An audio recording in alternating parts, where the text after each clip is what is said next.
The Adventures of Sherlock Holmes, by Sir Arthur Conan Doyle. Adventure 1, A Scandal in Bohemia. To Sherlock Holmes she is always the woman. I have seldom heard him mention her under any other name. In his eyes she eclipses and predominates the whole of her sex. It was not that he felt any emotion akin to love for Irene Adler. All emotions, and that one particularly, were abhorrent to his cold, precise, but admirably balanced mind. He was, I take it, the most perfect reasoning and observing machine that the world has seen, but as a lover he would have placed himself in a false position. He never spoke of the softer passions, save with a gibe and a sneer. They were admirable things for the observer, excellent for drawing the veil from men's motives and actions. But for the trained reasoner to admit such intrusions into his own delicate and finely adjusted temperament was to introduce a distracting factor which might throw a doubt upon all his mental results. Grit in a sensitive instrument, or a crack in one of his own high-power lenses, would not be more disturbing than a strong emotion in a nature such as his. And yet there was but one woman to him, and that woman was the late Irene Adler, of dubious and questionable memory. I had seen little of Holmes lately. My marriage had drifted us away from each other.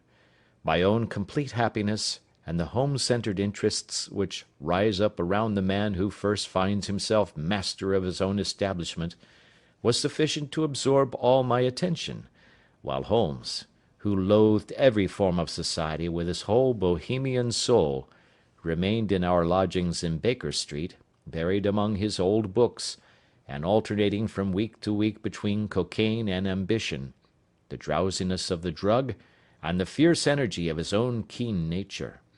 He was still, as ever, deeply attracted by the study of crime, and occupied his immense faculties and extraordinary powers of observation in following out those clues and clearing up those mysteries which had been abandoned as hopeless by the official police. From time to time I heard some vague account of his doings, of his summons to Odessa in the case of the Trepoff murder, of his clearing up of the singular tragedy of the Atkinson brothers at Trincomalee, and finally of the mission which he had accomplished so delicately and successfully for the reigning family of Holland. Beyond these signs of his activity, however, which I merely shared with all the readers of the daily press, I knew little of my former friend and companion. One night, it was on the 20th of March, 1888, I was returning from a journey to a patient, for I had now returned to civil practice, when my way led me through Baker Street. As I passed the well-remembered door, which must always be associated in my mind with my wooing and with the dark incidents of the study in scarlet, I was seized with a keen desire to see Holmes again, and to know how he was employing his extraordinary powers. His rooms were brilliantly lit, and even as I looked up, I saw his tall, spare figure pass twice in a dark silhouette against the blind. He was pacing the room swiftly, eagerly, with his head sunk upon his chest and his hands clasped behind him. To me, who knew his every mood and habit, his attitude and manner told their own story. He was at work again. He had risen out of his drug-created dreams and was hot upon the scent of some new problem. I rang the bell, and was shown up to the chamber which had formerly been in part my own. His manner was not effusive, it seldom was, but he was glad, I think, to see me. With hardly a word spoken, but with a kindly eye, he waved me to an armchair, threw across his case of cigars, and indicated a spirit case and a gasogene in the corner. Then he stood before the fire and looked me over in his singular introspective fashion. "Wedlock suits you," he remarked. "I think, Watson, that you have put on 7½ pounds since I saw you." "7," I answered. "Indeed, I should have thought a little more. Just a trifle more, I fancy, Watson. And in practice again, I observe. You did not tell me that you intended to go into harness." Then how do you know? I see it, I deduce it. How do I know that you have been getting yourself very wet lately, and that you have a most clumsy and careless servant girl? My dear Holmes, said I, this is too much. You would certainly have been burned had you lived a few centuries ago. It is true that I had a country walk on Thursday and came home in a dreadful mess, but as I have changed my clothes, I can't imagine how you deduce it. As to Mary Jane, she is incorrigible, and my wife has given her notice, but there again, I fail to see how you work it out. He chuckled to himself and rubbed his long, nervous hands together. It is simplicity itself, said he. My eyes tell me that on the inside of your left shoe, just where the firelight strikes it, the leather is scored by 6 almost parallel cuts. Obviously they have been caused by someone who has very carelessly scraped round the edges of the sole in order to remove crusted mud from it. Hence, you see, my double deduction that you have been out in vile weather, and that you had a particularly malignant boot-slitting specimen of the London slavey. As to your practice, if a gentleman walks into my rooms smelling of iodoform, with a black mark of nitrate of silver upon his right forefinger, and a bulge on the right side of his top hat, to show where he has secreted his stethoscope, I must be dull indeed, if I do not pronounce him to be an active member of the medical profession. I could not help laughing at the ease with which he explained his process of deduction. When I hear you give your reasons, I remarked, the thing always appears to me to be so ridiculously simple that I could easily do it myself, though at each successive instance of your reasoning I am baffled until you explain your process. And yet I believe that my eyes are as good as yours. Quite so, he answered, lighting a cigarette, and throwing himself down into an armchair. You see, but you do not observe. The distinction is clear. For example, you have frequently seen the steps which lead up from the hall to this room. Frequently. How often? Well, some hundreds of times. Then how many are there? How many? I don't know. Quite so. You have not observed, and yet you have seen. That is just my point. Now, I know that there are 17 steps, because I have both seen and observed. By the way, since you are interested in these little problems, and since you are good enough to chronicle one or two of my trifling experiences, you may be interested in this. He threw over a sheet of thick, pink-tinted notepaper which had been lying open upon the table. It came by the last post, said he. Read it aloud. The note was undated, and without either signature or address. There will call upon you tonight at 7:45, it said, a gentleman who desires to consult you upon a matter of the very deepest moment.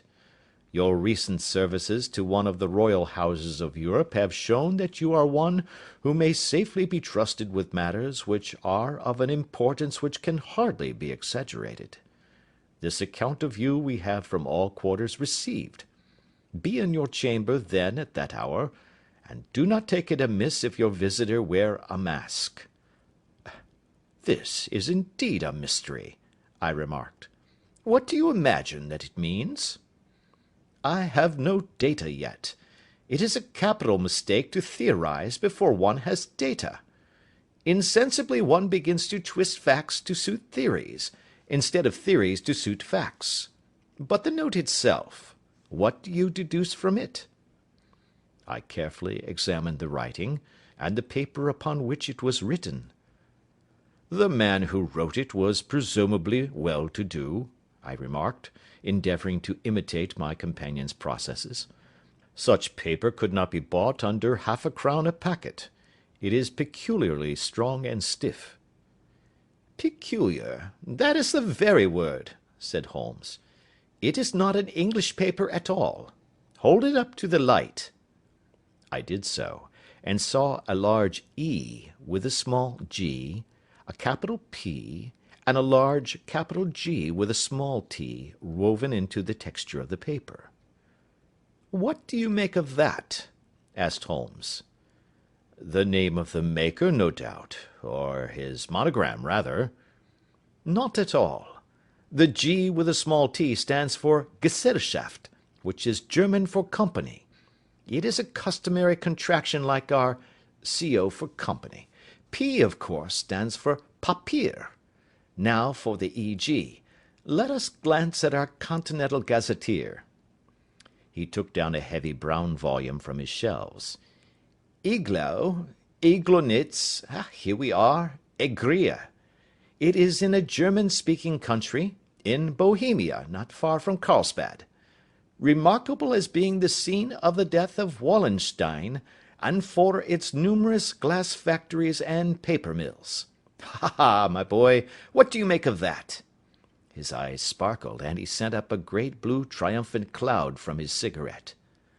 "The paper was made in Bohemia," I said. "Precisely, and the man who wrote the note is a German. Do you note the peculiar construction of the sentence? 'This account of you we have from all quarters received'? A Frenchman or Russian could not have written that. It is the German who is so uncourteous to his verbs. It only remains, therefore, to discover what is wanted by this German who writes upon Bohemian paper, and prefers wearing a mask to showing his face. And here he comes, if I am not mistaken, to resolve all our doubts." As he spoke, there was a sharp sound of horses' hoofs and grating wheels against the curb, followed by a sharp pull at the bell. Holmes whistled. "A pair, by the sound," said he.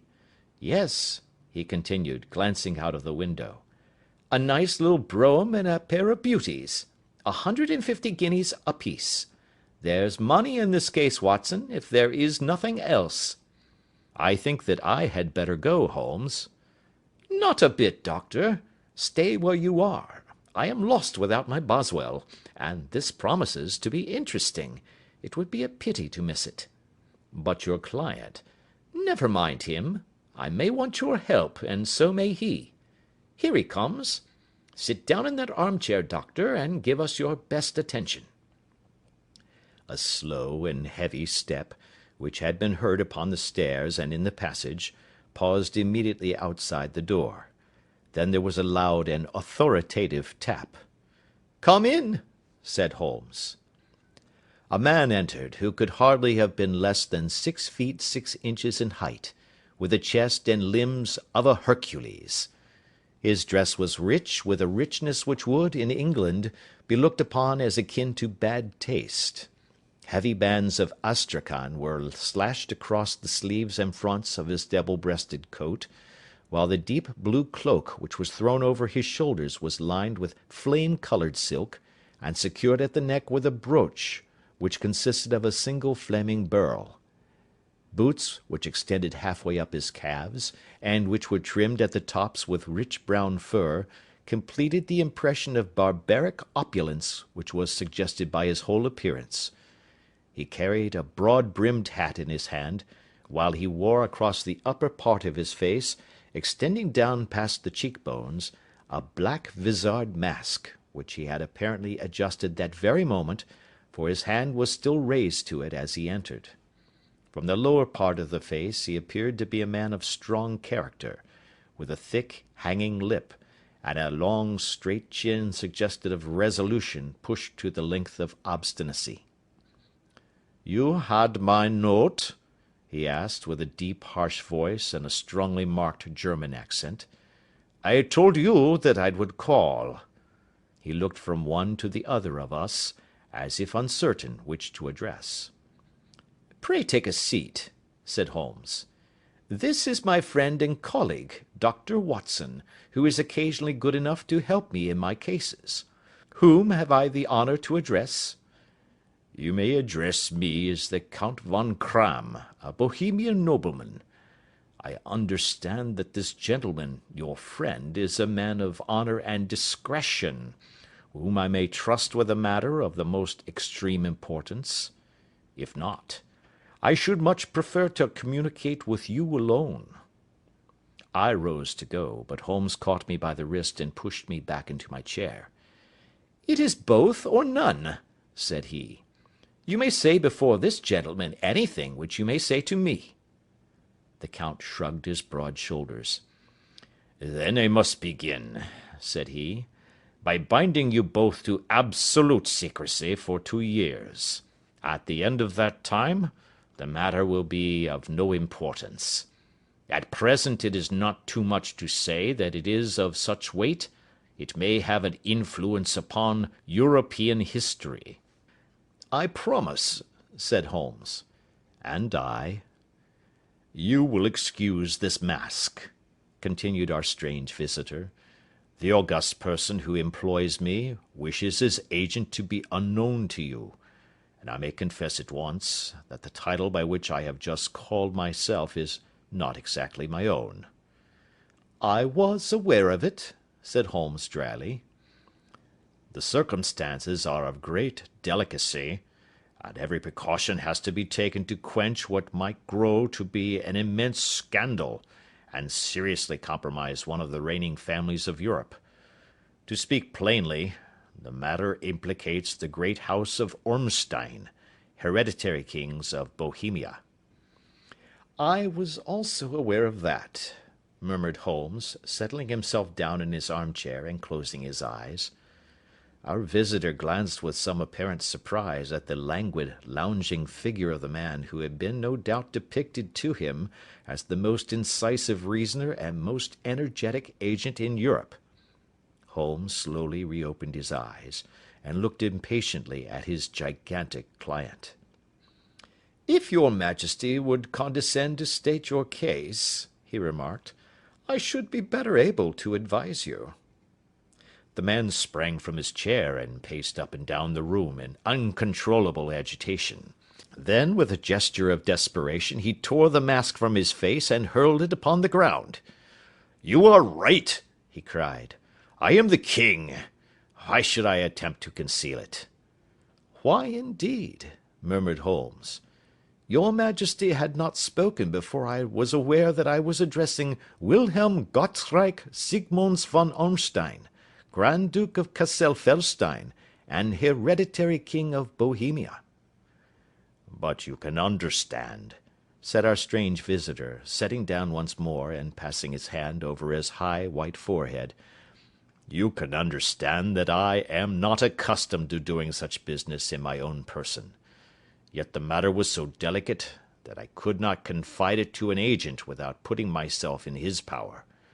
I have come incognito from Prague for the purpose of consulting you." "Then pray consult," said Holmes, shutting his eyes once more. "The facts are briefly these.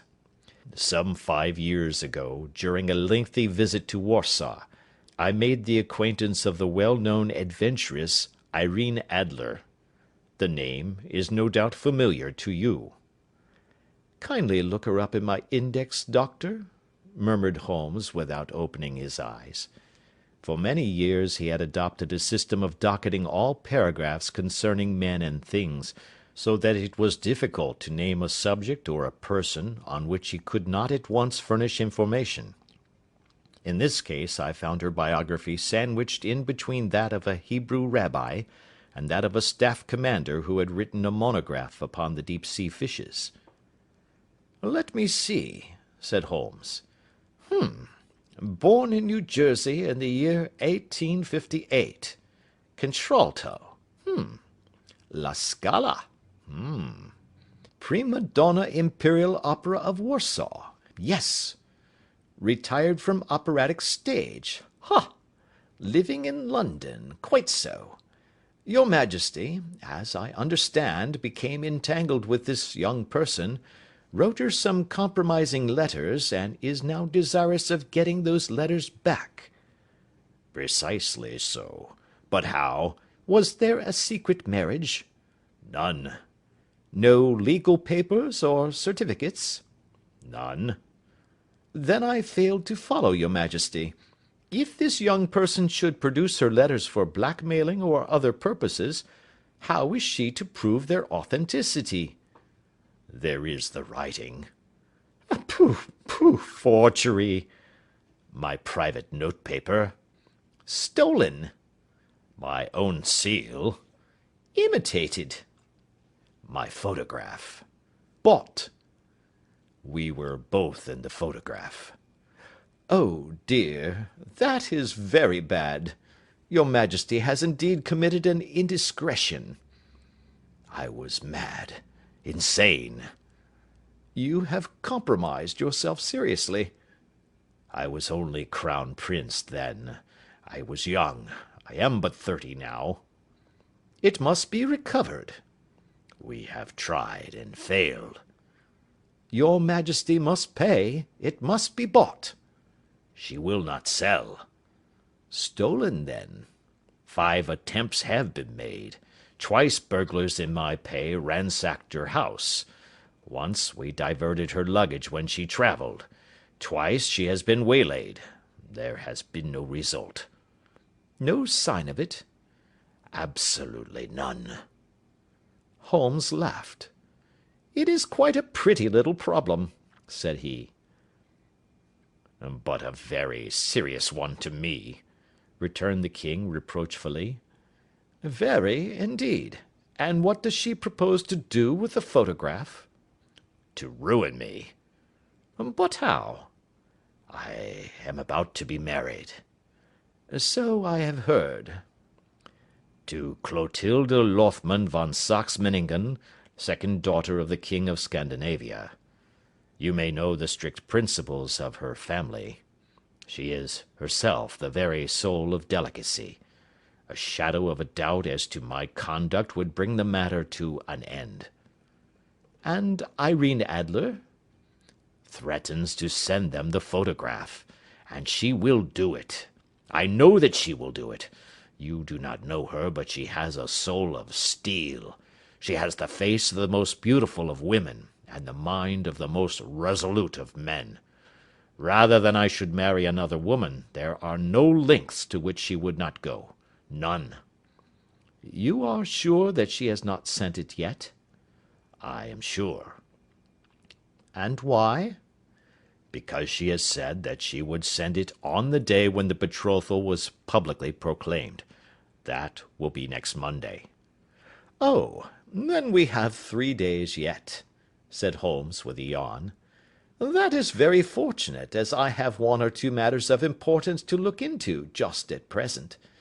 Your Majesty will, of course, stay in London for the present? Certainly. You will find me at the Langham under the name of the Count von Kram. Then I shall drop you a line to let you know how we progress. Pray do so. I shall be all anxiety. Then, as to money? You have carte blanche. Absolutely. I tell you that I would give one of the provinces of my kingdom to have that photograph. And for present expenses? The king took a heavy chamois leather bag from under his cloak and laid it on the table. There are 300 pounds in gold and 700 in notes, he said. Holmes scribbled a receipt upon a sheet of his notebook and handed it to him. And mademoiselle's address? He asked. Is Bryony Lodge, Serpentine Avenue, St. John's Wood. Holmes took a note of it. One other question, said he. Was the photograph a cabinet? It was. Then good night, your Majesty, and I trust that we shall soon have some good news for you. And good night, Watson, he added, as the wheels of the royal brougham rolled down the street. If you will be good enough to call tomorrow afternoon at 3 o'clock, I should like to chat this little matter over with you. Part 2. At 3 o'clock precisely, I was at Baker Street, but Holmes had not yet returned. The landlady informed me that he had left the house shortly after 8 o'clock in the morning. I sat down before the fire, however, with the intention of awaiting him, however long he might be. I was already deeply interested in his inquiry, for, though it was surrounded by none of the grim and strange features which were associated with the two crimes which I have already recorded, still, the nature of the case and the exalted station of his client gave it a character of its own.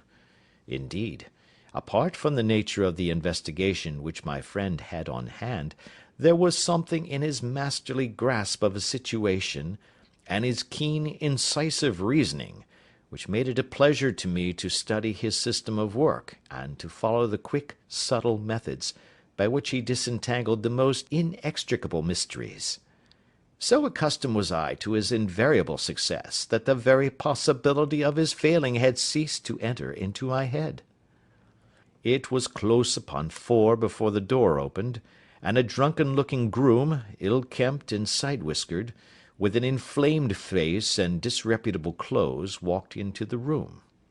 Accustomed as I was to my friend's amazing powers in the use of disguises, I had to look 3 times before I was certain that it was indeed he.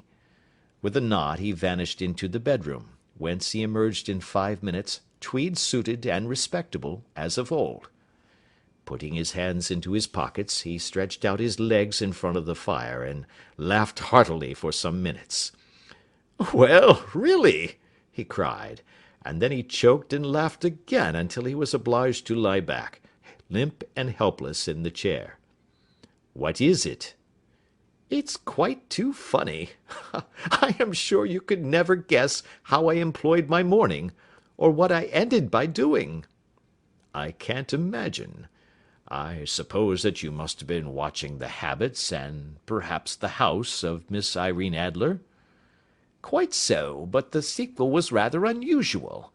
I will tell you, however. I left the house a little after 8 o'clock this morning in the character of a groom out of work. There is a wonderful sympathy and freemasonry among horsey men. Be one of them, and you will know all that there is to know. I soon found Briony Lodge.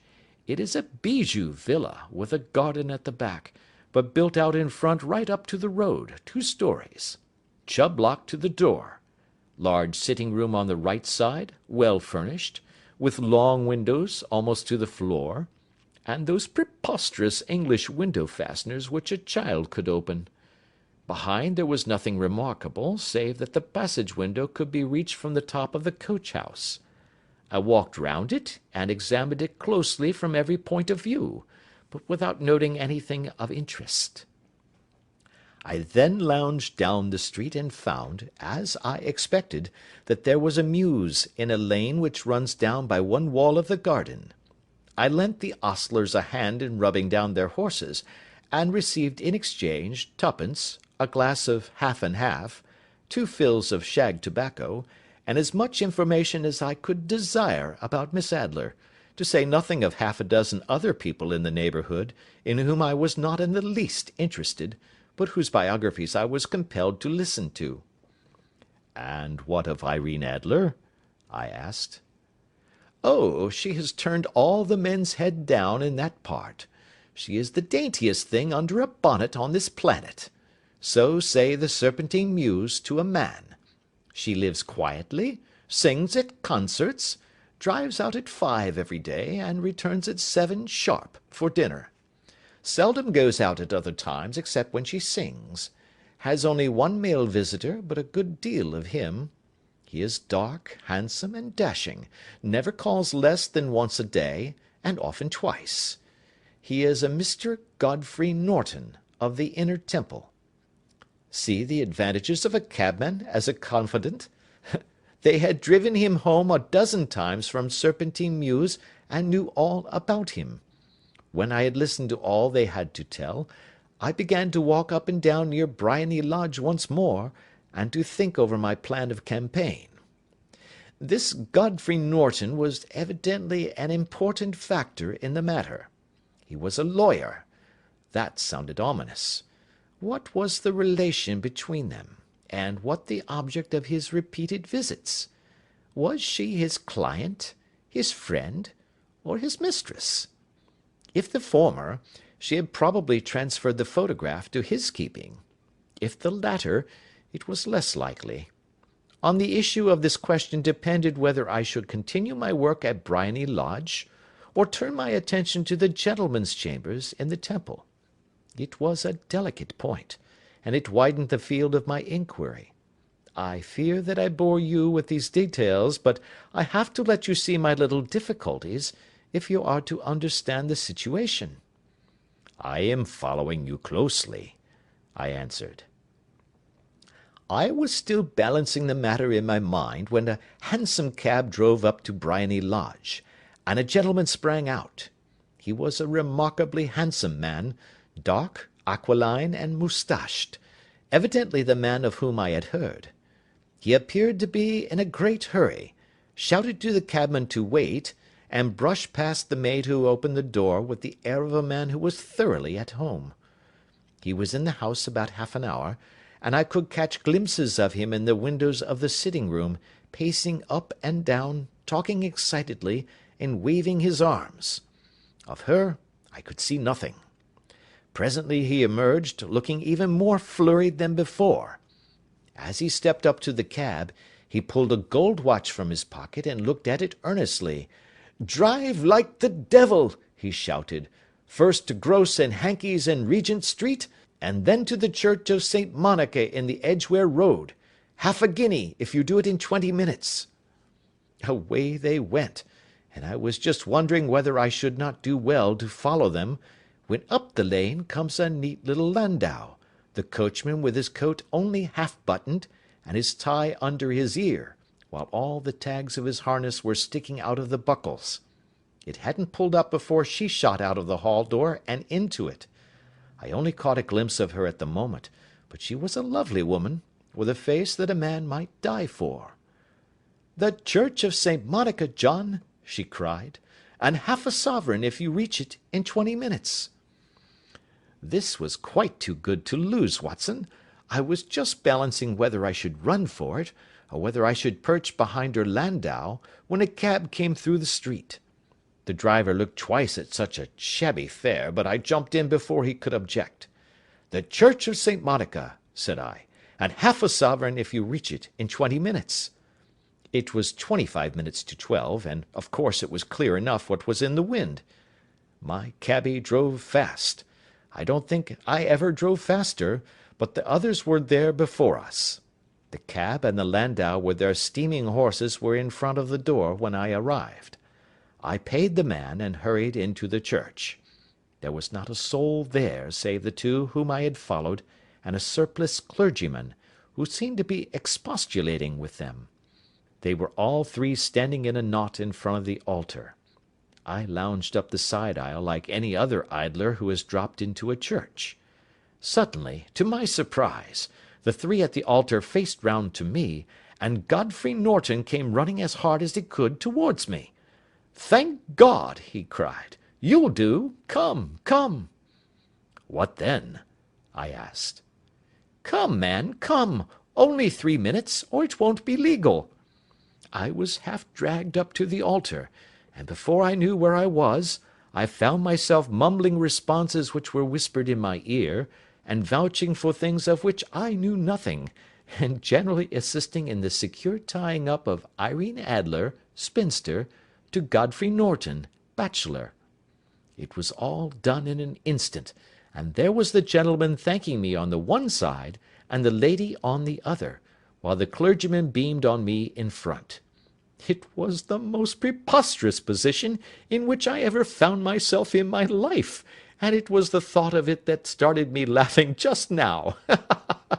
It seems that there had been some informality about their licence, that the clergyman absolutely refused to marry them without a witness of some sort, and that my lucky appearance saved the bridegroom from having to sally out into the streets in search of a best man. The bride gave me a sovereign, and I mean to wear it on my watch chain in memory of the occasion. "This is a very unexpected turn of affairs," said I. "And what then?" Well, I found my plans very seriously menaced. It looked as if the pair might take an immediate departure, and so necessitate very prompt and energetic measures on my part. At the church door, however, they separated, he driving back to the Temple, and she to her own house. "I shall drive out in the park at 5 as usual," she said as she left him. I heard no more. They drove away in different directions, and I went off to make my own arrangements. "Which are?" "Some cold beef and a glass of beer," he answered, ringing the bell. "I have been too busy to think of food, and I am likely to be busier still this evening. By the way, Doctor, I shall want your cooperation." "I shall be delighted." "You don't mind breaking the law?" "Not in the least." "Nor running a chance of arrest?" "Not in a good cause." "Oh, the cause is excellent." "Then I am your man." "I was sure that I might rely on you." "But what is it you wish?" "When Mrs. Turner has brought in the tray I will make it clear to you. Now," he said, as he turned hungrily on the simple fare that our landlady had provided, "I must not discuss it while I eat, for I have not much time. It is nearly 5 now. In 2 hours we must be on the scene of action. Miss Irene, or Madame rather, returns from her drive at 7. We must be at Briony Lodge to meet her." "And what then?" "You must leave that to me. I have already arranged what is to occur. There is only one point on which I must insist. You must not interfere, come what may. You understand?" "I am to be neutral?" "To do nothing whatever. There will probably be some small unpleasantness. Do not join in it. It will end in my being conveyed into the house. 4 or 5 minutes afterwards the sitting-room window will open. You are to station yourself close to that open window." "Yes." "You are to watch me, for I will be visible to you." "Yes." "And when I raise my hand, so, you will throw into the room what I give you to throw, and will, at the same time, raise the cry of fire. You quite follow me?" "Entirely." "It is nothing very formidable," he said, taking a long cigar-shaped roll from his pocket. "It is an ordinary plumber's smoke rocket, fitted with a cap at either end to make it self-lighting. Your task is confined to that. When you raise your cry of fire, it will be taken up by quite a number of people. You may then walk to the end of the street, and I will rejoin you in 10 minutes. I hope that I have made myself clear?" "I am to remain neutral, to get near the window, to watch you, and at the signal to throw in this object, then to raise the cry of fire, and to wait you at the corner of the street." "Precisely." "Then you may entirely rely on me." "That is excellent. I think perhaps it is almost time that I prepare for the new role I have to play." He disappeared into his bedroom, and returned in a few minutes in the character of an amiable and simple-minded nonconformist clergyman. His broad black hat, his baggy trousers, his white tie, his sympathetic smile, and general look of peering and benevolent curiosity were such as Mr. John Hare alone could have equalled. It was not merely that Holmes changed his costume. His expression, his manner, his very soul seemed to vary with every fresh part that he assumed. The stage lost a fine actor, even as science lost an acute reasoner when he became a specialist in crime. It was 6:15 when we left Baker Street, and it still wanted 10 minutes to the hour when we found ourselves in Serpentine Avenue. It was already dusk, and the lamps were just being lighted as we paced up and down in front of Briony Lodge, waiting for the coming of its occupant. The house was just such as I had pictured it from Sherlock Holmes's succinct description, but the locality appeared to be less private than I expected. On the contrary, for a small street in a quiet neighbourhood, it was remarkably animated. There was a group of shabbily dressed men smoking and laughing in a corner, a scissors grinder with his wheel, 2 guardsmen who were flirting with a nurse girl, and several well-dressed young men who were lounging up and down with cigars in their mouths. "You see," remarked Holmes, as we paced to and fro in front of the house, This marriage rather simplifies matters. The photograph becomes a double-edged weapon now. The chances are that she would be as averse to its being seen by Mr. Godfrey Norton as our client is to its coming to the eyes of his princess. Now the question is, where are we to find the photograph? Where indeed? It is most unlikely that she carries it about with her. It is cabinet size, too large for easy concealment about a woman's dress. She knows that the king is capable of having her waylaid and searched. 2 attempts of the sort have already been made. We may take it, then, that she does not carry it about with her. Where, then? Her banker or her lawyer. There is that double possibility. But I am inclined to think neither. Women are naturally secretive, and they like to do their own secreting. Why should she hand it over to anyone else? She could trust her own guardianship, but she could not tell what indirect or political influence might be brought to bear upon a business man. Besides, remember that she had resolved to use it within a few days. It must be where she can lay her hands upon it. It must be in her own house. But it has twice been burgled. Pshaw! They did not know how to look. But how will you look? I will not look. What then? I will get her to show me. But she will refuse. She will not be able to. But I hear the rumble of wheels. It is her carriage. Now, carry out my orders to the letter. As he spoke, the gleam of the side-lights of a carriage came round the curve of the avenue. It was a smart little landau which rattled up to the door of Briony Lodge. As he pulled up, one of the loafing men at the corner dashed forward to open the door in the hope of earning a copper, but was elbowed away by another loafer, who had rushed up with the same intention. A fierce quarrel broke out, which was increased by the 2 guardsmen, who took sides with one of the loungers, and by the scissors grinder, who was equally hot upon the other side. A blow was struck, and in an instant the lady, who had stepped from her carriage, was the centre of a little knot of flushed and struggling men, who struck savagely at each other with their fists and sticks. Holmes dashed into the crowd to protect the lady, but, just as he reached her, he gave a cry and dropped to the ground, with the blood running freely down his face. At his fall the guardsmen took to their heels in one direction, and the loungers in the other, while a number of better-dressed people, who had watched the scuffle without taking part in it, crowded in to help the lady and to attend to the injured man. Irene Adler, as I will still call her, had hurried up the steps, but she stood at the top with her superb figure outlined against the lights of the hall, looking back into the street. "Is the poor gentleman much hurt?" she asked. "He is dead," cried several voices. "No, no, there's life in him," shouted another, "but he'll be gone before you can get him to hospital." "He's a brave fellow," said a woman.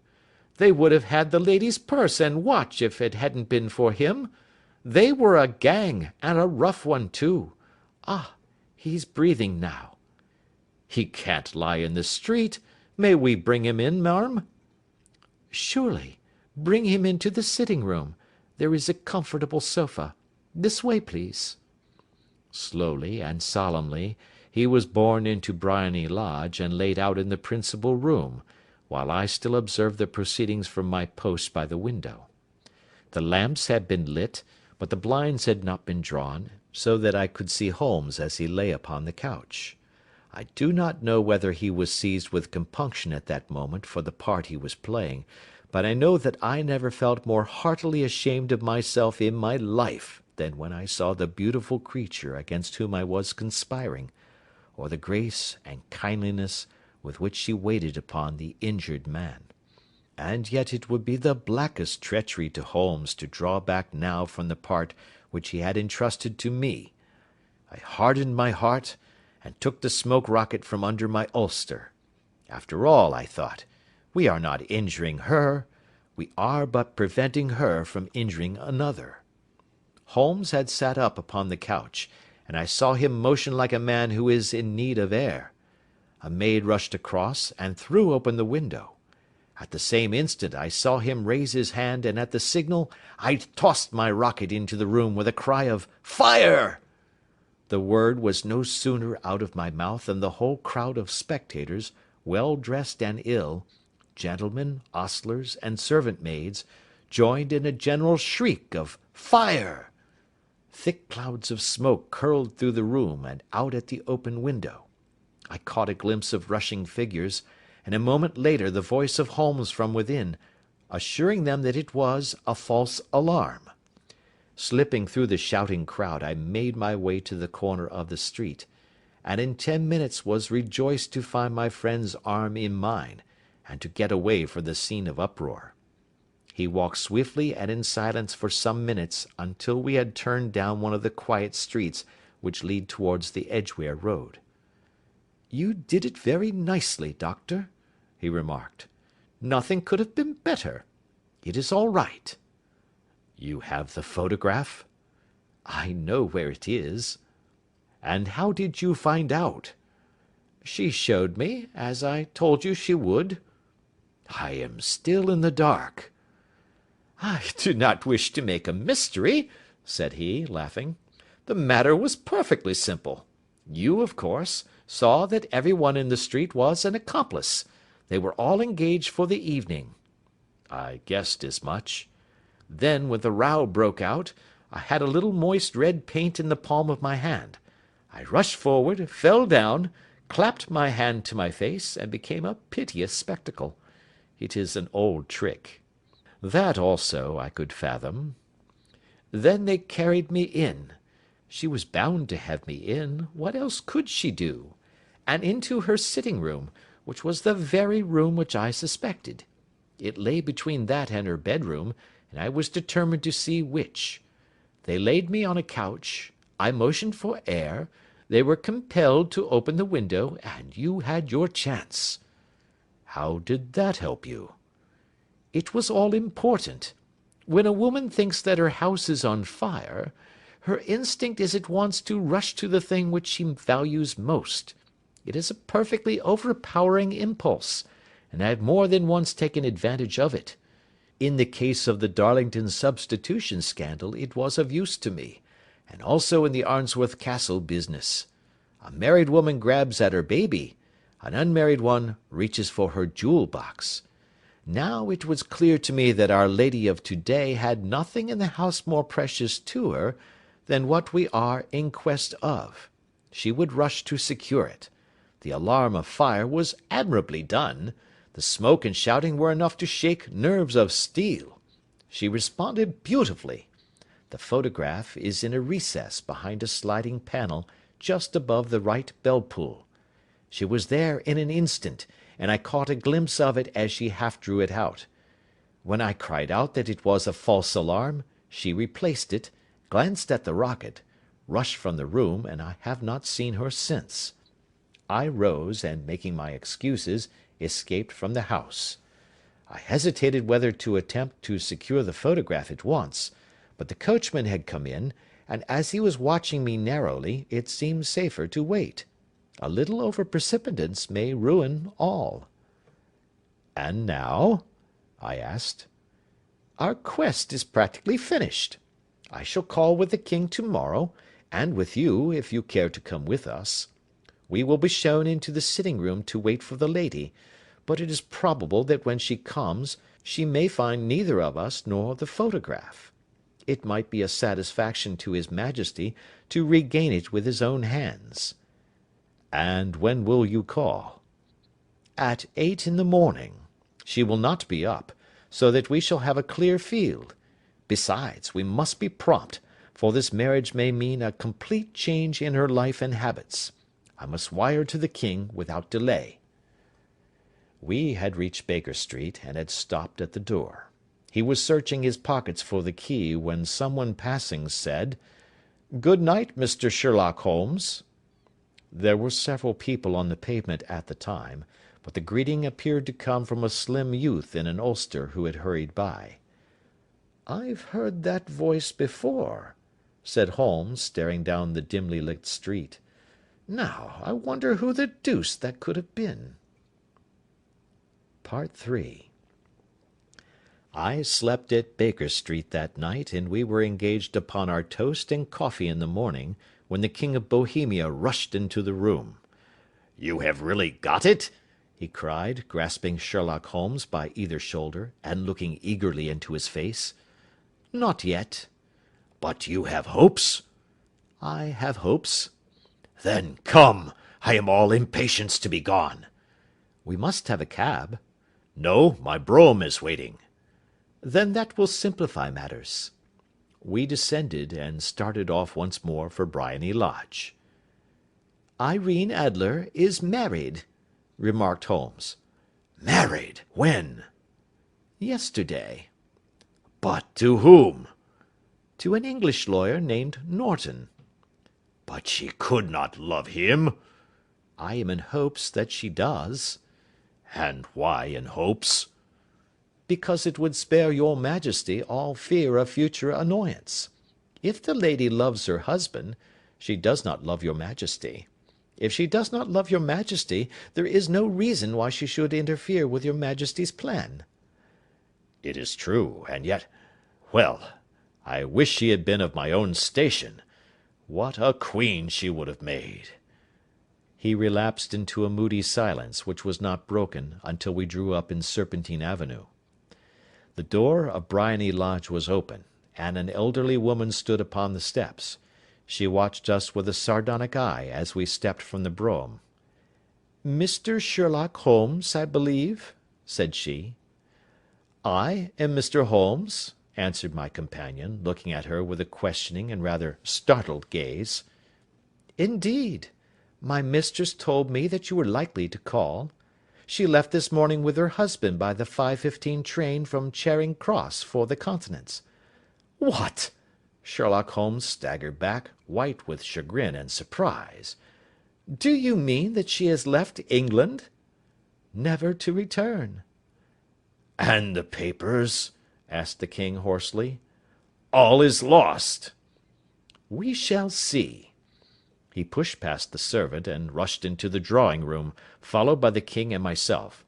The furniture was scattered about in every direction, with dismantled shelves and open drawers, as if the lady had hurriedly ransacked them before her flight.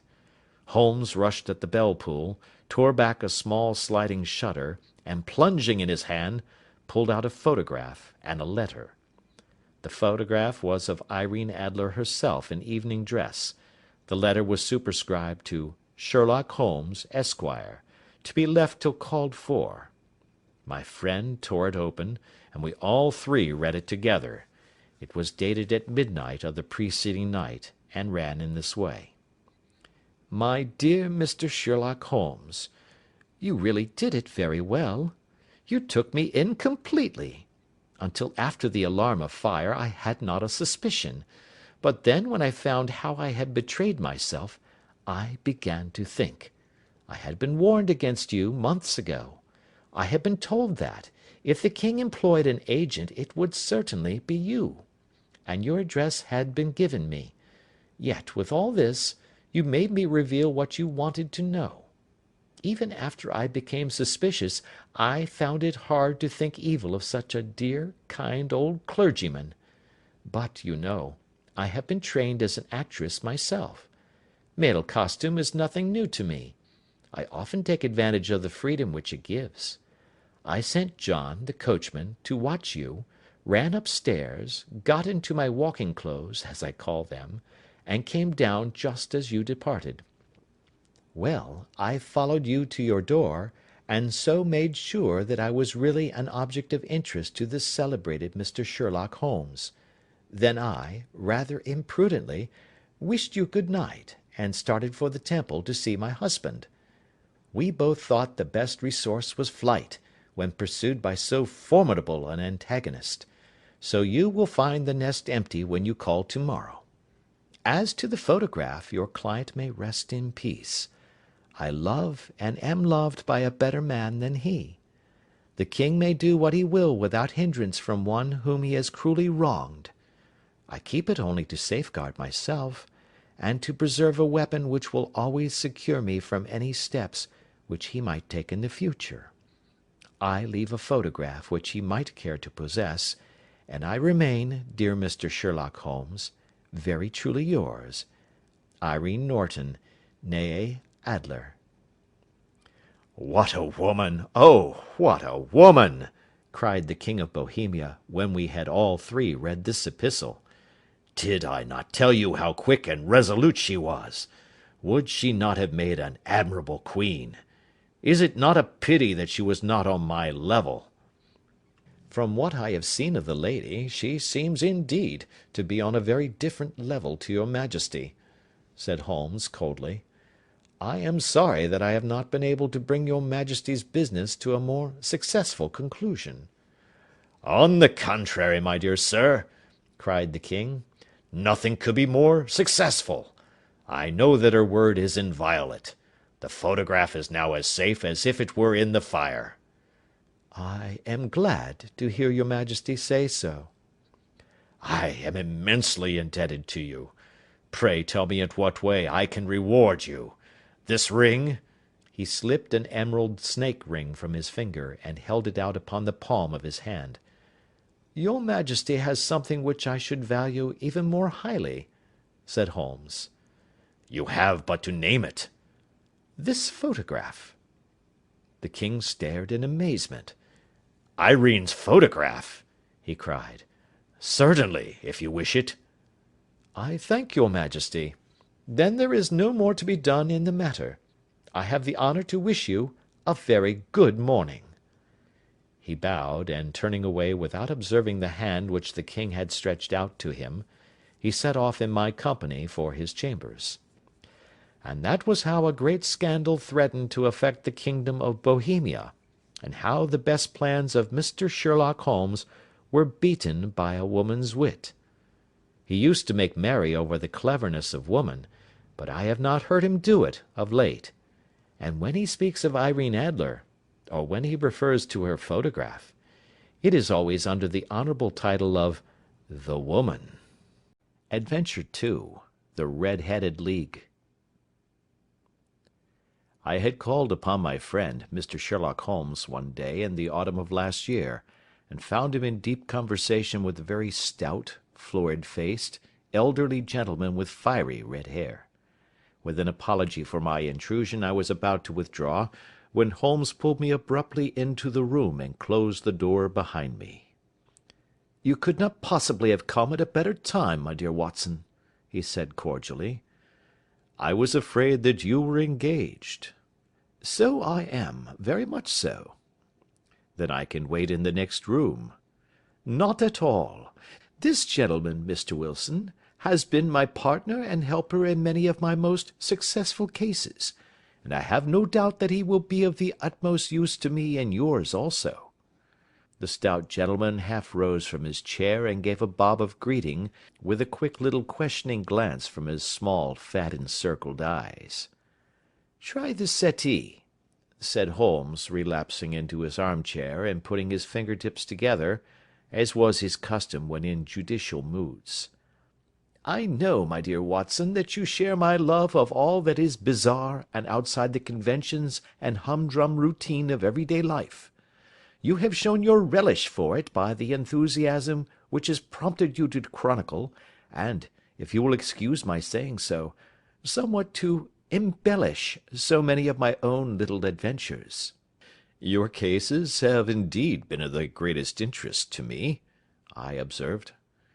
"You will remember that I remarked the other day, just before we went into the very simple problem presented by Miss Mary Sutherland, that for strange effects and extraordinary combinations we must go to life itself, which is always far more daring than any effort of the imagination." "A proposition which I took the liberty of doubting." "You did, Doctor, but none the less you must come round to my view, for otherwise I shall keep on piling fact upon fact on you until your reason breaks down under them and acknowledges me to be right. Now, Mr. Jabez Wilson here has been good enough to call upon me this morning, and to begin a narrative which promises to be one of the most singular which I have listened to for some time. You have heard me remark that the strangest and most unique things are very often connected not with the larger but with the smaller crimes, and occasionally, indeed, where there is room for doubt whether any positive crime has been committed. As far as I have heard, it is impossible for me to say whether the present case is an instance of crime or not, but the course of events is certainly among the most singular that I have ever listened to. Perhaps, Mr. Wilson, you would have the great kindness to recommence your narrative. I ask you not merely because my friend Dr. Watson has not heard the opening part, but also because the peculiar nature of the story makes me anxious to have every possible detail from your lips. As a rule, when I have heard some slight indication of the course of events, I am able to guide myself by thousands of other similar cases which occur to my memory. In the present instance, I am forced to admit that the facts are, to the best of my belief, unique." The portly client puffed out his chest with an appearance of some little pride, and pulled a dirty and wrinkled newspaper from the inside pocket of his greatcoat. As he glanced down the advertisement column, with his head thrust forward and the paper flattened out upon his knee, I took a good look at the man and endeavoured, after the fashion of my companion, to read the indications which might be presented by his dress or appearance. I did not gain very much, however, by my inspection. Our visitor bore every mark of being an average commonplace British tradesman, obese, pompous, and slow. He wore rather baggy grey shepherd's check trousers, a not over-clean black frock-coat, unbuttoned in the front, and a drab waistcoat with a heavy brassy Albert chain, and a square pierced bit of metal dangling down as an ornament. A frayed top hat and a faded brown overcoat with a wrinkled velvet collar lay upon a chair beside him. Altogether, look as I would, there was nothing remarkable about the man save his blazing red head, and the expression of extreme chagrin and discontent upon his features.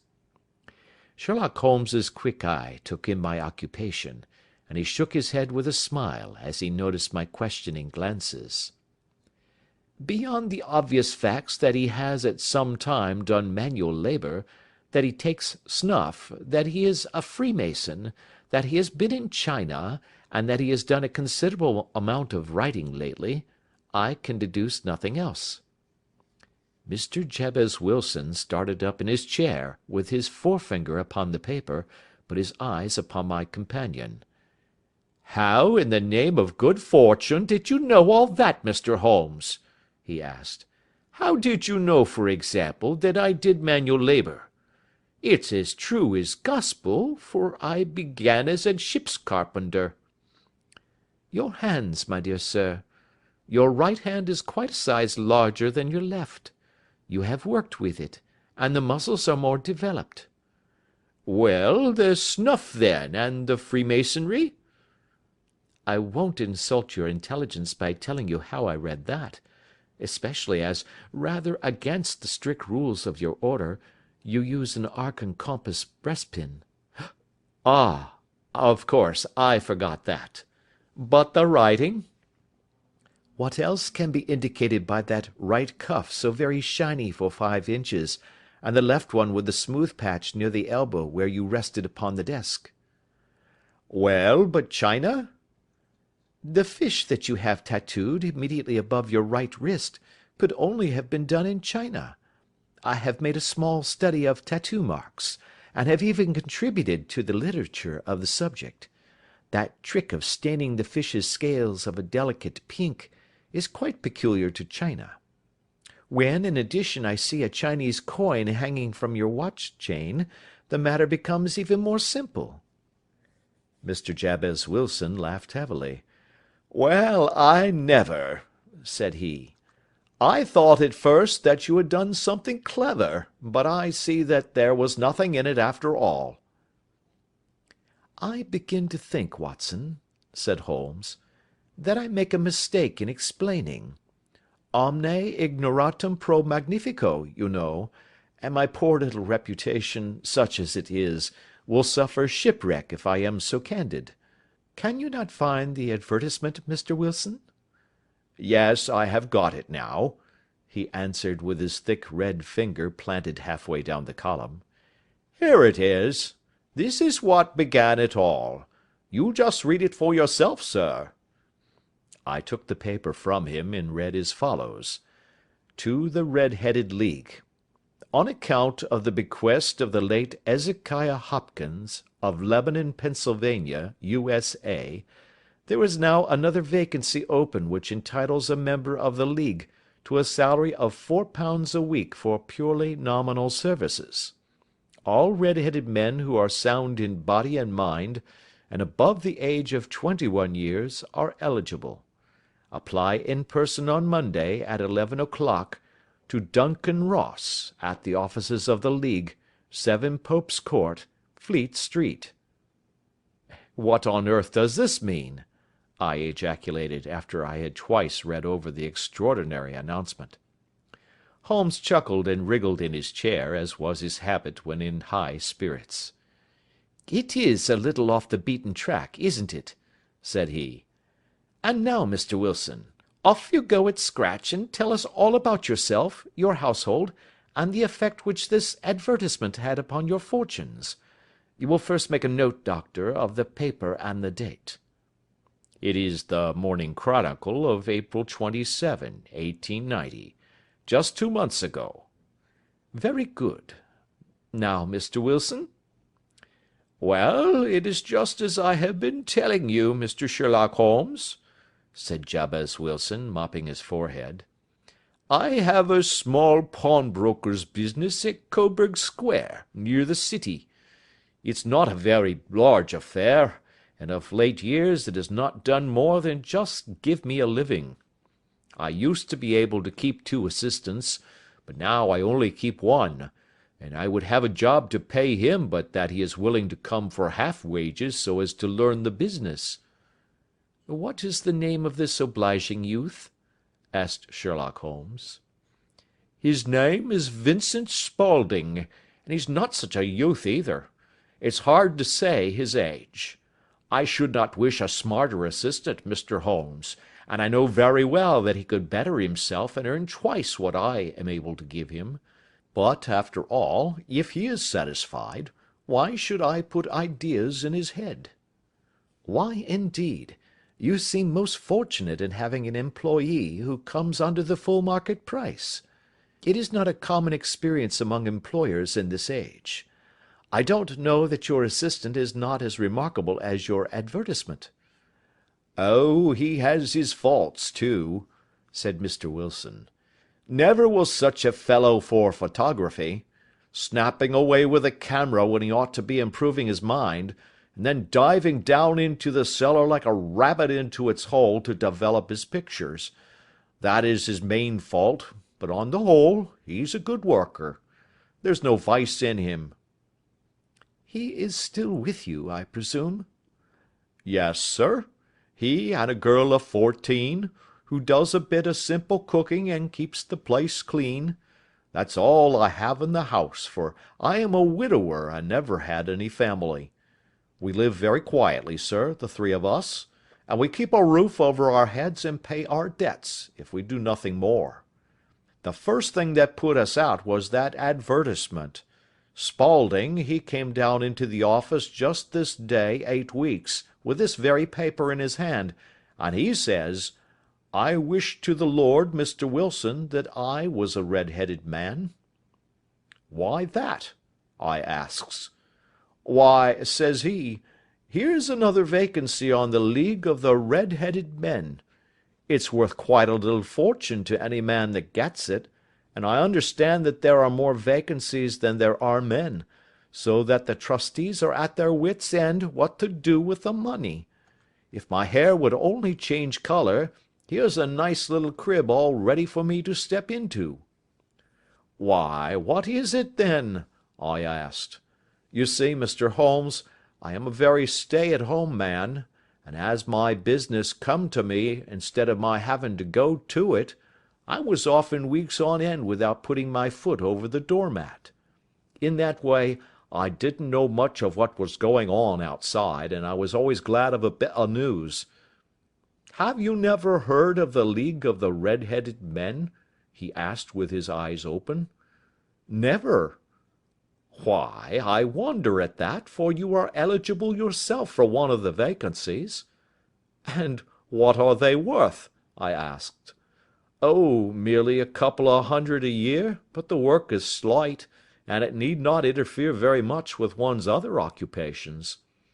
Well, you can easily think that that made me prick up my ears, for the business has not been over good for some years, and an extra couple of hundred would have been very handy. Tell me all about it, said I. Well, said he, showing me the advertisement, you can see for yourself that the League has a vacancy, and there is the address where you should apply for particulars. As far as I can make out, the League was founded by an American millionaire, Ezekiah Hopkins, who was very peculiar in his ways. He was himself red-headed, and he had a great sympathy for all red-headed men. So, when he died, it was found that he had left his enormous fortune in the hands of trustees, with instructions to apply the interest to the providing of easy berths to men whose hair is of that color. From all I hear, it is splendid pay and very little to do. But, said I, there would be millions of red-headed men who would apply. Not so many as you might think, he answered. You see, it is really confined to Londoners and to grown men. This American had started from London when he was young, and he wanted to do the old town a good turn. Then again, I have heard it is no use your applying if your hair is light red, or dark red, or anything but real bright, blazing, fiery red. Now, if you cared to apply, Mr. Wilson, you would just walk in, but perhaps it would hardly be worth your while to put yourself out of the way for the sake of a few £100. Now, it is a fact, gentlemen, as you may see for yourselves, that my hair is of a very full and rich tint, so that it seemed to me that if there was to be any competition in the matter, I stood as good a chance as any man that I had ever met. Vincent Spaulding seemed to know so much about it that I thought he might prove useful, so I just ordered him to put up the shutters for the day, and to come right away with me.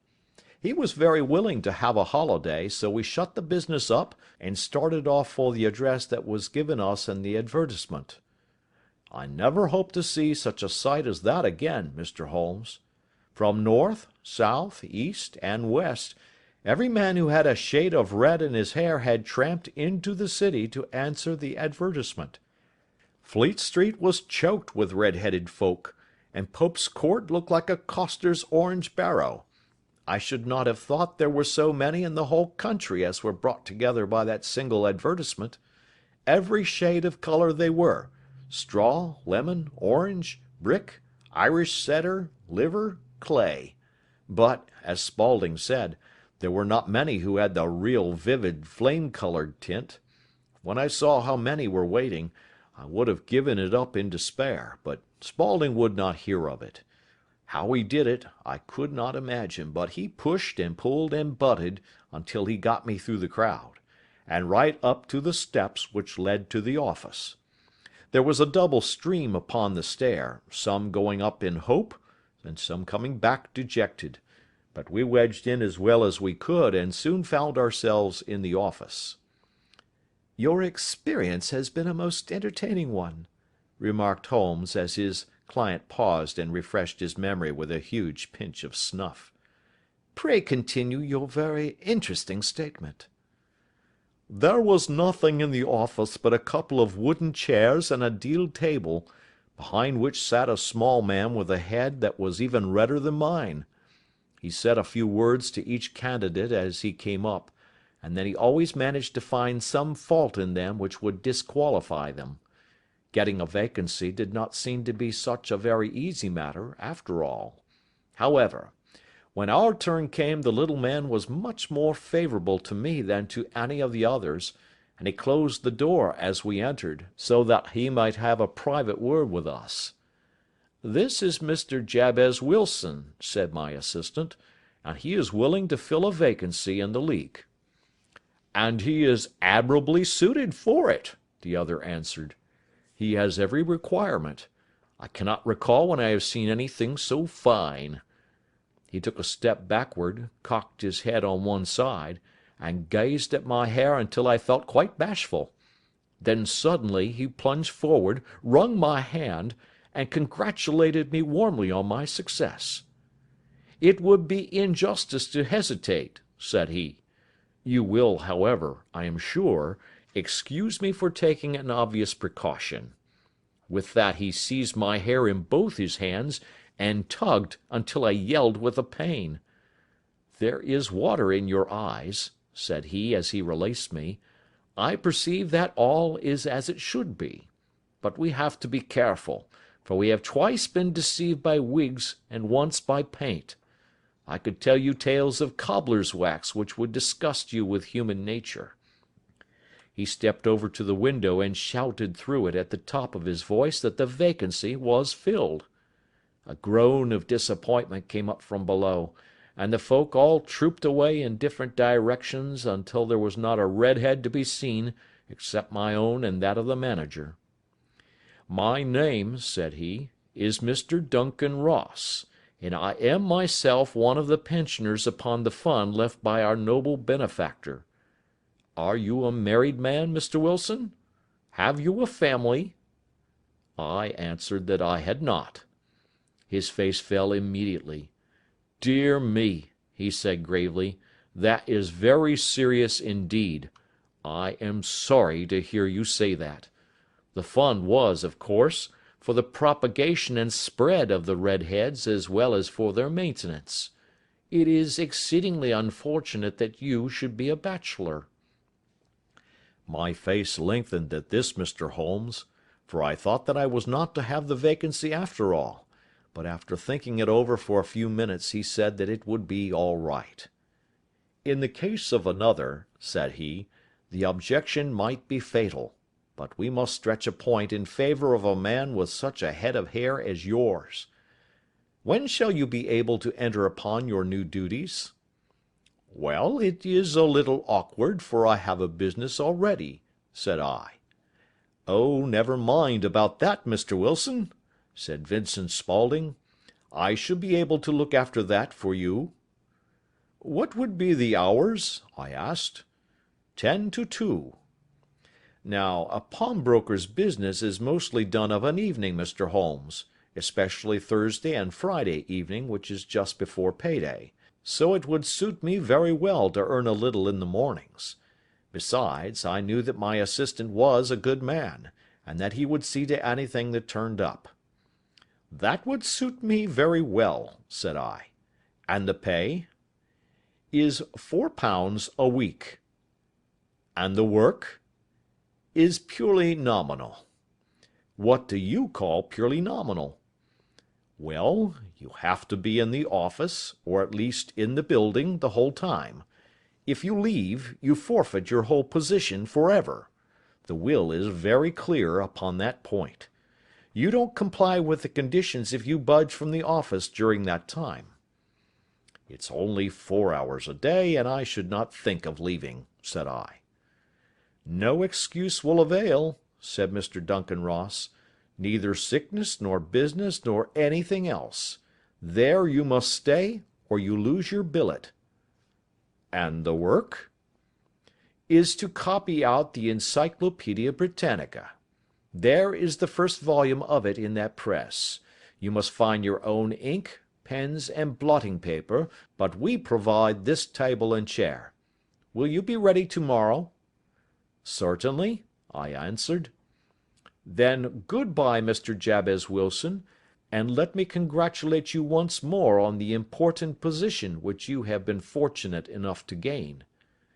He bowed me out of the room, and I went home with my assistant, hardly knowing what to say or do, I was so pleased at my own good fortune. Well, I thought over the matter all day, and by evening I was in low spirits again, for I had quite persuaded myself that the whole affair must be some great hoax or fraud, though what its object might be I could not imagine. It seemed altogether past belief that anyone could make such a will, or that they would pay such a sum for doing anything so simple as copying out the Encyclopaedia Britannica. Vincent Spaulding did what he could to cheer me up, but by bedtime I had reasoned myself out of the whole thing. However, in the morning I determined to have a look at it anyhow, so I bought a penny bottle of ink, and with a quill pen and 7 sheets of foolscap paper, I started off for Pope's Court. Well, to my surprise and delight, everything was as right as possible. The table was set out ready for me, and Mr. Duncan Ross was there to see that I got fairly to work. He started me off upon the letter A, and then he left me, but would drop in from time to see that all was right with me. At 2 o'clock he bade me good day, complimented me upon the amount that I had written, and locked the door of the office after me. This went on for day after day, Mr. Holmes, and on Saturday the manager came in and planked down 4 golden sovereigns for my week's work. It was the same next week, and the same the week after. Every morning I was there at 10, and every afternoon I left at 2. By degrees Mr. Duncan Ross took to coming in only once of a morning, and then, after a time, he did not come in at all. Still, of course, I never dared to leave the room for an instant, for I was not sure when he might come, and the billet was such a good one, and suited me so well, that I would not risk the loss of it. 8 weeks passed away like this, and I had written about abbots, and archery, and armor, and architecture in Attica, and hoped with diligence that I might get on to the bees before very long. It cost me something in foolscap, and I had pretty nearly filled a shelf with my writings, and then suddenly the whole business came to an end. To an end? Yes, sir, and no later than this morning. I went to my work as usual at 10 o'clock, but the door was shut and locked, with a little square of cardboard hammered on to the middle of the panel with a tack. Here it is, and you can read for yourself. He held up a piece of white cardboard about the size of a sheet of notepaper. It read in this fashion: "The Red-Headed League is dissolved. October 9, 1890. Sherlock Holmes and I surveyed this curt announcement and the rueful face behind it, until the comical side of the affair so completely overtopped every other consideration that we both burst out into a roar of laughter. "I cannot see that there is anything very funny," cried our client, flushing up to the roots of his flaming head. "If you can do nothing better than laugh at me, I can go elsewhere." "No, no," cried Holmes, shoving him back into the chair from which he had half risen. "I really wouldn't miss your case for the world. It is most refreshingly unusual. But there is, if you will excuse my saying so, something just a little funny about it. Pray, what steps did you take when you found the card upon the door?" "I was staggered, sir. I did not know what to do. Then I called at the offices round, but none of them seemed to know anything about it. Finally, I went to the landlord, who is an accountant living on the ground floor, and I asked him if he could tell me what had become of the Red-Headed League. He said that he had never heard of any such body. Then I asked him who Mr. Duncan Ross was. He answered that the name was new to him. "Well," said I, "the gentleman at number 4. "What, the red-headed man?" "Yes." "Oh," said he, "his name was William Morris. He was a solicitor, and was using my room as a temporary convenience until his new premises were ready. He moved out yesterday." "Where could I find him?" "Oh, at his new offices? He did tell me the address. Yes, 17 King Edward Street, near St. Paul's." I started off, Mr. Holmes, but when I got to that address it was a manufactory of artificial knee-caps, and no one in it had ever heard of either Mr. William Morris or Mr. Duncan Ross." "And what did you do then?" asked Holmes. "I went home to Saxe Coburg Square, and I took the advice of my assistant, but he could not help me in any way.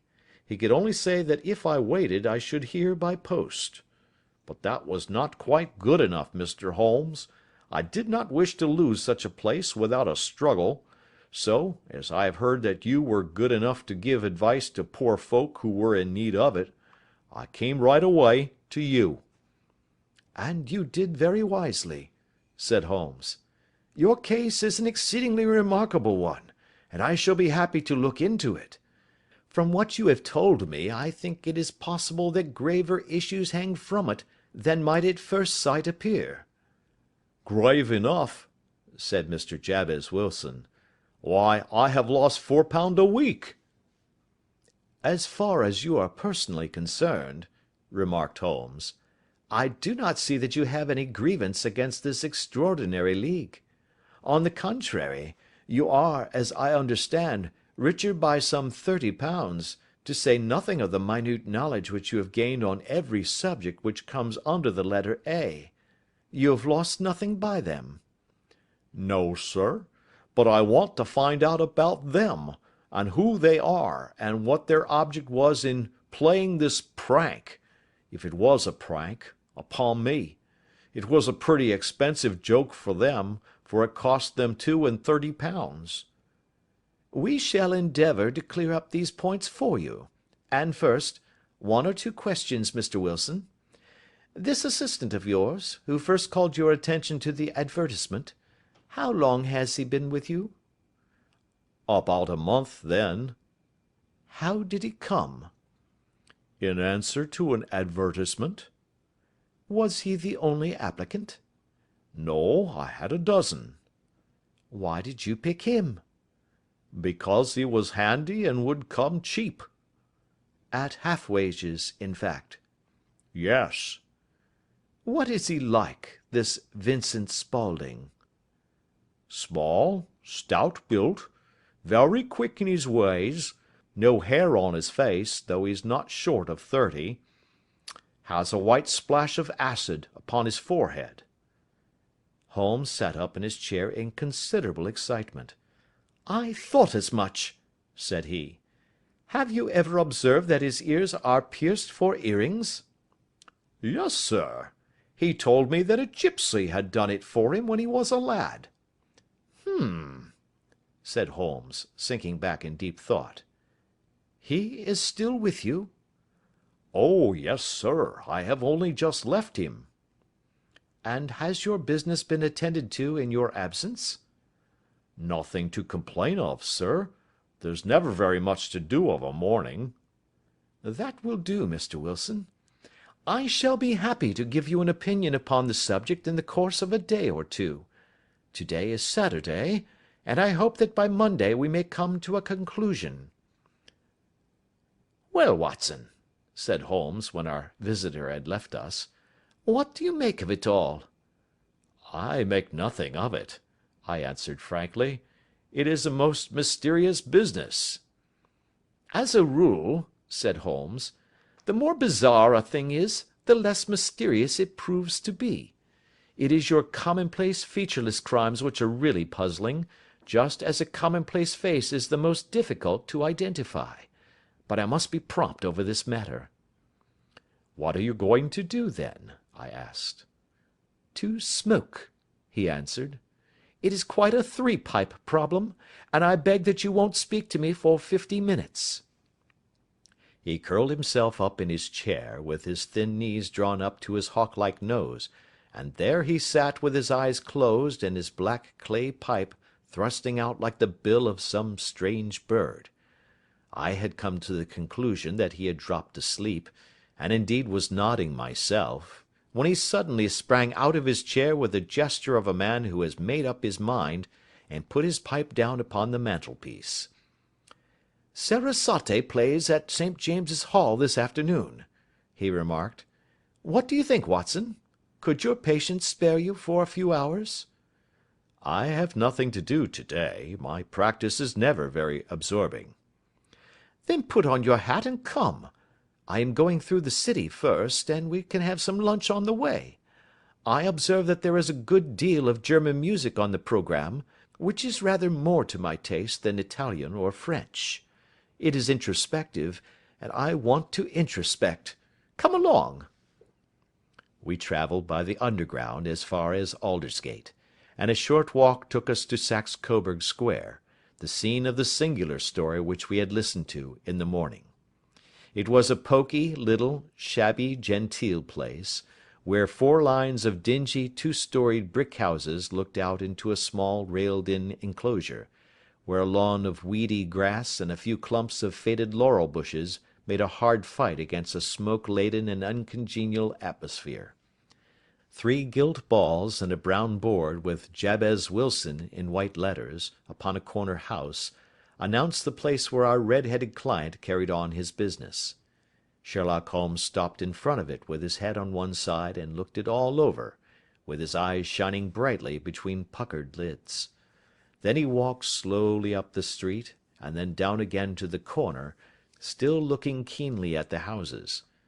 Finally he returned to the pawnbroker's, and, having thumped vigorously upon the pavement with his stick 2 or 3 times, he went up to the door and knocked. It was instantly opened by a bright-looking, clean-shaven young fellow, who asked him to step in. "Thank you," said Holmes. "I only wish to ask you how you would go from here to the Strand." "3rd right, 4th left," answered the assistant promptly, closing the door. "Smart fellow, that," observed Holmes as we walked away. "He is, in my judgment, the 4th smartest man in London, and for daring I am not sure that he has not a claim to be 3rd. I have known something of him before." "Evidently," said I, "Mr. Wilson's assistant counts for a good deal in this mystery of the Red-Headed League. I am sure that you inquired your way merely in order that you might see him." "Not him." "What then?" "The knees of his trousers." "And what did you see?" "What I expected to see." "Why did you beat the pavement?" "My dear doctor, this is a time for observation, not for talk. We are spies in an enemy's country. We know something of Saxe Coburg Square. Let us now explore the parts which lie behind it." The road in which we found ourselves, as we turned round the corner from the retired Saxe Coburg Square, presented as great a contrast to it as the front of a picture does to the back. It was one of the main arteries which conveyed the traffic of the city to the north and west. The roadway was blocked with the immense stream of commerce flowing in a double tide inward and outward, while the footpaths were black with the hurrying swarm of pedestrians. It was difficult to realize, as we looked at the line of fine shops and stately business premises, that they really abutted on the other side upon the faded and stagnant square which we had just quitted. "Let me see," said Holmes, standing at the corner and glancing along the line. "I should like just to remember the order of the houses here. It is a hobby of mine to have an exact knowledge of London. There is Mortimer's, the tobacconist, the Coburg branch of the City and Suburban Bank, the Vegetarian Restaurant, and McFarlane's Carriage Building Depot. That carries us right on to the other block. And now, doctor, we've done our work, so it's time we had some play. A sandwich and a cup of coffee, and then off to Violin Land, where all is sweetness and delicacy and harmony, and there are no red-headed clients to vex us with their conundrums." My friend was an enthusiastic musician, being himself not only a very capable performer, but a composer of no ordinary merit. All the afternoon he sat in the stalls, wrapped in the most perfect happiness, gently waving his long thin fingers in time to the music, while his gently smiling face and his languid dreamy eyes were as unlike those of Holmes the sleuth-hound, Holmes the relentless, keen-witted, ready-handed criminal agent, as it was possible to conceive. In his singular character, The dual nature alternately asserted itself, and his extreme exactness and astuteness represented, as I have often thought, the reaction against the poetic and contemplative mood which occasionally predominated in him. The swing of his nature took him from extreme languor to devouring energy, and as I knew well, he was never so truly formidable as when, for days on end, he had been lounging in his armchair amid his improvisations and his black-letter editions. Then it was that the lust of the chase would suddenly come upon him, and that his brilliant reasoning power would rise to the level of intuition, until those who were unacquainted with his methods would look askance at him as on a man whose knowledge was not that of other mortals. When I saw him that afternoon so enwrapped in the music at St. James's Hall, I felt that an evil time might be coming upon those whom he had set himself to hunt down. "You want to go home, no doubt, Doctor?" he remarked as we emerged. "Yes, it could be as well." "And I have some business to do which will take some hours. This business at Coburg Square is serious." "Why serious?" "A considerable crime is in contemplation. I have every reason to believe that we shall be in time to stop it. But today being Saturday rather complicates matters. I shall want your help tonight." "At what time?" 10 will be early enough. I shall be at Baker Street at 10. "Very well. And, I say, Doctor, there may be some little danger, so kindly put your army revolver in your pocket." He waved his hand, turned on his heel, and disappeared in an instant among the crowd. I trust that I am not more dense than my neighbours, but I was always oppressed with a sense of my own stupidity in my dealings with Sherlock Holmes. Here I had heard what he had heard, I had seen what he had seen, and yet from his words it was evident that he saw clearly not only what had happened but what was about to happen, while to me the whole business was still confused and grotesque. As I drove home to my house in Kensington, I thought over it all, with the extraordinary story of the red-headed copier of the Encyclopaedia, down to the visit to Saxe Coburg Square, and the ominous words with which he had parted from me. What was this nocturnal expedition, and why should I go armed? Where were we going, and what were we to do? I had the hint from Holmes that this smooth-faced pawnbroker's assistant was a formidable man, a man who might play a deep game.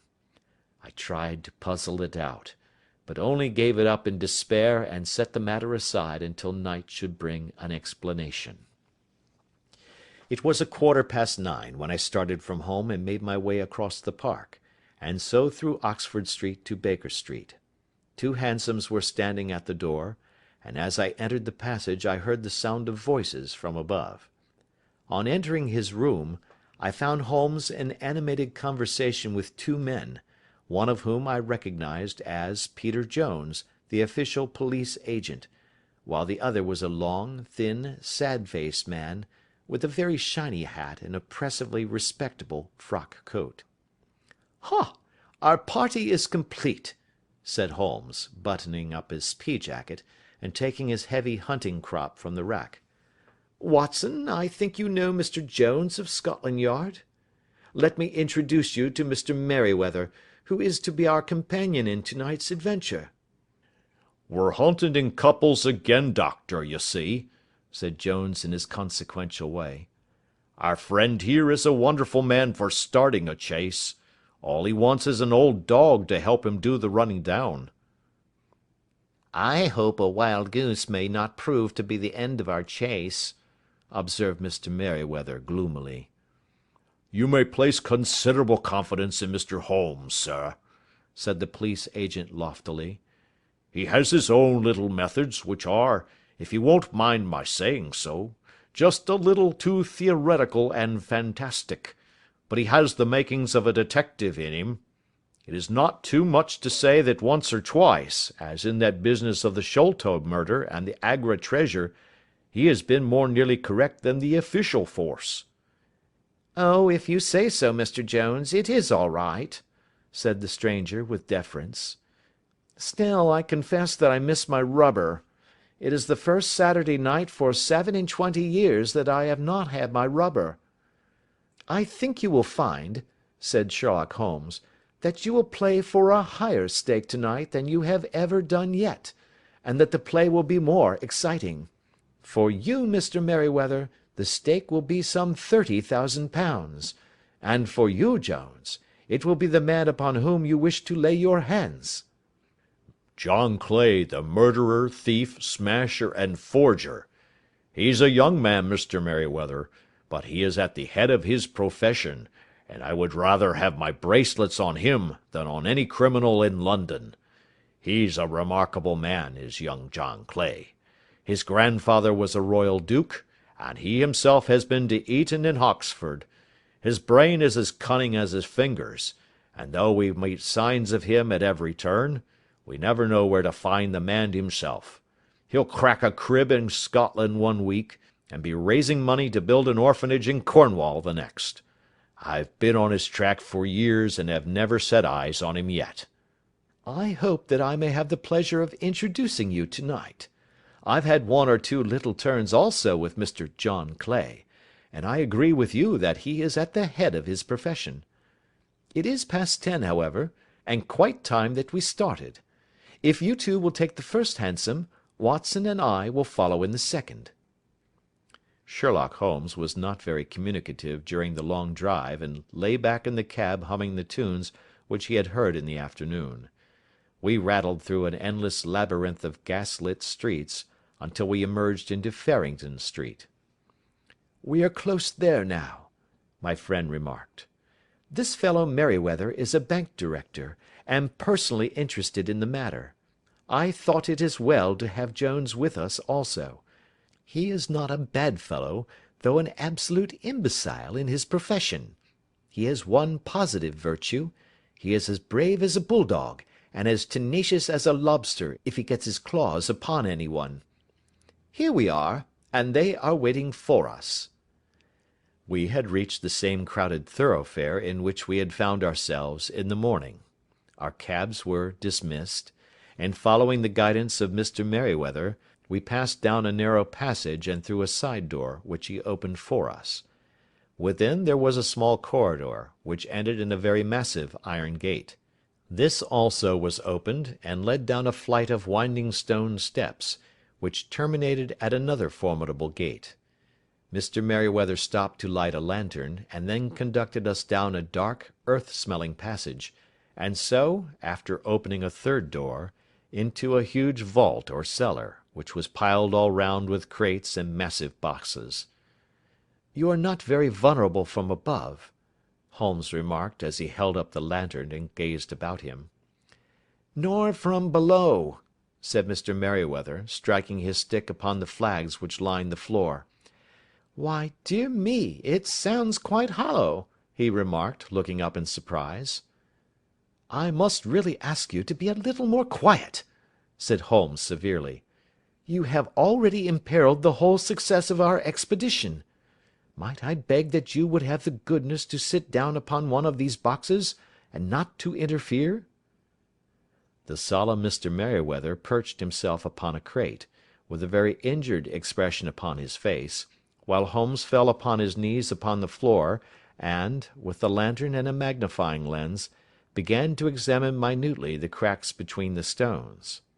A few seconds sufficed to satisfy him, for he sprang to his feet again, and put his glass in his pocket. "We have at least an hour before us," he remarked, "for they can hardly take any steps until the good pawnbroker is safely in bed. Then they will not lose a minute, for the sooner they do their work the longer time they will have for their escape. We are at present, Doctor, as no doubt you have divined, in the cellar of the City branch of one of the principal London banks. Mr. Merryweather is the chairman of directors, and he will explain to you that there are reasons why the more daring criminals of London should take a considerable interest in this cellar at present." "It is our French gold," whispered the director. We have had several warnings that an attempt might be made upon it." "Your French gold?" "Yes. We had occasion some months ago to strengthen our resources, and borrowed for that purpose 30,000 napoleons from the Bank of France. It has become known that we have never had occasion to unpack the money, and that it is still lying in our cellar. The crate upon which I sit contains 2,000 napoleons packed between layers of lead foil.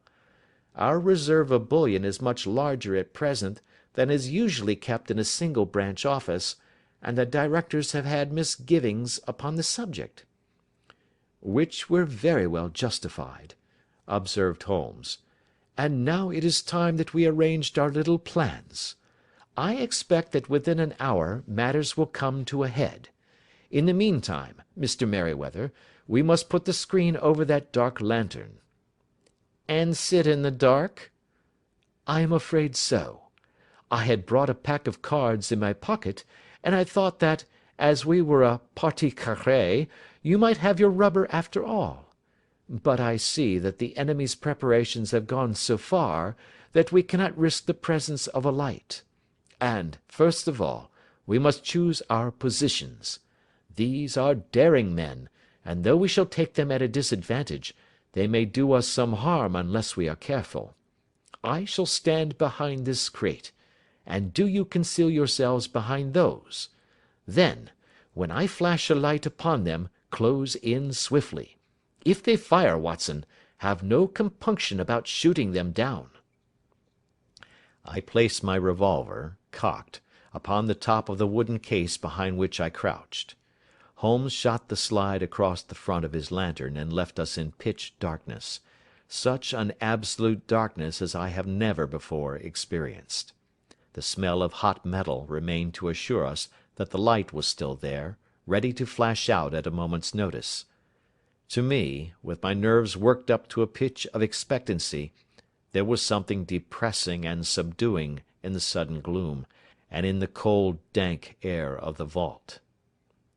"They have but one retreat," whispered Holmes. "That is back through the house into Saxe Coburg Square. I hope that you have done what I asked you, Jones." "I have an inspector and 2 officers waiting at the front door." "Then we have stopped all the holes, and now we must be silent and wait." What a time it seemed! From comparing notes afterwards it was but an hour and a quarter. Yet it appeared to me that the night must have almost gone, and the dawn be breaking above us. My limbs were weary and stiff, for I feared to change my position, yet my nerves were worked up to the highest pitch of tension, and my hearing was so acute that I could not only hear the gentle breathing of my companions, but I could distinguish the deeper, heavier in-breath of the bulky Jones from the thin, sighing note of the bank director. From my position I could look over the case in the direction of the floor. Suddenly, my eyes caught the glint of a light. At first it was but a lurid spark upon the stone pavement. Then it lengthened out until it became a yellow line, and then, without any warning or sound, a gash seemed to open, and a hand appeared, a white, almost womanly hand, which felt about in the centre of the little area of light. For a minute or more the hand, with its writhing fingers, protruded out of the floor. Then it was withdrawn as suddenly as it appeared, and all was dark again save the single lurid spark which marked a chink between the stones. Its disappearance, however, was but momentary. With a rending, tearing sound, one of the broad white stones turned over upon its side and left a square, gaping hole, through which streamed the light of a lantern. Over the edge there peeped a clean-cut, boyish face, which looked keenly about it, and then, with a hand on either side of the aperture, drew itself shoulder-high and waist-high, until one knee rested upon the edge. In another instant he stood at the side of the hole and was hauling after him a companion, lithe and small like himself, with a pale face, and a shock of very red hair. "It's all clear," he whispered. "Have you the chisel and the bags? Great Scott! Jump, Archie, jump, and I'll swing for it." Sherlock Holmes had sprung out and seized the intruder by the collar. The other dived down the hole, and I heard the sound of rending cloth as Jones clutched at his skirts. The light flashed upon the barrel of a revolver, but Holmes's hunting crop came down on the man's wrist, and the pistol clinked upon the stone floor. "It's no use, John Clay," said Holmes blandly. "You have no chance at all." "So I see," the other answered with the utmost coolness. "I fancy that my pal is all right, though I see you have got his coat-tails." "There are 3 men waiting for him at the door," said Holmes. "Oh, indeed. You seem to have done the thing very completely. I must compliment you." "And I you," Holmes answered. "Your red-headed idea was very new and effective." "You'll see your pal again presently," said Jones. "He's quicker at climbing down holes than I am. Just hold out while I fix the derbies." "I beg that you will not touch me with your filthy hands," remarked our prisoner as the handcuffs clattered upon his wrist. "You may not be aware that I have royal blood in my veins. Have the goodness also, when you address me, always to say sir and please." "All right," said Jones, with a stare and a snigger. "Well, would you please, sir, march upstairs where we can get a cab to carry your highness to the police station?" "That is better," said John Clay serenely. He made a sweeping bow to the 3 of us, and walked quietly off in the custody of the detective. "Really, Mr. Holmes," said Mr. Merryweather, as we followed them from the cellar, "I do not know how the bank can thank you or repay you. There is no doubt that you have detected and defeated in the most complete manner one of the most determined attempts at bank robbery that have ever come within my experience." "I have had 1 or 2 little scores of my own to settle with Mr. John Clay," said Holmes. "I have been at some small expense over this matter, which I shall expect the bank to refund, but beyond that I am amply repaid by having had an experience which is in many ways unique, and by hearing the very remarkable narrative of the Red-headed League. "You see, Watson," he explained in the early hours of the morning, as we sat over a glass of whiskey and soda in Baker Street, "it was perfectly obvious from the first that the only possible object of this rather fantastic business of the advertisement of the League, and the copying of the encyclopedia, must be to get this not over-bright pawnbroker out of the way for a number of hours every day. It was a curious way of managing it, but really it would be difficult to suggest a better. The method was no doubt suggested to Clay's ingenious mind by the colour of his accomplice's hair. The £4 a week was a lure which must draw him, and what was it to them, who were playing for thousands? They put in the advertisement, one rogue has the temporary office, the other rogue incites the man to apply for it, and together they manage to secure his absence every morning in the week. From the time that I heard of the assistant having come for half wages, it was obvious to me that he had some strong motive for securing the situation." "But how could you guess what the motive was?"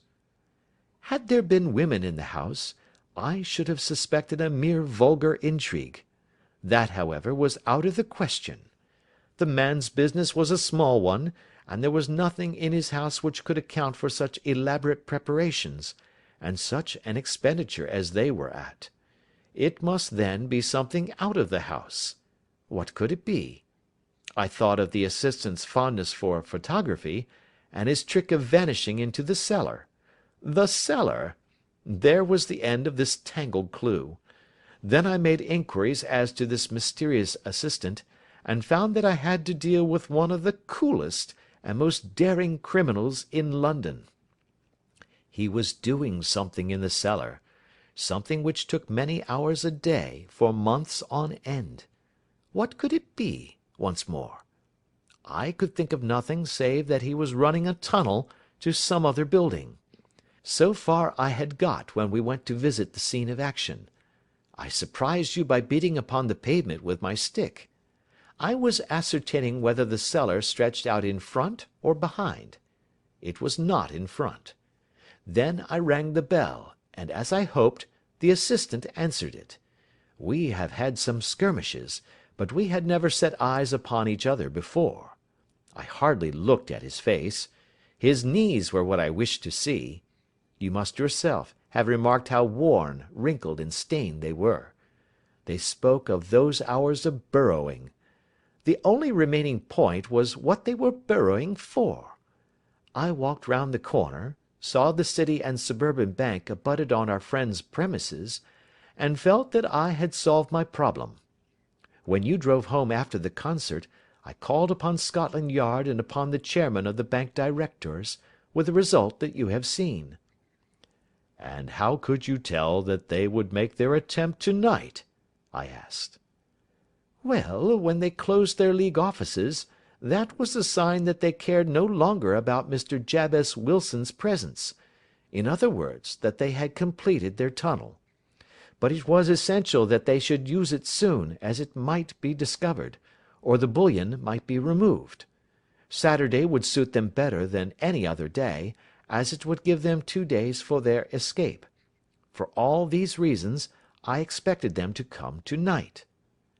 You reasoned it out beautifully, I exclaimed in unfeigned admiration.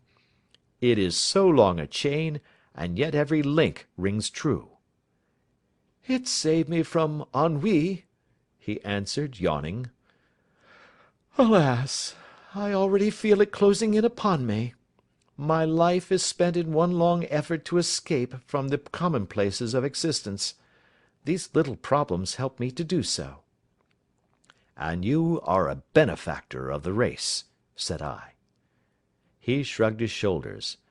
Well, perhaps, after all, it is of some little use, he remarked. L'homme c'est rien, l'œuvre c'est tout, as Gustave Flaubert wrote to George Sand. Adventure 3. A Case of Identity.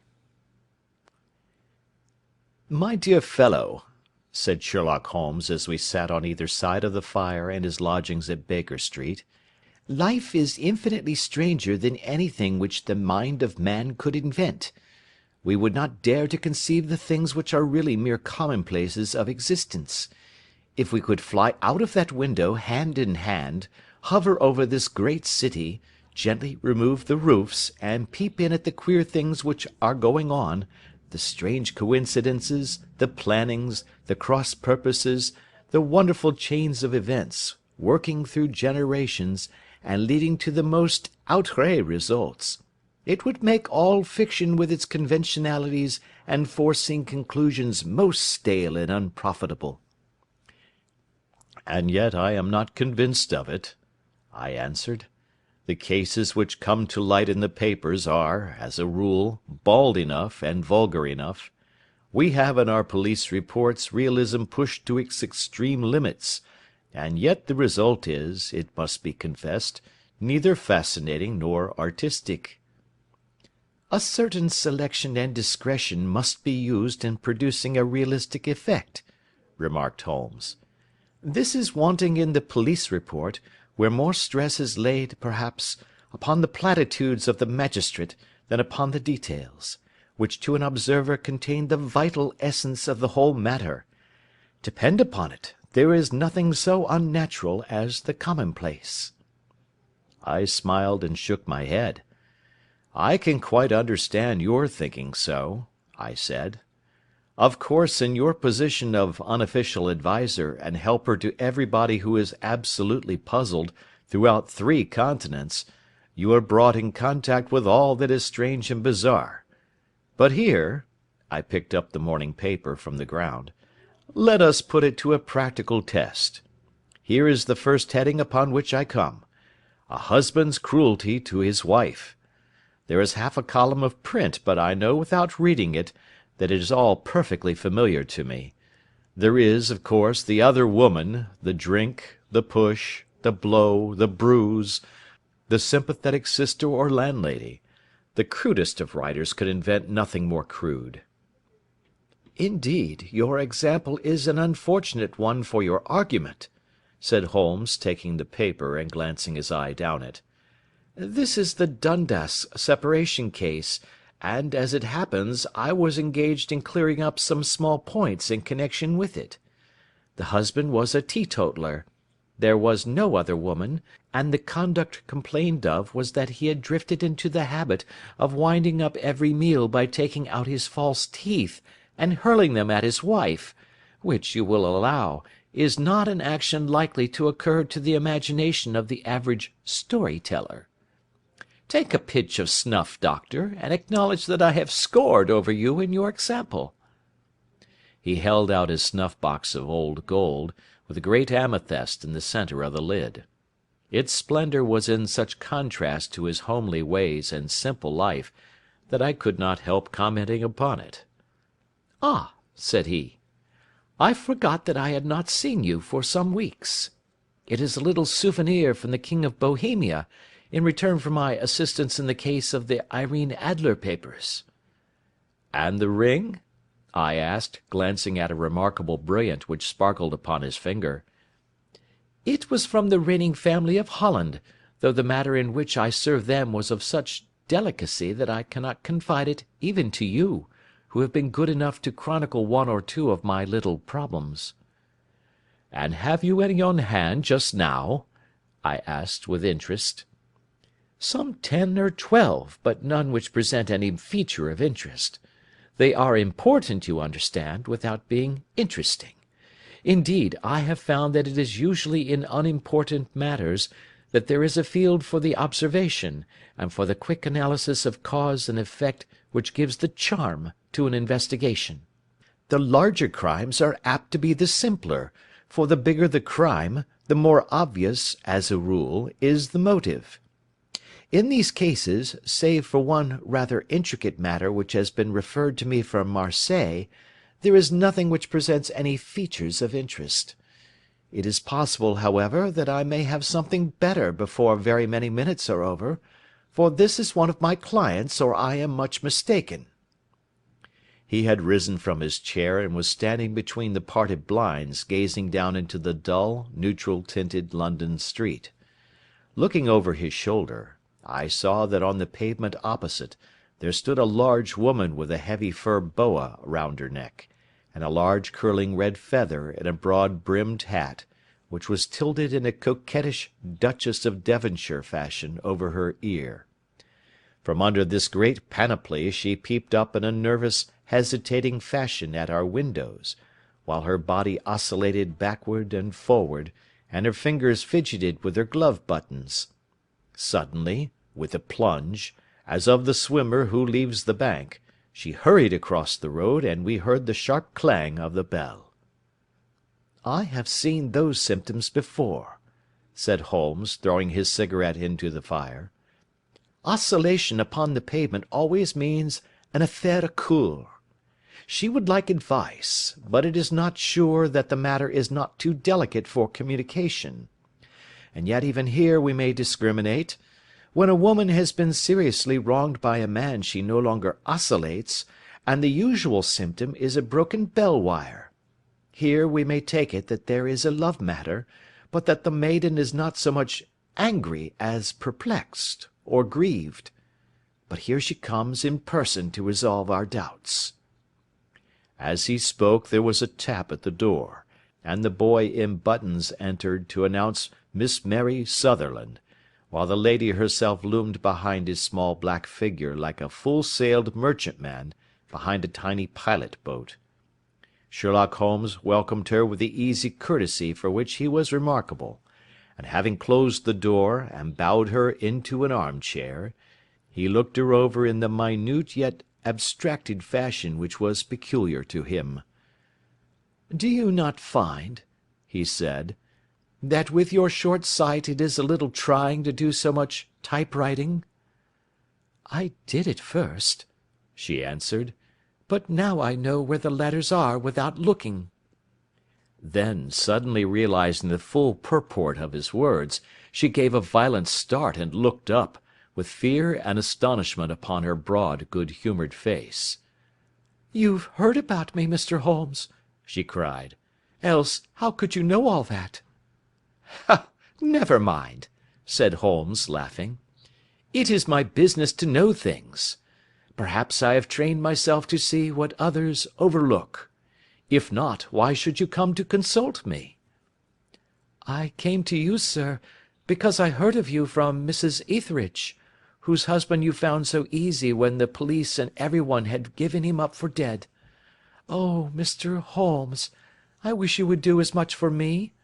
I'm not rich, but still I have 100 a year in my own right, besides the little that I make by the machine, and I would give it all to know what has become of Mr. Hosmer Angel."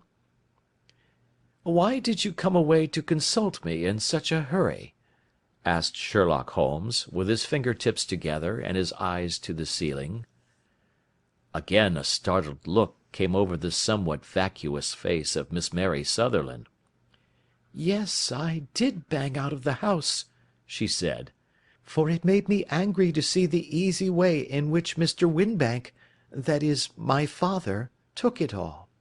He would not go to the police, and he would not go to you, and so at last, as he would do nothing, and kept on saying that there was no harm done, it made me mad, and I just on with my things and came right away to you."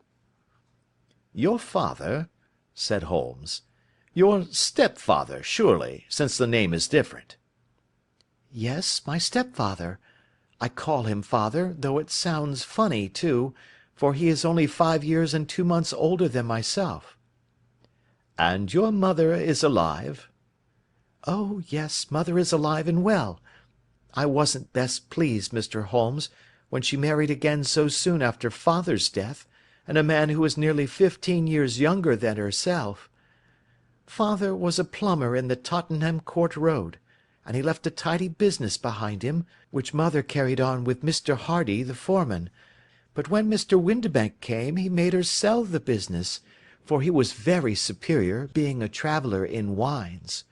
They got £4,700 for the goodwill and interest, which wasn't near as much as father could have got if he had been alive."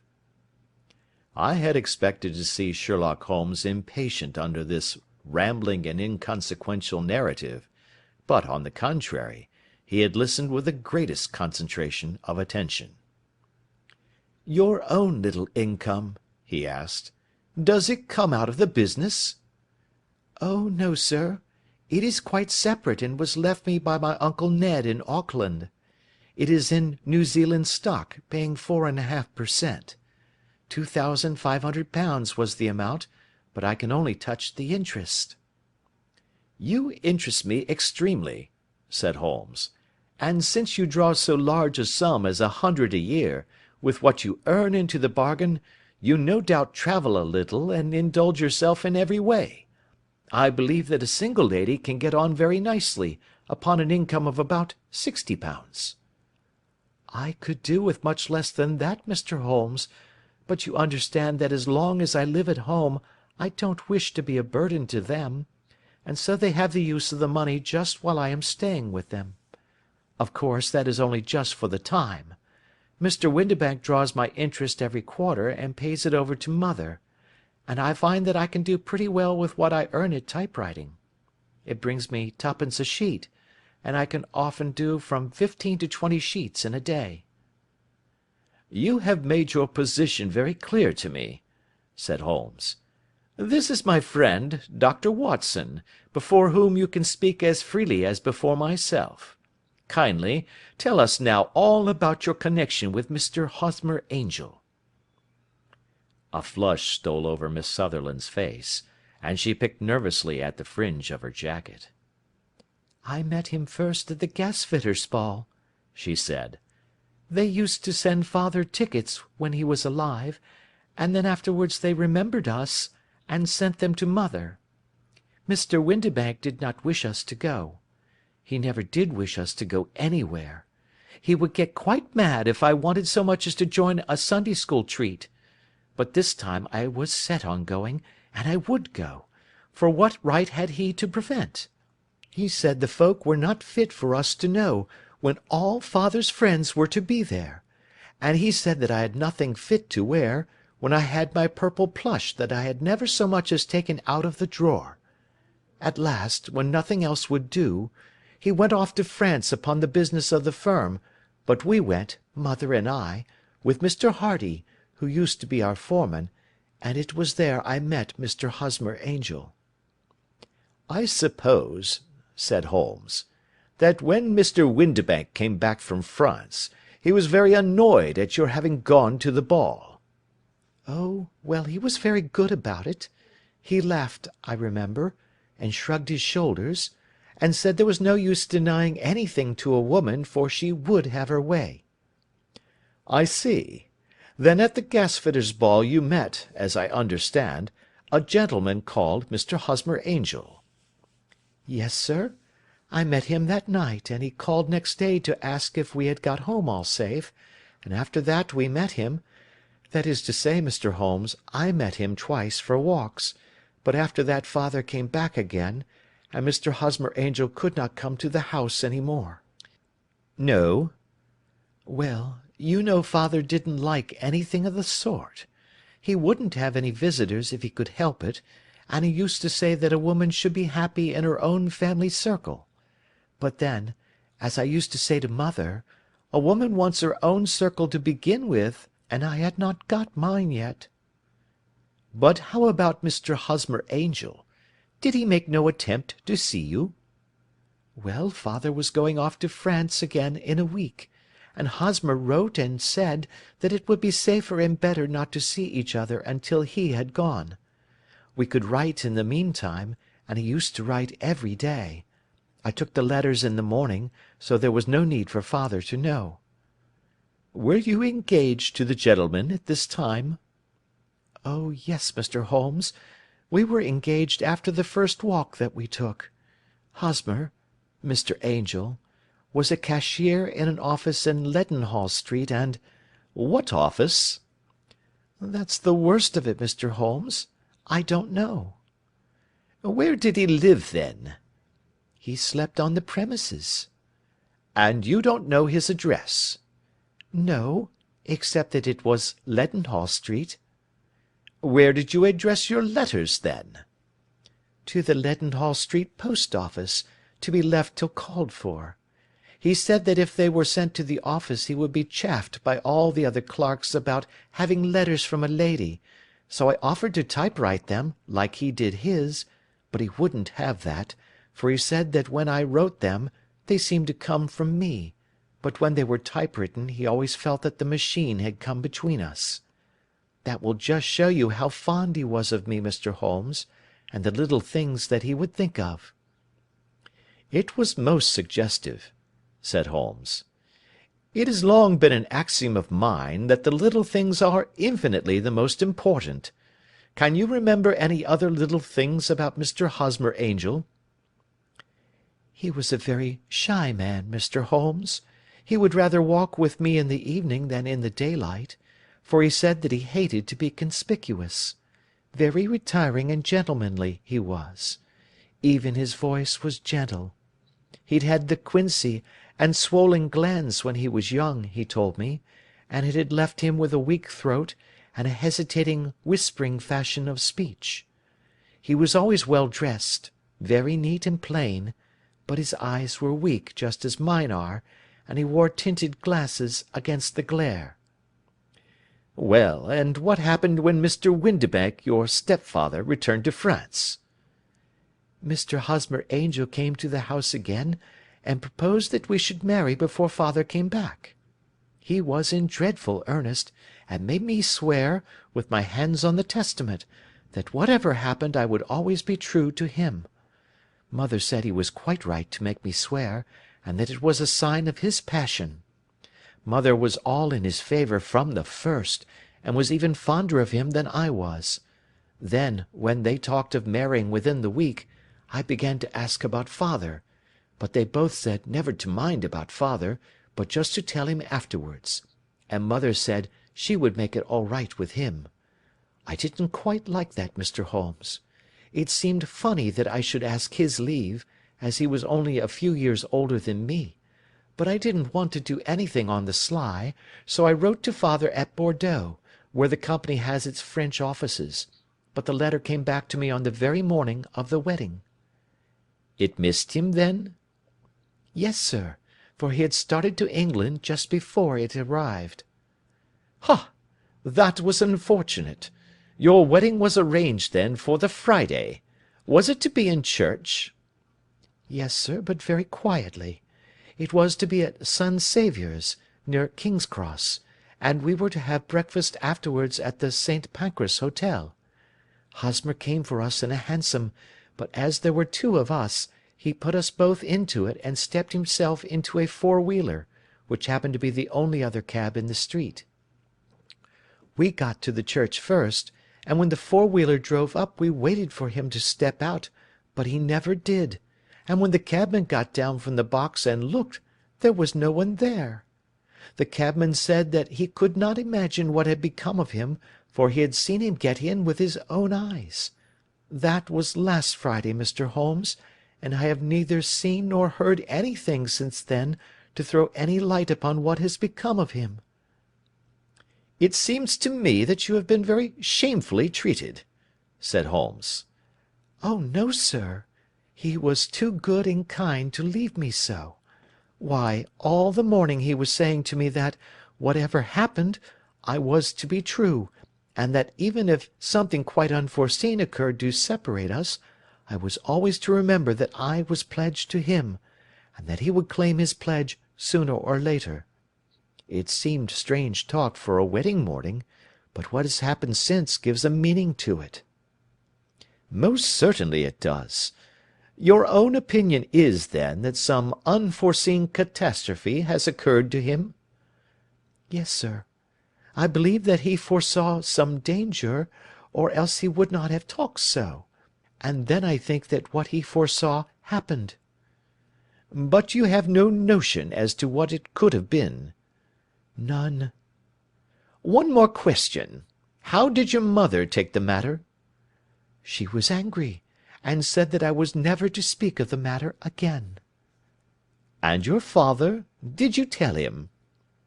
Yes, and he seemed to think, with me, that something had happened, and that I should hear of Hosmer again. As he said, what interest could any one have in bringing me to the doors of the church, and then leaving me? Now, if he had borrowed my money, or if he had married me and got my money settled on him, there might be some reason, but Hosmer was very independent about money, and never would look at a shilling of mine. And yet, what could have happened? And why could he not write? Oh, it drives me half mad to think of it, and I can't sleep a wink at night. She pulled a little handkerchief out of her muff, and began to sob heavily into it. I shall glance into the case for you, said Holmes, rising, and I have no doubt that we shall reach some definite result.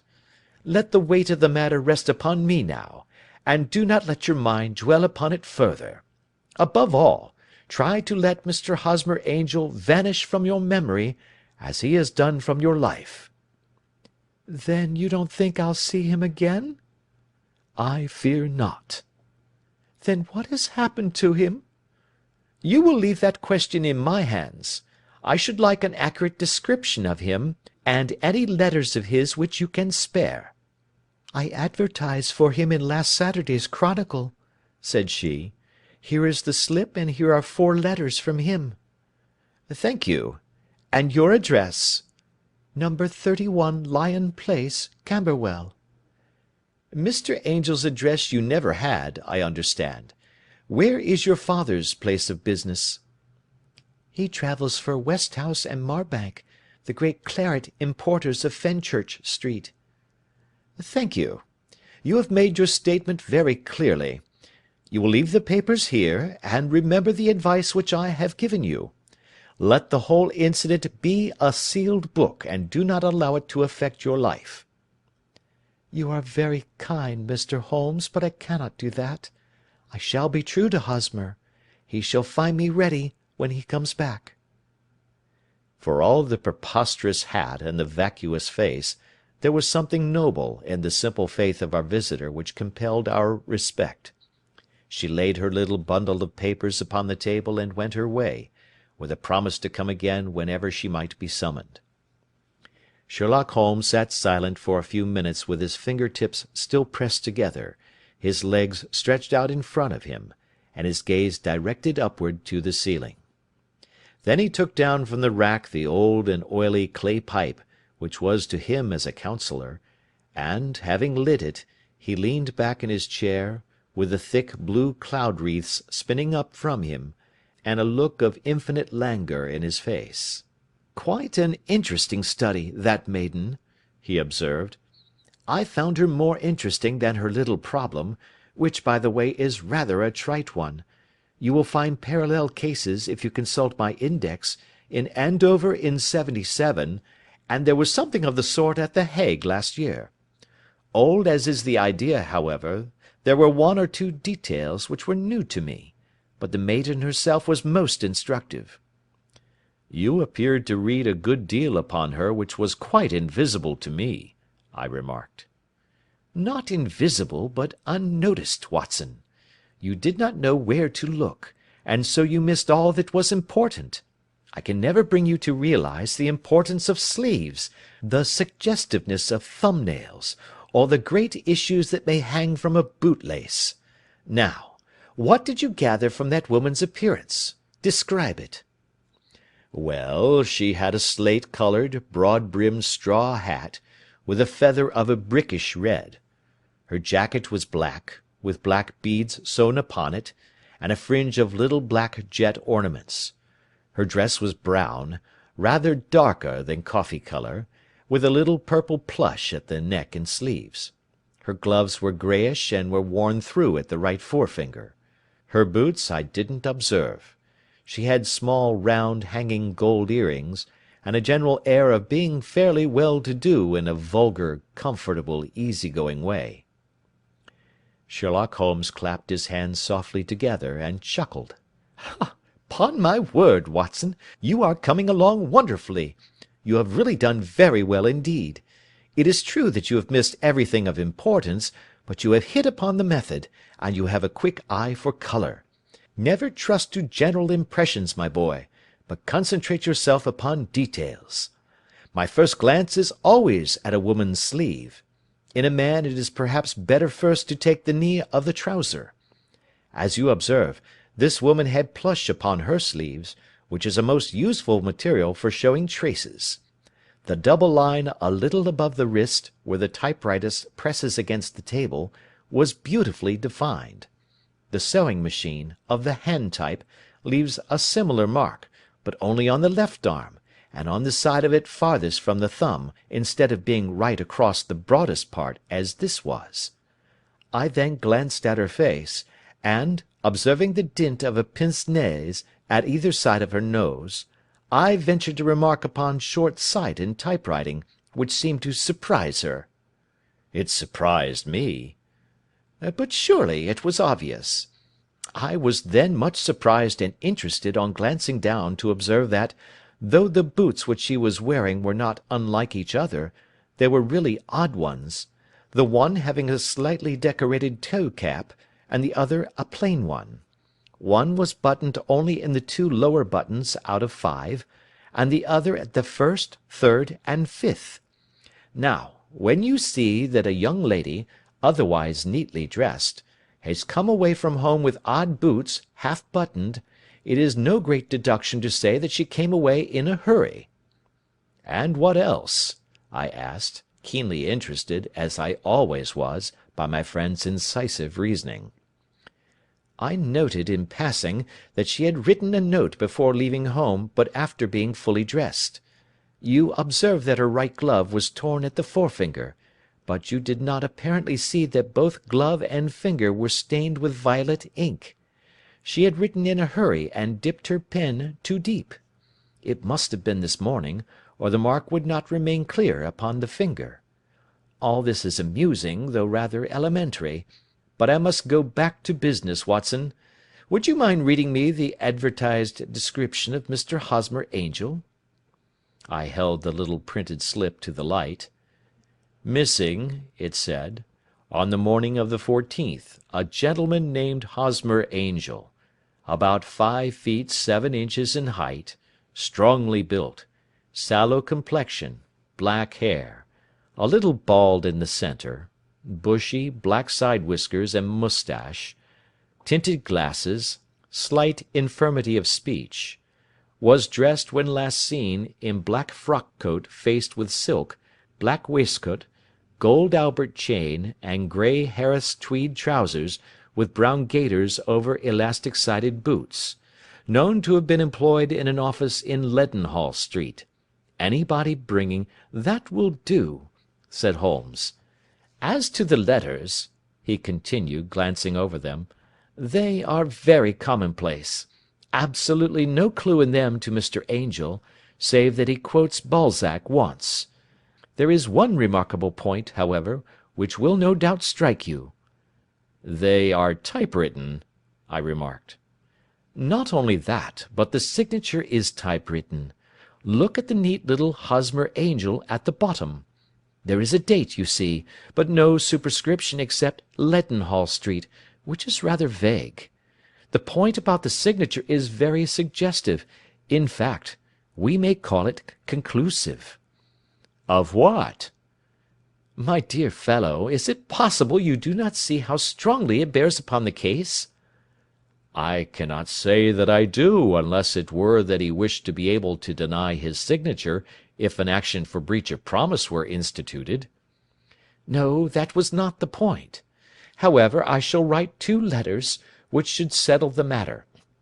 One is to a firm in the city, the other is to the young lady's stepfather, Mr. Windibank, asking him whether he could meet us here at 6 o'clock to-morrow evening. It is just as well that we should do business with the male relatives. And now, Doctor, we can do nothing until the answers to those letters come, so we may put our little problem upon the shelf for the interim." I had had so many reasons to believe in my friend's subtle powers of reasoning and extraordinary energy in action, that I felt that he must have some solid grounds for the assured and easy demeanour with which he treated the singular mystery which he had been called upon to fathom. Once only had I known him to fail, in the case of the King of Bohemia and the Irene Adler photograph; but when I looked back to the weird business of the sign of 4, and the extraordinary circumstances connected with the study in scarlet, I felt that it would be a strange tangle indeed which he could not unravel. I left him then, still puffing at his black clay pipe, with the conviction that when I came again on the next evening, I would find that he held in his hands all the clues which would lead up to the identity of the disappearing bridegroom of Miss Mary Sutherland. A professional case of great gravity was engaging my own attention at the time, and the whole of next day I was busy at the bedside of the sufferer. It was not until close upon 6 o'clock that I found myself free, and was able to spring into a hansom and drive to Baker Street, half afraid that I might be too late to assist at the dénouement of the little mystery. I found Sherlock Holmes alone, however, half asleep, with his long, thin form curled up in the recesses of his armchair.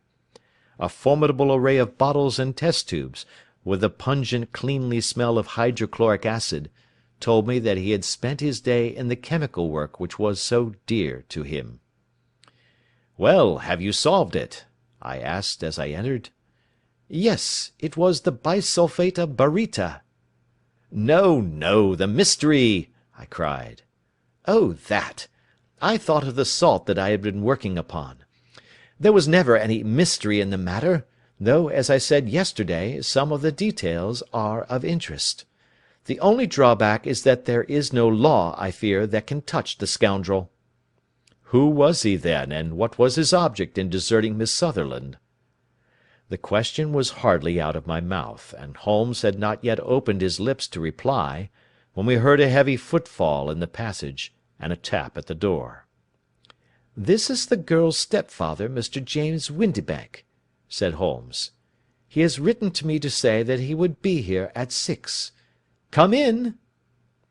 The man who entered was a sturdy, middle-sized fellow, some 30 years of age, clean-shaven, and sallow-skinned, with a bland, insinuating manner, and a pair of wonderfully sharp and penetrating grey eyes. He shot a questioning glance at each of us, placed his shiny top hat upon the sideboard, and with a slight bow sidled down into the nearest chair. "Good evening, Mr. James Windibank," said Holmes. "I think that this typewritten letter is from you, in which you have made an appointment with me for 6 o'clock?" "Yes, sir. I am afraid that I am a little late, but I am not quite my own master, you know.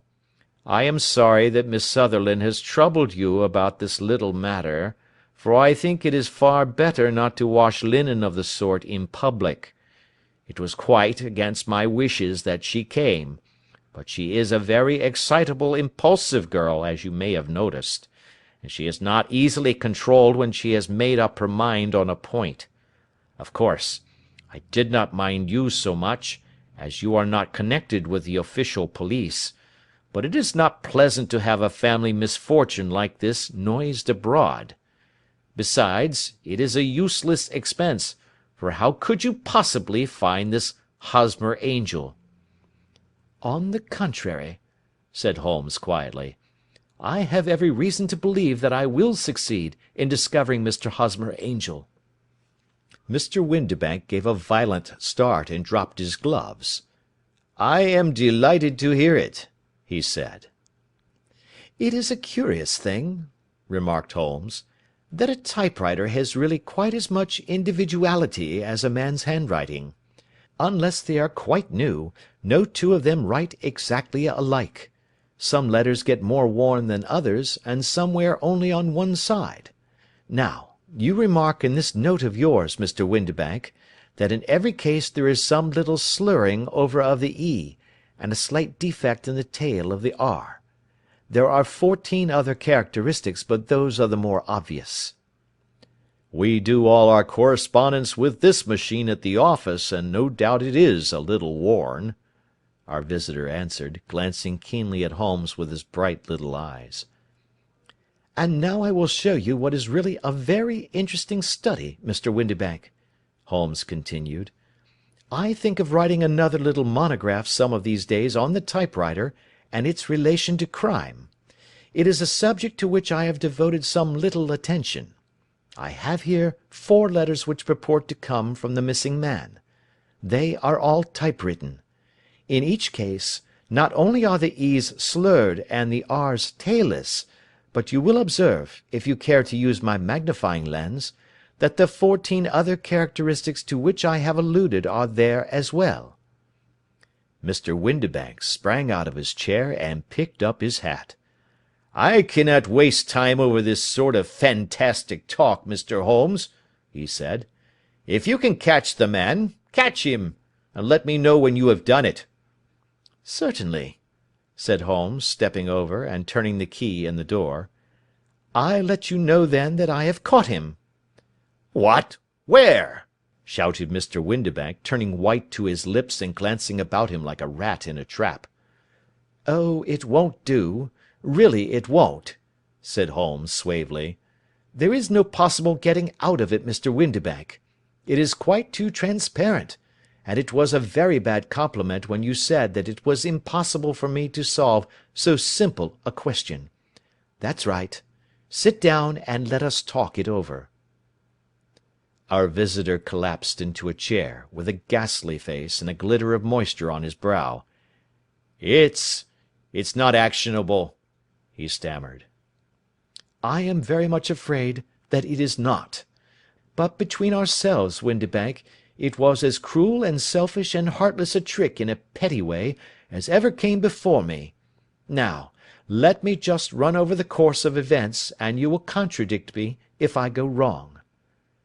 The man sat huddled up in his chair, with his head sunk upon his breast, like one who is utterly crushed. Holmes stuck his feet up on the corner of the mantelpiece, and leaning back with his hands in his pockets, began talking, rather to himself, as it seemed, than to us. "The man married a woman very much older than himself for her money," said he, "and he enjoyed the use of the money of the daughter as long as she lived with them. It was a considerable sum, for people in their position, and the loss of it would have made a serious difference. It was worth an effort to preserve it.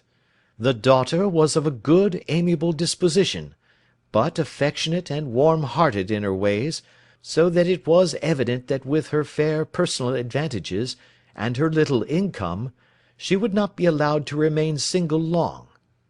Now her marriage would mean, of course, the loss of 100 a year, so what does her stepfather do to prevent it? He takes the obvious course of keeping her at home, and forbidding her to seek the company of people of her own age. But soon he found that that would not answer for ever. She became restive, insisted upon her rights, and finally announced her positive intention of going to a certain ball. What does her clever stepfather do then? He conceives an idea more creditable to his head than to his heart. With the connivance and assistance of his wife, he disguised himself, covered those keen eyes with tinted glasses, masked the face with a moustache and a pair of bushy whiskers, sunk that clear voice into an insinuating whisper, and doubly secure on account of the girl's short sight, he appears as Mr. Hosmer Angel, and keeps off other lovers by making love himself. "It was only a joke at first," groaned our visitor. "We never thought that she would have been so carried away." Very likely not. However that may be, the young lady was very decidedly carried away, and having quite made up her mind that her stepfather was in France, the suspicion of treachery never for an instant entered her mind. She was flattered by the gentleman's attentions, and the effect was increased by the loudly expressed admiration of her mother. Then Mr. Angel began to call, for it was obvious that the matter should be pushed as far as it would go, if a real effect were to be produced. There were meetings, and an engagement, which would finally secure the girl's affections from turning towards any one else. But the deception could not be kept up for ever. These pretended journeys to France were rather cumbrous. The thing to do was clearly to bring the business to an end in such a dramatic manner that it would leave a permanent impression upon the young lady's mind, and prevent her from looking upon any other suitor for some time to come. Hence those vows of fidelity exacted upon a testament, and hence also the allusions to a possibility of something happening on the very morning of the wedding. James Windibank wished Miss Sutherland to be so bound to Hosmer Angel, and so uncertain as to his fate, that for 10 years to come, at any rate, she would not listen to another man. As far as the church door he brought her, and then, as he could go no farther, he conveniently vanished away by the old trick of stepping in at one door of a four-wheeler, and out at the other. I think that was the chain of events, Mr. Windibank." Our visitor had recovered something of his assurance while Holmes had been talking, and he rose from his chair now with a cold sneer upon his pale face. "It may be so, or it may not, Mr. Holmes," said he. "But if you are so very sharp, you ought to be sharp enough to know that it is you who are breaking the law now, and not me. I have done nothing actionable from the first, but as long as you keep that door locked, you lay yourself open to an action for assault and illegal constraint." "The law cannot, as you say, touch you," said Holmes, unlocking and throwing open the door. "Yet there never was a man who deserved punishment more. If the young lady has a brother or a friend, he ought to lay a whip across your shoulders, by Jove!" he continued, flushing up at the sight of the bitter sneer upon the man's face. "It is not part of my duties to my client, but here's a hunting crop handy, and I think I shall just treat myself to—" He took 2 swift steps to the whip, but before he could grasp it there was a wild clatter of steps upon the stairs, the heavy hall door banged, and from the window we could see Mr. James Windibank running at the top of his speed down the road. "There's a cold-blooded scoundrel," said Holmes, laughing, as he threw himself down into his chair once more. "That fellow will rise from crime to crime until he does something very bad and ends on a gallows. The case has, in some respects, been not entirely devoid of interest." "I cannot now entirely see all the steps of your reasoning," I remarked. "Well, of course it was obvious from the first that this Mr. Hosmer Angel must have some strong object for his curious conduct, and it was equally clear that the only man who really profited by the incident, as far as we could see, was the stepfather. Then the fact that the two men were never together, but that the one always appeared when the other was away, was suggestive. So were the tinted spectacles and the curious voice, which both hinted at a disguise, as did the bushy whiskers. My suspicions were all confirmed by his peculiar action in typewriting his signature, which, of course, inferred that his handwriting was so familiar to her that she would recognize even the smallest sample of it. You see, all these isolated facts, together with many minor ones, all pointed in the same direction. And how did you verify them? Having once spotted my man, it was easy to get corroboration. I knew the firm for which this man worked. Having taken the printed description, I eliminated everything from it which could be the result of a disguise, the whiskers, the glasses, the voice, and I sent it to the firm, with a request that they would inform me whether it answered to the description of any of their travellers. I had already noticed the peculiarities of the typewriter, and I wrote to the man himself at his business address, asking him if he would come here. As I expected, his reply was typewritten, and revealed the same trivial but characteristic defects. The same post brought me a letter from Westhouse and Marbank, of Fenchurch Street, to say that the description tallied in every respect with that of their employee, James Windibank. Voilà tout. And Miss Sutherland? If I tell her, she will not believe me. You may remember the old Persian saying, "There is danger for him who taketh the tiger cub, and danger also for whoso snatches a delusion from a woman." There is as much sense in Hafiz as in Horace, and as much knowledge of the world. Adventure 4. The Boscombe Valley Mystery. We were seated at breakfast one morning, my wife and I, when the maid brought in a telegram. It was from Sherlock Holmes, and ran in this way: "Have you a couple of days to spare? Have just been wired for from the west of England in connection with Boscombe Valley tragedy. Shall be glad if you will come with me. Air and scenery perfect. Leave Paddington by the 11:15. "What do you say, dear?" said my wife, looking across at me. "Will you go?" I really don't know what to say. I have a fairly long list at present. "Oh, Anstruther would do your work for you. You have been looking a little pale lately. I think that the change would do you good, and you are always so interested in Mr. Sherlock Holmes's cases." I should be ungrateful if I were not, seeing what I gained through one of them, I answered. But if I am to go, I must pack at once, for I have only half an hour. My experience of camp life in Afghanistan had at least had the effect of making me a prompt and ready traveller.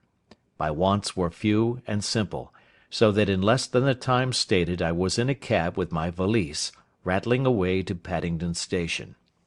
Sherlock Holmes was pacing up and down the platform, his tall, gaunt figure made even gaunter and taller by his long grey travelling cloak and close-fitting cloth cap.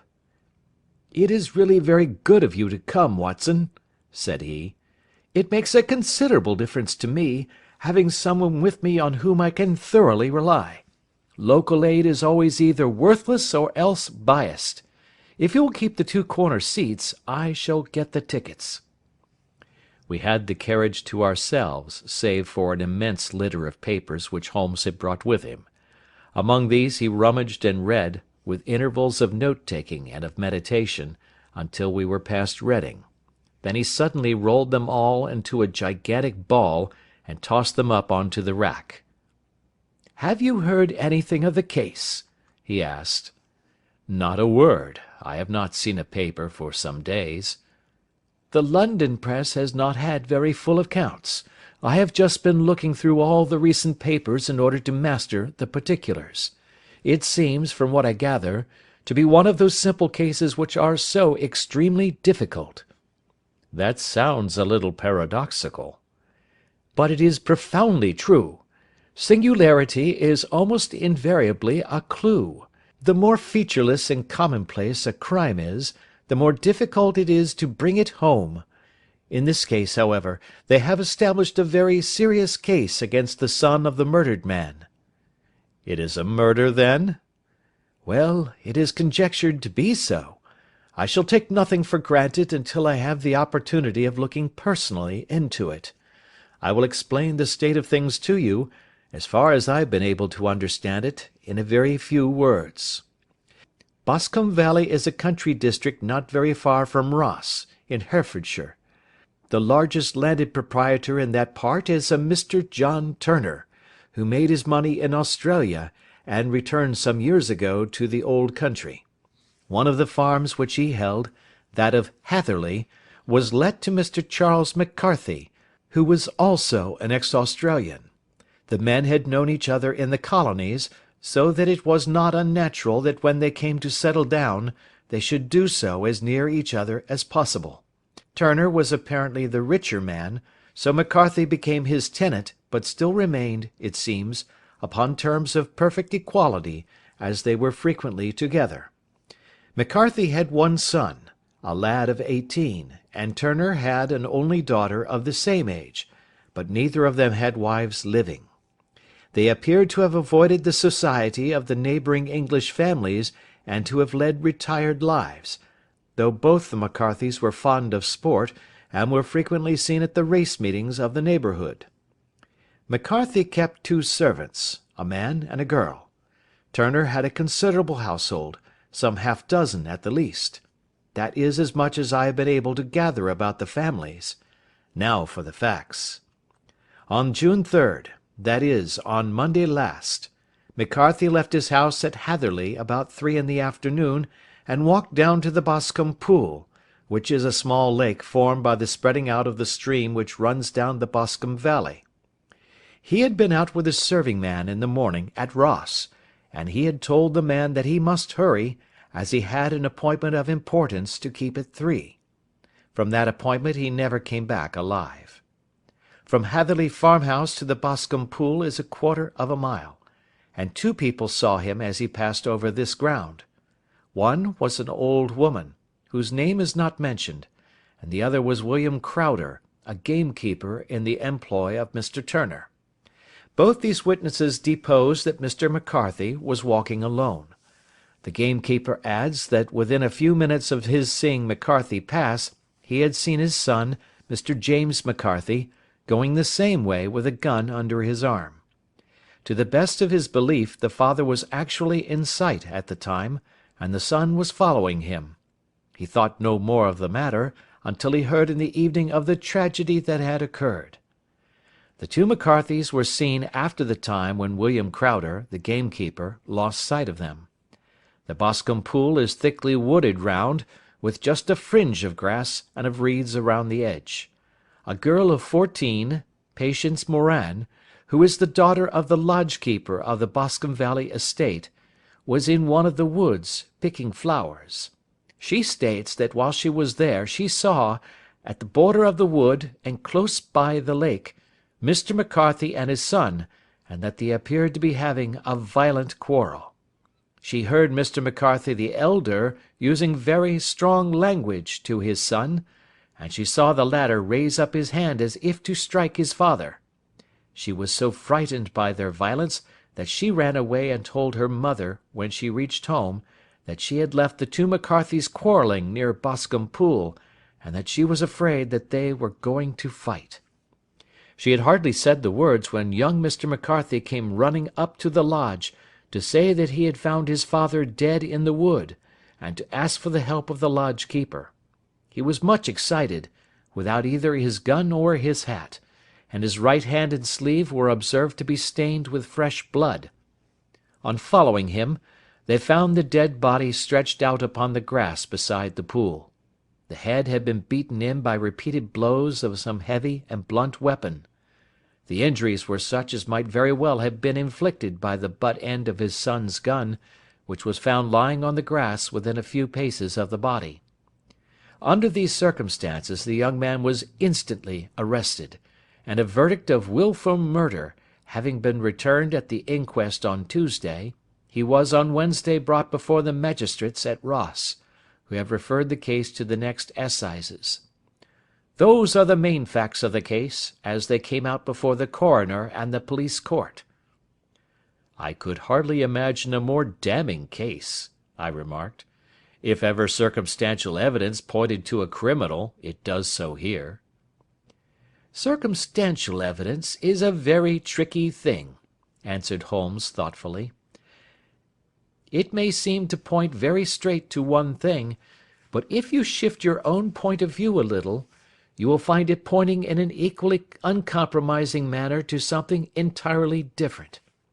It must be confessed, however, that the case looks exceedingly grave against the young man, and it is very possible that he is indeed the culprit. There are several people in the neighbourhood, however, and among them Miss Turner, the daughter of the neighbouring landowner, who believe in his innocence, and who have retained Lestrade, whom you may recollect in connection with the study in scarlet, to work out the case in his interest. Lestrade, being rather puzzled, has referred the case to me, and hence it is that two middle-aged gentlemen are flying westward at 50 miles an hour, instead of quietly digesting their breakfasts at home." "I am afraid," said I, "that the facts are so obvious that you will find little credit to be gained out of this case." "There is nothing more deceptive than an obvious fact," he answered, laughing. "Besides, we may chance to hit upon some other obvious facts, which may have been by no means obvious to Mr. Lestrade. You know me too well to think that I am boasting when I say that I shall either confirm or destroy his theory by means which he is quite incapable of employing, or even of understanding.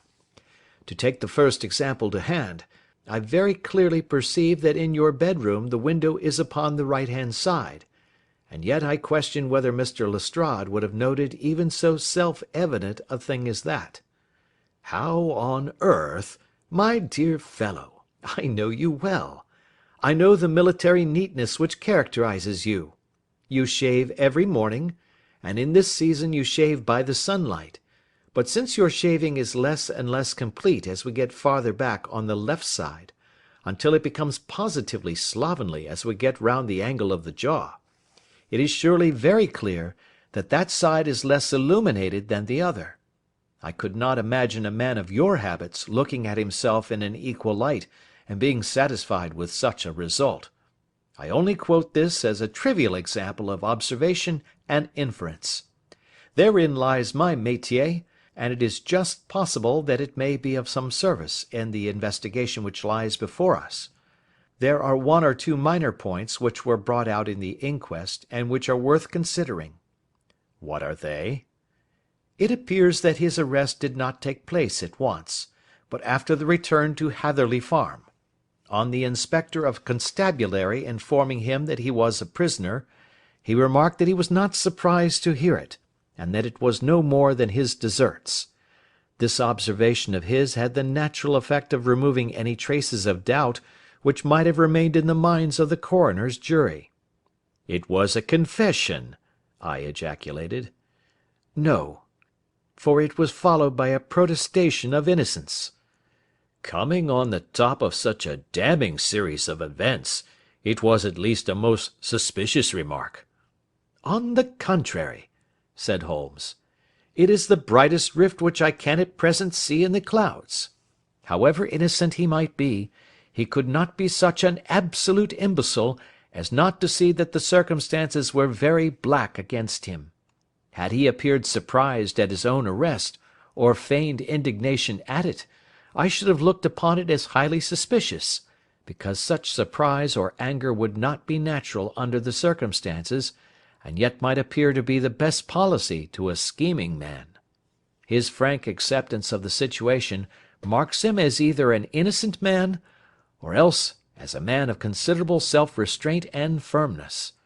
As to his remark about his deserts, it was also not unnatural if you consider that he stood beside the dead body of his father, and that there is no doubt that he had that very day so far forgotten his filial duty as to bandy words with him, and even, according to the little girl whose evidence is so important, to raise his hand as if to strike him. The self-reproach and contrition which are displayed in his remark appear to me to be the signs of a healthy mind rather than of a guilty one. I shook my head. Many men have been hanged on far slighter evidence, I remarked. So they have, and many men have been wrongfully hanged. What is the young man's own account of the matter? It is, I'm afraid, not very encouraging to his supporters, though there are one or two points in it which are suggestive. You will find it here, and may read it for yourself. He picked out from his bundle a copy of the local Herefordshire paper, and having turned down the sheet, he pointed out the paragraph in which the unfortunate young man had given his own statement of what had occurred. I settled myself down in the corner of the carriage, and read it very carefully. It ran in this way. Mr. James McCarthy, the only son of the deceased, was then called and gave evidence as follows. I had been away from home for 3 days at Bristol, and had only just returned upon the morning of last Monday, the 3rd. My father was absent from home at the time of my arrival, and I was informed by the maid that he had driven over to Ross with John Cobb, the groom. Shortly after my return, I heard the wheels of his trap in the yard, and looking out of my window, I saw him get out and walk rapidly out of the yard, though I was not aware in which direction he was going. I then took my gun and strolled out in the direction of the Boscombe Pool, with the intention of visiting the rabbit warren which is upon the other side. On my way I saw William Crowder, the gamekeeper, as he had stated in his evidence, but he is mistaken in thinking that I was following my father. I had no idea that he was in front of me. When about 100 yards from the pool I heard a cry of "Coo-ee!" which was a usual signal between my father and myself. I then hurried forward, and found him standing by the pool. He appeared to be much surprised at seeing me, and asked me rather roughly what I was doing there. A conversation ensued which led to high words and almost to blows, for my father was a man of a very violent temper. Seeing that his passion was becoming ungovernable, I left him, and returned towards Hatherley Farm. I had not gone more than 150 yards, however, when I heard a hideous outcry behind me, which caused me to run back again. I found my father expiring upon the ground, with his head terribly injured.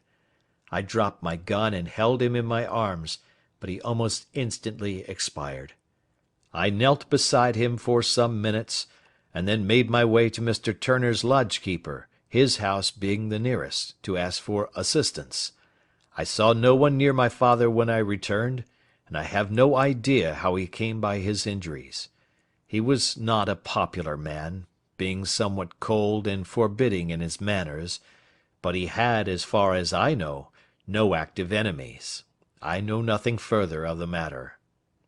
The Coroner: Did your father make any statement to you before he died? Witness: He mumbled a few words, but I could only catch some allusion to a rat. The Coroner: What did you understand by that?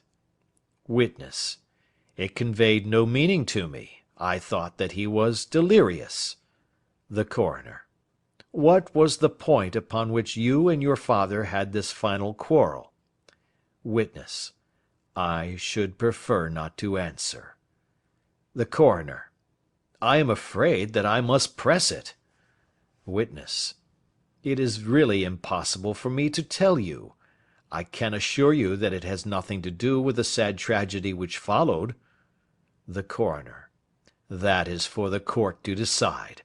I need not point out to you that your refusal to answer will prejudice your case considerably in any future proceedings which may arise. Witness: I must still refuse. The Coroner: I understand that the cry of "Coo-ee!"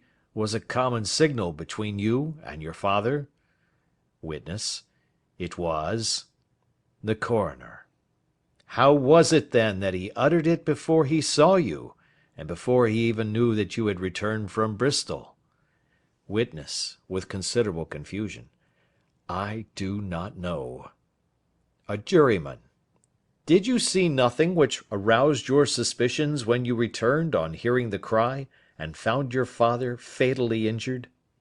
Witness. Nothing definite. The coroner. What do you mean? Witness. I was so disturbed and excited as I rushed out into the open, that I could think of nothing except of my father.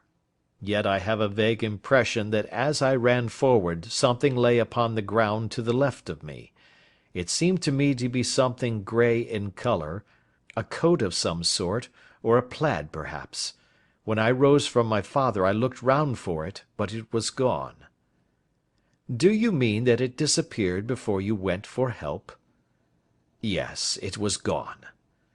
You cannot say what it was? No, I had a feeling something was there. How far from the body? A dozen yards or so. And how far from the edge of the wood? About the same. Then if it was removed, it was while you were within a dozen yards of it? Yes, but with my back toward it. This concluded the examination of the witness. I see, said I, as I glanced down the column, that the coroner in his concluding remarks was rather severe upon young McCarthy. He calls attention, and with reason, to the discrepancy about his father having signalled to him before seeing him, also to his refusal to give details of his conversation with his father, and his singular account of his father's dying words. They are all, as he remarks, very much against the son.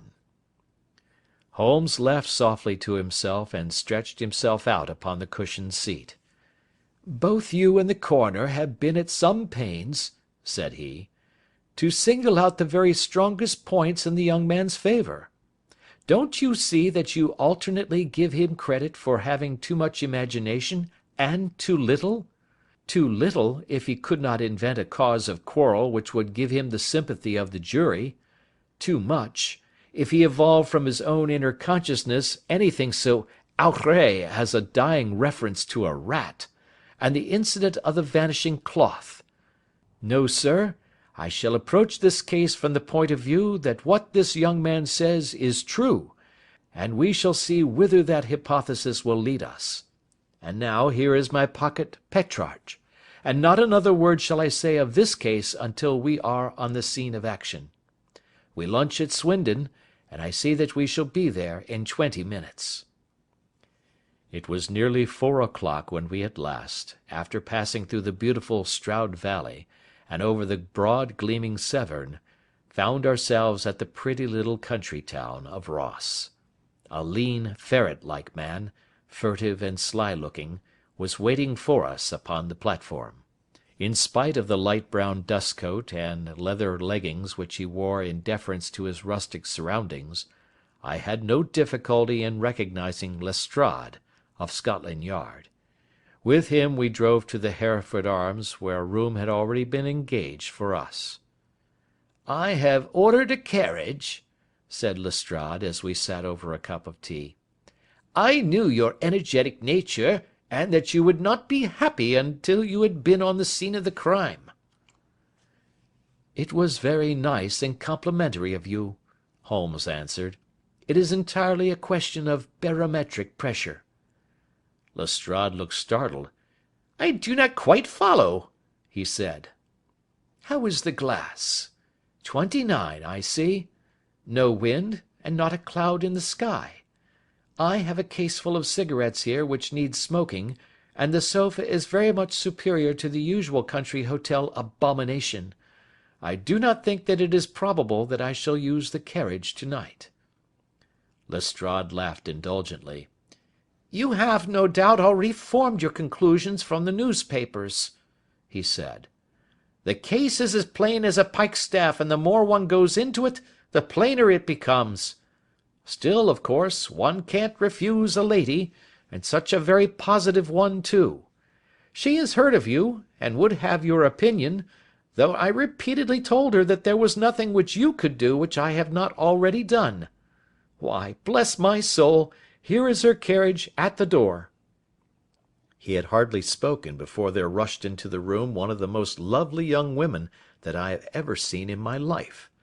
Her violet eyes shining, her lips parted, a pink flush upon her cheeks, all thought of her natural reserve lost in her overpowering excitement and concern. "Oh, Mr. Sherlock Holmes!" she cried, glancing from one to the other of us, and finally, with a woman's quick intuition, fastening upon my companion. "I am so glad that you have come. I have driven down to tell you so. I know that James didn't do it. I know it, and I want you to start upon your work knowing it, too. Never let yourself doubt upon that point.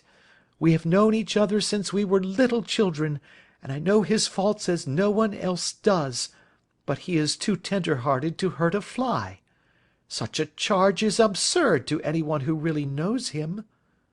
"I hope we may clear him, Miss Turner," said Sherlock Holmes. "You may rely upon my doing all that I can." "But you have read the evidence? You have formed some conclusion? Do you not see some loophole, some flaw? Do you not yourself think that he is innocent?" "I think that it is very probable." "There now!" she cried, throwing back her head and looking defiantly at Lestrade. "You hear? He gives me hopes." Lestrade shrugged his shoulders.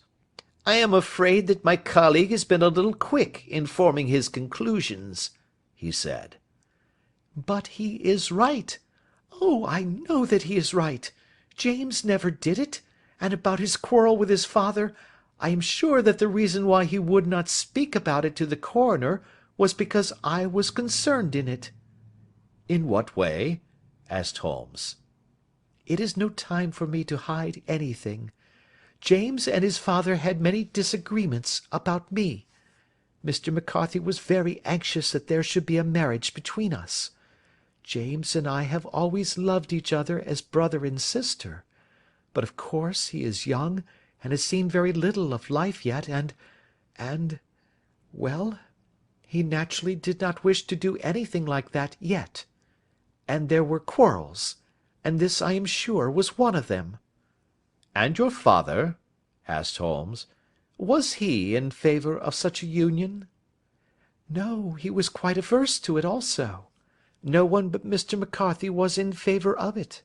A quick blush passed over her fresh young face as Holmes shot one of his keen questioning glances at her.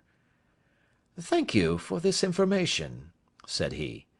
"May I see your father if I call to-morrow?" "I am afraid the doctor won't allow it." "The doctor?" "Yes. Have you not heard? Poor father has never been strong for years back, but this has broken him down completely. He is taken to his bed, and Dr. Willows says that he is a wreck, and that his nervous system is shattered. Mr. McCarthy was the only man alive who had known Dad in the old days in Victoria." "Ha! In Victoria! That is important." "Yes, at the mines." "Quite so, at the gold mines, where, as I understand, Mr. Turner made his money." "Yes, certainly." "Thank you, Miss Turner. You have been of material assistance to me." "You will tell me if you have any news to-morrow.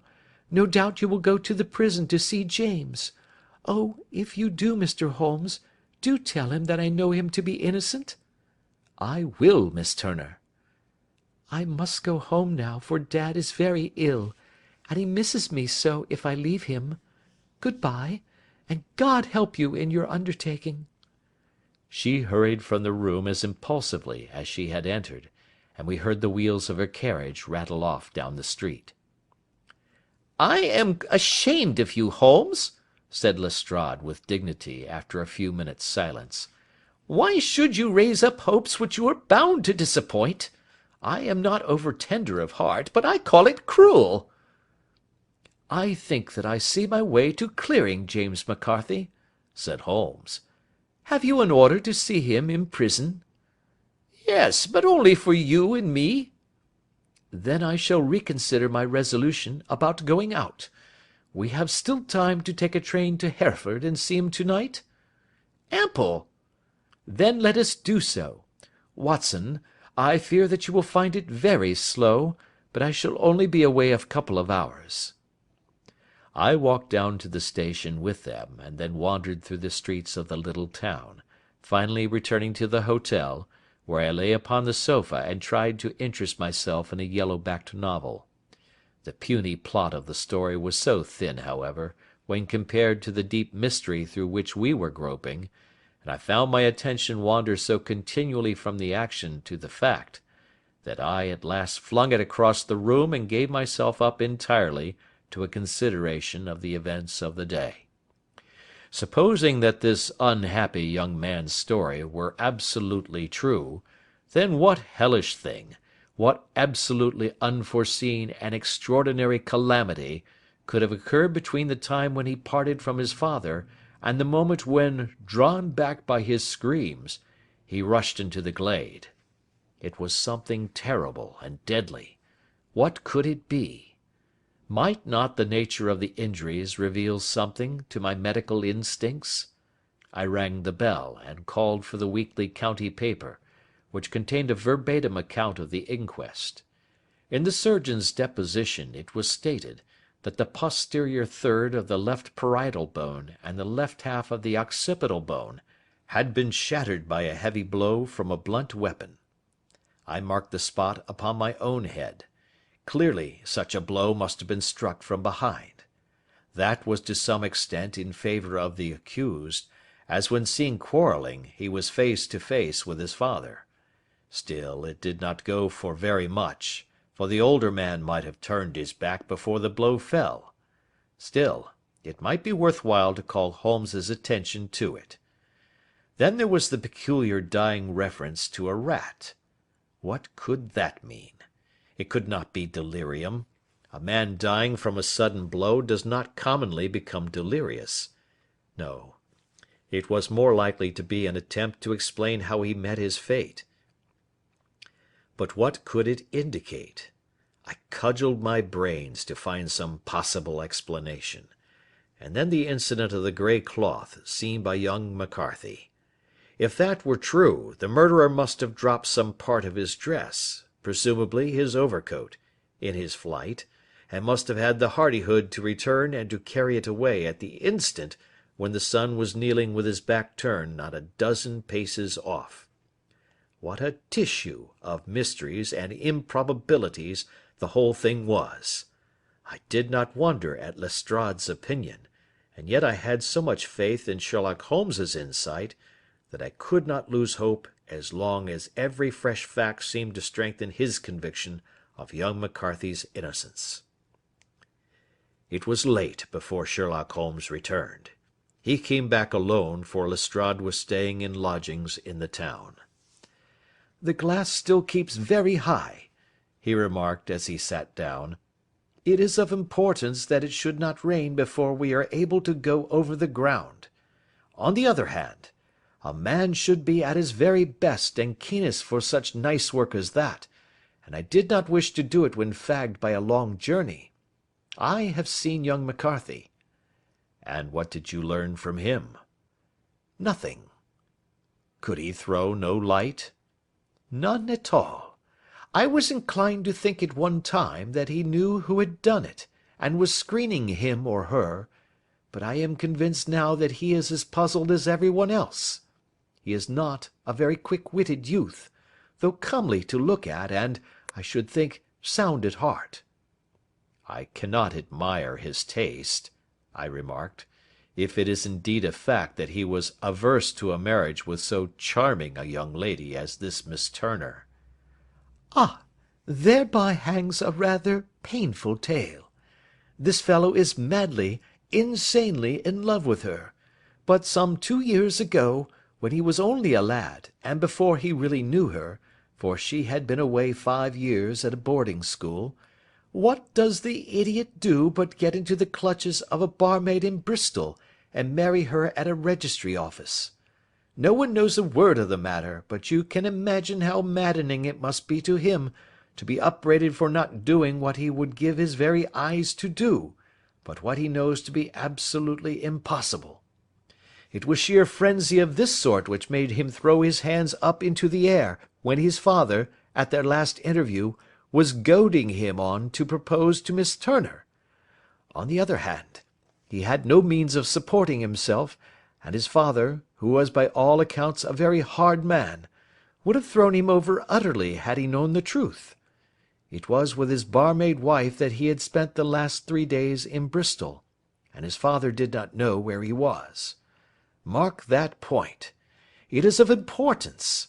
Good has come out of evil, however, for the barmaid, finding from the papers that he is in serious trouble and likely to be hanged, has thrown him over utterly and has written to him to say that she has a husband already in the Bermuda dockyard, so that there is really no tie between them. I think that that bit of news has consoled young McCarthy for all that he has suffered. But if he is innocent, who has done it? Ah, who? I would call your attention very particularly to 2 points. One is that the murdered man had an appointment with someone at the pool, and that the someone could not have been his son, for his son was away, and he did not know when he would return. The second is that the murdered man was heard to cry "Cooey" before he knew that his son had returned. Those are the crucial points upon which the case depends. And now let us talk about George Meredith, if you please, and we shall leave all minor matters until tomorrow. There was no rain, as Holmes had foretold, and the morning broke bright and cloudless. At 9 o'clock Lestrade called for us with the carriage, and we set off for Hatherley Farm and the Boscombe Pool. "There is serious news this morning," Lestrade observed. "It is said that Mr. Turner, of the Hall, is so ill that his life is despaired of." "An elderly man, I presume?" said Holmes. "About 60. But his constitution has been shattered by his life abroad, and he has been in failing health for some time. This business has had a very bad effect upon him. He was an old friend of McCarthy's, and, I may add, a great benefactor to him, for I have learned that he gave him Hatherley Farm rent-free." "Indeed, that is interesting," said Holmes. "Oh yes, in 100 other ways he has helped him. Everybody about here speaks of his kindness to him. Really, does it not strike you as a little singular that this McCarthy, who appears to have had little of his own, and to have been under such obligations to Turner, should still talk of marrying his son to Turner's daughter, who is presumably heiress to the estate, and that in such a very cocksure manner, as if it were merely a case of a proposal and all else would follow? It is the more strange, since we know that Turner himself was averse to the idea. The daughter told us as much. Do you not deduce something from that?" "We have got to the deductions and the inferences," said Lestrade, winking at me. "I find it hard enough to tackle facts, Holmes, without flying away after theories and fancies." "You are right," said Holmes demurely. "You do find it very hard to tackle the facts." "Anyhow, I have grasped one fact which you seem to find it difficult to get hold of," replied Lestrade with some warmth. "And that is?" "That McCarthy senior met his death from McCarthy junior, and that all theories to the contrary are the merest moonshine." "Well, moonshine is a brighter thing than fog," said Holmes, laughing. "But I am very much mistaken if this is not Hatherley Farm upon the left." "Yes, that is it." It was a wide-spread, comfortable-looking building, 2-storied, slate-roofed, with great yellow blotches of lichen upon the grey walls. The drawn blinds and the smokeless chimneys, however, gave it a stricken look, as though the weight of this horror still lay heavy upon it. We called at the door, when the maid, at Holmes's request, showed us the boots which her master wore at the time of his death, and also a pair of the son's, though not the pair which he had then had. Having measured these very carefully from 7 or 8 different points, Holmes desired to be led to the courtyard, from which we all followed the winding track which led to Boscombe Pool. Sherlock Holmes was transformed when he was hot upon such a scent as this. Men who had only known the quiet thinker and logician of Baker Street would have failed to recognize him. His face flushed and darkened. His brows were drawn into two hard black lines, while his eyes shone out from beneath them with a steely glitter. His face was bent downward, his shoulders bowed, his lips compressed, and the veins stood out like whipcord in his long sinewy neck. His nostrils seemed to dilate with a purely animal lust for the chase, and his mind was so absolutely concentrated upon the matter before him, that a question or remark fell unheeded upon his ears, or at the most only provoked a quick, impatient snarl in reply. Swiftly and silently he made his way along the track which ran through the meadows, and so by way of the woods to the Boscombe Pool.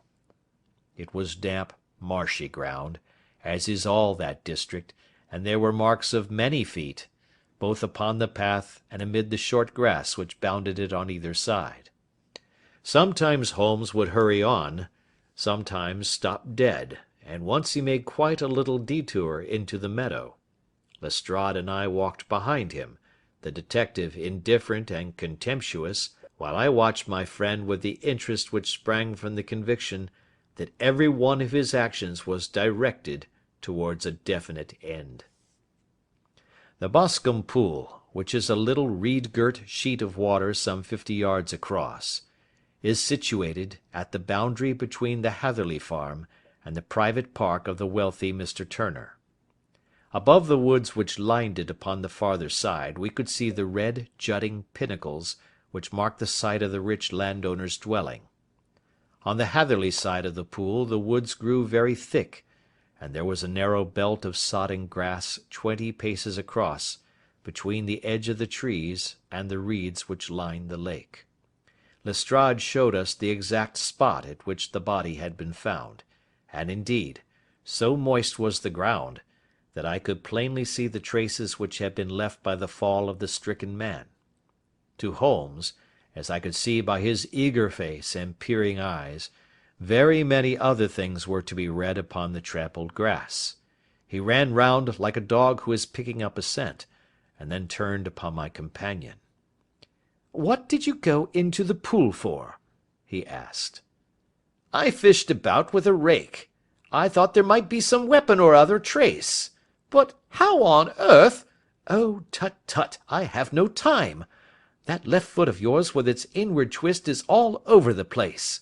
A mole could trace it, and there it vanishes among the reeds. Oh, how simple it would all have been had I been here before they came like a herd of buffalo and wallowed all over it. Here is where the party with the lodge-keeper came, and they have covered all tracks for 6 or 8 feet round the body. But here are 3 separate tracks of the same feet." He drew out a lens, and lay down upon his waterproof to have a better view, talking all the time rather to himself than to us. "These are young McCarthy's feet.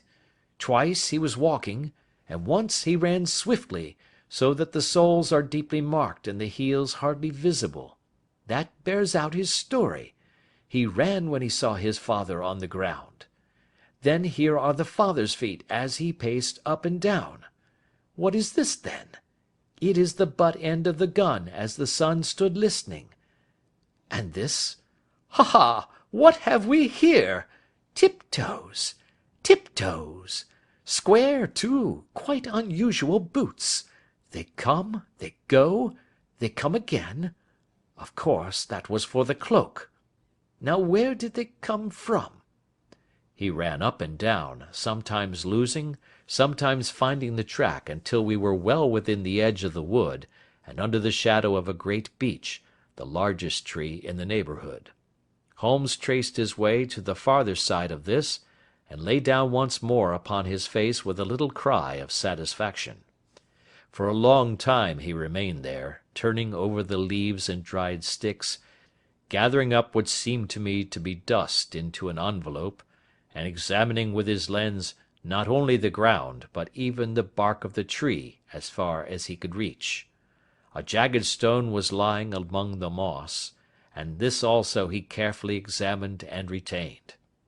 Then he followed a pathway through the wood until he came to the high road, where all traces were lost. "It has been a case of considerable interest," he remarked, returning to his natural manner. "I fancy that this grey house on the right must be the lodge. I think that I will go in and have a word with Morin, and perhaps write a little note. Having done that, we may drive back to our luncheon. You may walk to the cab, and I shall be with you presently." It was about 10 minutes before we regained our cab and drove back into Ross, Holmes still carrying with him the stone which he had picked up in the wood. "This may interest you, Lestrade," he remarked, holding it out. "The murder was done with it." "I see no marks." "There are none." "How do you know, then?" "The grass was growing under it. It had only lain there a few days. There was no sign of a place whence it had been taken. It corresponds with the injuries. There is no sign of any other weapon." "And the murderer?" "Is a tall man, left-handed, limps with the right leg, wears thick-soled shooting boots and a grey cloak, smokes Indian cigars, uses a cigar holder, and carries a blunt penknife in his pocket. There are several other indications, but these may be enough to aid us in our search." Lestrade laughed. "I am afraid that I am still a sceptic," he said. "Theories are all very well, but we have to deal with a hard-headed British jury." "Nous verrons," answered Holmes calmly. "You work your own method, and I shall work mine. I shall be busy this afternoon, and shall probably return to London by the evening train." "And leave your case unfinished?" "No, finished." "But the mystery?"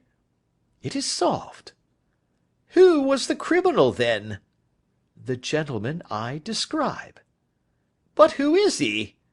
"Surely it would not be difficult to find out. This is not such a populous neighbourhood." Lestrade shrugged his shoulders. "I am a practical man," he said, "and I really cannot undertake to go about the country looking for a left-handed gentleman with a game leg. I should become the laughing-stock of Scotland Yard." "All right," said Holmes quietly. "I have given you the chance. Here are your lodgings. Good-bye. I shall drop you a line before I leave." Having left Lestrade at his rooms, we drove to our hotel, where we found lunch upon the table. Holmes was silent and buried in thought, with a pained expression upon his face, as one who finds himself in a perplexing position. "Look here, Watson," he said, when the cloth was cleared. "Just sit down in this chair and let me preach to you for a little. I don't know quite what to do, and I should value your advice. Light a cigar and let me expound." "Pray do so." "Well now, in considering this case there are 2 points about young McCarthy's narrative which struck us both instantly, although they impressed me in his favour and you against him. One was the fact that his father should, according to his account, cry cooee before seeing him. The other was his singular dying reference to a rat. He mumbled several words, you understand, but that was all that caught the son's ear. Now from this double point our research must commence, and we will begin it by presuming that what the lad says is absolutely true." "What of this cooee, then?" "Well, obviously, it could not have been meant for the son. The son, as far as he knew, was in Bristol. It was mere chance that he was within earshot. The cooee was meant to attract the attention of whoever it was that he had the appointment with. But cooee is a distinctly Australian cry, and one which is used between Australians. There is a strong presumption that the person whom McCarthy expected to meet him at Boscombe Pool was someone who had been in Australia." "What of the rat, then?" Sherlock Holmes took a folded paper from his pocket and flattened it out on the table. "This is a map of the colony of Victoria," he said. "I wired to Bristol for it last night." He put his hand over part of the map. "What do you read?" "A rat," I read. "And now?" He raised his hand. "Ballarat." "Quite so.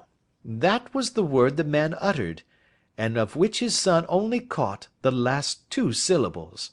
He was trying to utter the name of his murderer, so and so of Ballarat." "It is wonderful!" I exclaimed. "It is obvious. And now you see I had narrowed the field down considerably. The possession of a grey garment was a third point which, granting the son's statement to be correct, was a certainty. We have come now out of mere vagueness to the definite conception of an Australian from Ballarat with a grey cloak." "Certainly." "And one who was at home in the district, for the pool can only be approached by the farm or by the estate, where strangers could hardly wander." "Quite so." "Then comes our expedition of to-day. By an examination of the ground, I gained the trifling details which I gave to that imbecile Lestrade, as to the personality of the criminal." "But how did you gain them?" "You know my method. It is founded upon the observation of trifles." "His height I know that you might roughly judge from the length of his stride. His boots, too, might be told from their traces." "Yes, they were peculiar boots." "But his lameness?" "The impression of his right foot was always less distinct than his left. He put less weight upon it. Why? Because he limped. He was lame." "But his left-handedness?" "You were yourself struck by the nature of the injury as recorded by the surgeon at the inquest. The blow was struck from immediately behind, and yet was upon the left side. Now, how can that be unless it were by a left-handed man? He had stood behind that tree during the interview between the father and the son. He had even smoked there. I found the ash of a cigar, which my special knowledge of tobacco ashes enables me to pronounce as an Indian cigar. I have, as you know, devoted some attention to this, and written a little monograph on the ashes of 140 different varieties of pipe, cigar, and cigarette tobacco. Having found the ash, I then looked round and discovered the stump among the moss where he had tossed it. It was an Indian cigar, of the variety which are rolled in Rotterdam." "And the cigar holder?" "I could see that the end had not been in his mouth. Therefore he used a holder. The tip had been cut off, not bitten off, but the cut was not a clean one, so I deduced a blunt penknife." "Holmes," I said, "you have drawn a net round this man from which he cannot escape, and you have saved an innocent human life as truly as if you had cut the cord which was hanging him. I see the direction in which all this points. The culprit is—" "Mr. John Turner!" cried the hotel waiter, opening the door of our sitting room, and ushering in a visitor. The man who entered was a strange and impressive figure. His slow, limping step and bowed shoulders gave the appearance of decrepitude, and yet his hard, deep-lined, craggy features, and his enormous limbs showed that he was possessed of unusual strength of body and of character. His tangled beard, grizzled hair, and outstanding drooping eyebrows combined to give an air of dignity and power to his appearance, but his face was of an ashen white, while his lips and the corners of his nostrils were tinged with a shade of blue. It was clear to me at a glance that he was in the grip of some deadly and chronic disease. "Pray sit down on the sofa," said Holmes gently. "You had my note?" "Yes, the lodge-keeper brought it up. You said that you wished to see me here to avoid scandal." "I thought people would talk if I went to the hall." "And why did you wish to see me?" He looked across at my companion with despair in his weary eyes, as though his question was already answered. "Yes," said Holmes, answering the look rather than the words. "It is so. I know all about McCarthy." The old man sank his face in his hands. "God help me!" he cried. "But I would not have let the young man come to harm. I give you my word that I would have spoken out if it went against him at the assizes." "I am glad to hear you say so," said Holmes gravely. "I would have spoken now had it not been for my dear girl. It would break her heart. It will break her heart when she hears that I am arrested." "It may not come to that," said Holmes. "What?" "I am no official agent. I understand that it was your daughter who required my presence here, and I am acting in her interests. Young McCarthy must be got off, however." "I am a dying man," said old Turner. "I have had diabetes for years. My doctor says it is a question whether I shall live a month. Yet I would rather die under my own roof than in a jail." Holmes rose and sat down at the table with his pen in his hand and a bundle of paper before him. "Just tell us the truth," he said. "I shall jot down the facts. You will sign it, and Watson here can witness it. Then I could produce your confession at the last extremity to save young McCarthy. I promise you that I shall not use it unless it is absolutely needed." "It's as well," said the old man. "It's a question whether I shall live to the assizes, so it matters little to me, but I should wish to spare Alice the shock. And now I will make the thing clear to you. It has been a long time in the acting, but will not take me long to tell. You didn't know this dead man, McCarthy. He was a devil incarnate. I tell you that. God keep you out of the clutches of such a man as he. His grip has been upon me these 20 years, and he has blasted my life. I'll tell you first how I came to be in his power. It was in the early 60s at the diggings. I was a young chap then, hot-blooded and reckless, ready to turn my hand at anything. I got among bad companions, took to drink, had no luck with my claim, took to the bush, and in a word became what you would call over here a highway robber. There were 6 of us, and we had a wild, free life of it, sticking up a station from time to time, or stopping the wagons on the road to the diggings. Black Jack of Ballarat was the name I went under, and our party is still remembered in the colony as the Ballarat Gang.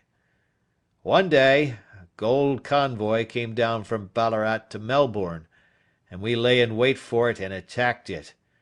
There were 6 troopers and 6 of us, so it was a close thing, but we emptied 4 of their saddles at the first volley.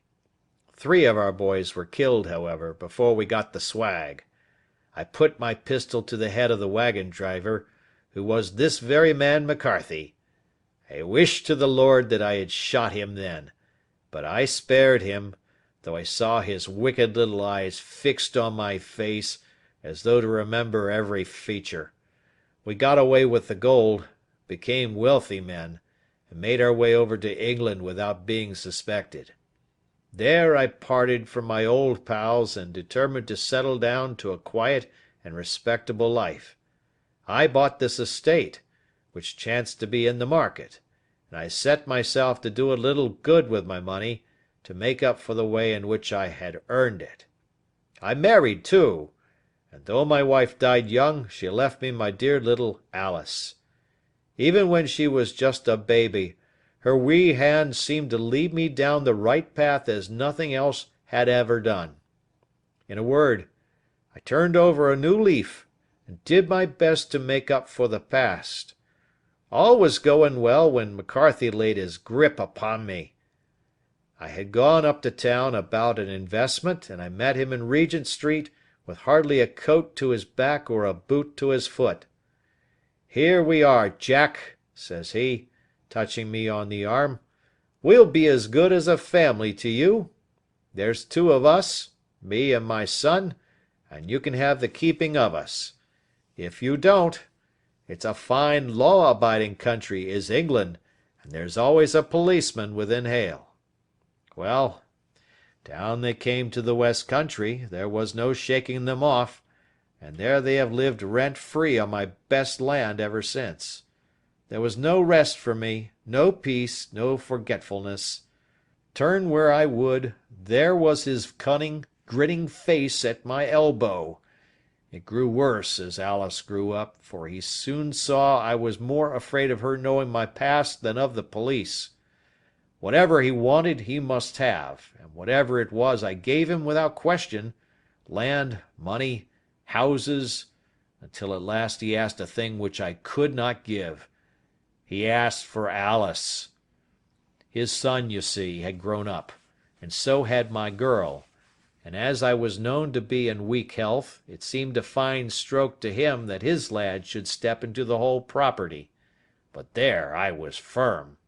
I would not have his cursed stock mixed with mine. Not that I had any dislike to the lad, but his blood was in him, and that was enough. I stood firm. McCarthy threatened. I braved him to do his worst. We were to meet at the pool midway between our houses to talk it over. When I went down there I found him talking with his son, so I smoked a cigar and waited behind a tree until he should be alone. But as I listened to his talk, all that was black and bitter in me seemed to come uppermost. He was urging his son to marry my daughter, with as little regard for what she might think as if she were a slut from off the streets. It drove me mad to think that I and all that I held most dear should be in the power of such a man as this. Could I not snap the bond? I was already a dying and desperate man. Though clear of mind and fairly strong of limb, I knew that my own fate was sealed. But my memory and my girl, both could be saved if I could but silence that foul tongue. I did it, Mr. Holmes. I would do it again. Deeply as I have sinned, I have led a life of martyrdom to atone for it. But that my girl should be entangled in the same meshes which held me was more than I could suffer. I struck him down with no more compunction than if he had been some foul and venomous beast. His cry brought back his son, but I had gained the cover of the wood, though I was forced to go back to fetch the cloak which I had dropped in my flight. That is the true story, gentlemen, of all that occurred. "Well, it is not for me to judge you," said Holmes, as the old man signed the statement which had been drawn out. "I pray that we may never be exposed to such a temptation." I pray not, sir. And what do you intend to do? In view of your health, nothing. You are yourself aware that you will soon have to answer for your deed at a higher court than the assizes. I will keep your confession, and if McCarthy is condemned I shall be forced to use it. If not, it shall never be seen by mortal eye, and your secret, whether you be alive or dead, shall be safe with us. Farewell, then, said the old man solemnly. Your own deathbeds, when they come, will be the easier for the thought of the peace which you have given to mine. Tottering and shaking in all his giant frame, he stumbled slowly from the room. God help us, said Holmes after a long silence. Why does fate play such tricks with poor helpless worms? I never hear of such a case as this that I do not think of Baxter's words and say, there, but for the grace of God, goes Sherlock Holmes. James McCarthy was acquitted at the assizes on the strength of a number of objections which had been drawn out by Holmes and submitted to the defending counsel. Old Turner lived for 7 months after our interview, but he is now dead, and there is every prospect that the son and daughter may come to live happily together in ignorance of the black cloud which rests upon their past. Adventure 5. The 5 Orange Pips. When I glance over my notes and records of the Sherlock Holmes cases between the years '82 and '90, I am faced by so many which present strange and interesting features that it is no easy matter to know which to choose and which to leave. Some, however, have already gained publicity through the papers, and others have not offered a field for those peculiar qualities which my friend possessed in so high a degree, and which it is the object of these papers to illustrate. Some, too, have baffled his analytical skill, and would be, as narratives, beginnings without an ending, while others have been but partially cleared up, and have their explanations founded rather upon conjecture and surmise than on the absolute logical proof which was so dear to him. There is, however, one of these last which was so remarkable in its details, and so startling in its results, that I am tempted to give some account of it, in spite of the fact that there are points in connection with it which never have been, and probably never will be, entirely cleared up. The year '87 furnished us with a long series of cases of greater or less interest, of which I retain the records. Among my headings under this one 12 months, I find an account of the adventure of the Paradol Chamber, of the Amateur Mendicant Society, who held a luxurious club in the lower vault of a furniture warehouse; of the facts connected with the loss of the British bark Sophie Anderson; of the singular adventures of the Grice Pattersons in the island of Uffa; and finally of the Camberwell poisoning case. In the latter, as may be remembered, Sherlock Holmes was able, by winding up the dead man's watch, to prove that it had been wound up 2 hours before, and that therefore the deceased had gone to bed within that time, a deduction which was of the greatest importance in clearing up the case. All these I may sketch out at some future date, but none of them present such singular features as the strange train of circumstances which I have now taken up my pen to describe. It was in the latter days of September, and the equinoctial gales had set in with exceptional violence. All day the wind had screamed and the rain had beaten against the windows, so that even here, in the heart of great, hand-made London, we were forced to raise our minds for the instant from the routine of life and to recognize the presence of those great elemental forces which shriek at mankind through the bars of his civilization, like untamed beasts in a cage. As evening drew in, the storm grew higher and louder, and the wind cried and sobbed like a child in the chimney.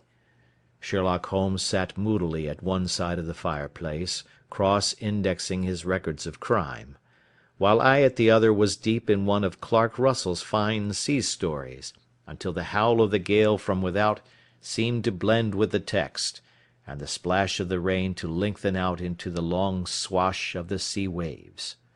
My wife was on a visit to her mother's, and for a few days I was a dweller once more in my old quarters at Baker Street. "Why," said I, glancing up at my companion, "that was surely the bell. Who could come to-night? Some friend of yours, perhaps?" "Except yourself, I have none," he answered. "I do not encourage visitors." "A client, then?" "If so, it is a serious case. Nothing less would bring a man out on such a day and at such an hour. But I take it that it is more likely to be some crony of the landlady's." Sherlock Holmes was wrong in his conjecture, however, for there came a step in the passage and a tapping at the door.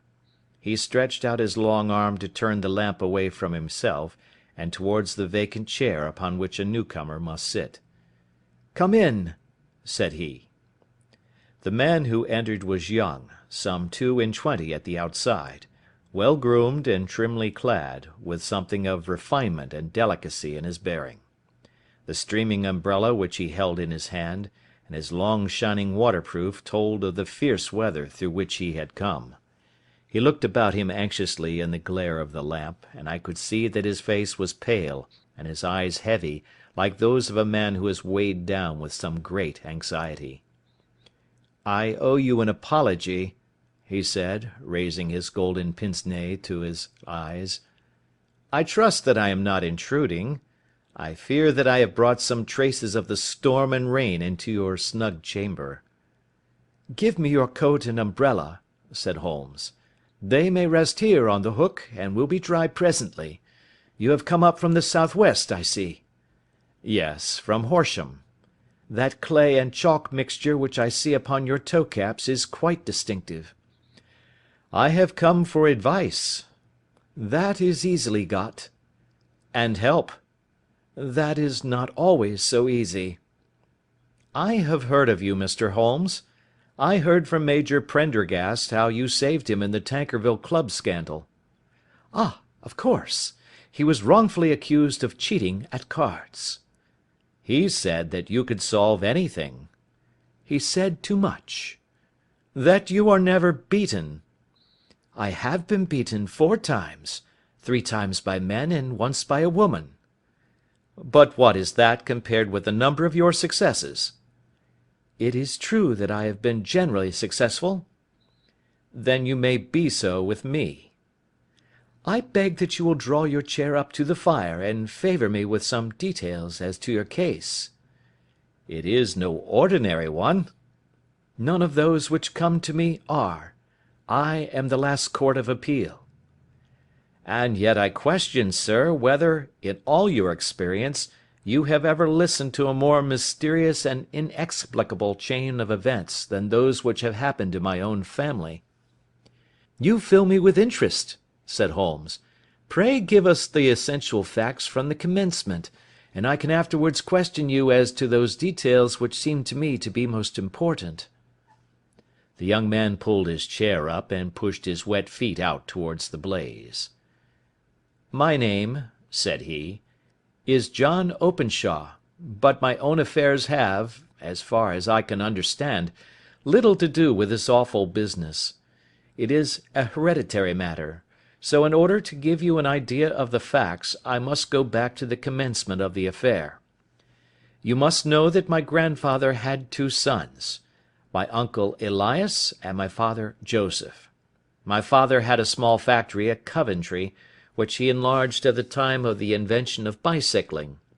He was a patentee of the Openshaw unbreakable tire, and his business met with such success that he was able to sell it and to retire upon a handsome competence. My uncle Elias emigrated to America when he was a young man, and became a planter in Florida, where he was reported to have done very well. At the time of the war he fought in Jackson's army, and afterwards under Hood, where he rose to be a colonel. When Lee laid down his arms, my uncle returned to his plantation, where he remained for 3 or 4 years. About 1869 or 1870, he came back to Europe and took a small estate in Sussex, near Horsham. He had made a very considerable fortune in the States, and his reason for leaving them was his aversion to the negroes, and his dislike of the Republican policy in extending the franchise to them. He was a singular man, fierce and quick-tempered, very foul-mouthed when he was angry, and of a most retiring disposition. During all the years that he lived at Horsham, I doubt if ever he set foot in the town. He had a garden, and 2 or 3 fields round his house, and there he would take his exercise, though very often for weeks on end he would never leave his room. He drank a great deal of brandy, and smoked very heavily, but he would see no society, and did not want any friends, not even his own brother. He didn't mind me. In fact, he took a fancy to me, for at the time when he saw me first I was a youngster of 12 or so. This would be in the year 1878, after he had been 8 or 9 years in England. He begged my father to let me live with him, and he was very kind to me in his way. When he was sober he used to be fond of playing backgammon and draughts with me, and he would make me his representative both with the servants and with the tradespeople, so that by the time that I was 16 I was quite master of the house. I kept all the keys and could go where I liked and do what I liked, so long that I did not disturb him in his privacy. There was one singular exception, however, for he had a single room, a lumber room up among the attics, which was invariably locked, and which he would never permit either me or any one else to enter. With a boy's curiosity I have peeped through the keyhole, but I was never able to see more than such a collection of old trunks and bundles as would be expected in such a room. One day, it was in March, 1883, a letter with a foreign stamp lay upon the table in front of the Colonel's plate. It was not a common thing for him to receive letters, for his bills were all paid in ready money, and he had no friends of any sort. "From India," said he, as he took it up. "Pondicherry postmark. What can this be?" Opening it hurriedly, out there jumped 5 little dried orange pips, which pattered down upon his plate. I began to laugh at this, but the laugh was struck from my lips at the sight of his face. His lip had fallen, his eyes were protruding, his skin the colour of putty, and he glared at the envelope which he still held in his trembling hand. "K, K, K!" he shrieked, and then, my God, my sins have overtaken me." "What is it, uncle?" I cried.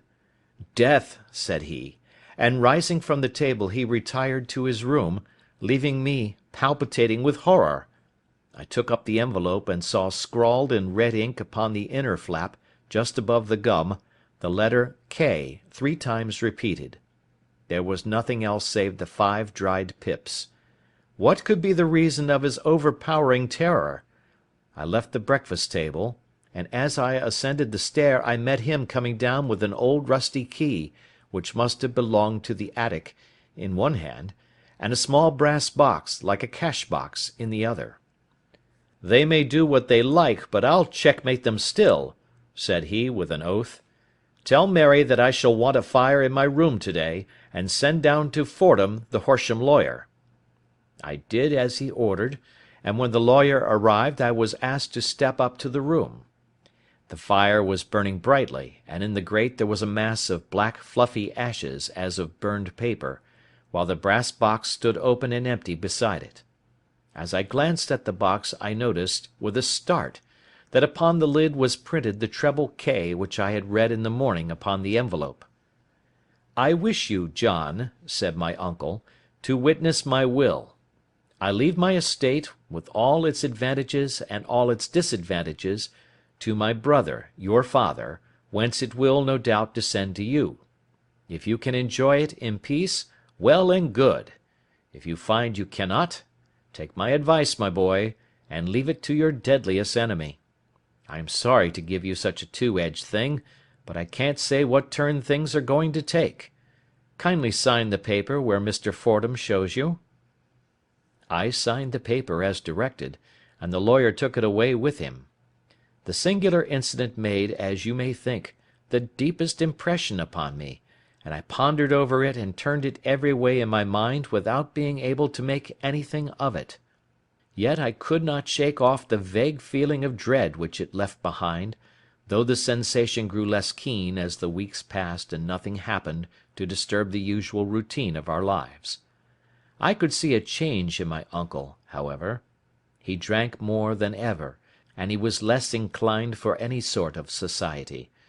Most of his time he would spend in his room, with the door locked upon the inside, but sometimes he would emerge in a sort of drunken frenzy, and would burst out of the house, and tear about the garden with a revolver in his hand, screaming out that he was afraid of no man, and that he was not to be cooped up, like a sheep in a pen, by man or devil. When these hot fits were over, however, he would rush tumultuously in at the door and lock and bar it behind him, like a man who can brazen it out no longer against the terror which lies at the roots of his soul.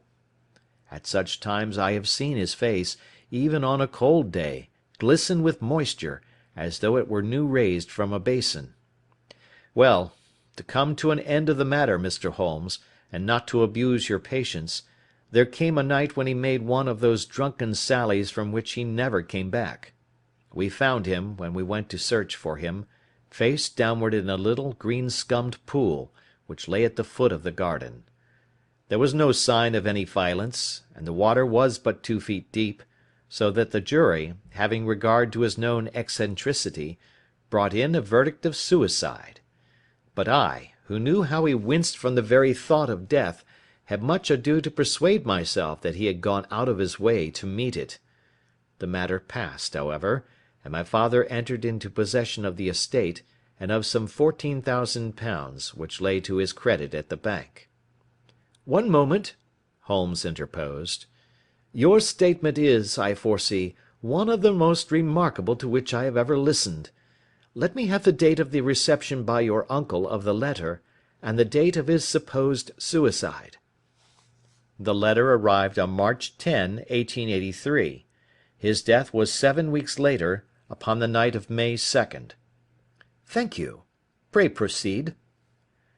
When my father took over the Horsham property, he, at my request, made a careful examination of the attic, which had been always locked up. We found the brass box there, although its contents had been destroyed. On the inside of the cover was a paper label with the initials of K.K.K. repeated upon it, and "Letters, Memoranda, Receipts, and a Register" written beneath. These, we presume, indicated the nature of the papers which had been destroyed by Colonel Openshaw. For the rest, there was nothing of much importance in the attic save a great many scattered papers and notebooks bearing upon my uncle's life in America. Some of them were of the war time, and showed that he had done his duty well, and had borne the repute of a brave soldier. Others were of a date during the reconstruction of the Southern States, and were mostly concerned with politics, for he had evidently taken a strong part in opposing the carpet-bag politicians who had been sent down from the North. Well, it was at the beginning of '84 when my father came to live at Horsham, and all went as well as possible with us until the January of '85. On the 4th day after the New Year, I heard my father give a sharp cry of surprise as we sat together at the breakfast table. There he was, sitting with a newly opened envelope in one hand, and 5 dried orange pips in the outstretched palm of the other one. He had always laughed at what he called my cock and bull story about the colonel, but he looked very scared and puzzled now that the same thing had come upon himself. "Why, what on earth does this mean, John?"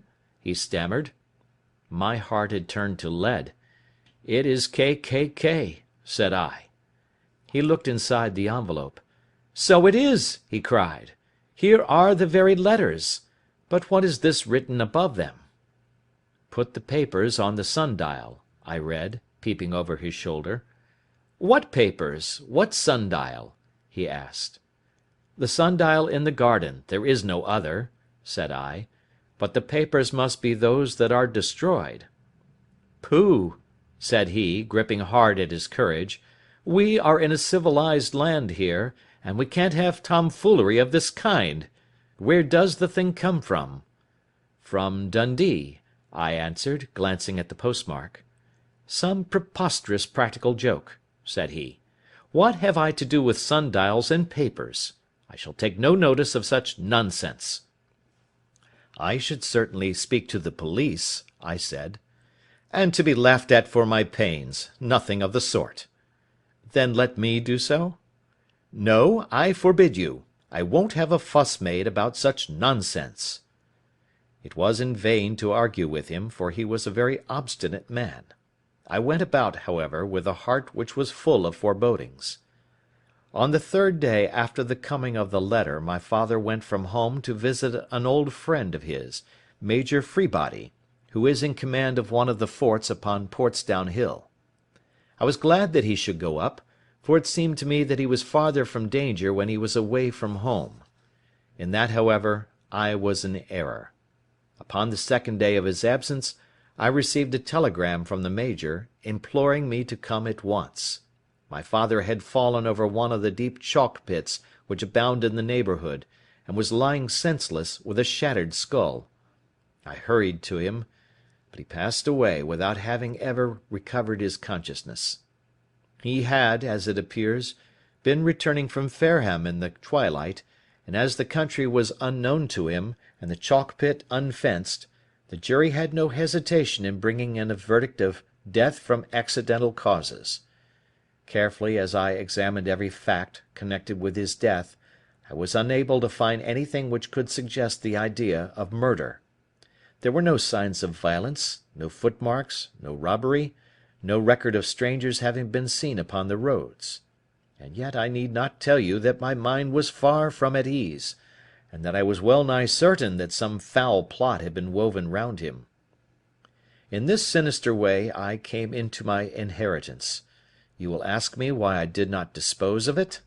I answer, because I was well convinced that our troubles were in some way dependent upon an incident in my uncle's life, and that the danger would be as pressing in one house as in another. It was in January, '85, that my poor father met his end, and 2 years and 8 months have elapsed since then.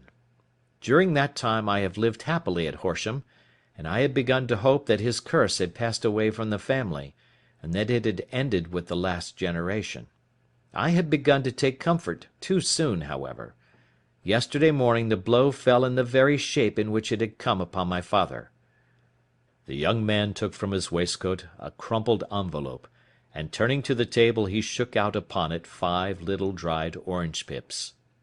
"This is the envelope," he continued. "The postmark is London, Eastern Division. Within are the very words which were upon my father's last message, K, K, K, and then, 'Put the papers on the sundial.'"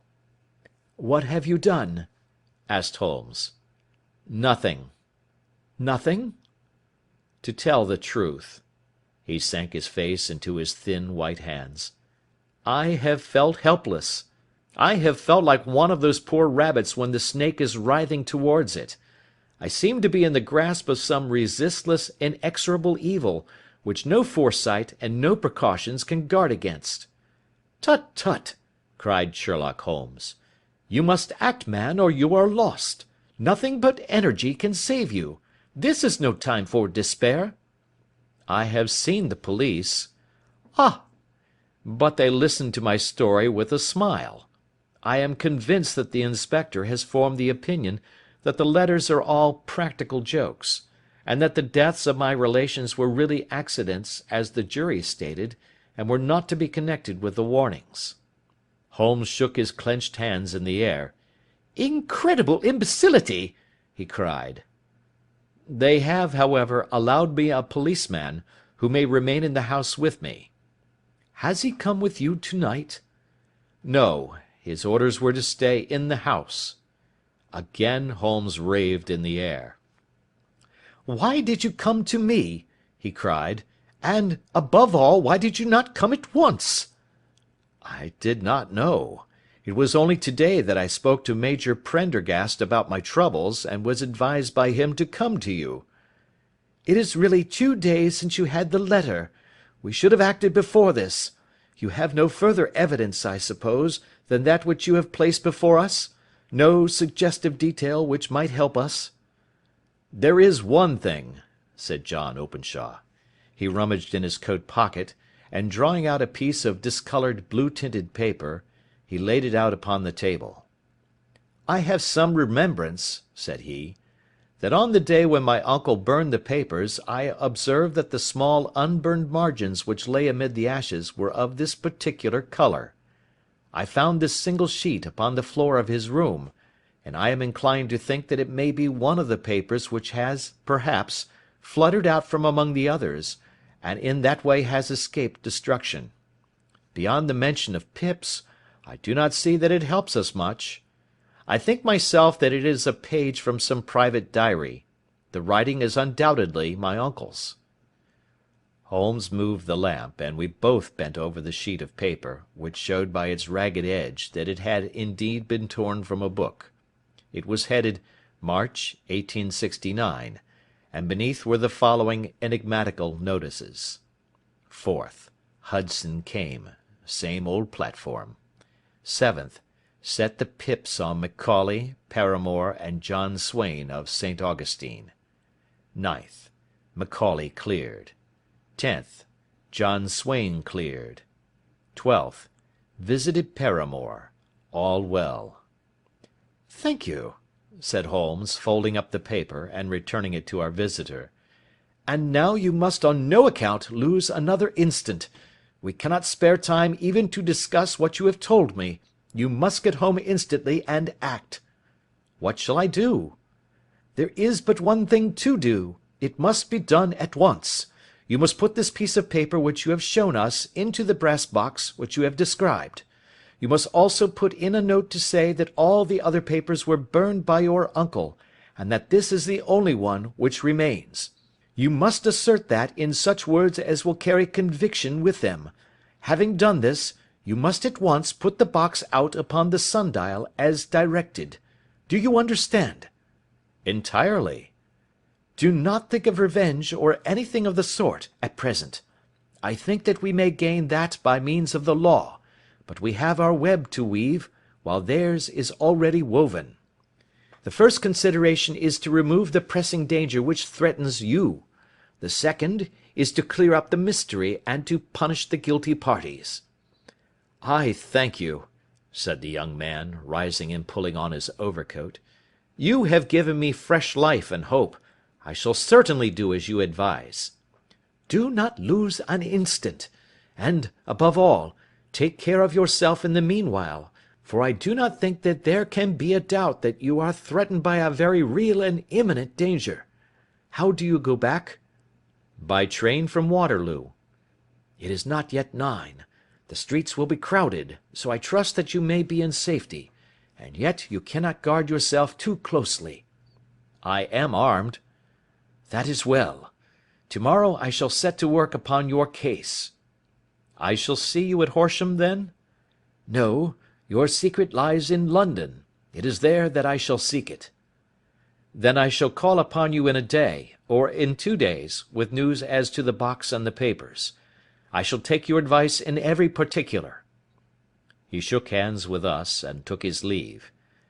Outside the wind still screamed and the rain splashed and pattered against the windows. This strange, wild story seemed to have come to us from amid the mad elements, blown in upon us like a sheet of seaweed in a gale, and now to have been reabsorbed by them once more. Sherlock Holmes sat for some time in silence, with his head sunk forward and his eyes bent upon the red glow of the fire. Then he lit his pipe, and leaning back in his chair he watched the blue smoke rings as they chased each other up to the ceiling. "I think, Watson," he remarked at last, "that of all our cases we have had none more fantastic than this." "Save, perhaps, the sign of 4. "Well, yes, save perhaps that. And yet this John Openshaw seems to me to be walking amid even greater perils than did the Sholtos." "But have you," I asked, "formed any definite conception as to what these perils are?" "There can be no question as to their nature," he answered. "Then what are they?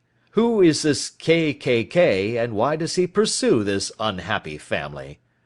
Sherlock Holmes closed his eyes and placed his elbows upon the arms of his chair, with his fingertips together. "The ideal reasoner," he remarked, "would, when he had once been shown a single fact in all its bearings, deduce from it not only all the chain of events which led up to it, but also all the results which would follow from it. As Cuvier could correctly describe a whole animal by the contemplation of a single bone, so the observer who has thoroughly understood one link in a series of incidents should be able to accurately state all the other ones, both before and after. We have not yet grasped the results which the reason alone can attain to. Problems may be solved in the study which have baffled all those who have sought a solution by the aid of their senses. To carry the art, however, to its highest pitch, it is necessary that the reasoner should be able to utilize all the facts which have come to his knowledge. And this in itself implies, as you will readily see, a possession of all knowledge, which, even in these days of free education and encyclopedias, is a somewhat rare accomplishment.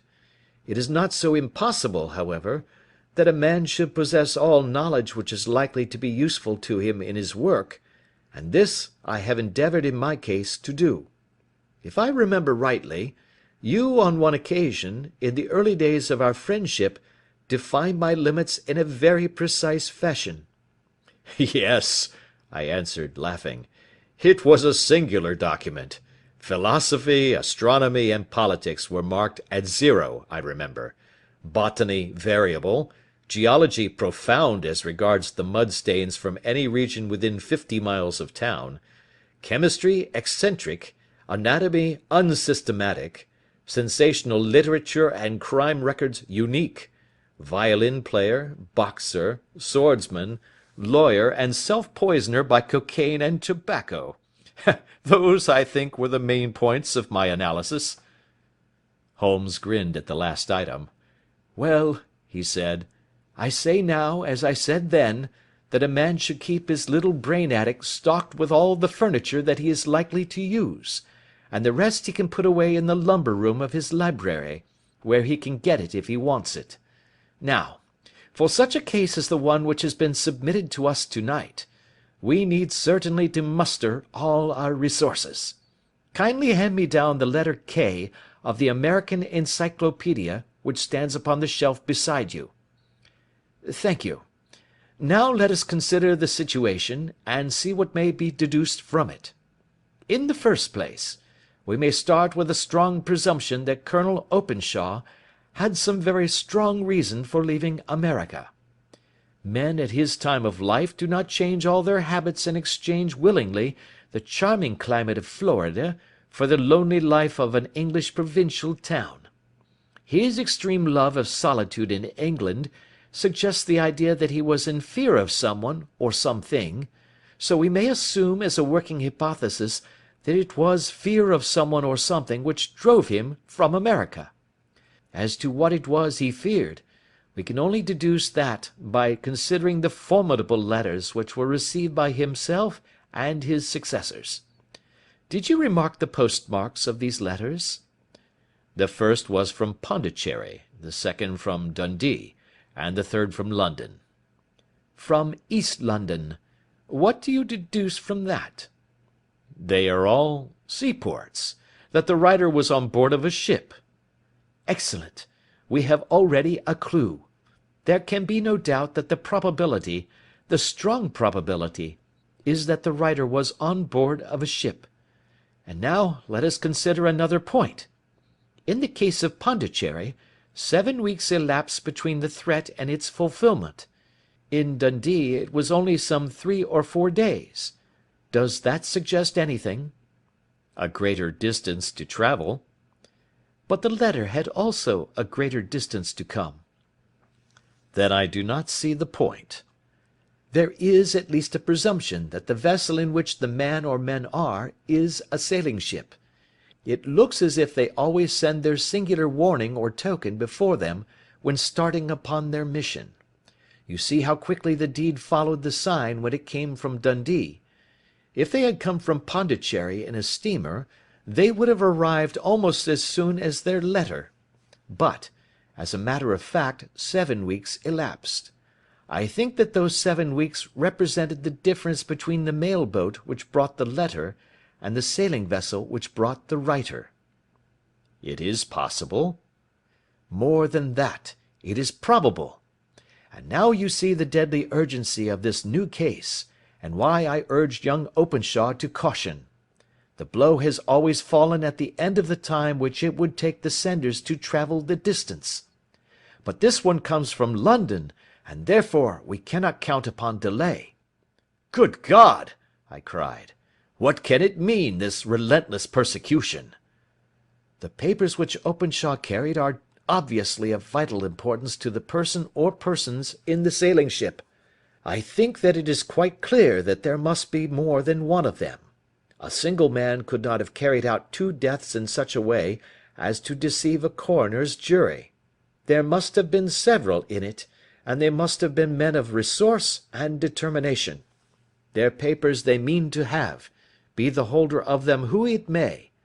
In this way you see KKK ceases to be the initials of an individual and becomes the badge of a society. But of what society? Have you never, said Sherlock Holmes, bending forward and sinking his voice, have you never heard of the Ku Klux Klan? I never have.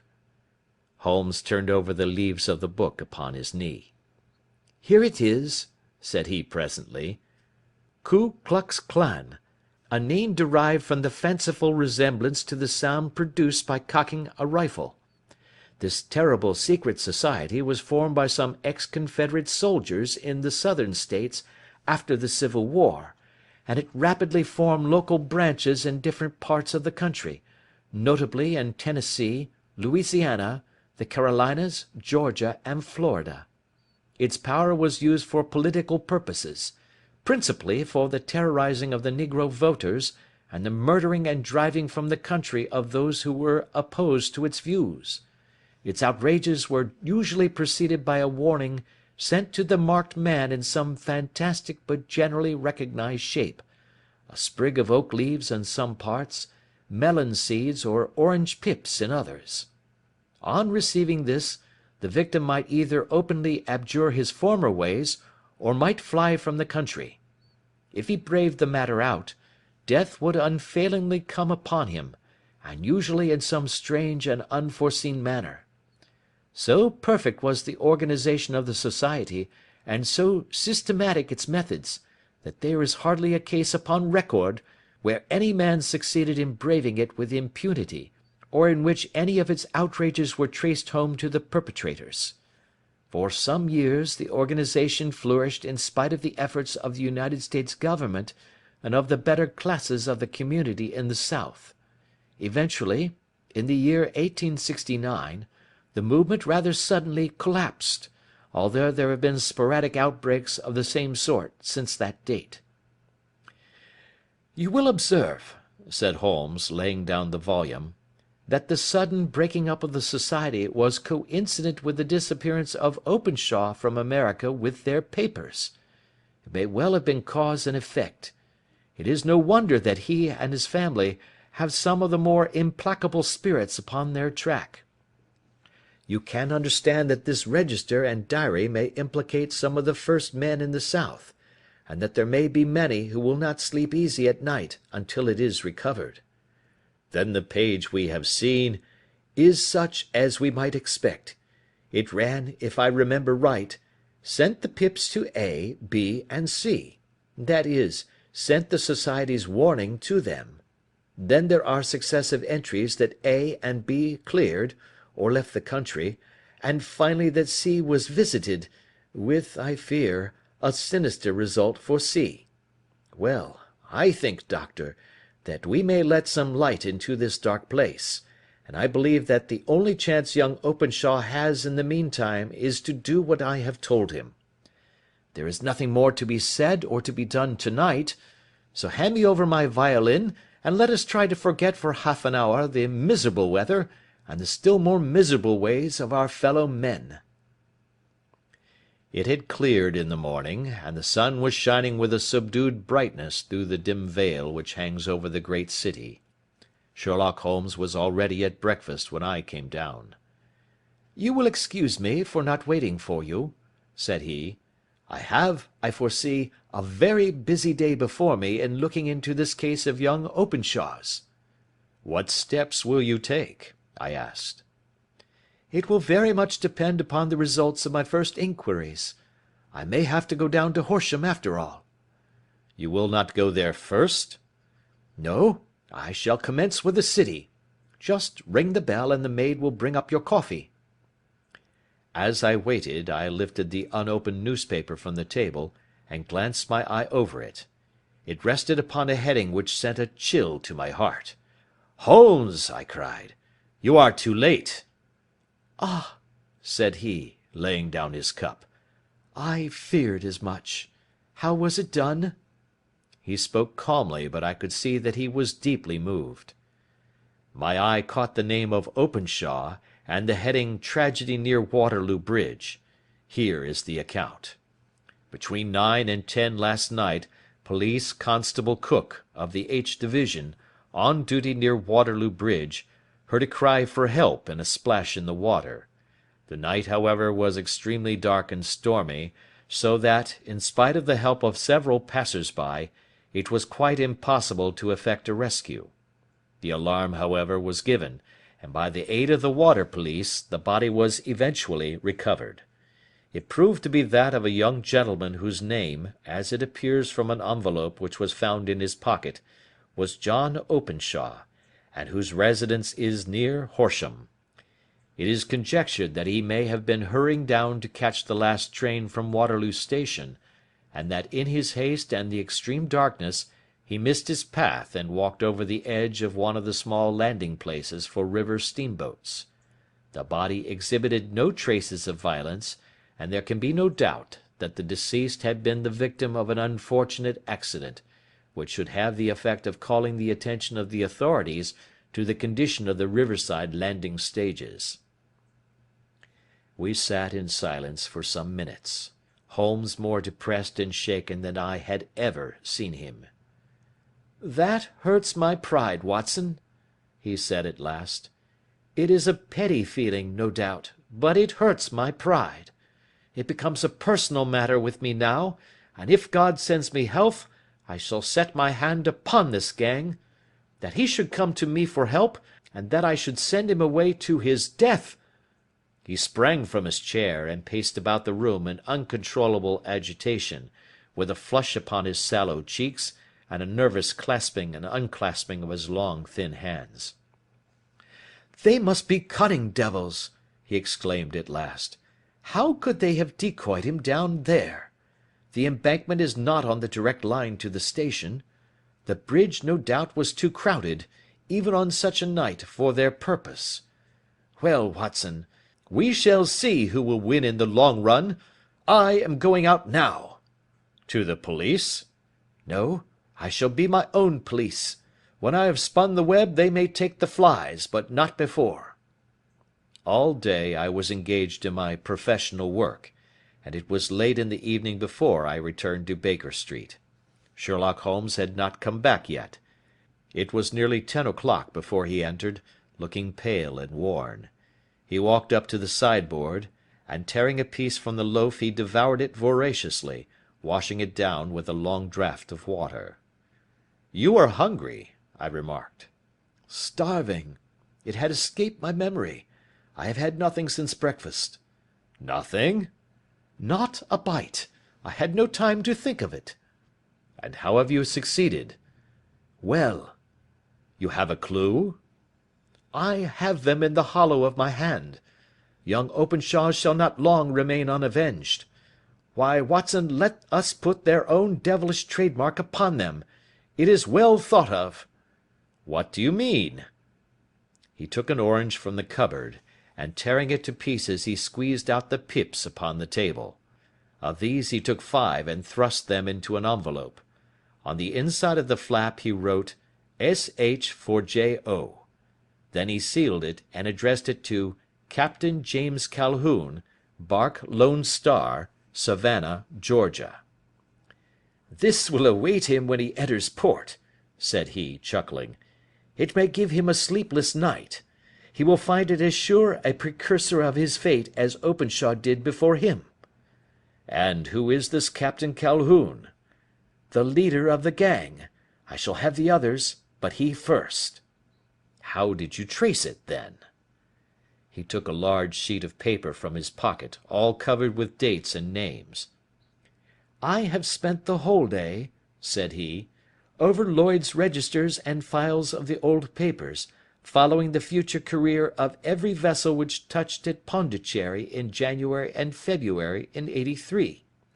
There were 36 ships of fair tonnage which were reported there during those months. Of these, one, the Lone Star, instantly attracted my attention, since, although it was reported as having cleared from London, the name is that which is given to one of the states of the Union."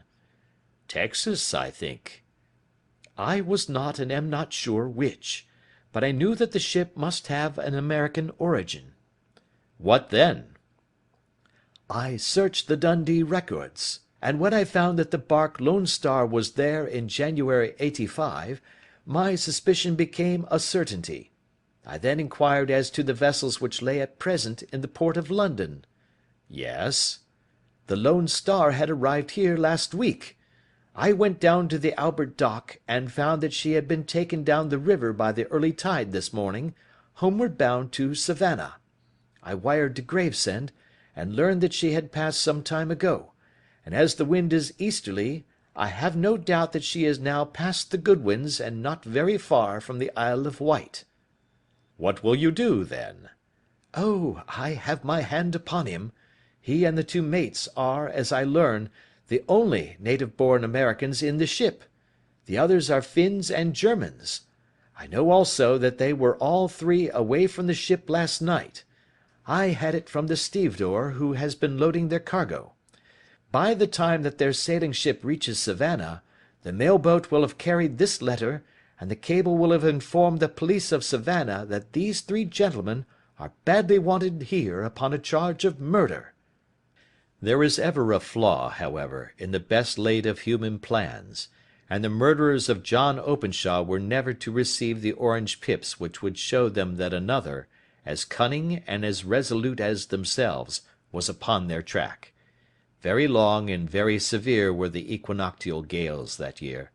We waited long for news of the Lone Star of Savannah, but none ever reached us.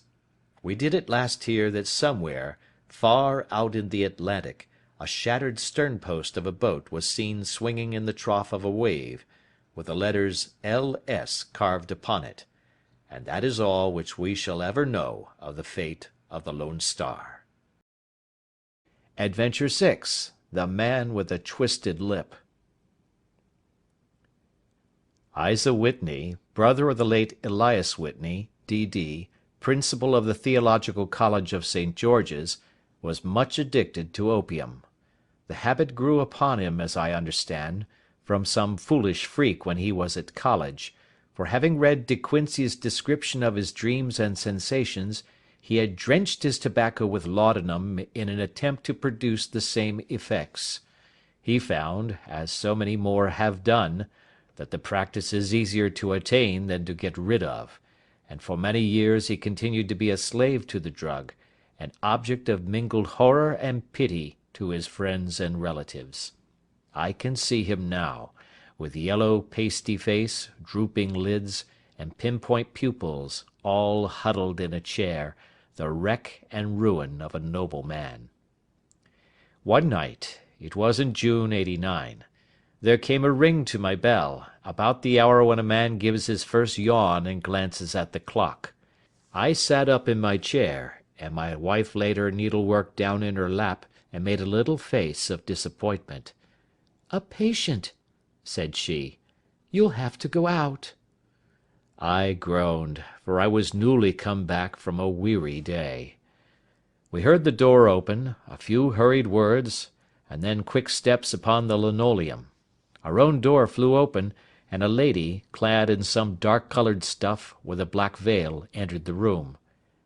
"You will excuse my calling so late," she began, and then, suddenly losing her self-control, she ran forward, threw her arms about my wife's neck, and sobbed upon her shoulder. "Oh, I'm in such trouble!" she cried. "I do so want a little help." "Why," said my wife, pulling up her veil, "it is Kate Whitney. How you startled me, Kate! I had not an idea who you were when you came in." "I don't know what to do, so I came straight to you." That was always the way. Folk who were in grief came to my wife like birds to a lighthouse. "It was very sweet of you to come. Now, you must have some wine and water, and sit here comfortably and tell us all about it. Or should you rather that I sent James off to bed?" "Oh, no, no! I want the doctor's advice and help too. It's about Isa. He's not been home for 2 days. I'm so frightened about him." It was not the first time that she had spoken to us of her husband's trouble, to me as a doctor, to my wife as an old friend and school companion. We soothed and comforted her by such words as we could find. Did she know where her husband was? Was it possible that we could bring him back to her? It seems that it was. She had the surest information that of late he had, when the fit was on him, made use of an opium den in the farthest east of the city. Hitherto his orgies had always been confined to one day, and he had come back twitching and shattered in the evening. But now the spell had been upon him 48 hours, and he lay there, doubtless among the dregs of the docks, breathing in the poison or sleeping off the effects. There he was to be found, she was sure of it, at the Bar of Gold, in Upper Swandam Lane. But what was she to do? How could she, a young and timid woman, make her way into such a place and pluck her husband out from among the ruffians who surrounded him? There was the case, and of course there was but one way out of it. Might I not escort her to this place? And then, as a second thought, why should she come at all? I was Isa Whitney's medical adviser, and as such I had influence over him. I could manage it better if I were alone. I promised her on my word that I would send him home in a cab within 2 hours, if he were indeed at the address which she had given me. And so in 10 minutes I had left my armchair and cheery sitting-room behind me, and was speeding eastward in a hansom on a strange errand, as it seemed to me at the time, though the future only could show how strange it was to be. But there was no great difficulty in the first stage of my adventure. Upper Swandam Lane is a vile alley lurking behind the high wharves which line the north side of the river to the east of London Bridge. Between a slop shop and a gin shop, approached by a steep flight of steps leading down to a black gap like the mouth of a cave, I found the den of which I was in search. Ordering my cab to wait, I passed down the steps, worn hollow in the centre by the ceaseless tread of drunken feet, and by the light of a flickering oil lamp above the door I found the latch and made my way into a long, low room, thick and heavy with the brown opium smoke, and terraced with wooden berths like the forecastle of an emigrant ship. Through the gloom one could dimly catch a glimpse of bodies lying in strange, fantastic poses, bowed shoulders, bent knees, heads thrown back, and chins pointing upward, with here and there a dark, lack-lustre eye turned upon the newcomer. Out of the black shadows there glimmered little red circles of light, now bright, now faint, as the burning poison waxed or waned in the bowls of the metal pipes. The most lay silent, but some muttered to themselves, and others talked together in a strange, low, monotonous voice, their conversation coming in gushes, and then suddenly tailing off into silence, each mumbling out his own thoughts and paying little heed to the words of his neighbour. At the farther end was a small brazier of burning charcoal, beside which, on a three-legged wooden stool, there sat a tall, thin old man, with his jaw resting upon his two fists, and his elbows upon his knees, staring into the fire. As I entered, a sallow Malay attendant had hurried up with a pipe for me and a supply of the drug, beckoning me to an empty berth. "Thank you, I have not come to stay," said I. "There is a friend of mine here, Mr. Isa Whitney, and I wish to speak with him." There was a movement and an exclamation from my right, and peering through the gloom, I saw Whitney, pale, haggard, and unkempt, staring out at me. "My God, it's Watson!" said he. He was in a pitiable state of reaction, with every nerve in a twitter. "I say, Watson, what o'clock is it?" "Nearly 11." "Of what day?" "Of Friday, June 19th. "Good heavens! I thought it was Wednesday." "It is Wednesday. What do you want to frighten a chap for?" He sank his face onto his arms and began to sob in a high treble key. "I tell you that it is Friday, man. Your wife has been waiting this 2 days for you. You should be ashamed of yourself." "So I am. But you've got mixed, Watson, for I have only been here a few hours. 3 pipes, 4 pipes, I forget how many. But I'll go home with you. I wouldn't frighten Kate, poor little Kate. Give me your hand. Have you a cab?" "Yes, I have one waiting." "Then I shall go in it. But I must owe something. Find what I owe, Watson. I am all off colour. I can do nothing for myself." I walked down the narrow passage between the double row of sleepers, holding my breath to keep out the vile, stupefying fumes of the drug, and looking about for the manager. As I passed the tall man who sat by the brazier, I felt a sudden pluck at my skirt, and a low voice whispered, "Walk past me, and then look back at me."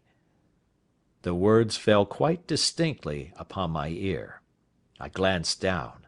They could only have come from the old man at my side, and yet he sat now as absorbed as ever, very thin, very wrinkled, bent with age, an opium pipe dangling down from between his knees as though it had dropped in sheer lassitude from his fingers.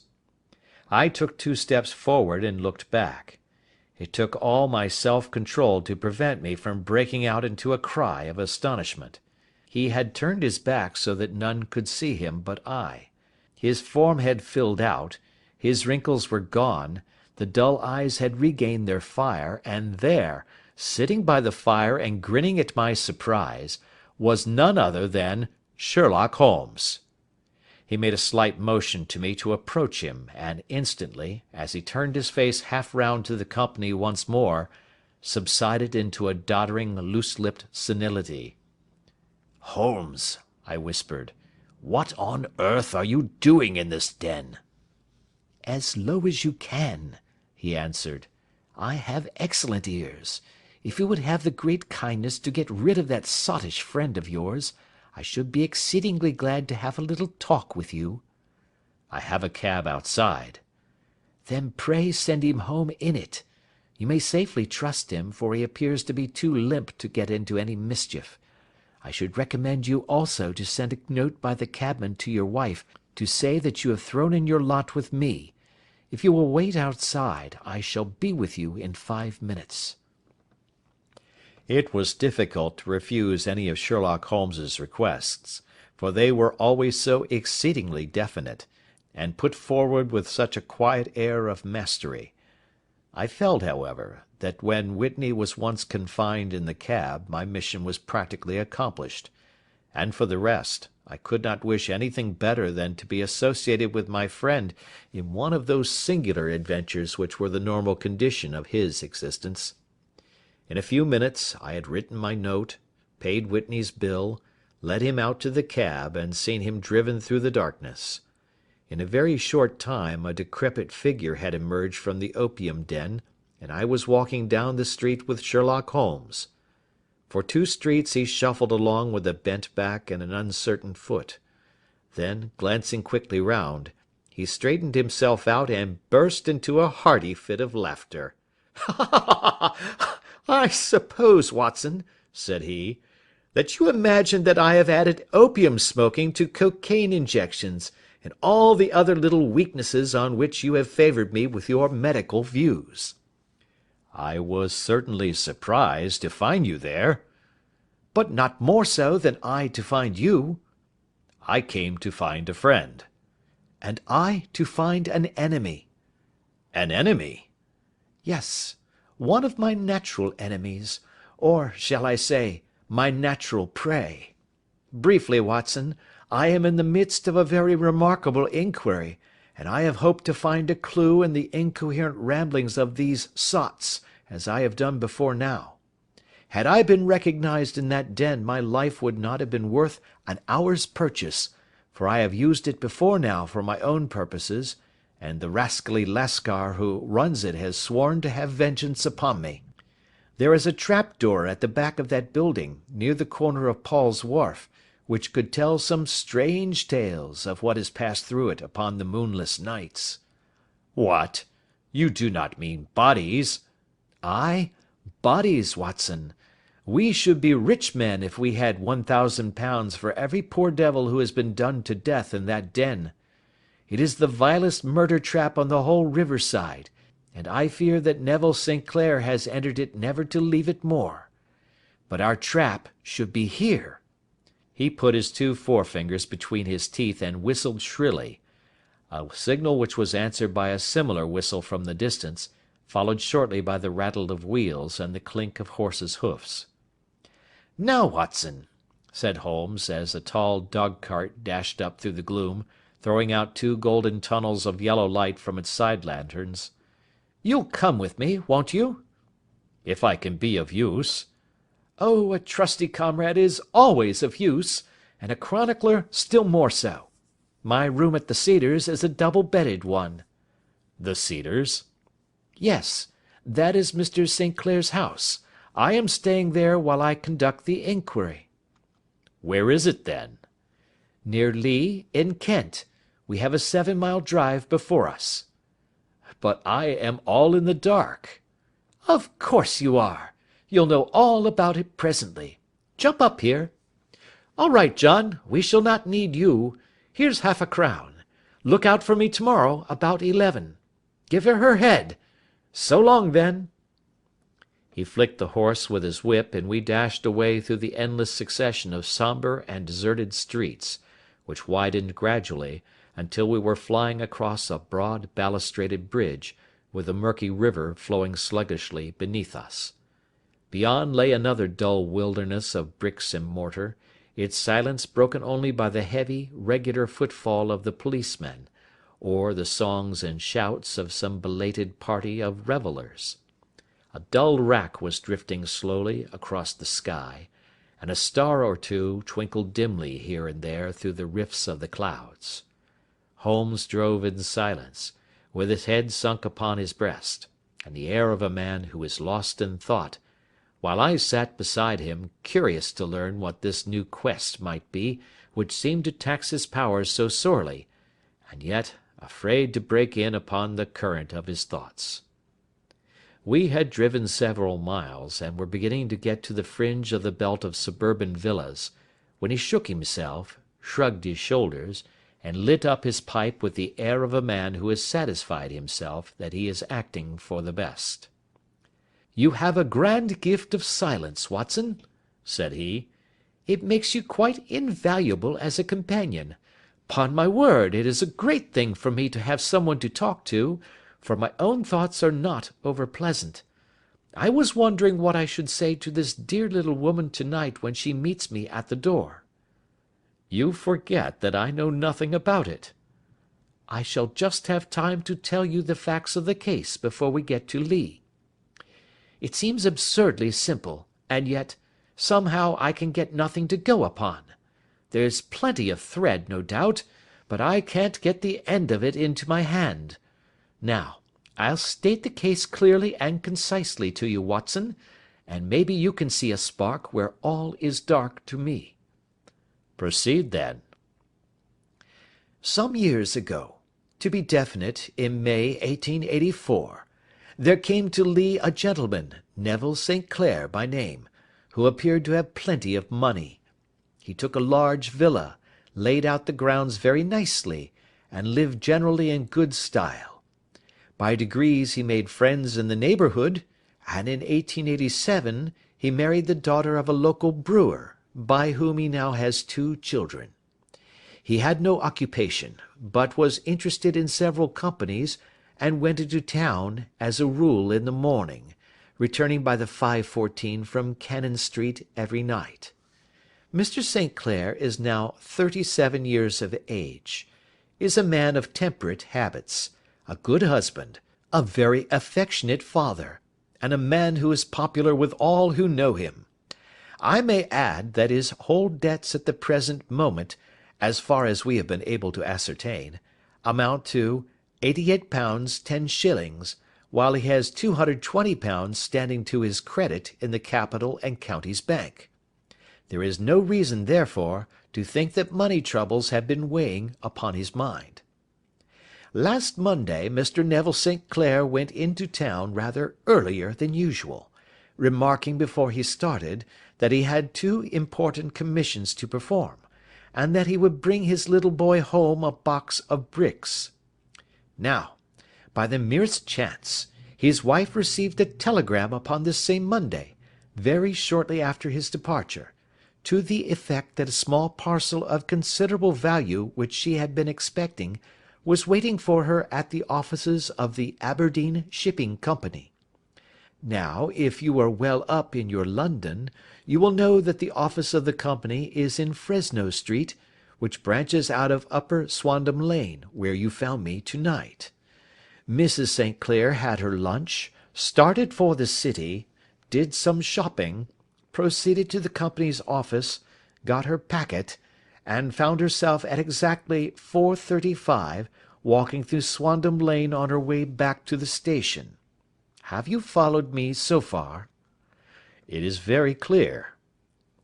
If you remember, Monday was an exceedingly hot day, and Mrs. St. Clair walked slowly, glancing about in the hope of seeing a cab, as she did not like the neighbourhood in which she found herself. While she was walking in this way down Swandam Lane, she suddenly heard an ejaculation or cry, and was struck cold to see her husband looking down at her and, as it seemed to her, beckoning to her from a second-floor window. The window was open, and she distinctly saw his face, which she describes as being terribly agitated. He waved his hands frantically to her, and then vanished from the window so suddenly that it seemed to her that he had been plucked back by some irresistible force from behind. One singular point, which struck her quick feminine eye, was that although he wore some dark coat, such as he had started to town in, he had on neither collar nor necktie. Convinced that something was amiss with him, she rushed down the steps, for the house was none other than the opium den in which you found me to-night, and running through the front room, she attempted to ascend the stairs which led to the first floor. At the foot of the stairs, however, she met this Lascar scoundrel of whom I have spoken, who thrust her back, and, aided by a Dane, who acts as assistant there, pushed her out into the street. Filled with most maddening doubts and fears, she rushed down the lane, and by rare good fortune, met in Fresno Street a number of constables with an inspector, all on their way to their beat. The inspector and two men accompanied her back, and in spite of the continued resistance of the proprietor, they made their way to the room in which Mr. St. Clair had last been seen. There was no sign of him there. In fact, in the whole of that floor, there was no one to be found save a crippled wretch of hideous aspect, who, it seems, made his home there. Both he and the Lascar stoutly swore that no one else had been in the front room during the afternoon. So determined was their denial, that the inspector was staggered, and had almost come to believe that Mrs. St. Clair had been deluded when, with a cry, she sprang at a small deal box which lay upon the table, and tore the lid from it. Out there fell a cascade of children's bricks. It was the toy which he had promised to bring home. This discovery, and the evident confusion which the cripple showed, made the inspector realize that the matter was serious. The rooms were carefully examined, and results all pointed to an abominable crime. The front room was plainly furnished as a sitting room, and led into a small bedroom, which looked out upon the back of one of the wharves. Between the wharf and the bedroom window is a narrow strip, which is dry at low tide, but is covered at high tide with at least 4½ feet of water. The bedroom window was a broad one and opened from below. On examination, traces of blood were to be seen upon the window-sill, and several scattered drops were visible upon the wooden floor of the bedroom. Thrust away behind a curtain in the front room were all the clothes of Mr. Neville St. Clair, with the exception of his coat. His boots, his socks, his hat, and his watch, all were there. There were no signs of violence upon any of these garments, and there were no other traces of Mr. Neville St. Clair. Out of the window he must apparently have gone, for no other exit could be discovered, and the ominous bloodstains upon the sill gave little promise that he could save himself by swimming, for the tide was at its very highest at the moment of the tragedy. And now, as to the villains who seemed to be immediately implicated in the matter. The Lascar was known to be a man of the vilest antecedents, but as, by Mrs. St. Clair's story, he was known to have been at the foot of the stair within a very few seconds of her husband's appearance at the window, he could hardly have been more than an accessory to the crime. His defence was one of absolute ignorance, and he protested that he had no knowledge as to the doings of Hugh Bone, his lodger, and that he could not account in any way for the presence of the missing gentleman's clothes. So much for the Lascar manager. Now for the sinister cripple who lives upon the second floor of the opium den, and who was certainly the last human being whose eyes rested upon Neville St. Clair. His name is Hugh Bone, and his hideous face is one which is familiar to every man who goes much to the city. He is a professional beggar, though in order to avoid the police regulations he pretends to a small trade in wax vestas. Some little distance down Threadneedle Street, upon the left-hand side, there is, as you may have remarked, a small angle in the wall. Here it is that this creature takes his daily seat, cross-legged with his tiny stock of matches on his lap, and as he is a piteous spectacle, a small rain of charity descends into the greasy leather cap which lies upon the pavement beside him.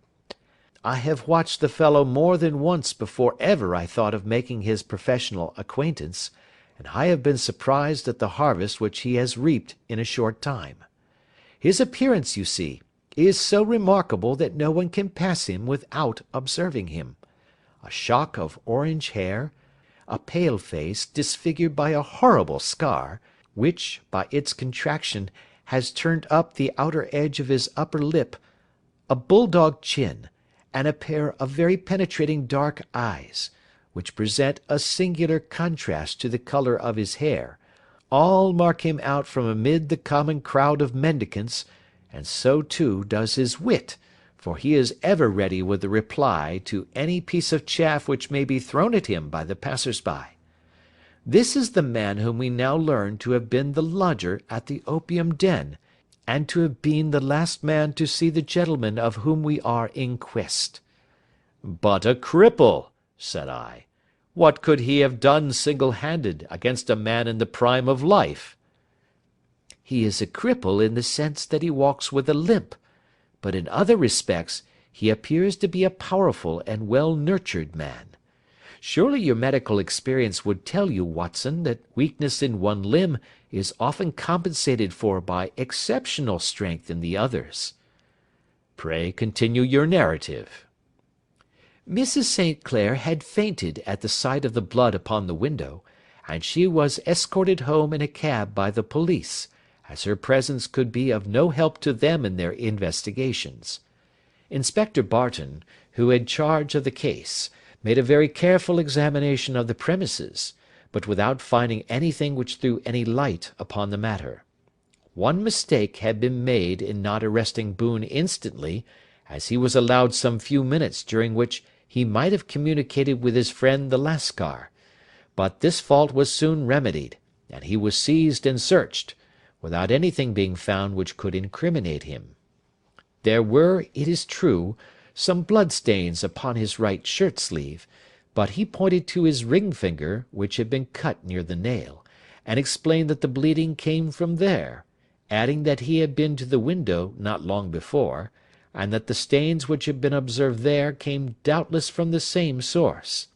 He denied strenuously having ever seen Mr. Neville St. Clair, and swore that the presence of the clothes in his room was as much a mystery to him as to the police.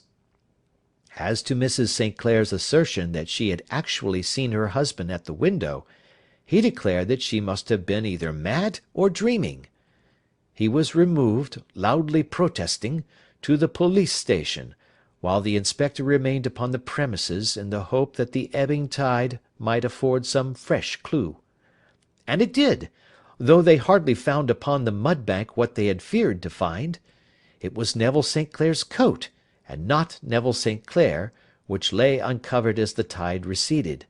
And what do you think they found in the pockets? I cannot imagine. No, I don't think you would guess. Every pocket stuffed with pennies and halfpennies, 421 pennies and 270 halfpennies. It was no wonder that it had not been swept away by the tide. But a human body is a different matter. There is a fierce eddy between the wharf and the house. It seemed likely enough that the weighted coat had remained when the stripped body had been sucked away into the river. But I understand that all the other clothes were found in the room.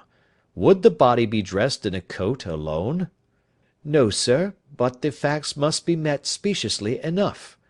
Suppose that this man Boone had thrust Neville St. Clair through the window, there is no human eye which could have seen the deed. What would he do then? It would of course instantly strike him that he must get rid of the tell-tale garments. He would seize the coat then, and be in the act of throwing it out, when it would occur to him that it would swim and not sink. He has little time, for he has heard the scuffle downstairs when the wife tried to force her way up, and perhaps he has already heard from his Lascar confederate that the police are hurrying up the street. There is not an instant to be lost. He rushes to some secret hoard, where he has accumulated the fruits of his beggary, and he stuffs all the coins upon which he can lay his hands into the pockets to make sure of the coat's sinking. He throws it out, and would have done the same with the other garments had not he heard the rush of steps below, and only just had time to close the window when the police appeared. It certainly sounds feasible. Well, we will take it as a working hypothesis for want of a better. Boone, as I have told you, was arrested and taken to the station, but it could not be shown that there had ever before been anything against him. He had for years been known as a professional beggar, but his life appeared to have been a very quiet and innocent one. There the matter stands at present, and the questions which have to be solved. What Neville St. Clair was doing in the opium den, what happened to him when there, where he is now, and what Hugh Boone had to do with his disappearance, are all as far from a solution as ever. I confess that I cannot recall any case within my experience which looked at the first glance so simple, and yet which presented such difficulties. While Sherlock Holmes had been detailing this singular series of events, we had been whirling through the outskirts of the great town until the last straggling houses had been left behind, and we rattled along with a country hedge upon either side of us. Just as he finished, however, we drove through 2 scattered villages, where a few lights still glimmered in the windows. We are on the outskirts of Lee, said my companion. We have touched on 3 English counties in our short drive, starting in Middlesex, passing over an angle of Surrey, and ending in Kent. See that light among the trees? That is the Cedars, and beside that lamp sits a woman whose anxious ears have already, I have little doubt, caught the clink of our horses' feet. But why are you not conducting the case from Baker Street? I asked. Because there are many inquiries which must be made out here. Mrs. St. Clair has most kindly put 2 rooms at my disposal, and you may rest assured that she will have nothing but a welcome for my friend and colleague. I hate to meet her, Watson, when I have no news of her husband. Here we are. Whoa there, whoa! We had pulled up in front of a large villa which stood within its own grounds. A stable boy had run out to the horse's head, and springing down, I followed Holmes up the small, winding gravel drive which led to the house. As we approached, the door flew open, and a little blonde woman stood in the opening, clad in some sort of light mousseline de Sole, with a touch of fluffy pink chiffon at her neck and wrists. She stood with her figure outlined against the flood of light, one hand upon the door, one half raised in her eagerness, her body slightly bent, her head and face protruded, with eager eyes and parted lips, a standing question. "Well?" she cried. "Well?" And then, seeing that there were 2 of us, she gave a cry of hope, which sank into a groan as she saw that my companion shook his head and shrugged his shoulders. "No good news?" "None." "No bad?" "No." "Thank God for that. But come in. You must be weary, for you have had a long day. This is my friend Dr. Watson. He has been of most vital use to me in several of my cases, and a lucky chance has made it possible for me to bring him out and associate him with this investigation. I am delighted to see you," said she, pressing my hand warmly. "You will, I am sure, forgive anything that may be wanting in our arrangements, when you consider the blow which has come so suddenly upon us. "My dear madam," said I am an old campaigner, and if I were not, I can very well see that no apology is needed. If I can be of any assistance, either to you or to my friend here, I shall be indeed happy." "Now, Mr. Sherlock Holmes," said the lady, as we entered a well-lit dining-room, upon the table of which a cold supper had been laid out, "I should very much like to ask you one or two plain questions, to which I beg that you will give a plain answer." "Certainly, madam." "Do not trouble about my feelings. I am not hysterical, nor given to fainting. I simply wish to hear your real opinion." "Upon what point?" "In your heart of hearts, do you think that Neville is alive?" Sherlock Holmes seemed to be embarrassed by the question. "Frankly now," she repeated, standing upon the rug and looking keenly down at him as he leaned back in a basket chair. "Frankly, then, madam, I do not." "You think that he is dead?" "I do." "Murdered?" "I don't say that. Perhaps." "And on what day did he meet his death?" "On Monday." "Then perhaps, Mr. Holmes, you will be good enough to explain how it is that I have received a letter from him to-day." Sherlock Holmes sprang out of his chair as if he had been galvanized. "What?" he roared. "Yes, to-day."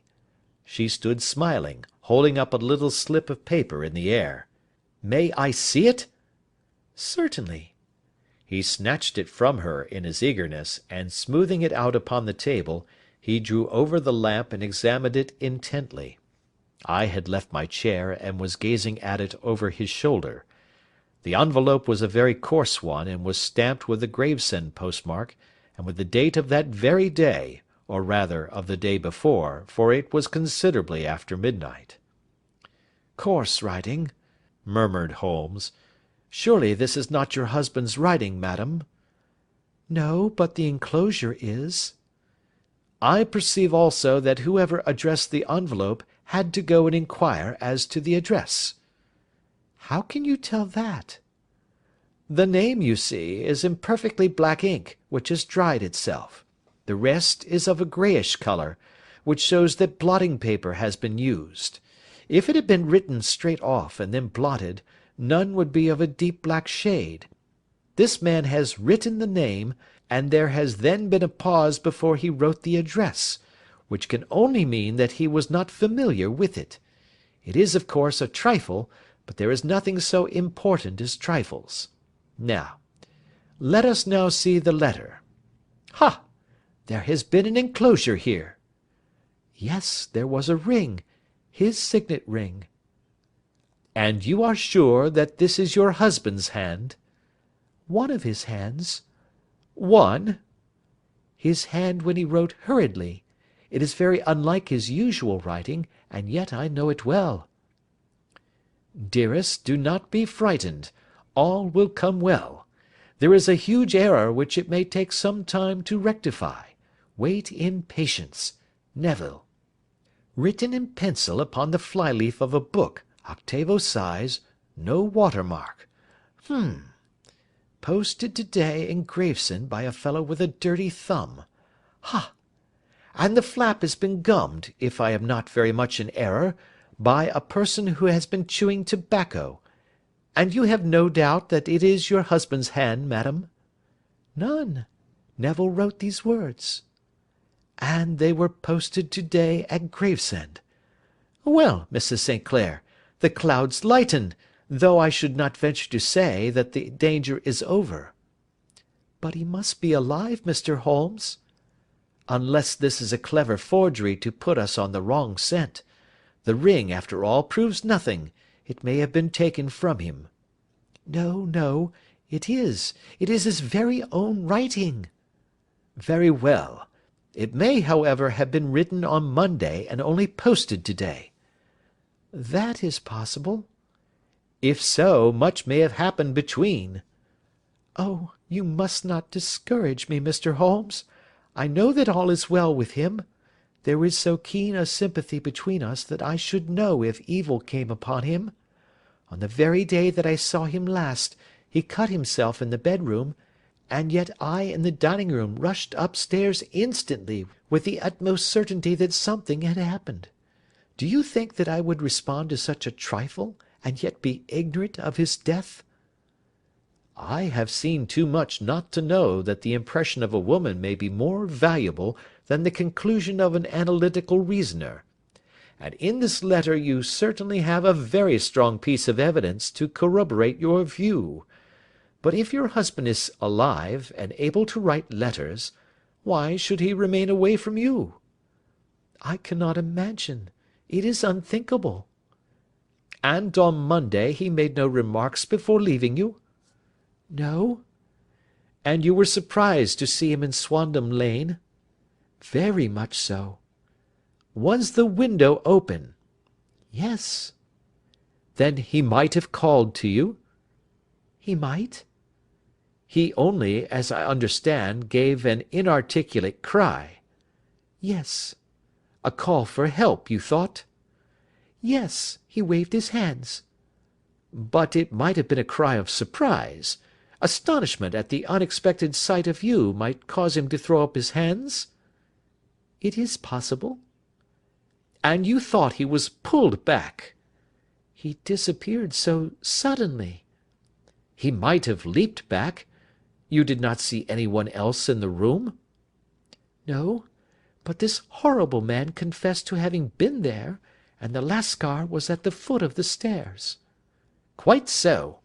Your husband, as far as you could see, had his ordinary clothes on? But without his collar or tie. I distinctly saw his bare throat. Had he ever spoken of Swandam Lane? Never. Had he ever showed any signs of having taken opium? Never. Thank you, Mrs. St. Clair. Those are the principal points about which I wish to be absolutely clear. We shall now have a little supper and then retire, for we may have a very busy day to-morrow. A large and comfortable double-bedded room had been placed at our disposal, and I was quickly between the sheets, for I was weary after my night of adventure. Sherlock Holmes was a man, however, who, when he had an unsolved problem upon his mind, would go for days, and even for a week, without rest, turning it over, rearranging his facts, looking at it from every point of view until he had either fathomed it or convinced himself that his data were insufficient. It was soon evident to me that he was now preparing for an all-night sitting. He took off his coat and waistcoat, put on a large blue dressing-gown, and then wandered about the room collecting pillows from his bed and cushions from the sofa and armchairs. With these he constructed a sort of Eastern divan, upon which he perched himself cross-legged, with an ounce of shag tobacco and a box of matches laid out in front of him. In the dim light of the lamp I saw him sitting there, an old briar pipe between his lips, his eyes fixed vacantly upon the corner of the ceiling, the blue smoke curling up from him, silent, motionless, and the light shining upon his strong-set aquiline features. So he sat as I dropped off to sleep, and so he sat when a sudden ejaculation caused me to wake up, and I found the summer sun shining into the apartment. The pipe was still between his lips, the smoke still curled upward, and the room was full of a dense tobacco haze, but nothing remained of the heap of shag which I had seen upon the previous night. "Awake, Watson?" he asked. "Yes." "Game for a morning drive?" "Certainly." "Then dress. No one is stirring yet, but I know where the stable-boy sleeps, and we shall soon have the trap out." He chuckled to himself as he spoke, his eyes twinkled, and he seemed a different man to the sombre thinker of the previous night. As I dressed I glanced at my watch. It was no wonder that no one was stirring. It was 25 minutes past 4. I had hardly finished when Holmes returned with the news that the boy was putting in the horse. "I want to test a little theory of mine," said he, pulling on his boots. I think, Watson, that you are now standing in the presence of one of the most absolute fools in Europe. I deserve to be kicked from here to Charing Cross, but I think I have the key of the affair now." "And where is it?" I asked, smiling. "In the bathroom," he answered. "Oh, yes, I am not joking," he continued, seeing my look of incredulity. "I have just been there, and I have taken it out, and I have got it in this Gladstone bag. Come on, my boy, and we shall see whether it will fit the lock." We made our way downstairs as quietly as possible, and out into the bright morning sunshine. In the road stood our horse and trap, with the half-clad stable-boy waiting at the head. We both sprang in, and away we dashed down the London road. A few country carts were stirring, bearing in vegetables to the metropolis, but the lines of villas on either side were as silent and lifeless as some city in a dream. "It has been in some points a singular case," said Holmes, flicking the horse on into a gallop. "I confess that I have been as blind as a mole, but it is better to learn wisdom late than never to learn it at all." In town the earliest risers were just beginning to look sleepily from their windows as we drove through the streets of the Surrey side. Passing down the Waterloo Bridge Road, we crossed over the river, and dashing up Wellington Street, wheeled sharply to the right and found ourselves in Bow Street. Sherlock Holmes was well known to the force, and the two constables at the door saluted him. One of them held the horse's head while the other led us in. "Who is on duty?" asked Holmes. "Inspector Bradstreet, sir." "Ah, Bradstreet, how are you?" A tall, stout official had come down the stone-flagged passage in a peaked cap and frogged jacket. "I wish to have a quiet word with you, Bradstreet." "Certainly, Mr. Holmes. Step into my room here." It was a small office-like room, with a huge ledger upon the table, and a telephone projecting from the wall. The inspector sat down at his desk. "What can I do for you, Mr. Holmes?" "I called about that beggarman, Boone, the one who was charged with being concerned in the disappearance of Mr. Neville St. Clair, of Lee." "Yes, he was brought up and remanded for further inquiries." "So I heard. You have him here?" "In the cells." "Is he quiet?" "Oh, he gives no trouble, but he is a dirty scoundrel."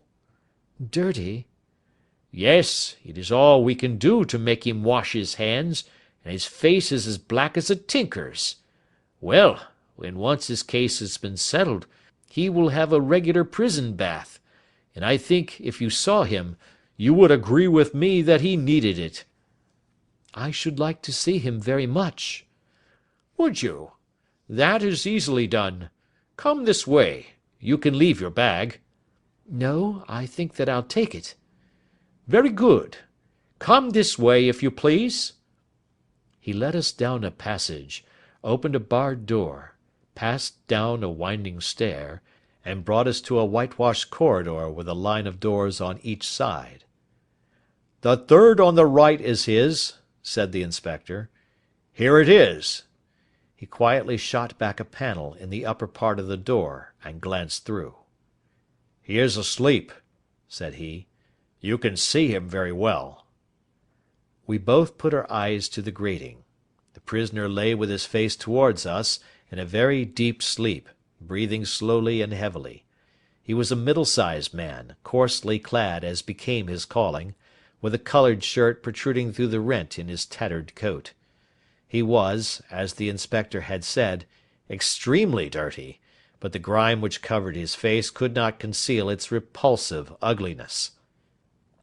A broad wheal from an old scar ran right across it from eye to chin, and by its contraction had turned up one side of the upper lip, so that 3 teeth were exposed in a perpetual snarl. A shock of very bright red hair grew low over his eyes and forehead. "He's a beauty, isn't he?" said the inspector. "He certainly needs a wash," remarked Holmes. "I had an idea that he might, and I took the liberty of bringing the tools with me." He opened the Gladstone bag as he spoke, and took out, to my astonishment, a very large bath sponge. "Ha! You are a funny one," chuckled the inspector. Now, if you will have the great goodness to open that door very quietly, we will soon make him cut a much more respectable figure." "Well, I don't know why not," said the inspector. "He doesn't look a credit to the Bow Street cells, does he?" He slipped his key into the lock, and we all very quietly entered the cell. The sleeper half turned, and then settled down once more into a deep slumber. Holmes stooped to the water jug, moistened his sponge, and then rubbed it twice vigorously across and down the prisoner's face. "Let me introduce you," he shouted, "to Mr. Neville St. Clair of Lee in the county of Kent." Never in my life had I seen such a sight. The man's face peeled off under the sponge like the bark from a tree. Gone was the coarse brown tint. Gone, too, was the horrid scar which had seamed it across, and the twisted lip which had given the repulsive sneer to the face.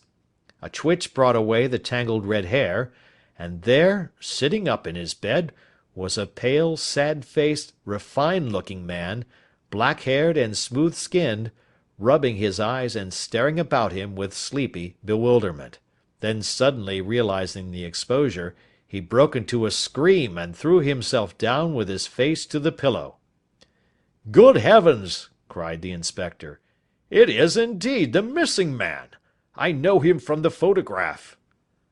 The prisoner turned with the reckless air of a man who abandons himself to his destiny. "Be it so," said he. "And pray what am I charged with?" "With making away with Mr. Neville St. Oh, come, you can't be charged with that unless they make a case of attempted suicide of it," said the inspector with a grin. "Well, I've been 27 years in the force, but this takes the cake." "If I am Mr. Neville St. Clair, then it is obvious that no crime has been committed, and that therefore I am illegally detained." "No crime, but a very great error has been committed," said Holmes. "You would have done better to have trusted your wife." "It was not the wife, it was the children," groaned the prisoner. "God help me, I would not have them ashamed of their father. My God, what an exposure! What can I do?" Sherlock Holmes sat down beside him on the couch, and patted him kindly on the shoulder. "If you leave it to a court of law to clear the matter up," said he, "of course you can hardly avoid publicity. On the other hand, if you convince the police authorities that there is no possible case against you, I do not know that there is any reason that the details should find their way into the papers. Inspector Bradsheet would, I am sure, make notes upon anything which you might tell us, and submit it to the proper authorities. The case would then never go into court at all." "God bless you!" cried the prisoner passionately. "I would have endured imprisonment, aye, even execution, rather than have left my miserable secret as a family blot to my children. You are the first who have ever heard my story. My father was a schoolmaster in Chesterfield, where I received an excellent education. I travelled in my youth, took to the stage, and finally became a reporter on an evening paper in London. One day my editor wished to have a series of articles upon begging in the metropolis, and I volunteered to supply them. There was the point from which all my adventures started. It was only by trying begging as an amateur that I could get the facts upon which to base my articles. When an actor, I had, of course, learned all the secrets of making up, and had been famous in the green room for my skill. I took advantage now of my attainments. I painted my face, and to make myself as pitiable as possible, I made a good scar and fixed one side of my lip in a twist by the aid of a small slip of flesh-coloured plaster. Then, with a red head of hair, and an appropriate dress, I took my station in the business part of the city, ostensibly as a match-seller, but really as a beggar.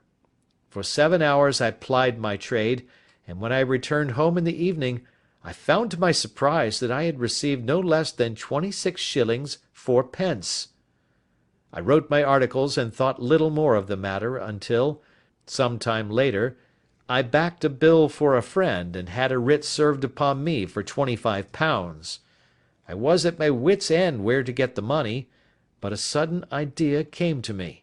I begged a fortnight's grace from the creditor, asked for a holiday from my employers, and spent the time in begging in the city under my disguise. In 10 days I had the money and had paid the debt. Well, you can imagine how hard it was to settle down to arduous work at £2 a week, when I knew that I could earn as much in a day by smearing my face with a little paint, laying my cap on the ground, and sitting still.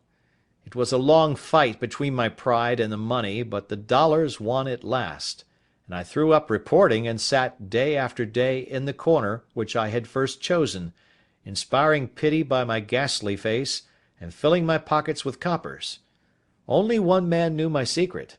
He was the keeper of a low den in which I used to lodge in Swandam Lane, where I could every morning emerge as a squalid beggar, and in the evenings transform myself into a well-dressed man about town. This fellow, a Lascar, was well paid by me for his rooms, so that I knew that my secret was safe in his possession. Well, very soon I found that I was saving considerable sums of money. I do not mean that any beggar in the streets of London could earn £700 a year, which is less than my average takings, but I had exceptional advantages in my power of making up, and also in a facility of repartee, which improved by practice and made me quite a recognized character in the city. All day a stream of pennies, varied by silver, poured in upon me, and it was a very bad day in which I failed to take £2. As I grew richer I grew more ambitious, took a house in the country, and eventually married, without anyone having a suspicion as to my real occupation. My dear wife knew that I had business in the city. She little knew what. Last Monday I had finished for the day and was dressing in my room above the opium den, when I looked out of my window and saw, to my horror and astonishment, that my wife was standing in the street, with her eyes fixed full upon me. I gave a cry of surprise, threw up my arms to cover my face, and, rushing to my confidant, the Lascar, entreated him to prevent anyone from coming up to me. I heard her voice downstairs, but I knew that she could not ascend. Swiftly I threw off my clothes, pulled on those of a beggar, and put on my pigments and wig. Even a wife's eyes could not pierce so complete a disguise. But then it occurred to me that there might be a search in the room, and that the clothes might betray me. I threw open the window, reopening by my violence a small cut which I had inflicted upon myself in the bedroom that morning.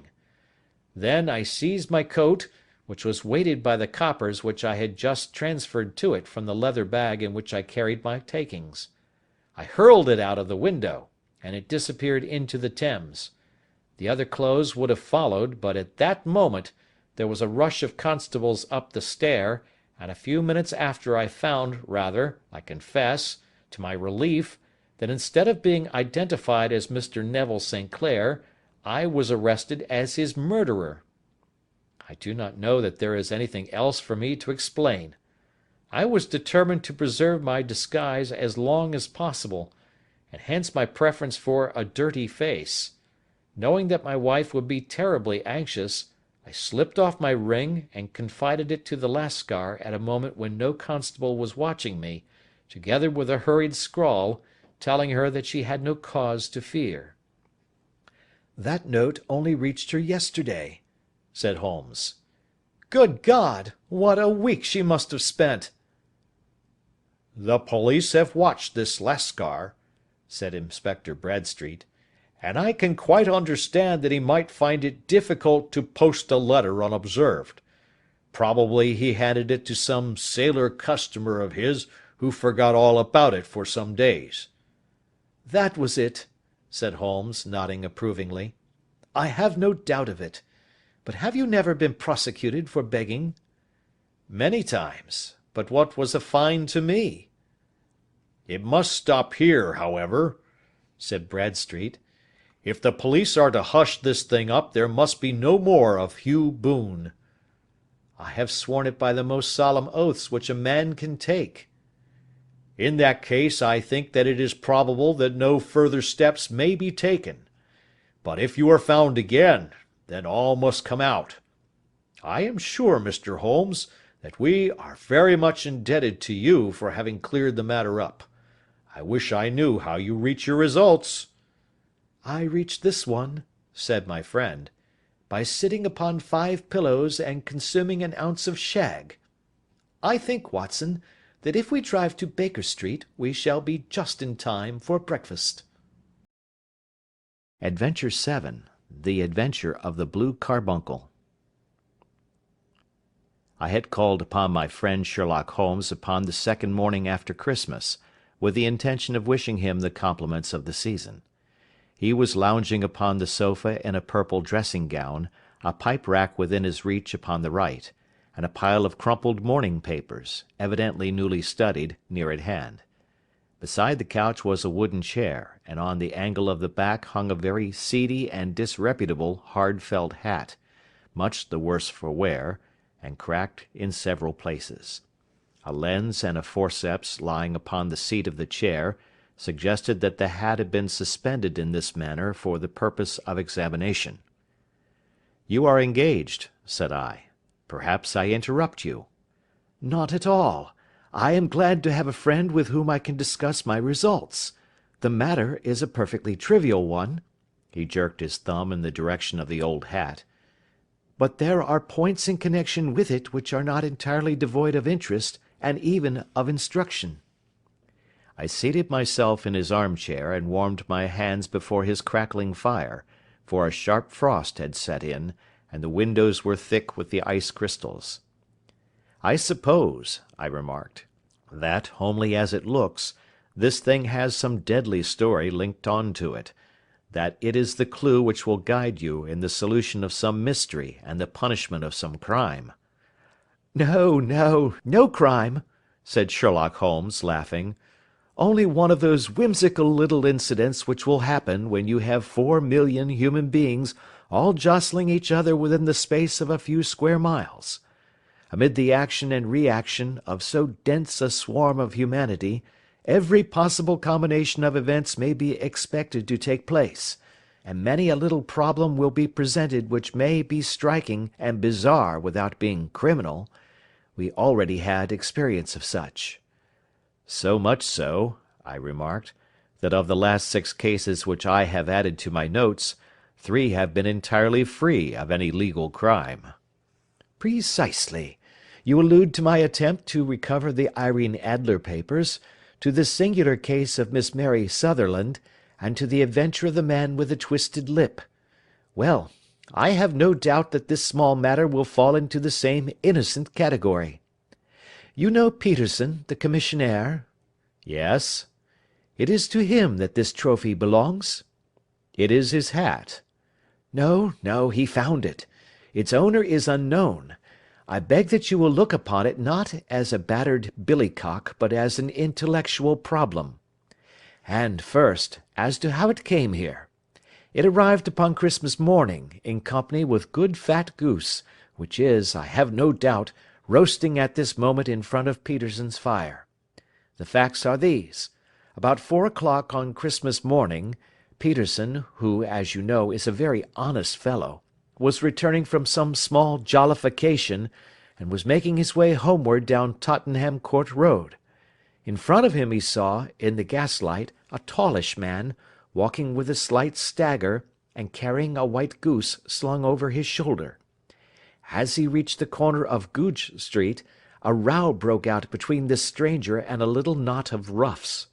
One of the latter knocked off the man's hat, on which he raised his stick to defend himself, and swinging it over his head, smashed the shop window behind him. Peterson had rushed forward to protect the stranger from his assailants, but the man, shocked at having broken the window, and seeing an official-looking person in uniform rushing towards him, dropped his goose, took to his heels, and vanished amid the labyrinth of small streets which lie at the back of Tottenham Court Road. The roughs had also fled at the appearance of Peterson, so that he was left in possession of the field of battle, and also of the spoils of victory, in the shape of this battered hat and a most unimpeachable Christmas goose. Which surely he restored to their owner. My dear fellow, there lies the problem. It is true that "For Mrs. Henry Baker" was printed upon a small card which was tied to the bird's left leg, and it is also true that the initials H.B. are legible upon the lining of his hat, but as there are some thousands of Bakers, and some hundreds of Henry Bakers in this city of ours, it is not easy to restore lost property to any one of them. What then did Peterson do? He brought round both hat and goose to me on Christmas morning, knowing that even the smallest problems are of interest to me.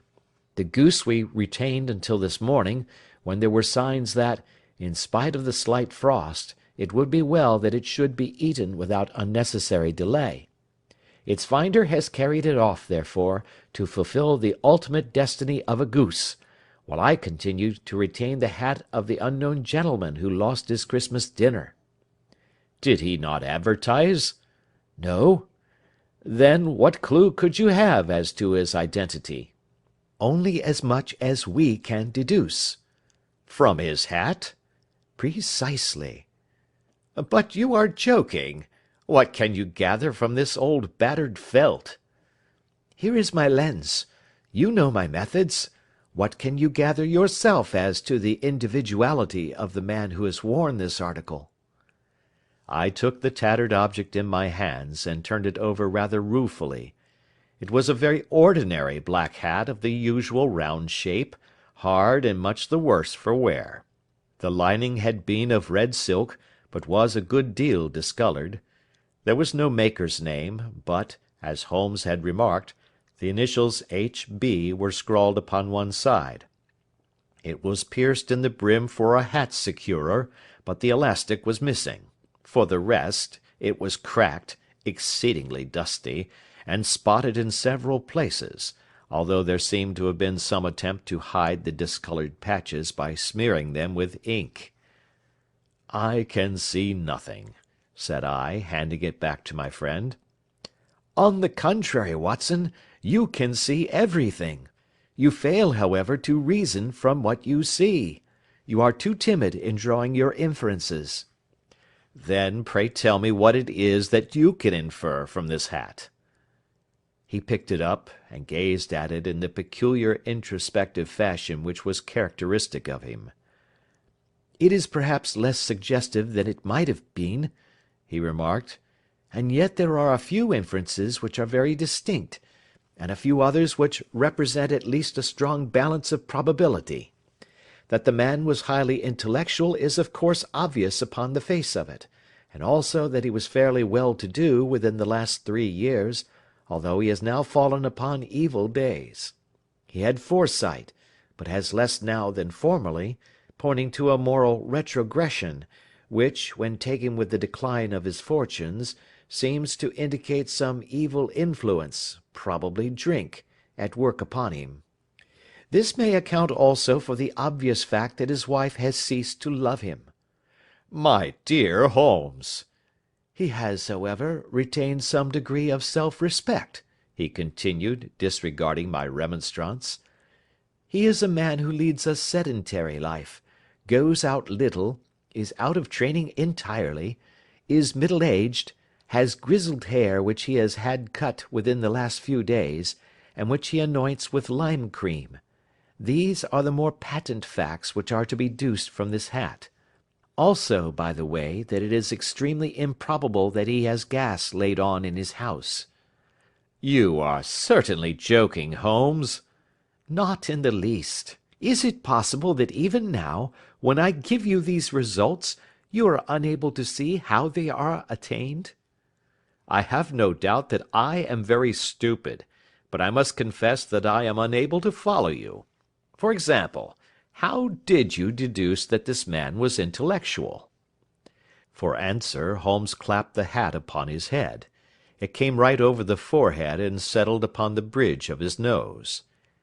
"It is a question of cubic capacity," said he. "A man with so large a brain must have something in it." The decline of his fortunes, then? This hat is 3 years old. These flat brims curled at the edge came in then. It is a hat of the very best quality. Look at the band of ribbed silk and the excellent lining. If this man could afford to buy so expensive a hat 3 years ago, and has had no hat since, then he has assuredly gone down in the world. Well, that is clear enough, certainly. But how about the foresight and the moral retrogression? Sherlock Holmes laughed. "Here is the foresight," said he, putting his finger upon the little disc and loop of the hat securer. "They are never sold upon hats. If this man ordered one, it is a sign of a certain amount of foresight, since he went out of his way to take this precaution against the wind. But since we see that he has broken the elastic and has not troubled to replace it, it is obvious that he has less foresight now than formerly, which is a distinct proof of a weakening nature. On the other hand, he has endeavoured to conceal some of these stains upon the felt by daubing them with ink, which is a sign that he has not entirely lost his self-respect." Your reasoning is certainly plausible. The further points, that he is middle-aged, that his hair is grizzled, that it has been recently cut, and that he uses lime cream, are all to be gathered from a close examination of the lower part of the lining. The lens discloses a large number of hair ends, clean cut by the scissors of the barber. They all appear to be adhesive, and there is a distinct odour of lime cream.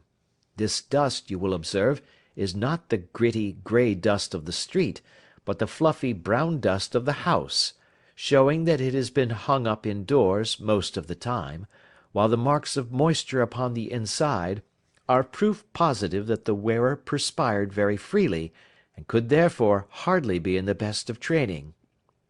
But his wife? You said that she had ceased to love him. This hat has not been brushed for weeks. When I see you, my dear Watson, with a week's accumulation of dust upon your hat, and when your wife allows you to go out in such a state, I shall fear that you also have been unfortunate enough to lose your wife's affection. But he might be a bachelor. Nay, he was bringing home the goose as a peace offering to his wife.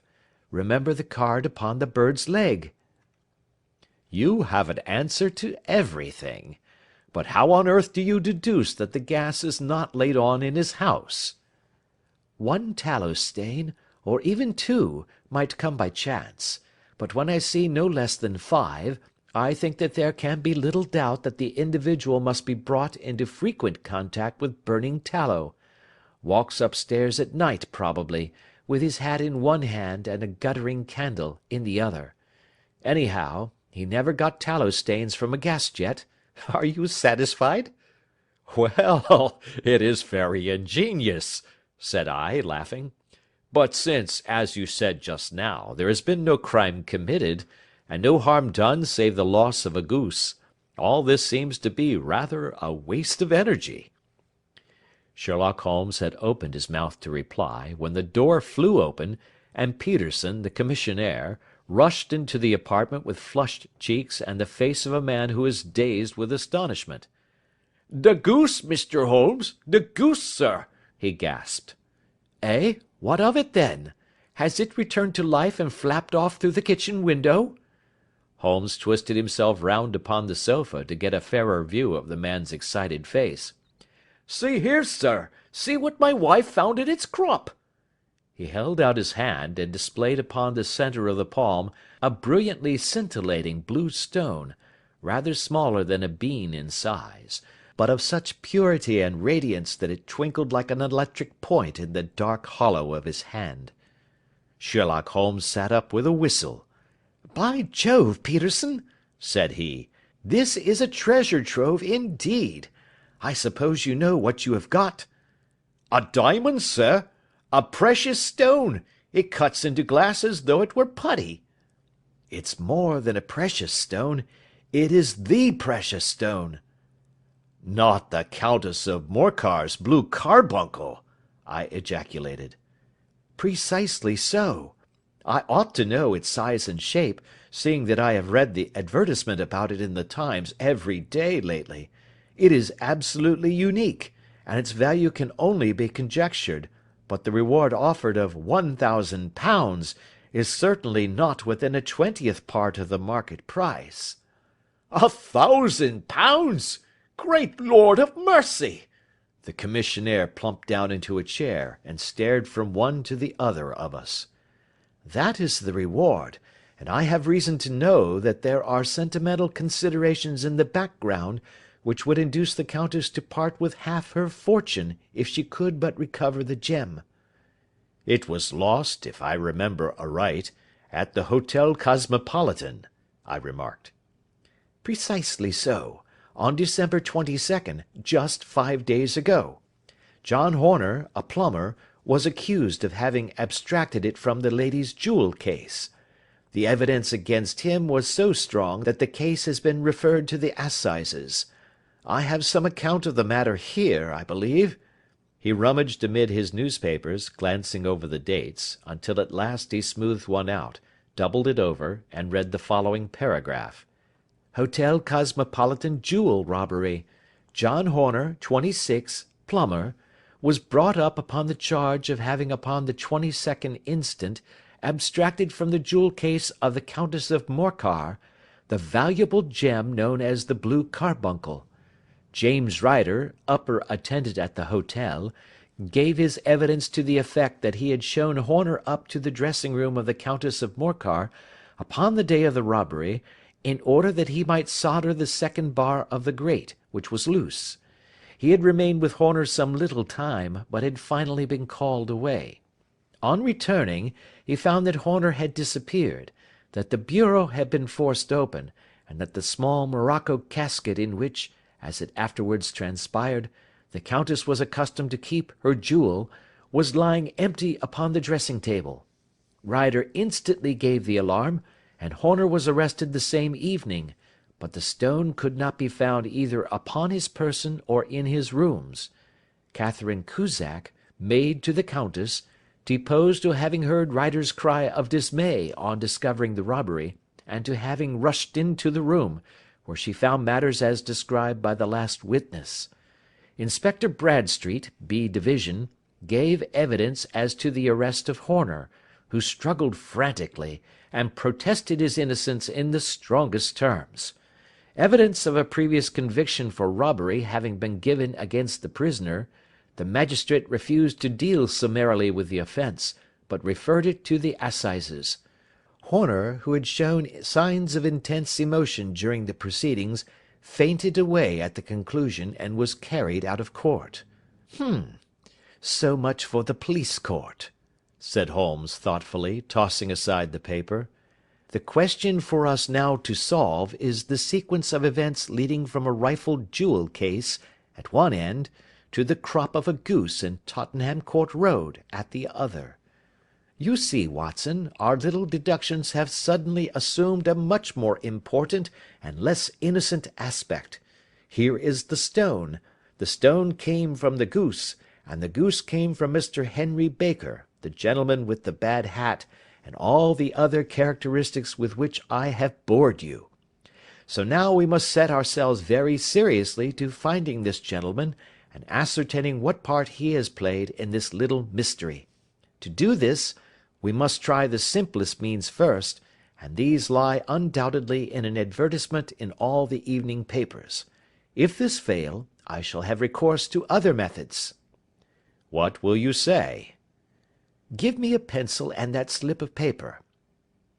Now then, found at the corner of Goodge Street, a goose and a black felt hat. Mr. Henry Baker can have the same by applying at 6:30 this evening at 221B, Baker Street.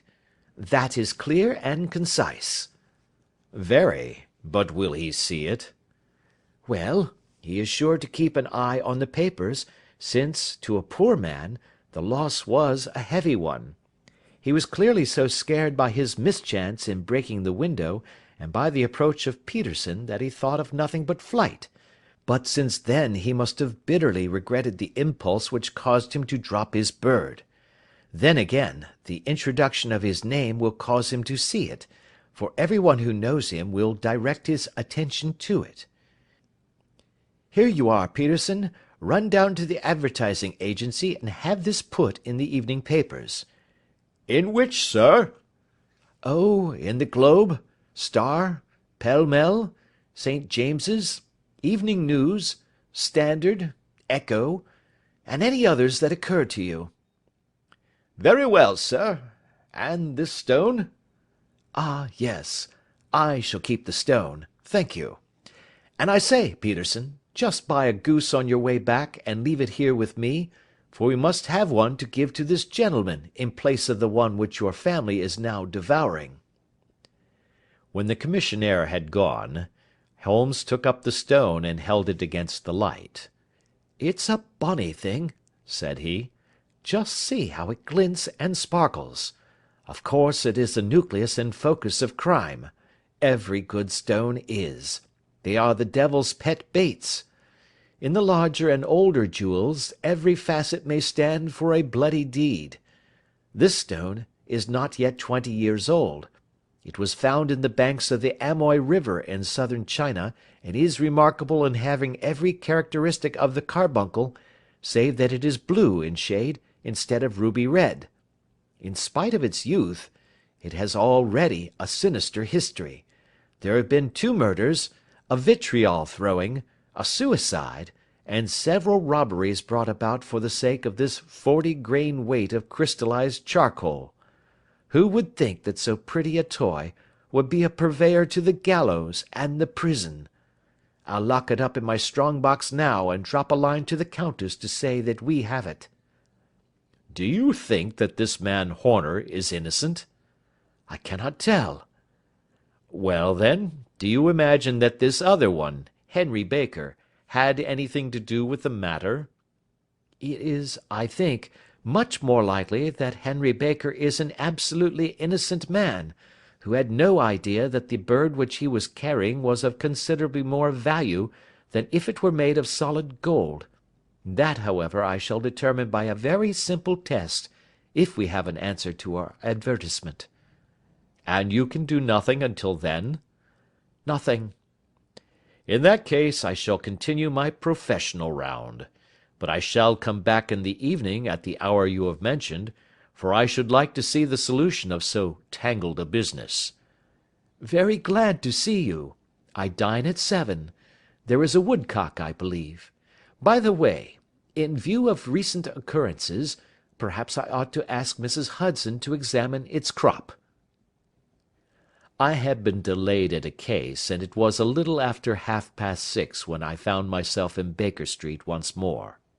As I approached the house I saw a tall man in a Scotch bonnet, with a coat which was buttoned up to its chin, waiting outside in the bright semicircle which was thrown from the fanlight.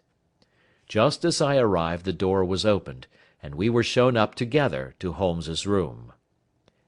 "Mr. Henry Baker, I believe," said he, rising from his armchair and greeting his visitor with the easy air of geniality which he could so readily assume.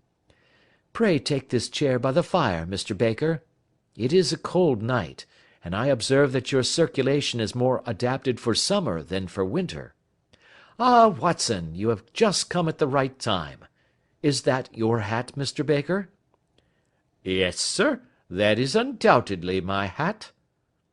He was a large man, with rounded shoulders, a massive head, and a broad, intelligent face, sloping down to a pointed beard of grizzled brown. A touch of red in nose and cheeks, with a slight tremor of his extended hand, recalled Holmes's surmise as to his habits. His rusty black frock-coat was buttoned right up in front, with the collar turned up, and his lank wrists protruded from his sleeves without a sign of cuff or shirt. He spoke in a slow staccato fashion, choosing his words with care, and gave the impression generally of a man of learning and letters, who had had ill usage at the hands of fortune. "We have retained these things for some days," said Holmes, "because we expected to see an advertisement from you giving your address. I am at a loss to know why you did not advertise." Our visitor gave a rather shamefaced laugh. "Shillings have not been so plentiful with me as they once were," he remarked. "I had no doubt that the gang of roughs who assaulted me had carried off both my hat and the bird. I did not care to spend more money in a hopeless attempt at recovering them." "Very naturally. By the way, about the bird, we were compelled to eat it." "To eat it?" Our visitor half rose from his chair in his excitement. "Yes, it would have been of no use to anyone had we not done so. But I presume that this other goose upon the sideboard, which is about the same weight and perfectly fresh, will answer your purpose equally well?" "Oh, certainly, certainly," answered Mr. Baker, with a sigh of relief. "Of course, we still have the feathers, legs, crop, and so on of your own bird, so if you wish—" The man burst into a hearty laugh. "They might be useful to me as relics of my adventure," said he, "but beyond that I can hardly see what use the disjecta membra of my late acquaintance are going to be to me. No, sir, I think that, with your permission, I will confine my attentions to the excellent bird which I perceive upon the sideboard." Sherlock Holmes glanced sharply across at me with a slight shrug of his shoulders. "There is your hat, then, and there your bird," said he. "By the way, would it bore you to tell me where you got the other one from? I am somewhat of a fowl fancier, and I have seldom seen a better grown goose." "Certainly, sir," said Baker, who had risen and tucked his newly gained property under his arm. "There are a few of us who frequent the Alpha Inn, near the museum. We are to be found in the museum itself during the day, you understand. This year our good host, Windigate by name, instituted a goose club, by which, on consideration of some few pence every week, we were each to receive a bird at Christmas. My pence were duly paid, and the rest is familiar to you. I am much indebted to you, sir, for a Scotch bonnet is fitted neither to my years nor my gravity." With a comical pomposity of manner, he bowed solemnly to both of us, and strode off upon his way. "So much for Mr. Henry Baker," said Holmes, when he had closed the door behind him. "It is quite certain that he knows nothing whatever about the matter. Are you hungry, Watson?" "Not particularly." "Then I suggest that we turn our dinner into a supper, and follow up this clue while it is still hot." "By all means." It was a bitter night, so we drew on our ulsters and wrapped cravats about our throats. Outside, the stars were shining coldly in a cloudless sky, and the breath of the passers-by blew out into smoke like so many pistol shots. Our footfalls rang out crisply and loudly as we swung out through the Doctor's Quarter, Wimpole Street, Harley Street, and so through Wigmore Street into Oxford Street. In a quarter of an hour we were in Bloomsbury at the Alpha Inn, which is a small public house at the corner of one of the streets which runs down into Holborn. Holmes pushed open the door of the private bar, and ordered 2 glasses of beer from the ruddy-faced, white-aproned landlord. "Your beer should be excellent if it is as good as your geese," said he. "My geese!" The man seemed surprised. "Yes, I was speaking only half an hour ago to Mr. Henry Baker, who was a member of your goose club." "Ah, yes, I see. But you see, sir, them's not our geese." "Indeed. Whose then?" "Well, I got the 2 dozen from a salesman in Covent Garden." "Indeed. I know some of them. Which was it?" "Breckenridge is his name." "Ah, I don't know him. Well, here's your good health, landlord, and prosperity to your house. Good night." Now for Mr. Breckenridge," he continued, buttoning up his coat as we came out into the frosty air. "Remember, Watson, that though we have so homely a thing as a goose at one end of this chain, we have at the other a man who will certainly get 7 years penal servitude unless we can establish his innocence. It is possible that our inquiry may but confirm his guilt, but in any case, we have a line of investigation which has been missed by the police, and which a singular chance has placed in our hands. Let us follow it out to the bitter end. Faces to the south, then, and quick march!" We passed across Holborn, down Endell Street, and so through a zigzag of slums to Covent Garden Market. One of the largest stalls bore the name of Breckenridge upon it, and the proprietor, a horsey-looking man, with a sharp face and trim side whiskers, was helping a boy to put up the shutters. "Good evening. It's a cold night," said Holmes. The salesman nodded, and shot a questioning glance at my companion. "Sold out of geese, I see," continued Holmes, pointing at the bare slabs of marble. "Let you have 500 tomorrow morning." "That's no good." "Well, there are some on the stall with the gas flare." "Ah, but I was recommended to you." "Who by?" "The landlord of the Alpha." "Oh, yes, I sent him a couple of dozen." "Fine birds they were, too. Now where did you get them from?" To my surprise the question provoked a burst of anger from the salesman. "Now then, mister," said he, with his head cocked and his arms akimbo, "what are you driving at? Let's have it straight now." "It is straight enough. I should like to know who sold you the geese which you supplied to the Alpha." "Well then, I shan't tell you. So now." "Oh, it is a matter of no importance, but I don't know why you should be so warm over such a trifle." "Warm? You'd be as warm, maybe, if you were as pestered as I am. When I pay good money for a good article there should be an end of the business. But it's 'Where are the geese?' and 'Who did you sell the geese to?' and 'What will you take for the geese?' One would think they were the only geese in the world, to hear the fuss that is made over them." "Well, I have no connection with any other people who have been making inquiries," said Holmes carelessly. "If you won't tell us, the bet is off, that is all.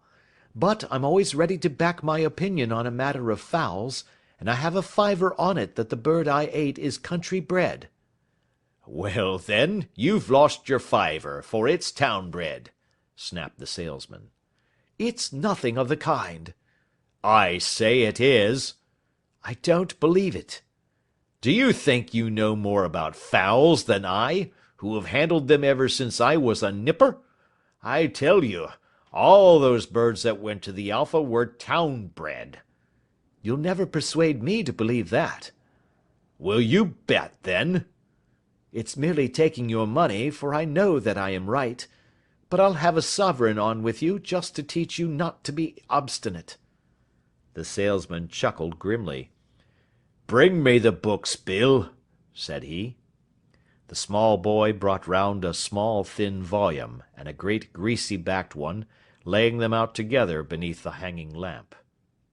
"Now then, Mr. Cocksure," said the salesman, "I thought that I was out of geese, but before I finish you'll find that there is still one left in my shop. You see this little book?" "Well?" "That's the list of the folk from whom I buy. Do you see? Well, then, here on this page are the country folk, and the numbers after their names are where their accounts are in the big ledger. Now then, you see this other page in red ink? Well, that is a list of my town suppliers. Now, look at that third name. Just read it out to me." "Mrs. Oakshott, 117, Brixton Road, 249, read Holmes.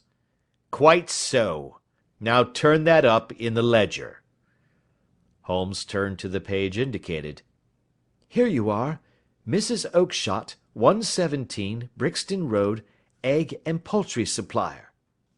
Now then, what's the last entry? December 22nd, 24 geese at 7 shillings 6 pence.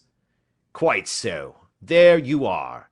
And underneath, sold to Mr. Windicate of the Alpha at 12 shillings. What have you to say now?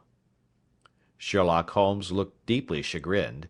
He drew a sovereign from his pocket and threw it down upon the slab, turning away with the air of a man whose disgust is too deep for words.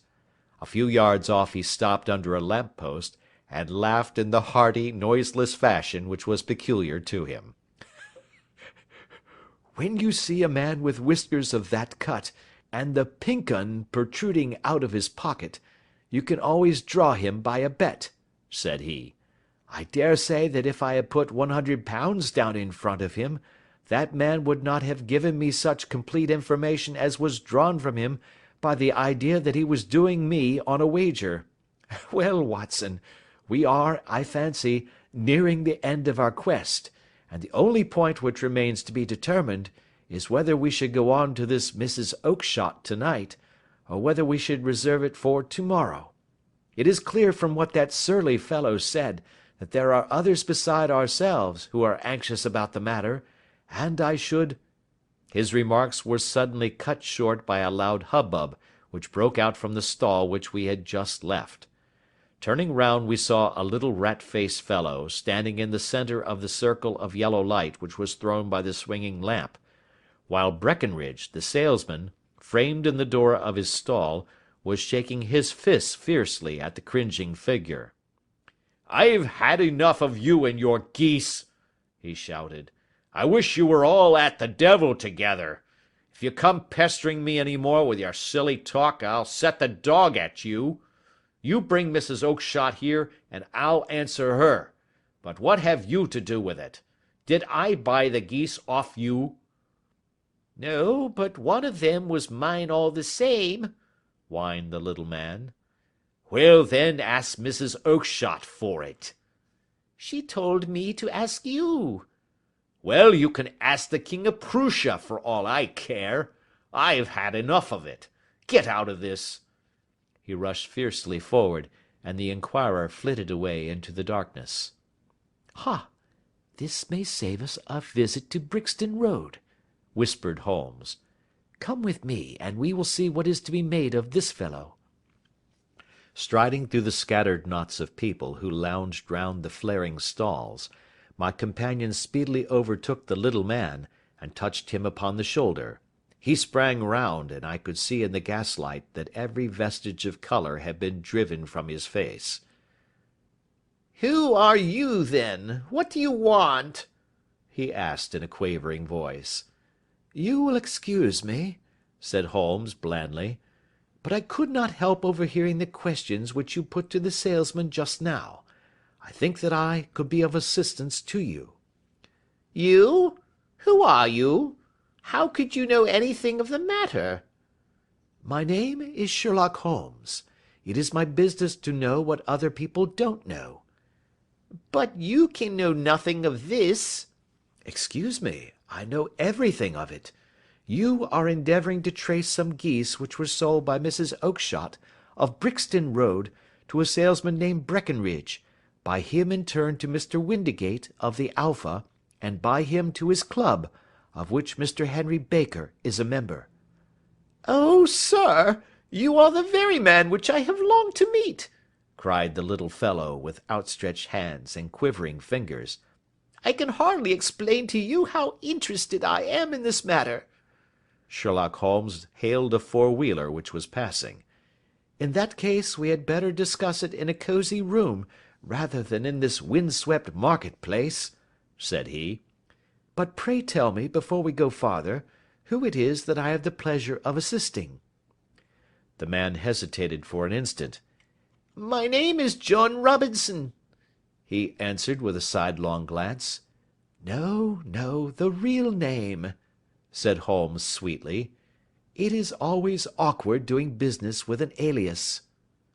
A flush sprang to the white cheeks of the stranger. "Well, then," said he, My real name is James Ryder." "Precisely so. Head attendant at the Hotel Cosmopolitan. Pray step into the cab, and I shall soon be able to tell you everything which you would wish to know." The little man stood glancing from one to the other of us with half-frightened, half-hopeful eyes, as one who is not sure whether he is on the verge of a windfall or of a catastrophe. Then he stepped into the cab, and in half an hour we were back in the sitting-room at Baker Street. Nothing had been said during our drive, but the high, thin breathing of our new companion, and the claspings and unclaspings of his hands, spoke of the nervous tension within him. "Here we are," said Holmes cheerily as we filed into the room. "The fire looks very seasonable in this weather. You look cold, Mr. Ryder. Pray take the basket chair. I will just put on my slippers before we settle this little matter of yours. Now then, you want to know what became of those geese?" "Yes, sir." "Or rather, I fancy, of that goose. It was one bird, I imagine, in which you were interested, white, with a black bar across the tail." Ryder quivered with emotion. "Oh, sir," he cried, "can you tell me where it went to?" "It came here." "Here?" "Yes, and a most remarkable bird it proved. I don't wonder that you should take an interest in it. It laid an egg after it was dead. The bonniest, brightest little blue egg that ever was seen. I have it here in my museum." Our visitor staggered to his feet, and clutched the mantelpiece with his right hand. Holmes unlocked his strong-box, and held up the blue carbuncle, which shone out like a star with a cold, brilliant, many-pointed radiance. Ryder stood glaring with a drawn face, uncertain whether to claim or to disown it. "The game's up, Ryder," said Holmes quietly. "Hold up, man, or you'll be into the fire. Give him an arm back into his chair, Watson. He's not got blood enough to go in for felony with impunity. Give him a dash of brandy. So. Now he looks a little more human. What a shrimp it is, to be sure." For a moment he had staggered and nearly fallen, but the brandy brought a tinge of colour into his cheeks, and he sat staring with frightened eyes at his accuser. "I have almost every link in my hands, and all the proofs which I could possibly need, so there is little which you need tell me. Still, that little may as well be cleared up to make the case complete. You had heard, Ryder, of this blue stone of the Countess of Morcar's?" "It was Catherine Cusack who told me of it," he said in a cracking voice. "I see. Her ladyship's waiting-maid. Well, the temptation of sudden wealth so easily acquired was too much for you, as it has been for better men before you, but you were not very scrupulous in the means you used. It seems to me, Ryder, that there is the making of a very pretty villain in you. You knew that this man Horner, the plumber, had been concerned in some such matter before, and that suspicion would rest the more readily upon him. What did you do then? You made some small job in my lady's room, you and your confederate Cusack, and you managed that he should be the man sent for. Then, when he had left, you rifled the jewel case, raised the alarm, and had this unfortunate man arrested. You then—" Ryder threw himself down suddenly upon the rug and clutched at my companion's knees. "For God's sake, have mercy!" he shrieked. "Think of my father, of my mother. It would break their hearts. I never went wrong before. I never will again. I swear it. I'll swear it on a Bible. Oh, don't bring it into court. For Christ's sake, don't!" "Get back into your chair," said Holmes sternly. "It is very well to cringe and crawl now, but you thought little enough of this poor Horner in the dock for a crime of which he knew nothing." "I will fly, Mr. Holmes. I will leave the country, sir. Then the charge against him will break down." We will talk about that. And now let us hear a true account of the next act.